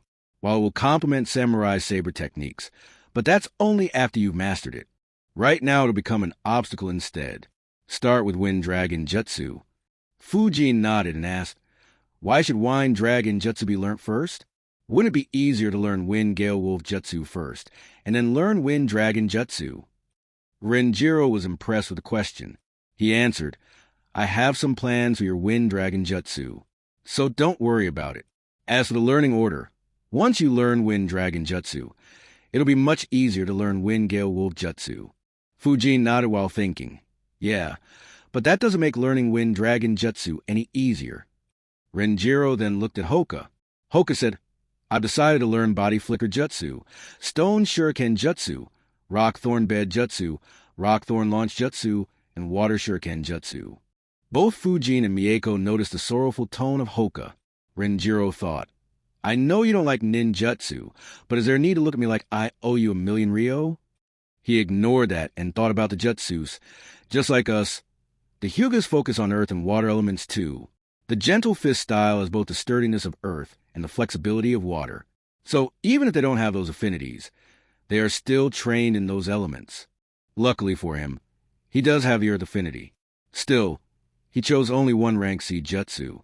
All others are rank D. I guess I need to take it slow with this kid. Renjiro asked once again, Why? Hoka replied the answer that his father had made him memorize. Body Flicker is to increase my speed. My gentle fist style is restricted by range, so I can use Body Flicker to force the enemy in close combat. And if an enemy stays barely outside my range, then I can engage him with Stone Shuriken Jutsu. If the fight is on water, then I can engage him with Water Shuriken Jutsu. Rock Thorn Bed Jutsu is to stop the enemies from running away, and Rock Thorn Launch Jutsu is in case the enemy jumps to avoid the rock thorns. Renjiro nodded and thought, the usual Hyuga tactic of using Rock Thorn Bed Jutsu for the reverse purpose, though I'll have to make him learn more rank C Earth and Water Release Jutsus. Renjiro then looked at all 3 of his students and said, I'll now explain to you why I made you go through this exercise. But first, tell me, which rank jutsu would you guys like to use? Mieko replied immediately, I'd like to learn and use rank S jutsu. She then looked at Renjiro with hopeful eyes. Renjiro chuckled internally and looked at the other 2 kids. Fujin was in thought, and Hoka appeared tense. Hoka, while sweating, said, R.A., rank D Ju jutsus are enough for me. Mieko glared at Hoka for saying that. Renjiro then looked at Fujin and asked, Fujin? Fujin looked at his sensei and said, I'd like to use rank A or S jutsus too, but I'm not sure of how much chakra they would need. If just using one rank S jutsu completely drains my chakra, then it's kind of pointless, isn't it? Renjiro smiled on hearing that answer. Perfect. This kid's analytical ability is very good. Renjiro said, You are right. This exercise is for you guys to find the jutsus most suited for you. No matter what rank ninja you become in the future, the jutsus you'll use the most are rank C jutsus.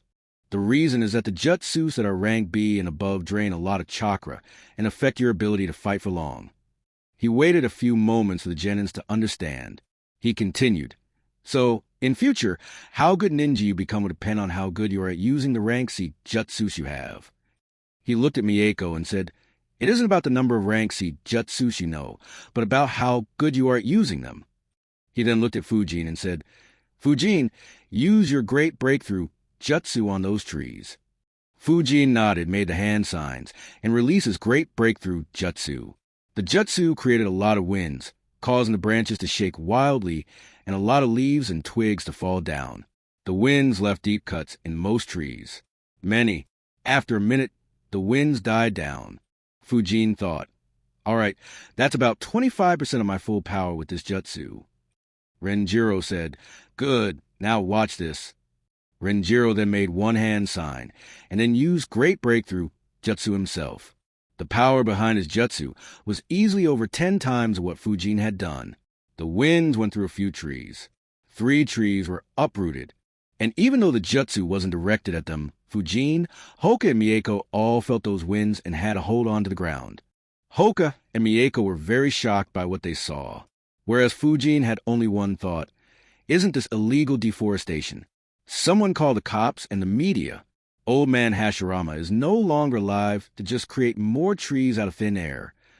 Mieko asked enthusiastically, But how? Why is your jutsu so much stronger than Fujin's? Renjiro replied, Because I have mastered this jutsu to a greater degree than Fujin. Fujin rebuked internally, Incorrect, old man. You still had to use one hand sign. You just charged a jutsu with way more chakra than I did, or can. Though I guess you were more efficient in chakra use. Renjiro continued, And this wasn't my full power, nor have I completely mastered this jutsu. Had it been Lord Hokage, then he could have leveled this whole forest with just this jutsu. Mieko, Fujin, and Hoka were very surprised and excited at that information, or at least the other two were. Fujin sighed internally thinking, Hiruzen is a lot scarier here than in Naruto. I really wonder if Orochimaru will really be able to kill him or not. Satisfied with his students' reactions, Renjiro said, So this is why you need to focus on learning and mastering the proper rank C jutsus. In the future, these jutsus are what you'll be using the most. Of course, it doesn't mean that you should not learn higher rank jutsus. The additional power they provide is very useful. However, if you don't have a good set of rank C jutsus mastered, then you won't ever be able to become truly strong. Mieko and Fujin nodded, but Hoka still looked a bit reluctant. Renjiro looked at Hoka and said, Hoka, no matter how good you become at taijutsu, you'll never become a strong ninja without mastering a few good rank C jutsus. Hoka looked down and softly murmured, Even without ninjutsu, I can still become a very strong ninja. Renjiro sighed and said, All right, we will have one spar between Fujin and you right now. Mieko pouted as she was involved in the spar. Renjiro made Hoka and Fujin take their positions. While they were heading towards their position, Renjiro secretly whispered something to Fujin. Chapter 42, Fujin versus Hoka. Hoka and Fujin were facing each other and were 10 meters apart. Renjiro announced, You can use everything you know in this spar. Ninjutsu, genjutsu, taijutsu, and kenjutsu are all allowed. But don't hurt each other fatally. Both kids nodded. Renjiro announced, Fight. As soon as he said that, Hoka activated his Byakugan and rushed forward as fast as he could engage Fujin in close combat. However, Fujin just flickered away. On gaining sufficient distance, he prepared one wind explosion jutsu in each hand. On seeing that, Hoka stopped and quickly started using hand signs for rock shield jutsu. Fujin recognized the hand signs and threw one wind sphere on Hoka. That put a lot of pressure on Hoka, but he managed to create the rock shield in time. The wind sphere hit the rock shield and exploded, creating a lot of winds. Seeing that his jutsu worked, Hoka sighed in relief and put his guard down for a moment.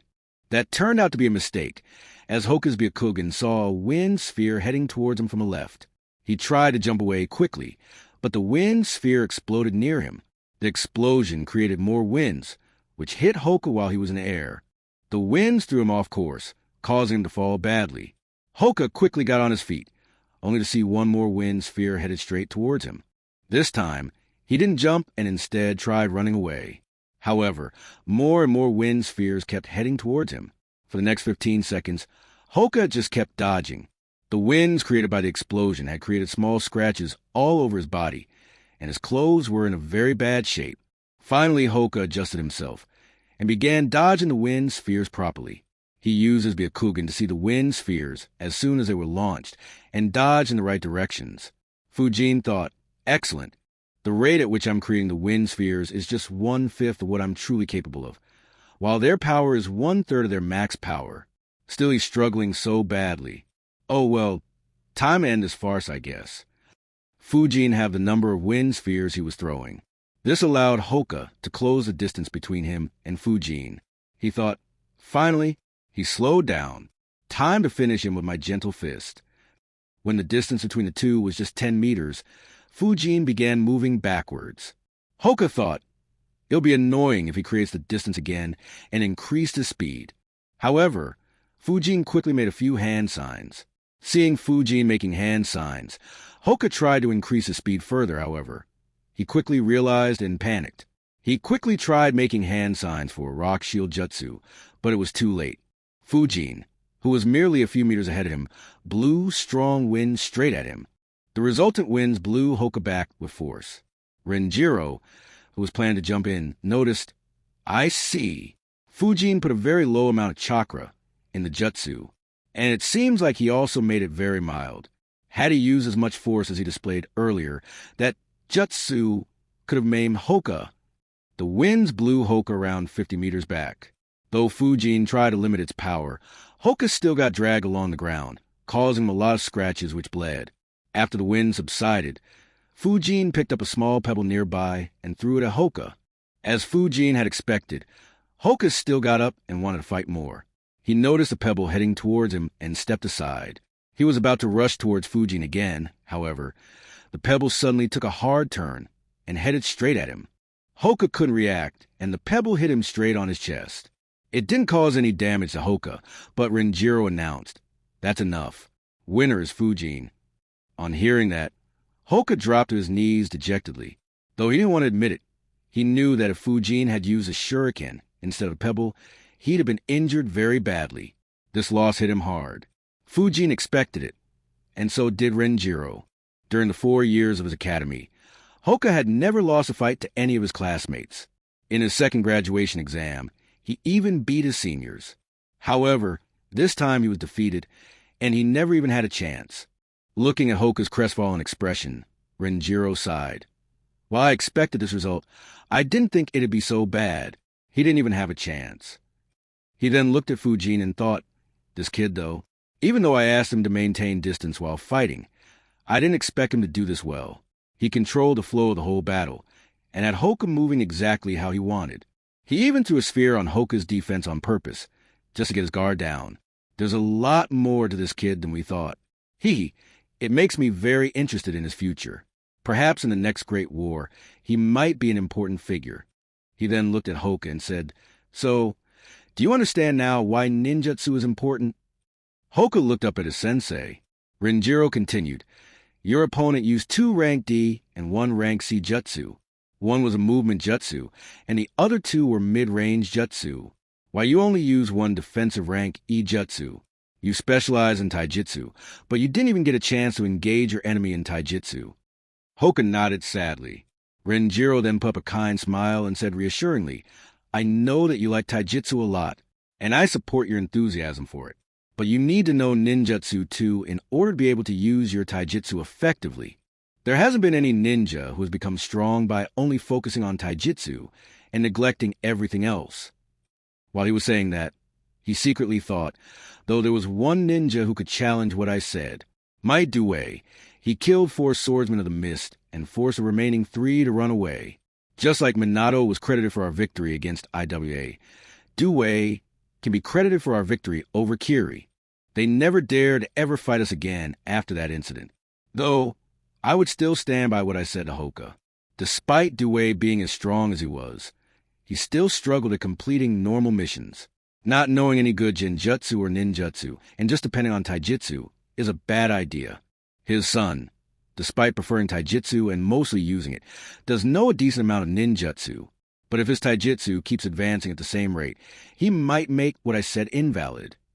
Hoka nodded his head and said with determination, Yes, sensei, I will work hard on my ninjutsu too. Renjiro kept his kind smile and sighed in relief internally. Finally, I got another kid on the right track. I have to admit, the old man's tactics in handling kids are the best. No wonder he was able to train 3 Sanins.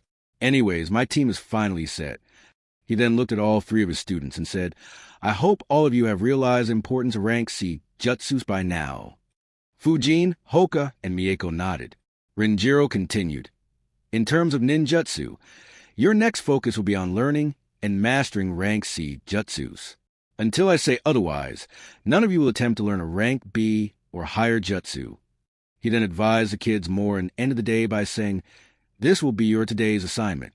Fujin, you and Mieko will take Hoka to the village hospital and see that his wounds are tended to. And Fujin, meet me here at 2 p.m. He flickered away. On the way to the hospital, Hoka was walking in an awkward manner. The morning training followed by getting several cuts took its toll. Seeing him wobble, Fujin said, Sorry about that. Hoka replied, It's all right. Don't worry about him. Mieko said, Yeah, it's just a few cuts. Stop wobbling and walk faster. Hoka, however, replied with his usual stoic face, Perhaps if I slept for over 2 hours during the morning workout, I might have been able to walk properly. Hearing that, Fujin chuckled, while Mieko became very embarrassed. Fujin and Mieko accompanied Hoka in the hospital. Hoka was asked to go to a ward. First, a civilian doctor arrived and cleaned all his wounds up. 5 minutes after the doctor left, a medical ninja arrived and healed all the cuts on him and advised him to take rest for the remaining day. Fujin observed the entire process and then looked at Mieko with a hint of jealousy. He sighed, thinking, If only I had the Sharingan, I'd have just copied Mystical Palm Jutsu and been done with it. After Hoka was healed, they said farewell to each other and left. Chapter 43, Progress. In the afternoon, Fujin visited the training grounds where Renjiro trained him in the basics of samurai saber techniques. Next day again began with the same workout.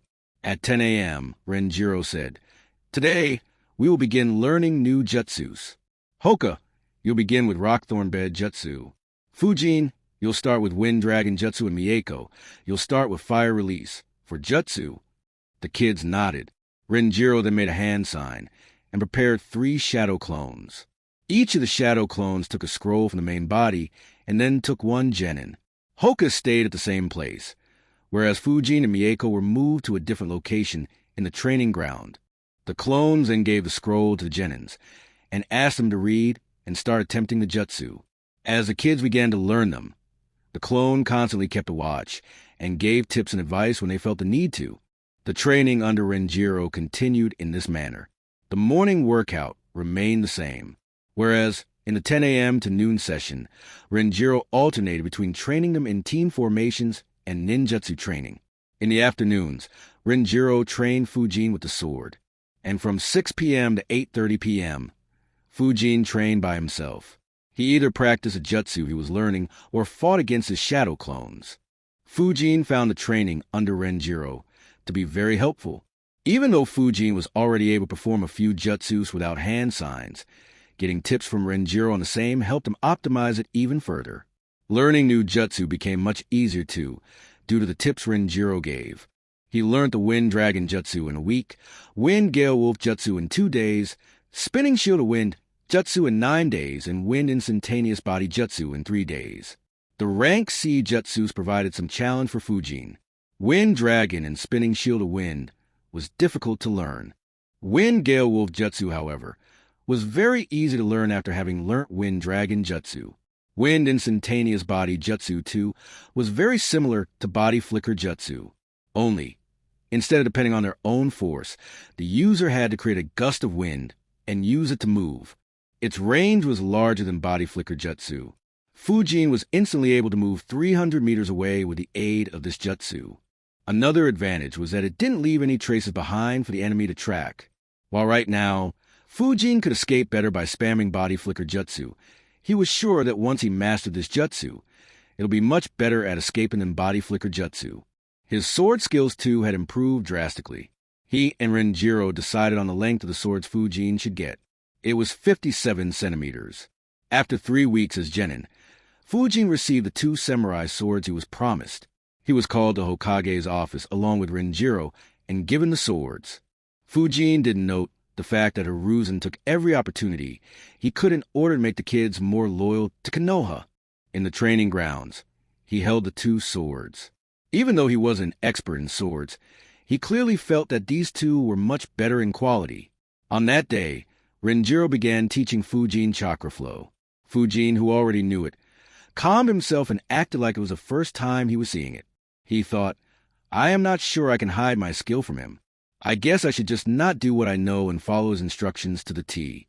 Luckily for Fujin, Renjiro's methods to create chakra flow was much different from what he had tried. It was also much more suitable. So he just honestly tried that method. Due to the method being different, he struggled initially. However, once he got a hang of it, the remaining phase was extremely easy for him. In merely 3 days, he managed to flow his chakra through his new swords. He noticed, wow, this is so easy with this sword. Renjiro, on the other hand, was very shocked. He thought, the hell? He learnt chakra flow in merely 3 days? Even assuming that he trained at home, he couldn't have trained for more than 15 hours. He tried to make sense of it. Did he already know it? He tried analyzing and concluded, no, his struggle initially was very real. It's just that after he managed to do it a little bit, the rest became very easy for him. It's as if it was second nature to him. His analysis shocked him even further. He finally chuckled and thought, Master Mifune, it seems like I picked up a student more talented than anyone in the land of iron. With that thought, he began laughing loudly. Ha ha. That laugh did attract Fujin's attention. He thought, did he notice? No, that shouldn't be it. I guess it's my talent. Sigh, there was no other choice. Still, he doesn't need to laugh like a retard. Renjiro noticed Fujin looking at him with a concerned look, as if he was wondering whether his sensei needed some medical attention. He said, don't worry about it, kid. I just recalled an old geezer who was bragging about the talents in his village. Anyways, now that you have learned chakra flow, we'll work towards mastering it. The intensity of the training, too, will increase a lot. Fujin nodded. From that day onwards, Renjiro became much more enthusiastic in teaching the samurai saber techniques to Fujin. That also meant that the training became much tougher. It almost became half as intense as the morning workout. Mieko and Hoka, too, made a lot of progress. Mieko learned all her jutsus within the first 2 weeks, whereas Hoka needed a month to learn his. Learning Body Flicker made Hoka a much better ninja. By the end of the month, Mieko finally managed to get through the entire morning workout. As soon as she did that, Renjiro asked her to start activating the training seal to 1% of its maximum capacity. Poor girl's joy at completing the workout quickly turned to horror.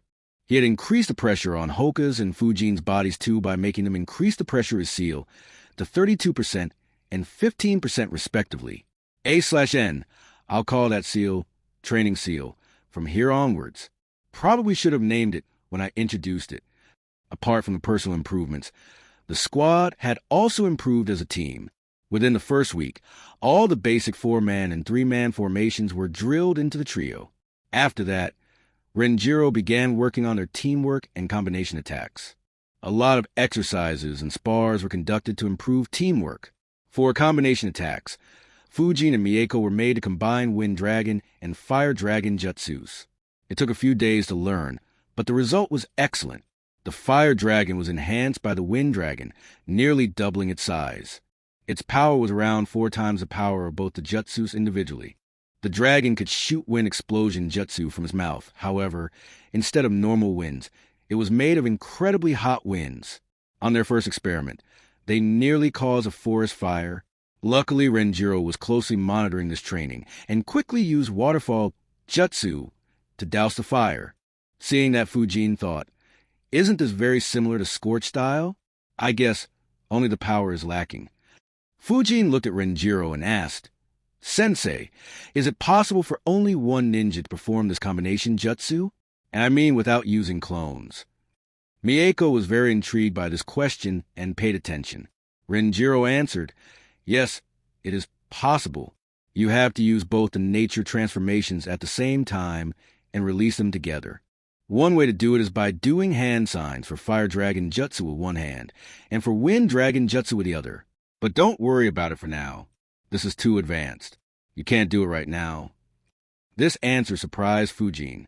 He quickly asked, but Sensei, wouldn't using 2 elements at the same time be a Kekkei Genkai? How can anyone do that without having the bloodline? Renjiro answered, this ain't Kekkei Genkai. It's merely using 2 elements to complement each other. For example, the Yuki clan has Ice Release Kekkei Genkai. Ice Release is a combination of water and wind. However, if you combine wind and water dragons, all you get is a water dragon that cuts very sharply.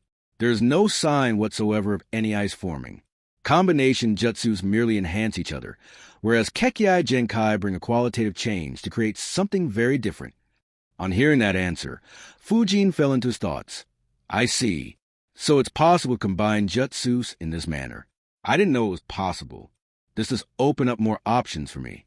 I guess I need to start training other elements too. Wind works great with both fire and water. I wonder if it's possible to make it work along with lightning too. Sadly, I don't think there's a lot of scope in using the wind element with earth. I wonder when I'll be ready to learn this though. Would showing off all my cards make him teach it to me? Though, not having hidden cards in the world is dangerous as this will suck. He asked, Sensei, when do you think I'll be ready for this? If I learn a second element now, would I be able to do this combination jutsu by myself? Renjiro shook his head and said, don't think about this right now. Think about this only after you become a jounin. Your skills in chakra control. Chakra molding will need to improve a lot before you begin practicing this. The amount of chakra you have will also need to be much higher. So as I said earlier, for the time being, you'll only be mastering rank C jutsus. Fujin nodded dejectedly. Mieko too hung her head in disappointment on hearing this. Chapter 44, Combination Jutsus. One day, when the 10 a.m. session began, Renjiro said, I have taught you one combination jutsu, and you can see how strong it is. I want you guys to think about more jutsus you can use in combination with each other. It doesn't have to be as strong as Fire Wind Dragon Jutsu, but it should increase your capabilities in some way. So think about it, but don't experiment. I'll meet you guys at 11-inch. He flickered away without giving anyone a chance to say anything. Hoka said, so what do we do? Fujin, who had already thought a few over the past couple of weeks, said, well, let's just think about it, and then discuss to see if everyone is fine with the idea. Mieko said, all right. After around 15 minutes, Mieko said, Hoka, can your water element mix with my fire element? Hoka asked in a confused manner, but how? Won't my water douse your fire? Mieko smirked and said, no, it won't. Fish Spit Jutsu is the only one you have that can generate a stream of water, and it is very weak compared to my jutsus. So my fire jutsu will evaporate all your water and create a lot of steam. Hoka fell into a thought after hearing it. Fujin was quite surprised with the suggestion. He thought, I didn't expect this brat to come up with something like this. He said, yeah, it'll generate a lot of steam, but can either of you control it? Both shook their heads. Fujin replied, in that case, that can only be used to create a cover and hide ourselves. Mieko sighed dejectedly and began thinking again. After a couple of minutes, Fujin said, I have one idea. We can create a double-layered defense.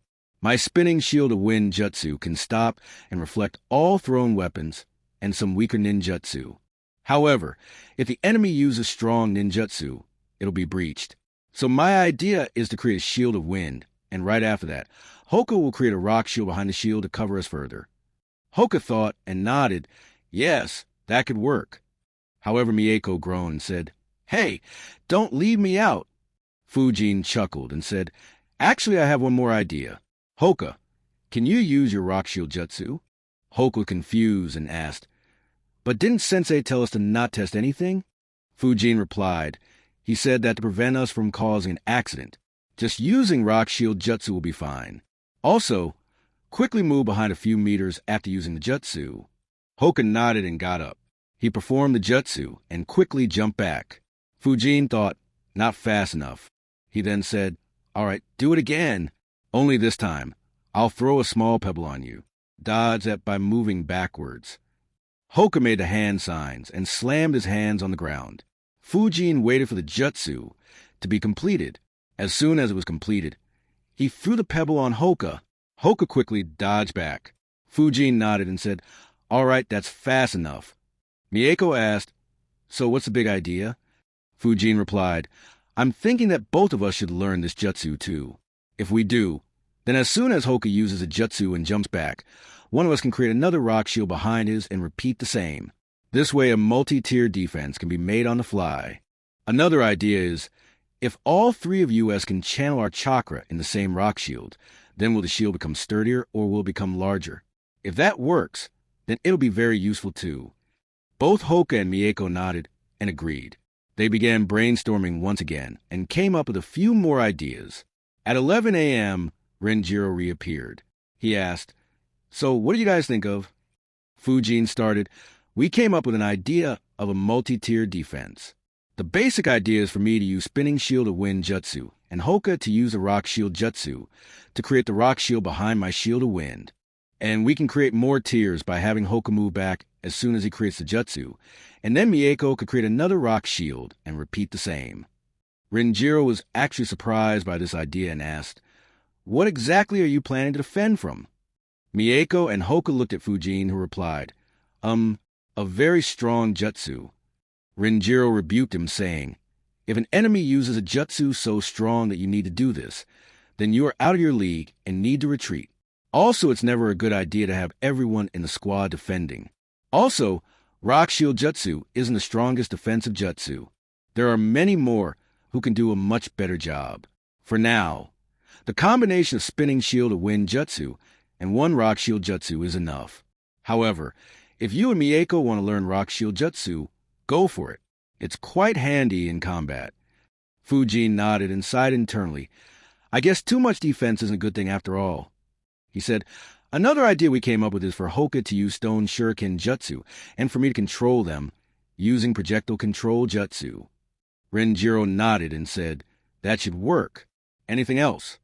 This time Mieko answered, "Sensei, I came up with the idea of Fujin throwing his Wind Explosion Jutsus within my Fireball Jutsu. So the range of the explosion of my Fireball will be extended considerably. The winds caused by Wind Explosion Jutsu's explosion will make the flames of Fireball go in all the directions randomly." Renjiro nodded again and said, "That's a good idea. However, Fujin, you will have to make your Wind Explosion Jutsu much stronger if you want to help Mieko pull this off." Fujin nodded and said, "Yes, Sensei." Hoka suddenly said, "Sensei, I too came up with an idea. My idea is to throw stone shurikens within Fujin's Great Breakthrough Jutsu and Mieko's Fireball Jutsu. That way, more chaos can be created, and the enemy will have to be careful of the stone shurikens within those jutsus too." Renjiro replied, "I see. I won't recommend throwing your stone shurikens within the Fireball Jutsu. If the enemy dodges a fireball, then your jutsu will be dodged too.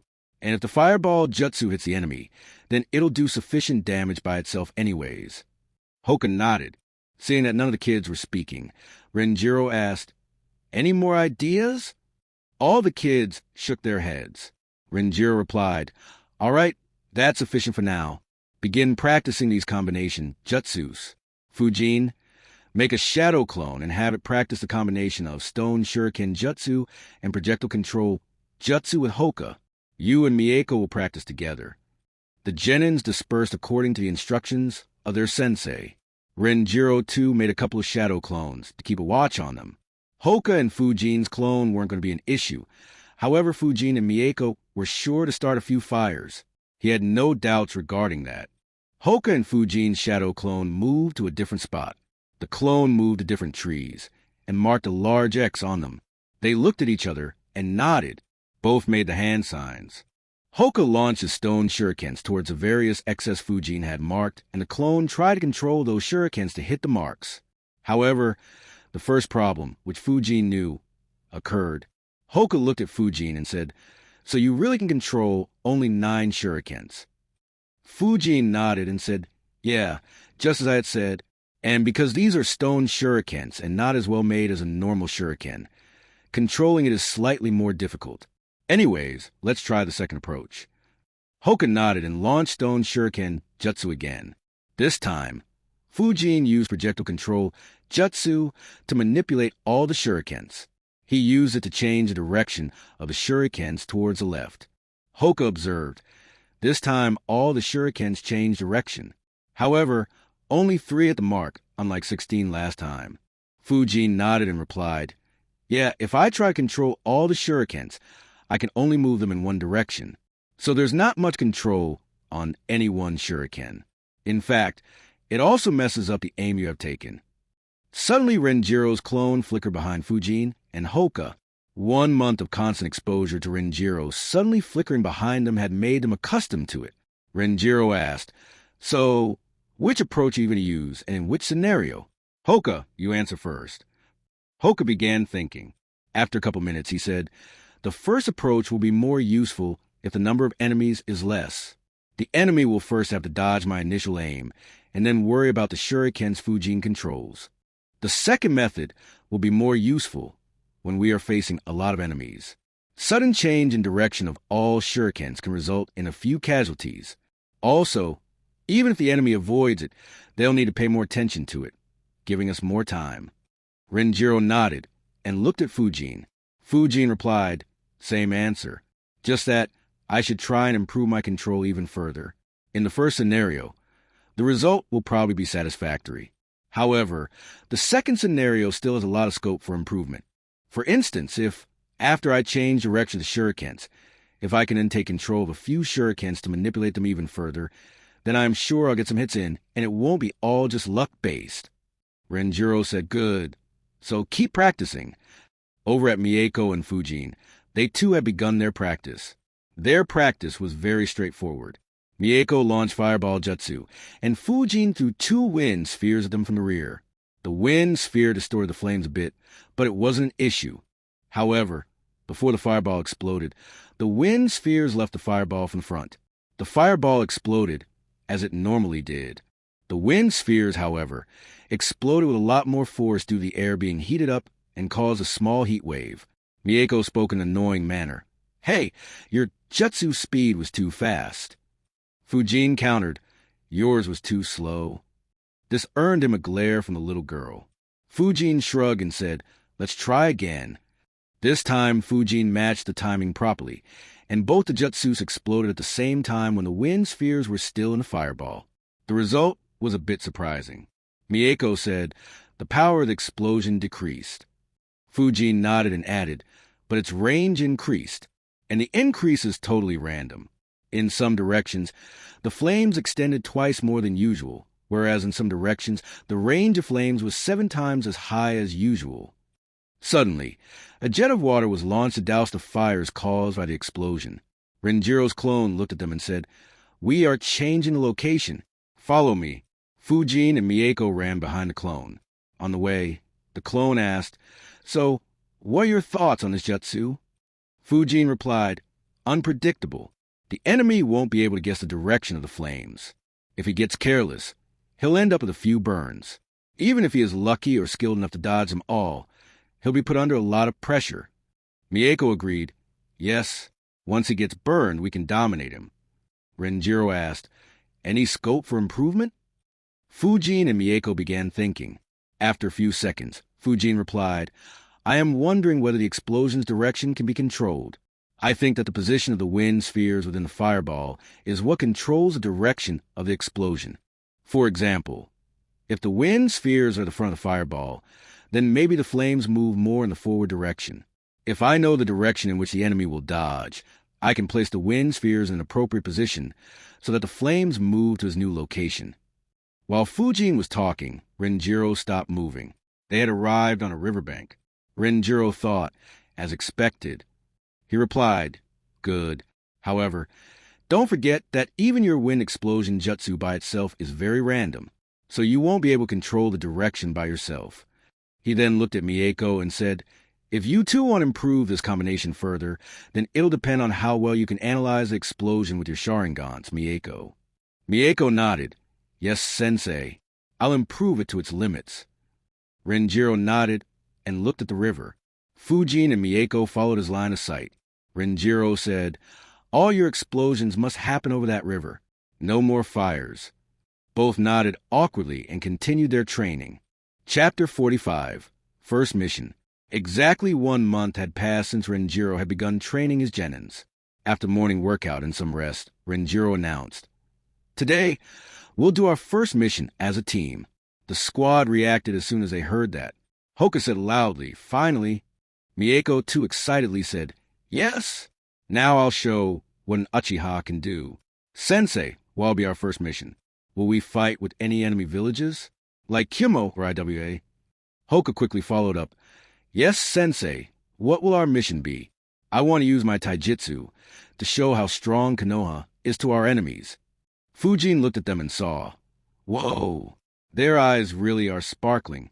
I need to learn how to do that." Fujin just maintained an excited expression, but didn't say anything. His teammates' reactions made him feel very awkward. He thought, if only they knew what our first mission will be. I wonder if all the adults have an unspoken truce to not mention this to any kid. Is it because they don't want to discourage anyone, or is it just the age-old human behavior? I had to go through this. I want you to go through it too. Probably the second case. Just looking at Renjiro's smug face says it all. Renjiro thought, it never gets old, seeing fresh genin so enthusiastic about their first mission. Now, I wonder if that cat has gone missing again or not. He said, "The mission will be given by Lord Hokage, so wait till we reach there to know which mission you'll be doing." They began moving towards the Hokage's office. Hoka and Mieko ran, at a lot faster pace than usual. On the way, Fujin thought, "I didn't think we'd need to wait 1 whole month before taking our first mission. Such intense training for a whole month. I guess my timing of transmigration was really lucky, having missed the 3rd war in Kurama's attack, and growing at a time when Konoha is lacking in manpower. I hope that training under Renjiro continues for a long time. Though it doesn't leave me with much free time, it has been very helpful in increasing my strength." The team arrived at the Hokage building and had to wait a few minutes to enter the Hokage's office. On entering the office, everyone respectfully greeted Hiruzen. "Lord Hokage." Hiruzen, like always, had multiple stacks of papers on his table. He looked at Team 3 and said, "Oh, so you guys are finally doing your first mission." He stared at Renjiro while saying that. However, Renjiro just shrugged and ignored the stare. Hiruzen sighed internally, thinking, he messed up all the protocols. No mission for his squad for a whole month. The only other instance like this was when Orochimaru didn't make his squad do any missions at all for 6 months. Well, at least he agreed to take a few rank D missions, unlike my student. He then looked at his assistant and asked, "So which missions do we have?" His assistant pulled a paper out and handed it to him. Hiruzen looked at it and said, "Lady Seigo wants a squad to weed her garden. This will be your mission." He then smiled kindly and said, "Do the job properly, ensure that she gives us good feedback, and make Konoha proud." Hiruzen's words shocked Mieko and Hoka. Hoka was muttering softly, "We, Edaga, ride," and Mieko too muttered something similar. Fujin was shocked too. However, it was for a different reason. He really admired Hiruzen now. He thought, "Damn!" He said that with such a straight face and with such a kind smile. Screw Danzo. This old man here is the real evil incarnate. It's no wonder that despite being so scheming and commanding such a strong force, Danzo never could do anything to Hiruzen. Poor guy never even had a chance. It almost makes me pity him. Renjiro saw his genin's reactions and chuckled. He thought, It's a pity that the cat isn't missing right now. He grabbed the paper, saw the address, and said, "Follow me." The Genins followed him, however. This time Mieko and Hoka were moving very slowly. On reaching the estate, Renjiro asked the guard to call Lady Seigo. Fujin observed the estate. It was huge. Mieko and Hoka didn't have much of a reaction, as their clan estates were even larger. In a couple of minutes, a lady arrived. She was around 40 to 45 years old, 5 feet 9 inches tall, had long blonde hair, looked very mature, and carried herself in a proper manner. She greeted them. "Welcome, Lord Renjiro. It's a great honor to have you here." Renjiro nodded and handed her the paper. She then looked at the kids and said, "So these strong ninjas will complete my missions. I am very fortunate to get ninjas as capable as you." Mieko and Hoka cheered up a bit on hearing the praise. However, Fujin could clearly understand that she was teasing them. He sighed internally. There is no need for this mission to be given to ninjas. The only reason why she did that is for her own amusement. Sigh, these rich old ladies need to get a better hobby. She said, "Follow me, I'll take you to the garden." Team Renjiro followed her. They went behind the huge mansion. And soon, the 3 Genins were shocked. Lady Seigo kindly said, "This is the garden you have to weed." Fujin was speechless. The thought, garden? How the fuck is this a garden? Who the fuck has a garden that is more than an acre in area? Hoka muttered, "This is a garden?" Mieko almost lashed out and yelled, "How the hell is this a garden? This is..." However, she was held in place by Renjiro. Lady Seigo suddenly showed a sad face and said, "I actually wanted it to be at least 5 acres. Sadly, that much land wasn't available in Konoha. It, once again, left the Genin speechless." Mieko was pissed even further. Renjiro just chuckled and said, "That's enough talk. Get to work." The Genins began walking forward. Mieko softly asked Fujin, "Hey, can we use Firewind Dragon Jutsu?" Hoka perked up on hearing that. Fujin, too, was very intrigued by that idea, though he definitely not act upon it. However, Renjiro heard that and announced loudly, "No using any elemental ninjutsu. No using any tools. And increase the pressure of your training seals. Mieko by 1%, Fujin by 2.5%, and Hoka by 5%. Mieko hung her head and walked forward. Fujin said, "Let's divide the garden into 3 parts and clear each." Hoka and Mieko reluctantly nodded and got to work. Their muscles still ached from the morning workout, and they still had more work to do under higher pressure. While they were working, Lady Seijo returned to the mansion.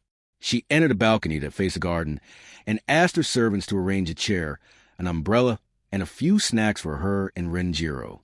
She sat there monitoring the kids, doing the work. That pissed the Genins even more.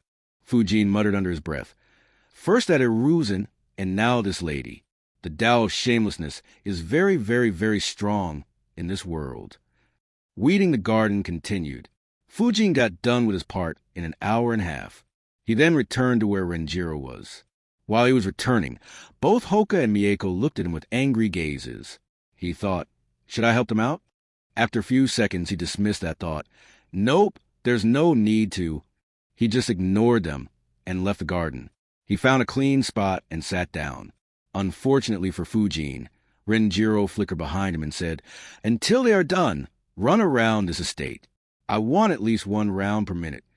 That nearly triggered him. What the fuck?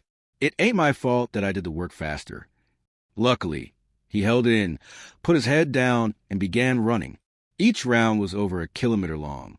After 15 minutes, Hoka joined him. Mieko worked for another half an hour. Both Fujin and Hoka were sure that she was delaying on purpose and sent her a few glares.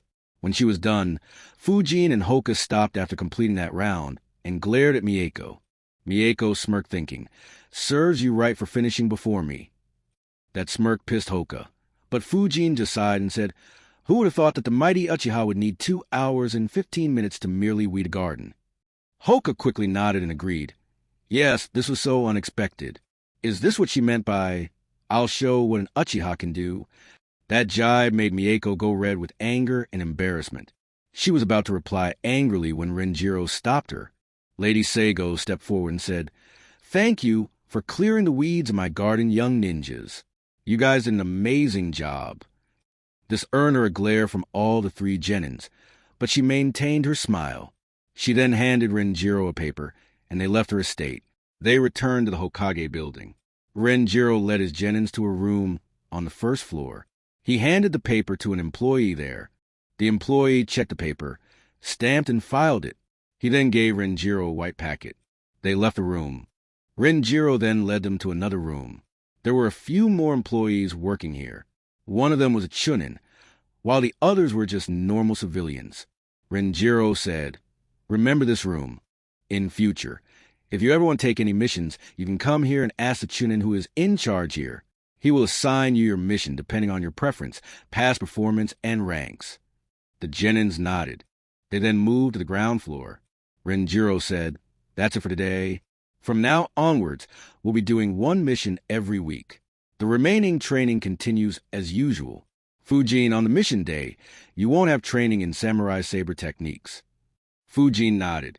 Renjiro took out the white packet he had received earlier. He said, "This is a reward for our mission. We'll be splitting it 40-20-20-20. 40% for me and 20% for each one of you when you do missions with others in future. Remember that this is how the rewards are usually split. The leader gets more than the other squad members." The genins nodded, but all 3 had the same thought. "But you didn't do any work at all, Sensei." However, no one spoke it out loud. After splitting the rewards, the squad dispersed. On his way to Yakiniku-Q, Fujin thought, 10K real reward for a 2-hour job. If I had made clones and worked with them instead of my teammates, I'd have finished faster. Not bad, but not as fast as earning money by selling scrolls. Either way, getting 2K real per week will be much better than the 1K real per month they provided me earlier, though it won't be enough to allow me to make as big a purchase as I did earlier. I wonder if I should do a lot of rank D missions in a day or 2 sometime later to show that I've earned money via legitimate means. Or should I come clean with my ability to create storage scrolls? He thought for a bit and decided, no, right now Renjiro barely gives me any free time. If I say that I'll study Fuinjutsu in the evening, then that'll be considered suspicious or stupid. I should leave it till my training under Renjiro is completed or the training time is decreased. He is an elite jounin after all. I don't think Konoha can allow him to train 3 genins for very long. While thinking, he had already reached the restaurant. He went in and made the order. While waiting for food to be delivered, he thought, this world is pretty dangerous. While initially I was just being cautious, I'm now glad that I was so cautious and kept most of my abilities hidden. Even ignoring the crazy strong abilities so many here have, just the mere shamelessness of these people is alarming. Hiruzen saying what he said with a straight face, Renjiro taking 40% of the reward, today's client sitting on the balcony to enjoy the misery of little kids. The Tao of shamelessness is crazy strong in this world. Their skins are thicker than the Hokage monuments. The same will also apply to the enemies. Sai, I hope Obito and Nagato play according to script. If they don't, then it'll be chaos. The meal arrived. Fujin picked up the meat with tongs and laid it on the charcoal brazier, waiting for the meat to roast. He thought, well, no point in worrying about these things. There is nothing I can do about it anyways. Let's just hope for the best. Concluding his thoughts, he turned his focus on his lunch. Chapter 46. Triggered. The next day, after morning workout, Renjiro had another discussion with his team. He said, you have made good progress over the last month, so I'll now tell you how to progress further. The genins nodded and listened attentively. Renjiro looked at Mieko and said, the jutsus you know currently are sufficient enough, so you don't need to learn any more ninjutsu.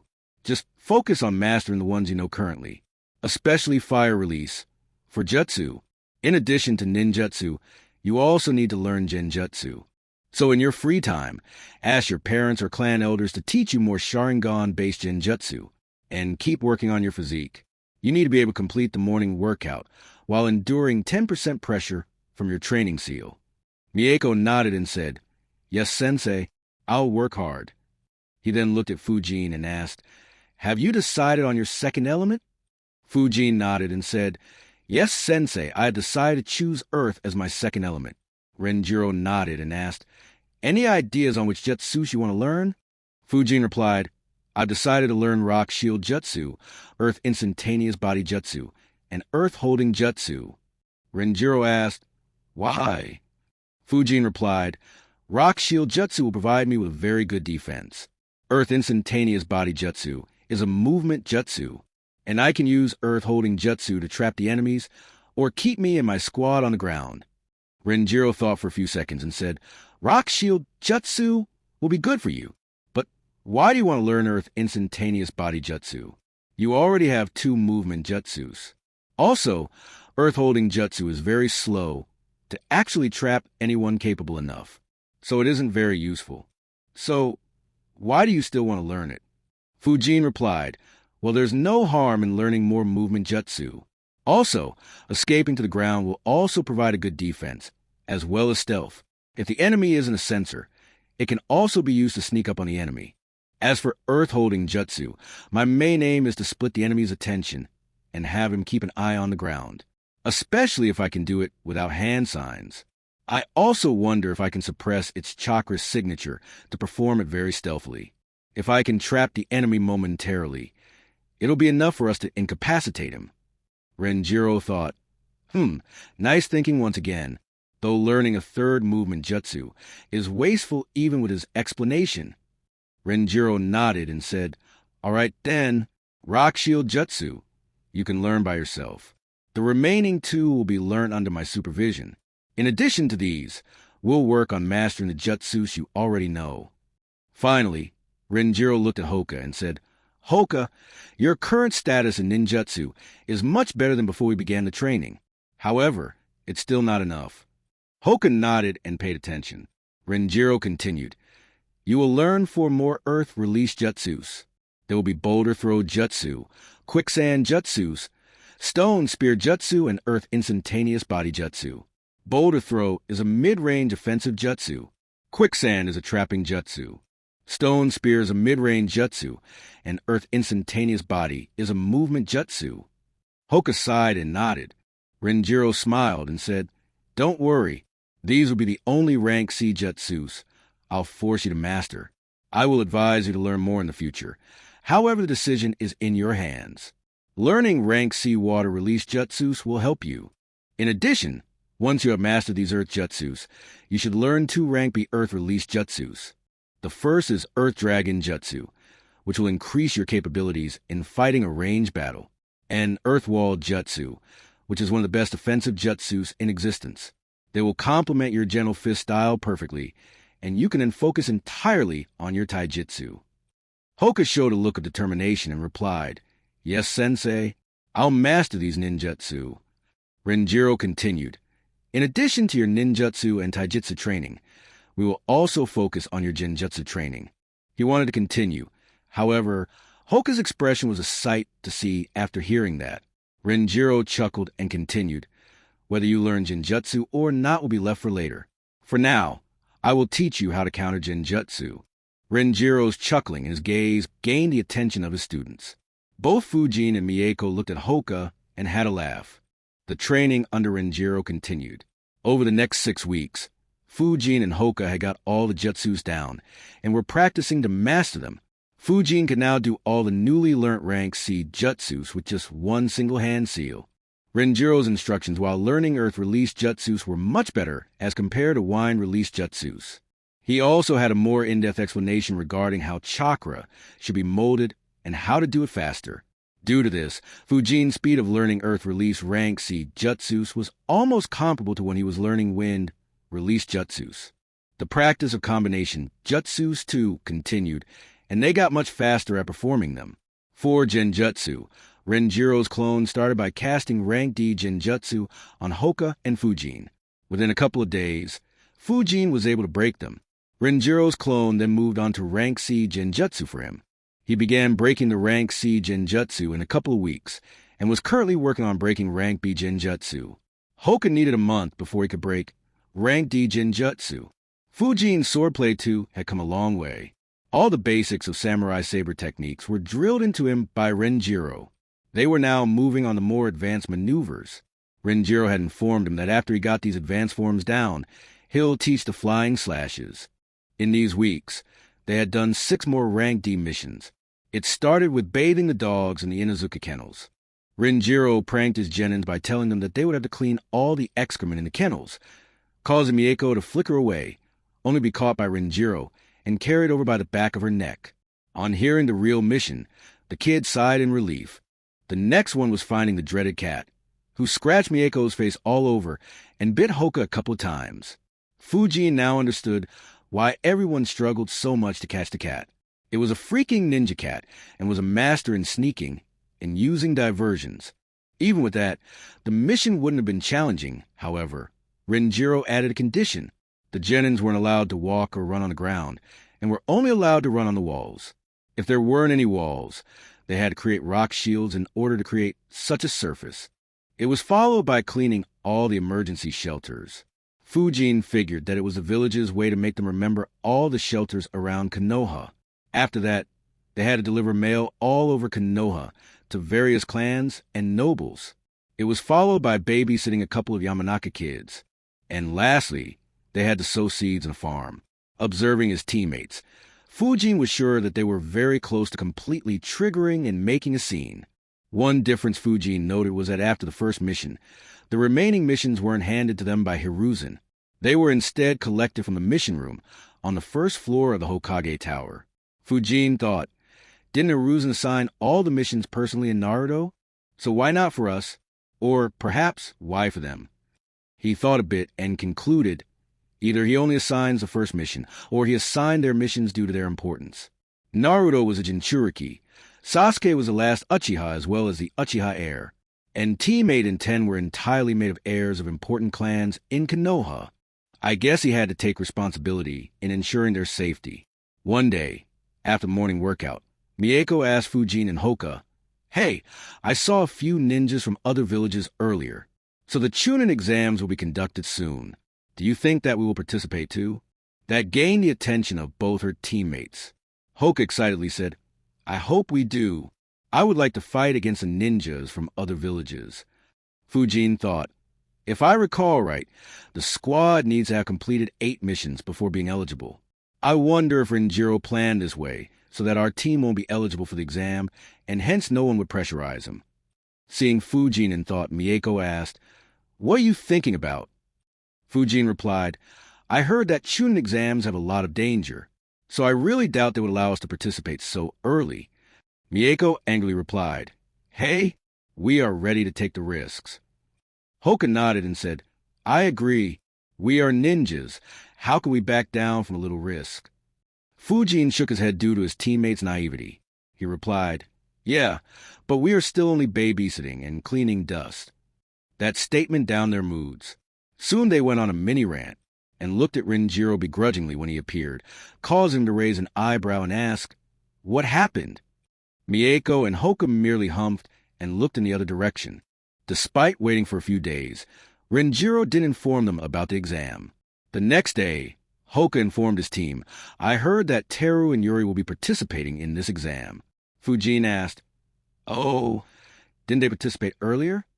This time, Mieko replied, "No, Yuri didn't participate in the earlier exams." Fujin nodded and said, "I see. I guess we won't be participating in the exam until next year, too." Right then Renjiro appeared, and Mieko quickly asked him, "Sensei, can we participate in the Chunin exam?" Renjiro shook his head and said, "No, you guys aren't ready yet." Mieko replied, "Why? We are very ready, Sensei." Renjiro denied her again and said, "I'll be the judge to decide that. No more questions." The next day, when they visited the mission room, the Chunin in charge searched for a mission and said, "Team Renjiro, your next mission is to babysit the newborn of Lord." However, he was cut. Mieko finally had enough. She yelled, "Hey you! Why the hell do you always give us such lame missions? Which ninja babysits kids? Get a nanny to do that." The Chunin replied with authority, "Brat, you are just a..." However, he was again cut, this time by Hoka. He commented with a stoic face, "I agree with Mieko. This is a mockery of our skills." Fujin observed Renjiro's reactions and saw that he was chuckling. He thought, I guess we are finally moving on to rank C missions. Oh well, I might as well say something then. The Chunin was pissed at being cut twice. He angrily began saying, "Now listen, you brats. Poor guy was cut again." Fujin commented, "You know, mister, in the last mission we were very worried that Mieko would burn the whole farm down. Even though Sensei can use water-release jutsus, it would have still caused a lot of damage. I am really worried what will happen if you make us babysit a little kid today." The Chunin shuddered when he understood what Fujin was implying. Renjiro was very amused too.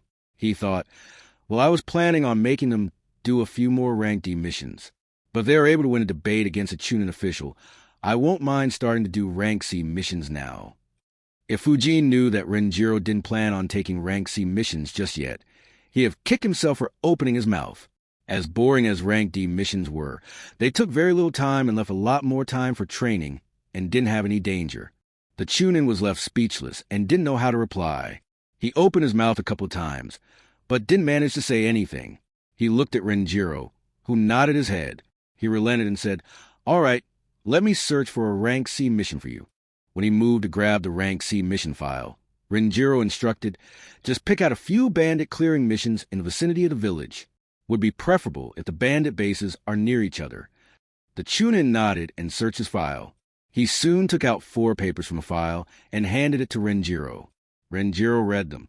He then looked at his squad and said, "We'll do our first rank C mission today. Meet me at the main gate in a couple of hours. Pack up for a week-long journey." The Genins nodded and dispersed. Chapter 47, Raiding Bandits. After leaving, Fujin went to his home and sat down in a meditative position. He thought, finally I'm going out of this village. So what do I prepare? As per the protocol, the ration bars will be arranged by the squad leader, so food wouldn't be a concern. Though I suppose I should pack up the ration bars I have with me as well. Regarding the weapons, I still have the stock that the Academy had provided us with, though some of them are damaged. I guess I should buy 12 shurikens and 3 kunais. That'll cost me 7k Rio. I probably should buy a couple explosion tags too. That'll be most of the money I earned from missions. Yeah, money. I need to carry all my money with me preferably. It can go in the spare waist bag. Of course, I still carry the stock I had purchased earlier and always carry them with me. As for the swords, I guess they'll be hanging on my waist. Though I do have the wristbands, explaining where I got them will be troublesome, so I'll let them be in my spare waist bag. He meditated for half an hour and got packed up to leave the house. On his right leg, he had a leg pouch. It had 6 shurikens and 2 kunais. In addition, it also had 48 shurikens, 6 normal kunais, and 6 kunais with explosion tags attached to them and the seals in it. On his waist, he carried his waist bag. He had 8 shurikens, 3 kunais, and a small scroll in it. The scroll contained basic items like rope, tape, wire, and first aid kit. The bag had 7 storage seals on it. In one he had stored his spare waist bag and leg pouch. Another had his stock of ration bars. There was an additional first aid kit in one. The 4th seal stored a few bottles filled with drinking water in it. The remaining seals were left empty for now. He then visited a weapons shop to get the stuff he wanted to buy. After buying them, he visited Ichiraku for an early lunch. He then went to the main gate and sat on a branch of a nearby tree. Hoka and Mieko arrived around 15 minutes before the couple of hours were up. On arriving, they both spotted and approached Fujin. Fujin thought, wow, talk about being excited. Renjiro arrived 5 minutes after them. Renjiro asked, are you guys prepared? Everyone replied in sync, yes, sensei. Renjiro then grabbed 3 scrolls from his bag and tossed one to each of his students. They began wondering, what's in the scroll? Renjiro said, this is a gift from me to you guys.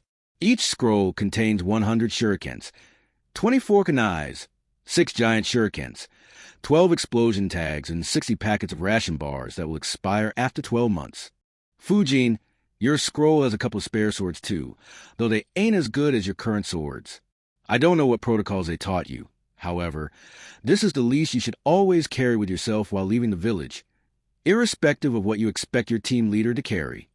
The kids were a bit shocked by this gift, especially Fujin. His mind went blank for a second as he quickly calculated. 100-300-100K, 24-72-72K, 6-18-54K, 12-36-27K. That's worth over 250K Rio. And that's without considering the swords and the ration bars. Was I wrong about him being shameless? Everyone quickly thanked Renjiro for the gift. Renjiro continued, "Though I have gifted this to you, from here onwards, you'll be responsible for maintaining the stock. So don't waste them, and refill them after you complete your mission. Of course, don't be a miser with them. Your life and the mission is more important." All the three kids nodded. They then left the village. Renjiro said, "Our mission is to clear a few bandit bases around Chicuba town, which is northwest of Konoha." He then asked, "Do you have your training seals activated?" All the three kids nodded. Renjiro said, "Deactivate them. Never keep those training seals active outside Konoha. You never know who is out there to kill you, and those seals could become the reason for your death." Fujin and Mieko nodded, but Hoka asked, "But Sensei, can't you just protect us from any such danger? It seems a waste to not train our body during this journey." Renjiro shook his head and said, "There are many ninjas who are stronger than me in this world, and there are numerous hidden jutsus. Even I can't protect you from every sneak attack. It'll be up to you to dodge or block them." Hoka nodded and deactivated a seal. Renjiro said, "With that out of the way, let's run. We'll move in a kite formation. Fujin, you take the lead, Mieko on the right, Hoka on the left, and I'll take the rear. And move fast. Let's get there in a few hours." As soon as they received the instructions, they moved into the formation. Fujin stood ahead. Mieko stood 2 meters to his left and behind. Hoka did the same, but on the right side. Renjiro stood around 6 meters behind Fujin. The squad then began moving at a high speed, while maintaining those distances. By 3 p.m., the team reached Chicuba town. On entering the town, Renjiro said, "We'll do the mission tomorrow. For now, let's rest in an inn." The kids nodded and followed him. On the way, Fujin noted, "This town feels a bit familiar, but I don't recall where I saw it. Was it shown in Naruto? Sigh, I barely remember any scenery now." Renjiro led the squad in the town. Fujin, Hoka, and Mieko noticed that the town had a lot of inns. They also noticed a couple of gambling houses, and an area that had lots of games with prizes for winners. However, Fujin noted a peculiarity. He observed, every game here is based on luck. No game requires any skills. I guess it makes sense, though. Making games like that is just asking to loot themselves in this ninja world. Finally, Renjiro entered an inn. Mieko thought, finally, after skipping past 13 inns. When Renjiro began chatting with the innkeeper, Fujin noticed, "Oh, he seems very familiar with the innkeeper. Is that why we skipped so many inns?" After discussing with the innkeeper, Renjiro approached the trio. He handed each of them a key and said, "These will be your rooms. Stay in the inn. I'll scout out a bit and return in a couple of hours." After Renjiro left, Mieko asked, "So, what should we do now?" Fujin sighed and commented, "I'd have liked to tour this town. Sadly, he asked us to stay in the inn." Hoka added, "Yeah, and we can't even train physically." Fujin said, "Let's just retire to our rooms and meditate. Tomorrow will be our first instance of real combat." Everyone nodded and retired to their rooms to meditate and rest. Renjiro returned in the evening and took everyone out for dinner. Next day, at morning 8 a.m., the squad assembled outside Renjiro's room and moved out. Their first target was located around 25 kilometers to the west of the town. After reaching there, Fujin sensed something. He said, "Sensei, I can send 6 normal people around 400 meters ahead." Renjiro nodded and said, "There's a village in that direction, so it's probably the villagers. Our target is the bandits that are harassing that village." Renjiro continued in that direction. Fujin soon noticed those 6 people he sensed were farming. They continued further and reached the village. On entering the village, Renjiro asked around and then reached the village chief's house. The house was very old, and the man who opened the door was even older. As soon as the village chief saw the headbands, he respectfully invited everyone in and said, "Welcome to our village, Lord." Renjiro nodded and said, "Just call me Renjiro." He handed a paper to the village chief. The village chief read the paper and became very happy. He bowed to Renjiro and said, "Thank you, Lord Renjiro, for saving us from the bandits. After you deal with them, we can live peacefully once again. Renjiro stated, I need more details about the bandits. The village chief nodded and replied, Please ask. I'll help you however I can. Renjiro asked, Since when did the bandits begin harassing your village? The village chief answered, Around 9 months back, just before our harvest in the previous year. However, they became a lot more aggressive in the past couple months. Renjiro continued asking, I see. And what crimes have they committed? The village chief answered in a shaking voice, Initially, they just stole our crops and money. But recently, Fujin could see the village chief tearing up at this point. He continued, They killed 9 villagers and kidnapped 6 young girls. He began sobbing and said, They even killed my son. And he began crying. Renjiro was about to calm the old man down, however. The old village chief quickly controlled himself and showed a face of determination. Fujin was very surprised. He thought, admirable, to have this strong determination despite not being a ninja. Seeing the look of determination on the old man's face, even Renjiro was impressed. He asked, How many bandits are there and from where do they attack you? The village chief replied, In their attack 5 days ago, there were over 15 bandits, and they always approach us from the north. Renjiro nodded and said, All right, thanks for giving us the information. Don't worry, we will deal with them. The village chief quickly thanked him. Renjiro and the kids left the house. Mieko asked Renjiro, So what now, sensei? Do we begin our search in the north? Renjiro nodded and answered, Yes. However, Fujin asked, But sensei, why will they attack from the direction their base is in? Won't they attack from a different direction just to confuse us? Renjiro shook his head and replied, These are just common bandits. I doubt they have enough smarts to think about something like this. If they were smart enough, then they wouldn't have killed the villagers or kidnapped girls. They began moving towards the northern part of the village. They noticed that a few houses were burnt. Renjiro commanded, Mieko, use your Sharingan to see if you can find any tracks they left behind. Mieko activated her Sharingan and began investigating. Soon she found a few tracks that were left behind. She said Sensei found them. Renjiro nodded and said, Good work. Lead the way. Kite formation, with Mieko in the lead and me in the rear. Fujin, Hoka keep an eye on the surroundings and try to find those bandits. The squad followed Mieko. On the way, Fujin noticed a few trees that had sword cuts on them. After traveling around 3.5 kilometers to the north, Fujin said, Hoka, check 500 meters to the northwest. Hoka activated his Byakugan and soon said, Sensei found them. Renjiro nodded, and the squad traveled in that direction. On reaching there, they saw that there was a small hill with a cave in it. On the entrance, there were 2 bandits guarding the entrance. Each had a sword with them. They were standing behind trees, so those bandits couldn't see them. Renjiro sensed everything within the hill and said, So, which one of you wants to handle this?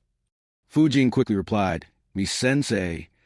Mieko and Hoka, who were just about to reply, glared at Fujin. Renjiro nodded and said, No clones, and our mission is to eliminate them all. Fujin began sensing once again. In all, he could sense 23 people within the cave, including the 2 guards. He then looked at Hoka and asked, Hoka, could you take a look to see if there are any traps? Also, what is the layout of the cave? Hoka nodded and activated his Byakugan. After observing properly, he replied, In all, I see 3 traps. 2 are behind the first entrance and the second entrance. They are basic arrow traps, which trigger when you step on a wire. The third is a small hole dug in front of the second entrance and has spikes in it. As for the layout, there is another entrance inside this outer entrance. Then there is a big room, which has 3 more mini-caves in it. Fujin replied, All right, thanks. And is there anyone who has tried to hide his chakra? Hoka shook his head, and Fujin thanked him. Chapter 48, The First Kill. Fujin closed his eyes and calmed himself. He thought, Finally the time for my first kill. He took a deep breath and let it out. He made a few hand signs and disappeared within the ground. On the entrance, the 2 bandits were very bored of keeping watch. One complained to the other, Why do we have to stand guard here? I wish we could just go and attack the village again and capture a few more girls." The second bandit laughed in a lecherous manner and replied, "Yeah, the girls we captured a few days back were so fun. I can't wait to get my Han." However, his sentence was cut short. While he was talking, a sword appeared out of the ground and moved toward his waist, a sword enhanced by chakra flow. Before either of the bandits could notice, the sword cut to the waist of one bandit and split him in two. He died without even knowing how. The remaining bandit panicked. His arm subconsciously moved towards his sword. However, before he could even grab his sword, his head was separated from his body. After killing the two, Fujin again disappeared within the ground and entered the cave. The next two bandits were on guard in space between the entrance to the hill and another entrance which was located inside the hill. They were standing with their backs to the wall and facing each other. Fujin moved through the hill and pierced one bandit straight through his heart. The bandit opposite saw a sword coming out of the chest of the bandit in front of him. However, before he could shout for everyone's attention, a shuriken came straight at him and went through his throat, killing him on the spot. Fujin moved back to the ground again and avoided the hole the bandits had dug. He had now entered the main hideout of the bandit. He stealthily observed through a wall. He saw the 3 more mini-caves that Hoka had mentioned. The place where he currently was had 12 bandits there. The remaining 7 were in those 3 mini-caves, which made him think, are they leaders or something? He observed those 12 bandits carefully, 4 were sleeping in a corner. 2 seemed to be working on something. One of them was looking at something intensely, whereas the other was sharpening his sword. The remaining 6 were drinking alcohol and playing cards. Fujin moved through the ground toward the bandit who was sharpening his sword. He appeared behind him and chopped his neck off. Even before his neck could fall on the ground, Fujin moved toward the bandit who was looking at a map.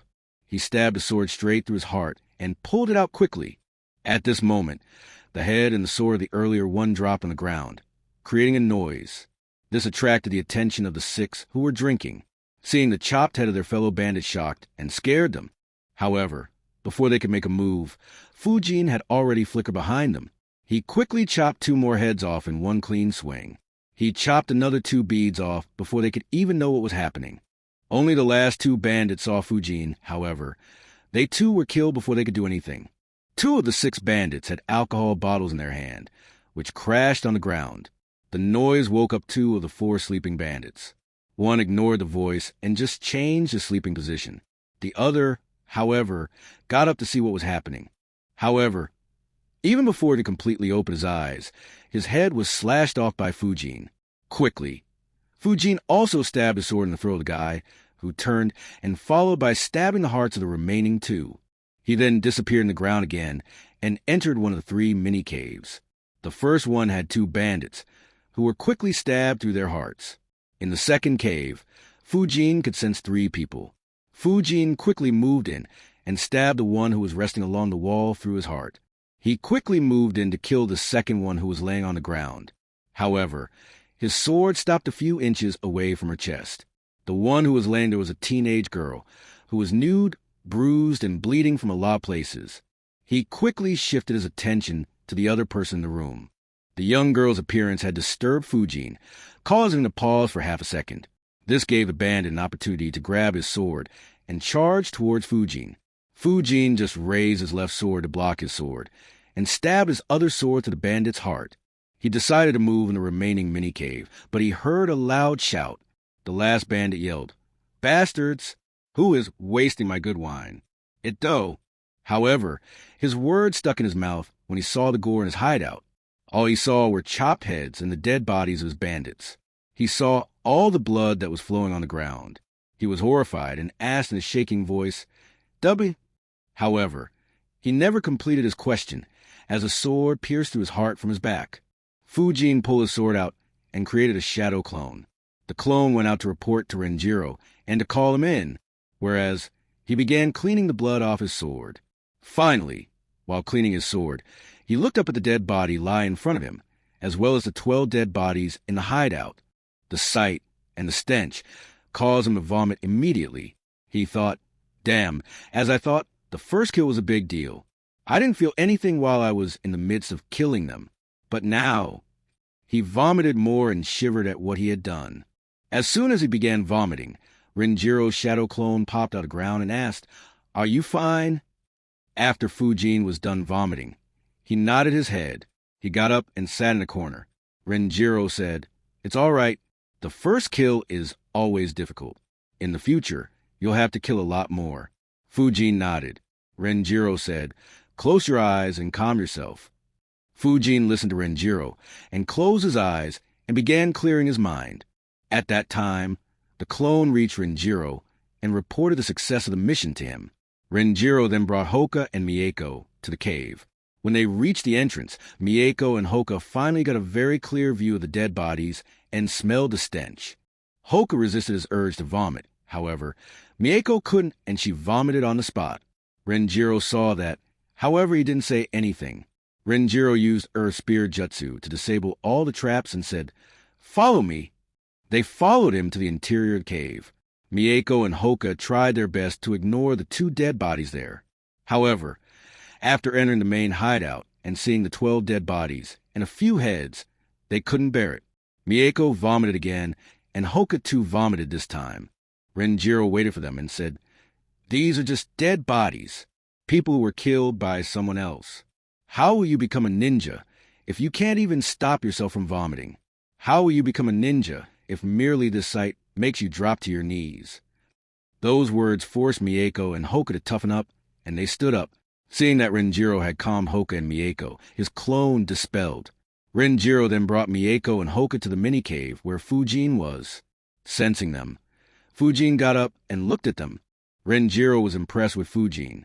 He thought, excellent, to gather himself and calm down so quickly after his first kill. He then looked at Mieko and Hoka, who looked with determination, and thought, these 2 should perform well too. Fujin said, "Sensei, there's a girl in the cave besides this one." Renjiro nodded and led his team there. The gruesome sight made the genins wince their faces. The girl laid bare, without any clothes. She was bleeding from her private parts. She had multiple sword cuts all over her body, which were bleeding. On her left hand, 2 fingers were cut, and on her right leg, 3 toes were cut. There were even some burns on her. Even Renjiro sighed at that sight, he thought. I didn't want them to see something like this so early. Renjiro said, "Fujin, Hoka, wait outside this cave. Mieko, apply her first aid." Fujin and Hoka left the cave, while Mieko took out her first aid kit and began cleaning her wounds and applying bandages. Outside, Hoka asked Fujin, "You all right?" Fujin nodded and replied, "I didn't think the first kill would be so hard to adjust to." Hoka sighed and said, "I was warned repeatedly by my parents. There were a few ninjas who, after their first kill, couldn't even continue as ninjas." He looked at the dead bodies and stated, "You are strong, Fujin." Fujin smiled and said, "Thanks, but you should prepare yourself. Tomorrow, or the day after, it'll be your turn." Hoka nodded grimly. It took Mieko around 25 minutes to fix the girl. Renjiro then carried her out.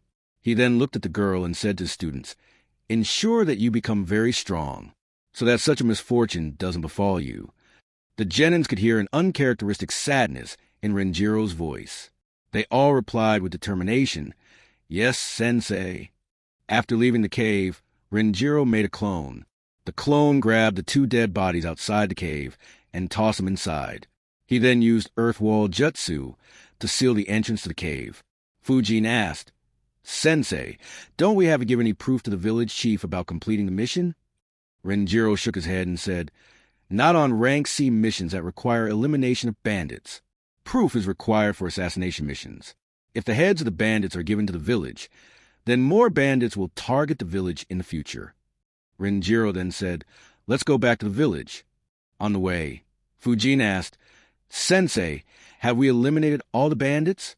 What if there are any who weren't in this base?" Renjiro shook his head and said, "Doubtful. You can sense up to half a kilometer and still didn't find anyone.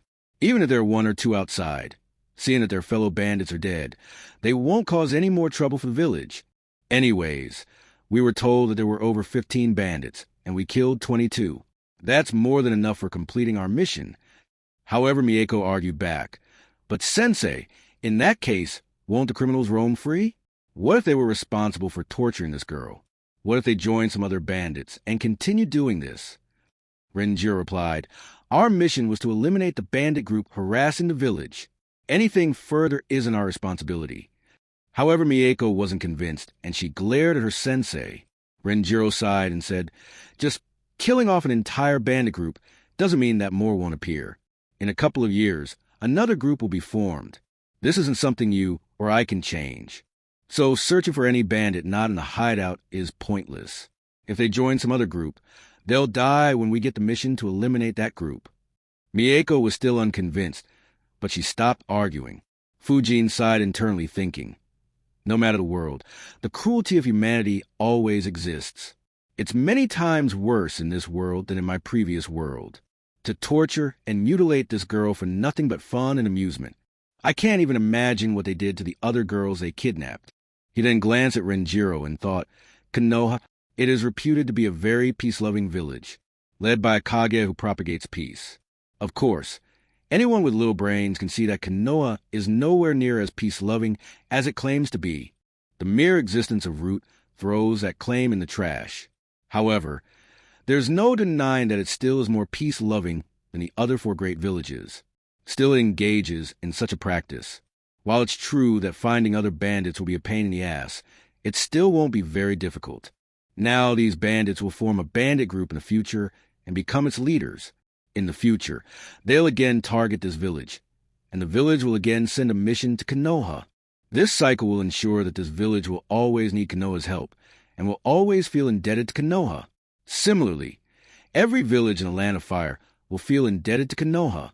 Thus, a pressure will be maintained on the daimyo to keep supporting and perhaps funding Konoha. Such a simple way to maintain influence. It doesn't cost Konoha anything, but costs dozens of lives to each of these villages. Sigh, if the most peace-loving village is so brutal and cruel, I wonder what a cruel village will be. He let a breath of air out and thought, well, whatever. It doesn't exactly concern me. Chapter 49, Consecutive Rank C Missions. They soon reached the village. On entering the village, the girl on Renjiro's back got a few curious looks. The squad entered the village chief's house again, and laid the girl down on a bed in his home. Renjiro said, she needs immediate medical care. The village chief nodded, and went out to send someone to call the village doctor. At that moment, a middle-aged man came running towards the village chief house. On seeing the village chief, he quickly asked while sobbing, Chief, and my daughter? Is she?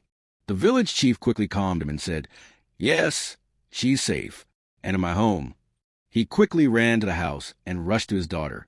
On seeing him running, Renjiro stopped him and said, she's injured. Don't hug her or hold her tightly. The man finally stopped and sat down next to the bed and began sobbing after seeing the bandages on his daughter. Soon a doctor arrived and began attending to her. The father and the village chief thanked Renjiro and the genins again and again. After a few minutes, the village chief handed Renjiro a paper, and the squad left the village and moved back to the town. After reaching the town, Renjiro said, take today off. Explore this town. However, stick together.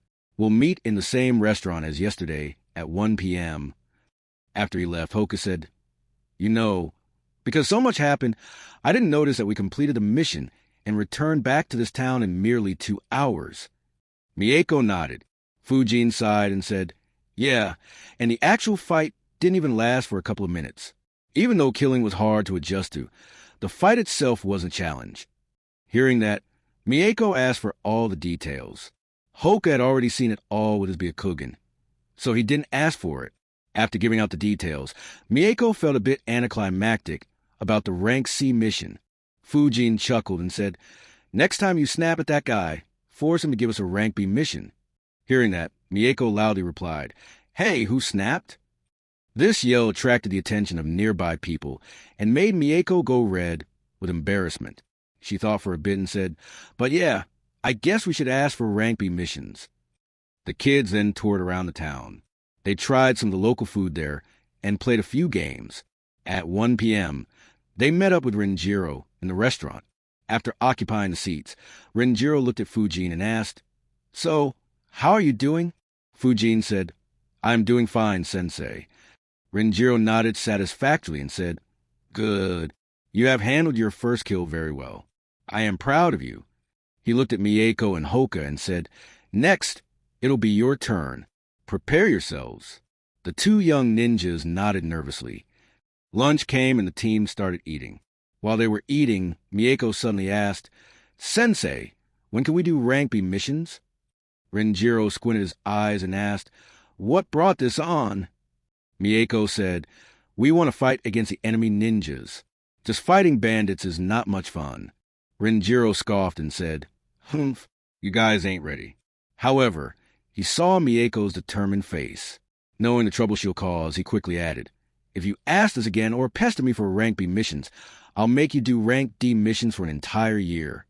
This threat made Mieko quiet down quickly. Team Renjiro didn't do much for the rest of the day. The next morning, a similar procedure was followed. Team Renjiro was hiding in a bamboo forest while looking at the bandit hideout. The bandits had cleared out a small area and constructed 3 small huts and 1 medium-sized hut to serve as their base. The medium-sized hut was in the center, while the other 3 were around it. Fujin had sensed 12 people inside those huts. Renjiro asked, "So, who wants this one?" Mieko beat Hoka by saying, "Me." Renjiro nodded and said, "All right, we'll leave this hideout to you." Mieko began walking forward stealthily, but soon she stopped and returned. She looked at Hoka and asked, "Hoka, do they have any hostages?" Hoka checked and answered, "No, all 12 seem to be bandits." Mieko asked, "How many are there in each of the huts?" Hoka answered, "There are 9 in the central hut, 2 in that hut, 1 in the hut on the right, and the last one is empty." Mieko nodded and used Earth military movement jutsu to stealthily move forward. She stopped 5 meters away from the hut, which had 2 bandits, and appeared out of the ground. The bigger hut was exactly behind the small hut from where she was standing. She quickly made the hand signs. Fireball jutsu. The fireball quickly moved through the smaller hut. As soon as it moved through it, 2 people screamed loudly. Since the fireball didn't explode, it just burnt them and didn't kill them right away. The fireball moved through the smaller hut to the bigger hut. It exploded right at the center of the bigger hut. The explosion completely demolished the hit. Fujin saw 4 bodies being thrown out due to the explosion. The explosion killed 7 bandits on the spot. 2 bandits who were thrown out were still alive and were screaming due to being on fire. The status of the 2 bandits in the smaller hut was the same. Due to huts being made of bamboo and leaves, they offered no resistance to fireball. Hearing the screams, the last remaining bandit got out his hut, only to see 2 huts on fire. He looked around and saw one of his fellow bandits burning and screaming. The view horrified him. Before he could decide to do anything, Mieko flickered behind him and used fire release for jutsu to produce a heat ray that stabbed him to the heart and killed him. Now that all the bandits were killed or incapacitated, Mieko looked around her. She saw the dead bodies on fire. She could smell the flesh burning and hear the dying screams from 3 bandits. That scene immediately made her vomit. Renjiro quickly appeared behind her and consoled her. Fujin, having already killed, was able to look at the scene without much struggle. Hoka, however, struggled due to the smell and the screams. Soon the screams died down and all the bandits were dead. After giving Mieko a few minutes to adjust, Team Renjiro retreated from there. Before leaving, Renjiro buried the whole place underground using an earth release jutsu. The next day, Team Renjiro again repeated a similar mission. This time, the mission was to arrest the bandits. Hoka completed it by knocking out all the bandits and tying them up. However, Renjiro made Hoka kill 2 bandits, so that he could get his first kill too. Renjiro gave the squad off on the 4th day. On the 5th morning, Renjiro said, "Today will be our last mission. You 3 have done well. Let's move out." On the way, he said, "Today's bandit hideout will be much bigger, so you will have to cooperate with each other." The genins nodded in agreement. Continuous drills for 2.5 months had made their teamwork very good, and being there for each other when they made their first kill had brought them much closer, so working together wasn't an issue for any of them. On reaching the hideout, the genins noticed that the entire hideout was actually underground. Fujin scanned the entire base. He said, "There are 63 people I can sense." He then looked at Renjiro and said, "And 5 have higher chakra levels, though they're only genin level." Renjiro nodded, whereas Mieko exclaimed cheerfully, "Yes, Finally, we will fight ninjas. Fujin asked, but Sensei, aren't missions that involve ninjas rank B? Renjiro nodded his head and replied, yeah, but they are only genin level. There are many cases of people outside the hidden villages unlocking their chakra and reaching genin level by themselves. There are also many cases of genins defecting from the village. Anyways, they are barely ninjas, and many times rank C missions include dealing with them too. So be careful. After all, there are over 100,000 ninjas in the world, so who knows where one can be? The genins nodded. Fujin thought, this is unexpected, though it makes sense, I guess. If the village begins ranking missions as rank B for only a chance of having to deal with a rogue genin, then rank C missions will probably not exist at all. The team began by first mapping the base. The base was quite big. There was one big room at the center of the hideout. Fujin suggested, let's call it the main room. There were 3 exits to the main room, all almost equidistant from each other. These exits were connected to one big corridor that surrounded the entire main room. On the other side of the passageway were many smaller rooms. Hoka commented, I guess they use the main room as a common room for planning, celebration, etc., while the smaller rooms are their personal rooms. There were a lot of traps all over the base, which were spotted by Hoka. Of the 5 ninjas, 3 were together in the main room, while the other 2 were in the smaller rooms. Mieko said, both the ninjas in the smaller rooms have their rooms very close to that exit from the main base.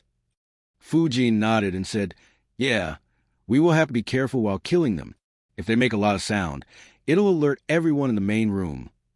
The bandits, too, were all over the base. In all, there were 4 exits from the hideout to above the ground. 1 was located in the main room, while 3 were just outside the exits from the main room to the corridor. Fujin thought, this base is very well built. I wonder if it started with something small and was slowly expanded as the bandit group grew larger, or if the base is something that naturally existed and was just occupied by these bandits. Also, if we didn't destroy those bandit groups, would they have grown in this manner too? Fujin looked at his teammates and said, so first, we have to decide from where to attack them. Mieko replied, let's just attack the main room. Most bandits are present there. Hoka nodded and added, yeah, this way we'll deal with the majority of them in one blow, and we can then pick out the scattered bandits one by one. Fujin replied, yeah, good idea. But if we do that, then the scattered bandits can try to escape. Hoka replied, yeah, but we can just chase and kill them. Fujin replied, but it'll be very troublesome to hunt them all down one by one, especially if all of them run in different directions. Also, by destroying the main room, the bandits in all the other rooms will be alerted, and the ninjas will be alerted too. Hoka thought a bit and nodded in agreement. Mieko asked, then what do you think? Fujin pointed in a direction and said, that room there is at one edge of the hideout, and also has one of the 5 ninjas there. Let's start with that room. We will sneak up on the ninja and kill him. Then we will clear the nearby rooms and slowly and stealthily head to the main room. This way, this direction will already be cleared when we destroy the main room, so killing them all will be much easier. Mieko and Hoka thought for a few seconds and agreed with the plan. The genins then discussed the plan further and decided on the details. Once everything was planned, they checked their weapons and were about to begin their attack. But Mieko suddenly asked, wait, who will kill the ninja? Hoka quickly replied, I'll kill him. Mieko rebuked him. Why you? I will kill the ninja. They then looked at Fujin. He said, my sword provides me with a longer range. I think I'll be more suited to killing him. However, neither Hoka nor Mieko agreed to that logic. The argument about the kill went on for a minute. Renjiro observed his genins and sighed. In the end, Fujin said, well, all 3 of us can kill him, so let's just decide with rock, paper, scissors. On hearing that, both Hoka and Mieko looked at Fujin with a deadpan expression. Mieko said, that's so childish. We are ninjas.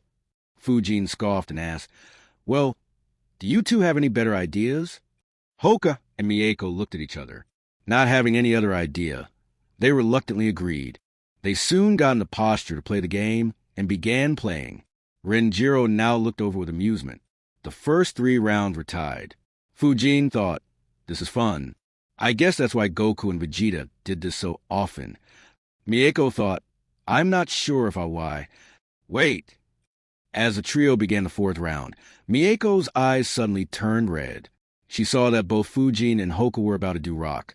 So she went with paper and said, I win. Hoka quickly protested, Hey, no Sharingan. That's cheating. Mieko rebuked him. Well, there were no rules stating that we couldn't use Sharingans. Fujin, who just wanted to start the mission, chuckled and said, Well, she got us there. Remember to set the rules properly next time.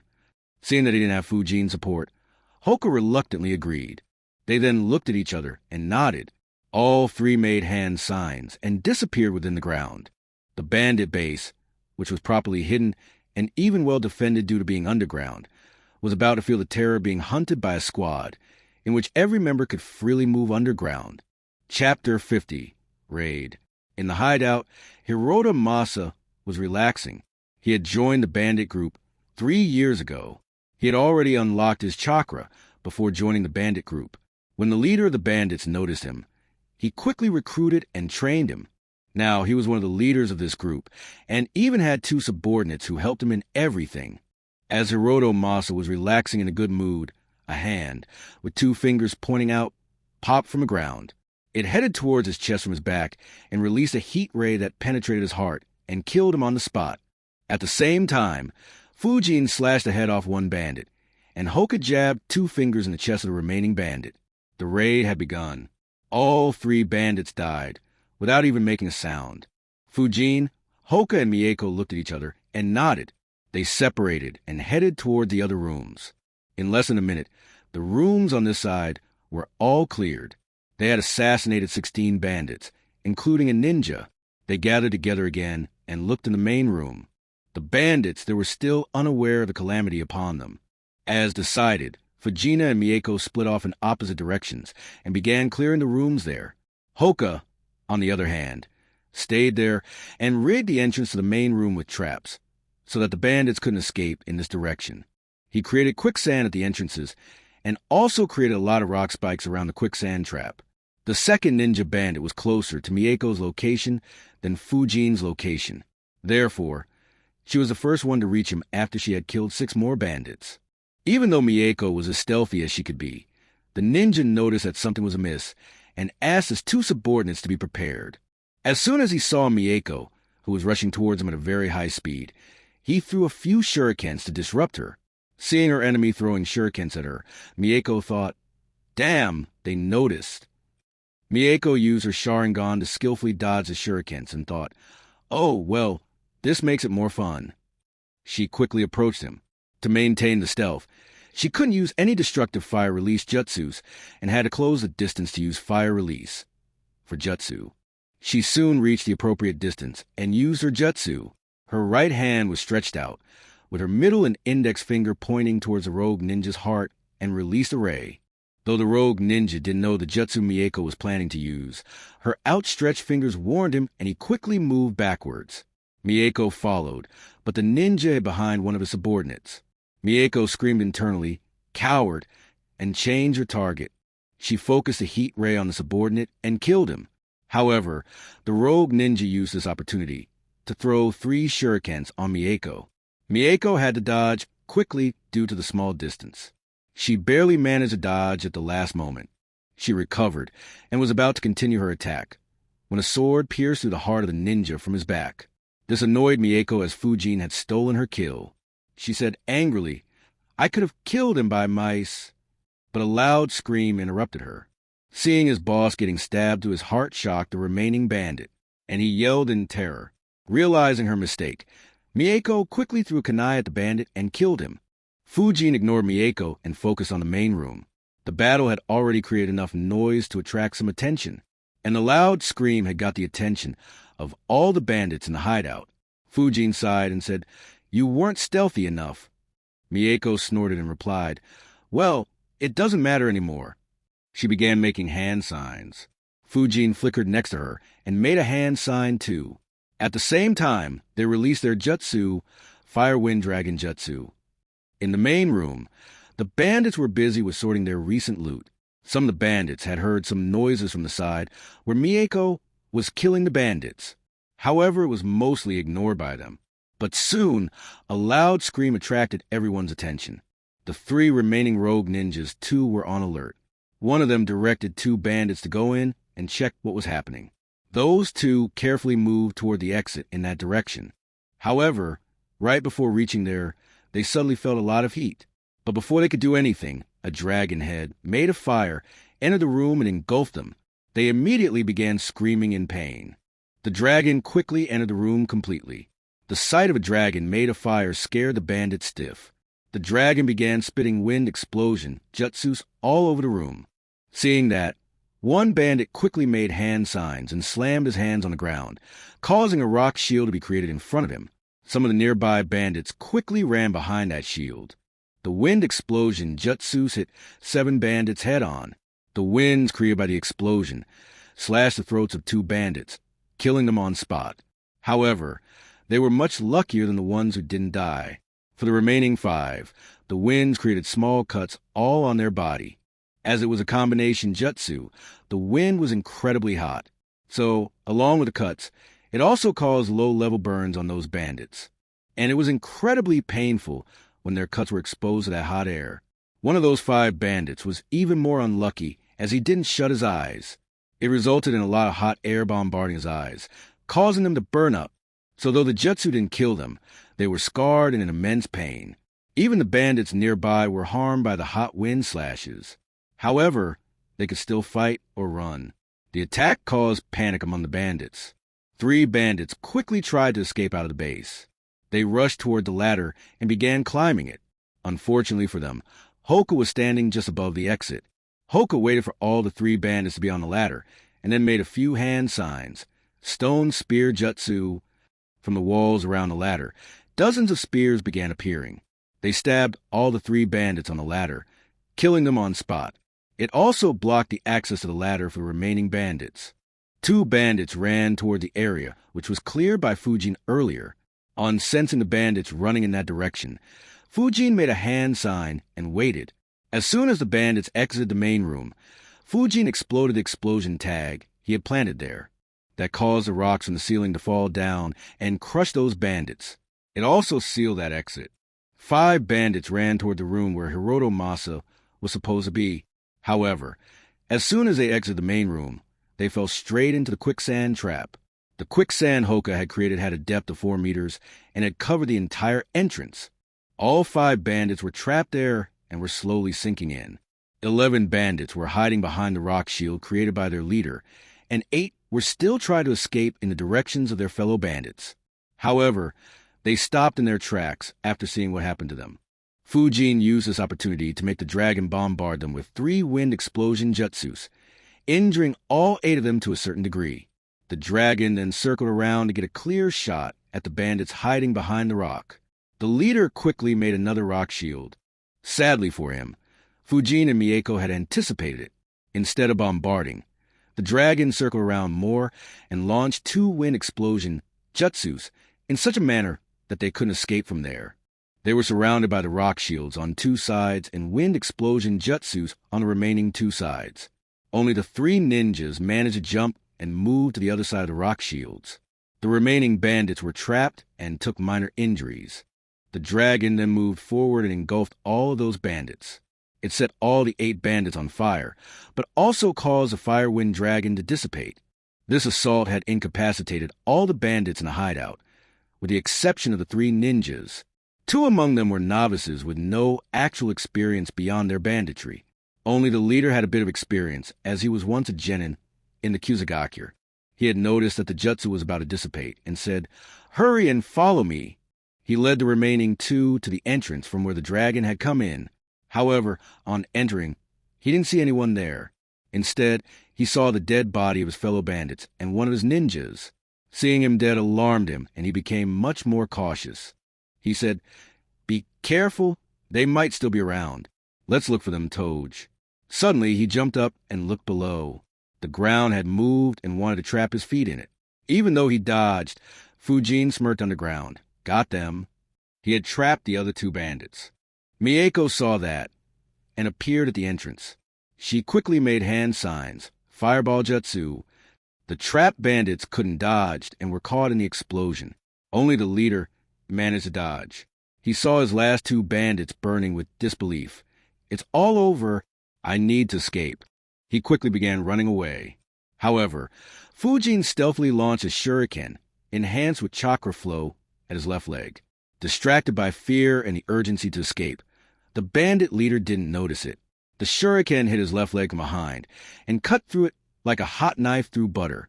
Suddenly losing his left leg made him fall down and cry in pain. Fujin then used body flicker jutsu to appear right above him and stab a sword through his heart. The bandit leader died with despair on his face. Fujin looked at Mieko and said, "Looks like this is over." Mieko asked, "Aren't there a few still alive back in the main room?" Fujin chuckled and said, "Not anymore," and began walking towards the main room. Mieko followed him. In the main room, Hoka had already killed all the bandits who were still alive from the Fire Wind Dragon's assault. At that moment, Renjiro too appeared within the main room. He thought, "Not bad. They killed every last one of them, and they have adjusted to killing well." He said, "Good work. This mission is successfully completed." He looked at his team and said, "It's good to see you guys being able to handle the killing very well." The kids nodded. Even though they were still repulsed by the gore around them, they could handle themselves without vomiting. Renjiro then led his team out of the hideout. He then made the hand seal for an earth release jutsu. Fujin quickly stopped him by asking, "Sensei, isn't it a waste to destroy such a good base?" The sudden question stopped Renjiro from destroying the underground base. He asked, "What do you mean?" Fujin replied, "Can't we use this base for our own ninjas?" Renjiro asked, "And how will our ninjas use this base?" Fujin thought for a few seconds and replied, "Well, they could use it as a base during war, or they could use it as a temporary resting place, or perhaps create an underground supply depot." Renjiro shook his head and said, "The closest hidden village from here is Kusa, and they are allied with us. Even if they weren't, they can't penetrate this deep into the fire country. If there's any threat, then it'll be IWA, which is beyond Kusa. However, if they are able to penetrate this deep into Land of Fire, then that base will be useless anyways, as a majority of the IWA ninjas are masters of Earth Release Jutsus. They'll just bury all the troops underground. As for supply depots and resting places, there are already sufficient numbers of them, so it is unnecessary too." Fujin fell in thoughts and realized, yeah, that makes sense. Konoha has been around for decades. Surely their infrastructure would be top-notch by now, and surely they'd have identified all the bases over the Land of Fire. He then nodded to Renjiro, who destroyed the entire hideout. On the way back to the town, Mieko asked, "Sensei, were they really ninjas?" Only one of them used any ninjutsu, and even that was only a ranky jutsu. They couldn't put up a fight at all. Renjiro answered, "They were just common bandits who had unlocked chakra by accident or luck. Only their leader was probably a former ninja gone rogue. However, he too barely had any proper training. So it was a surprise that he wasn't a match for you guys who are being trained by me." Hoka asked in excitement, "Sensei, aren't there bounties on rogue ninjas?" Renjiro shook his head and replied, "Only if they are very famous. Someone who barely qualifies as a genin won't have any bounty at all." That drowned Hoka's excitement. He continued following the squad with his shoulders dropped. Mieko, who was still stuck on how weak her enemies were, asked, "Sensei, when can we fight real ninjas then?"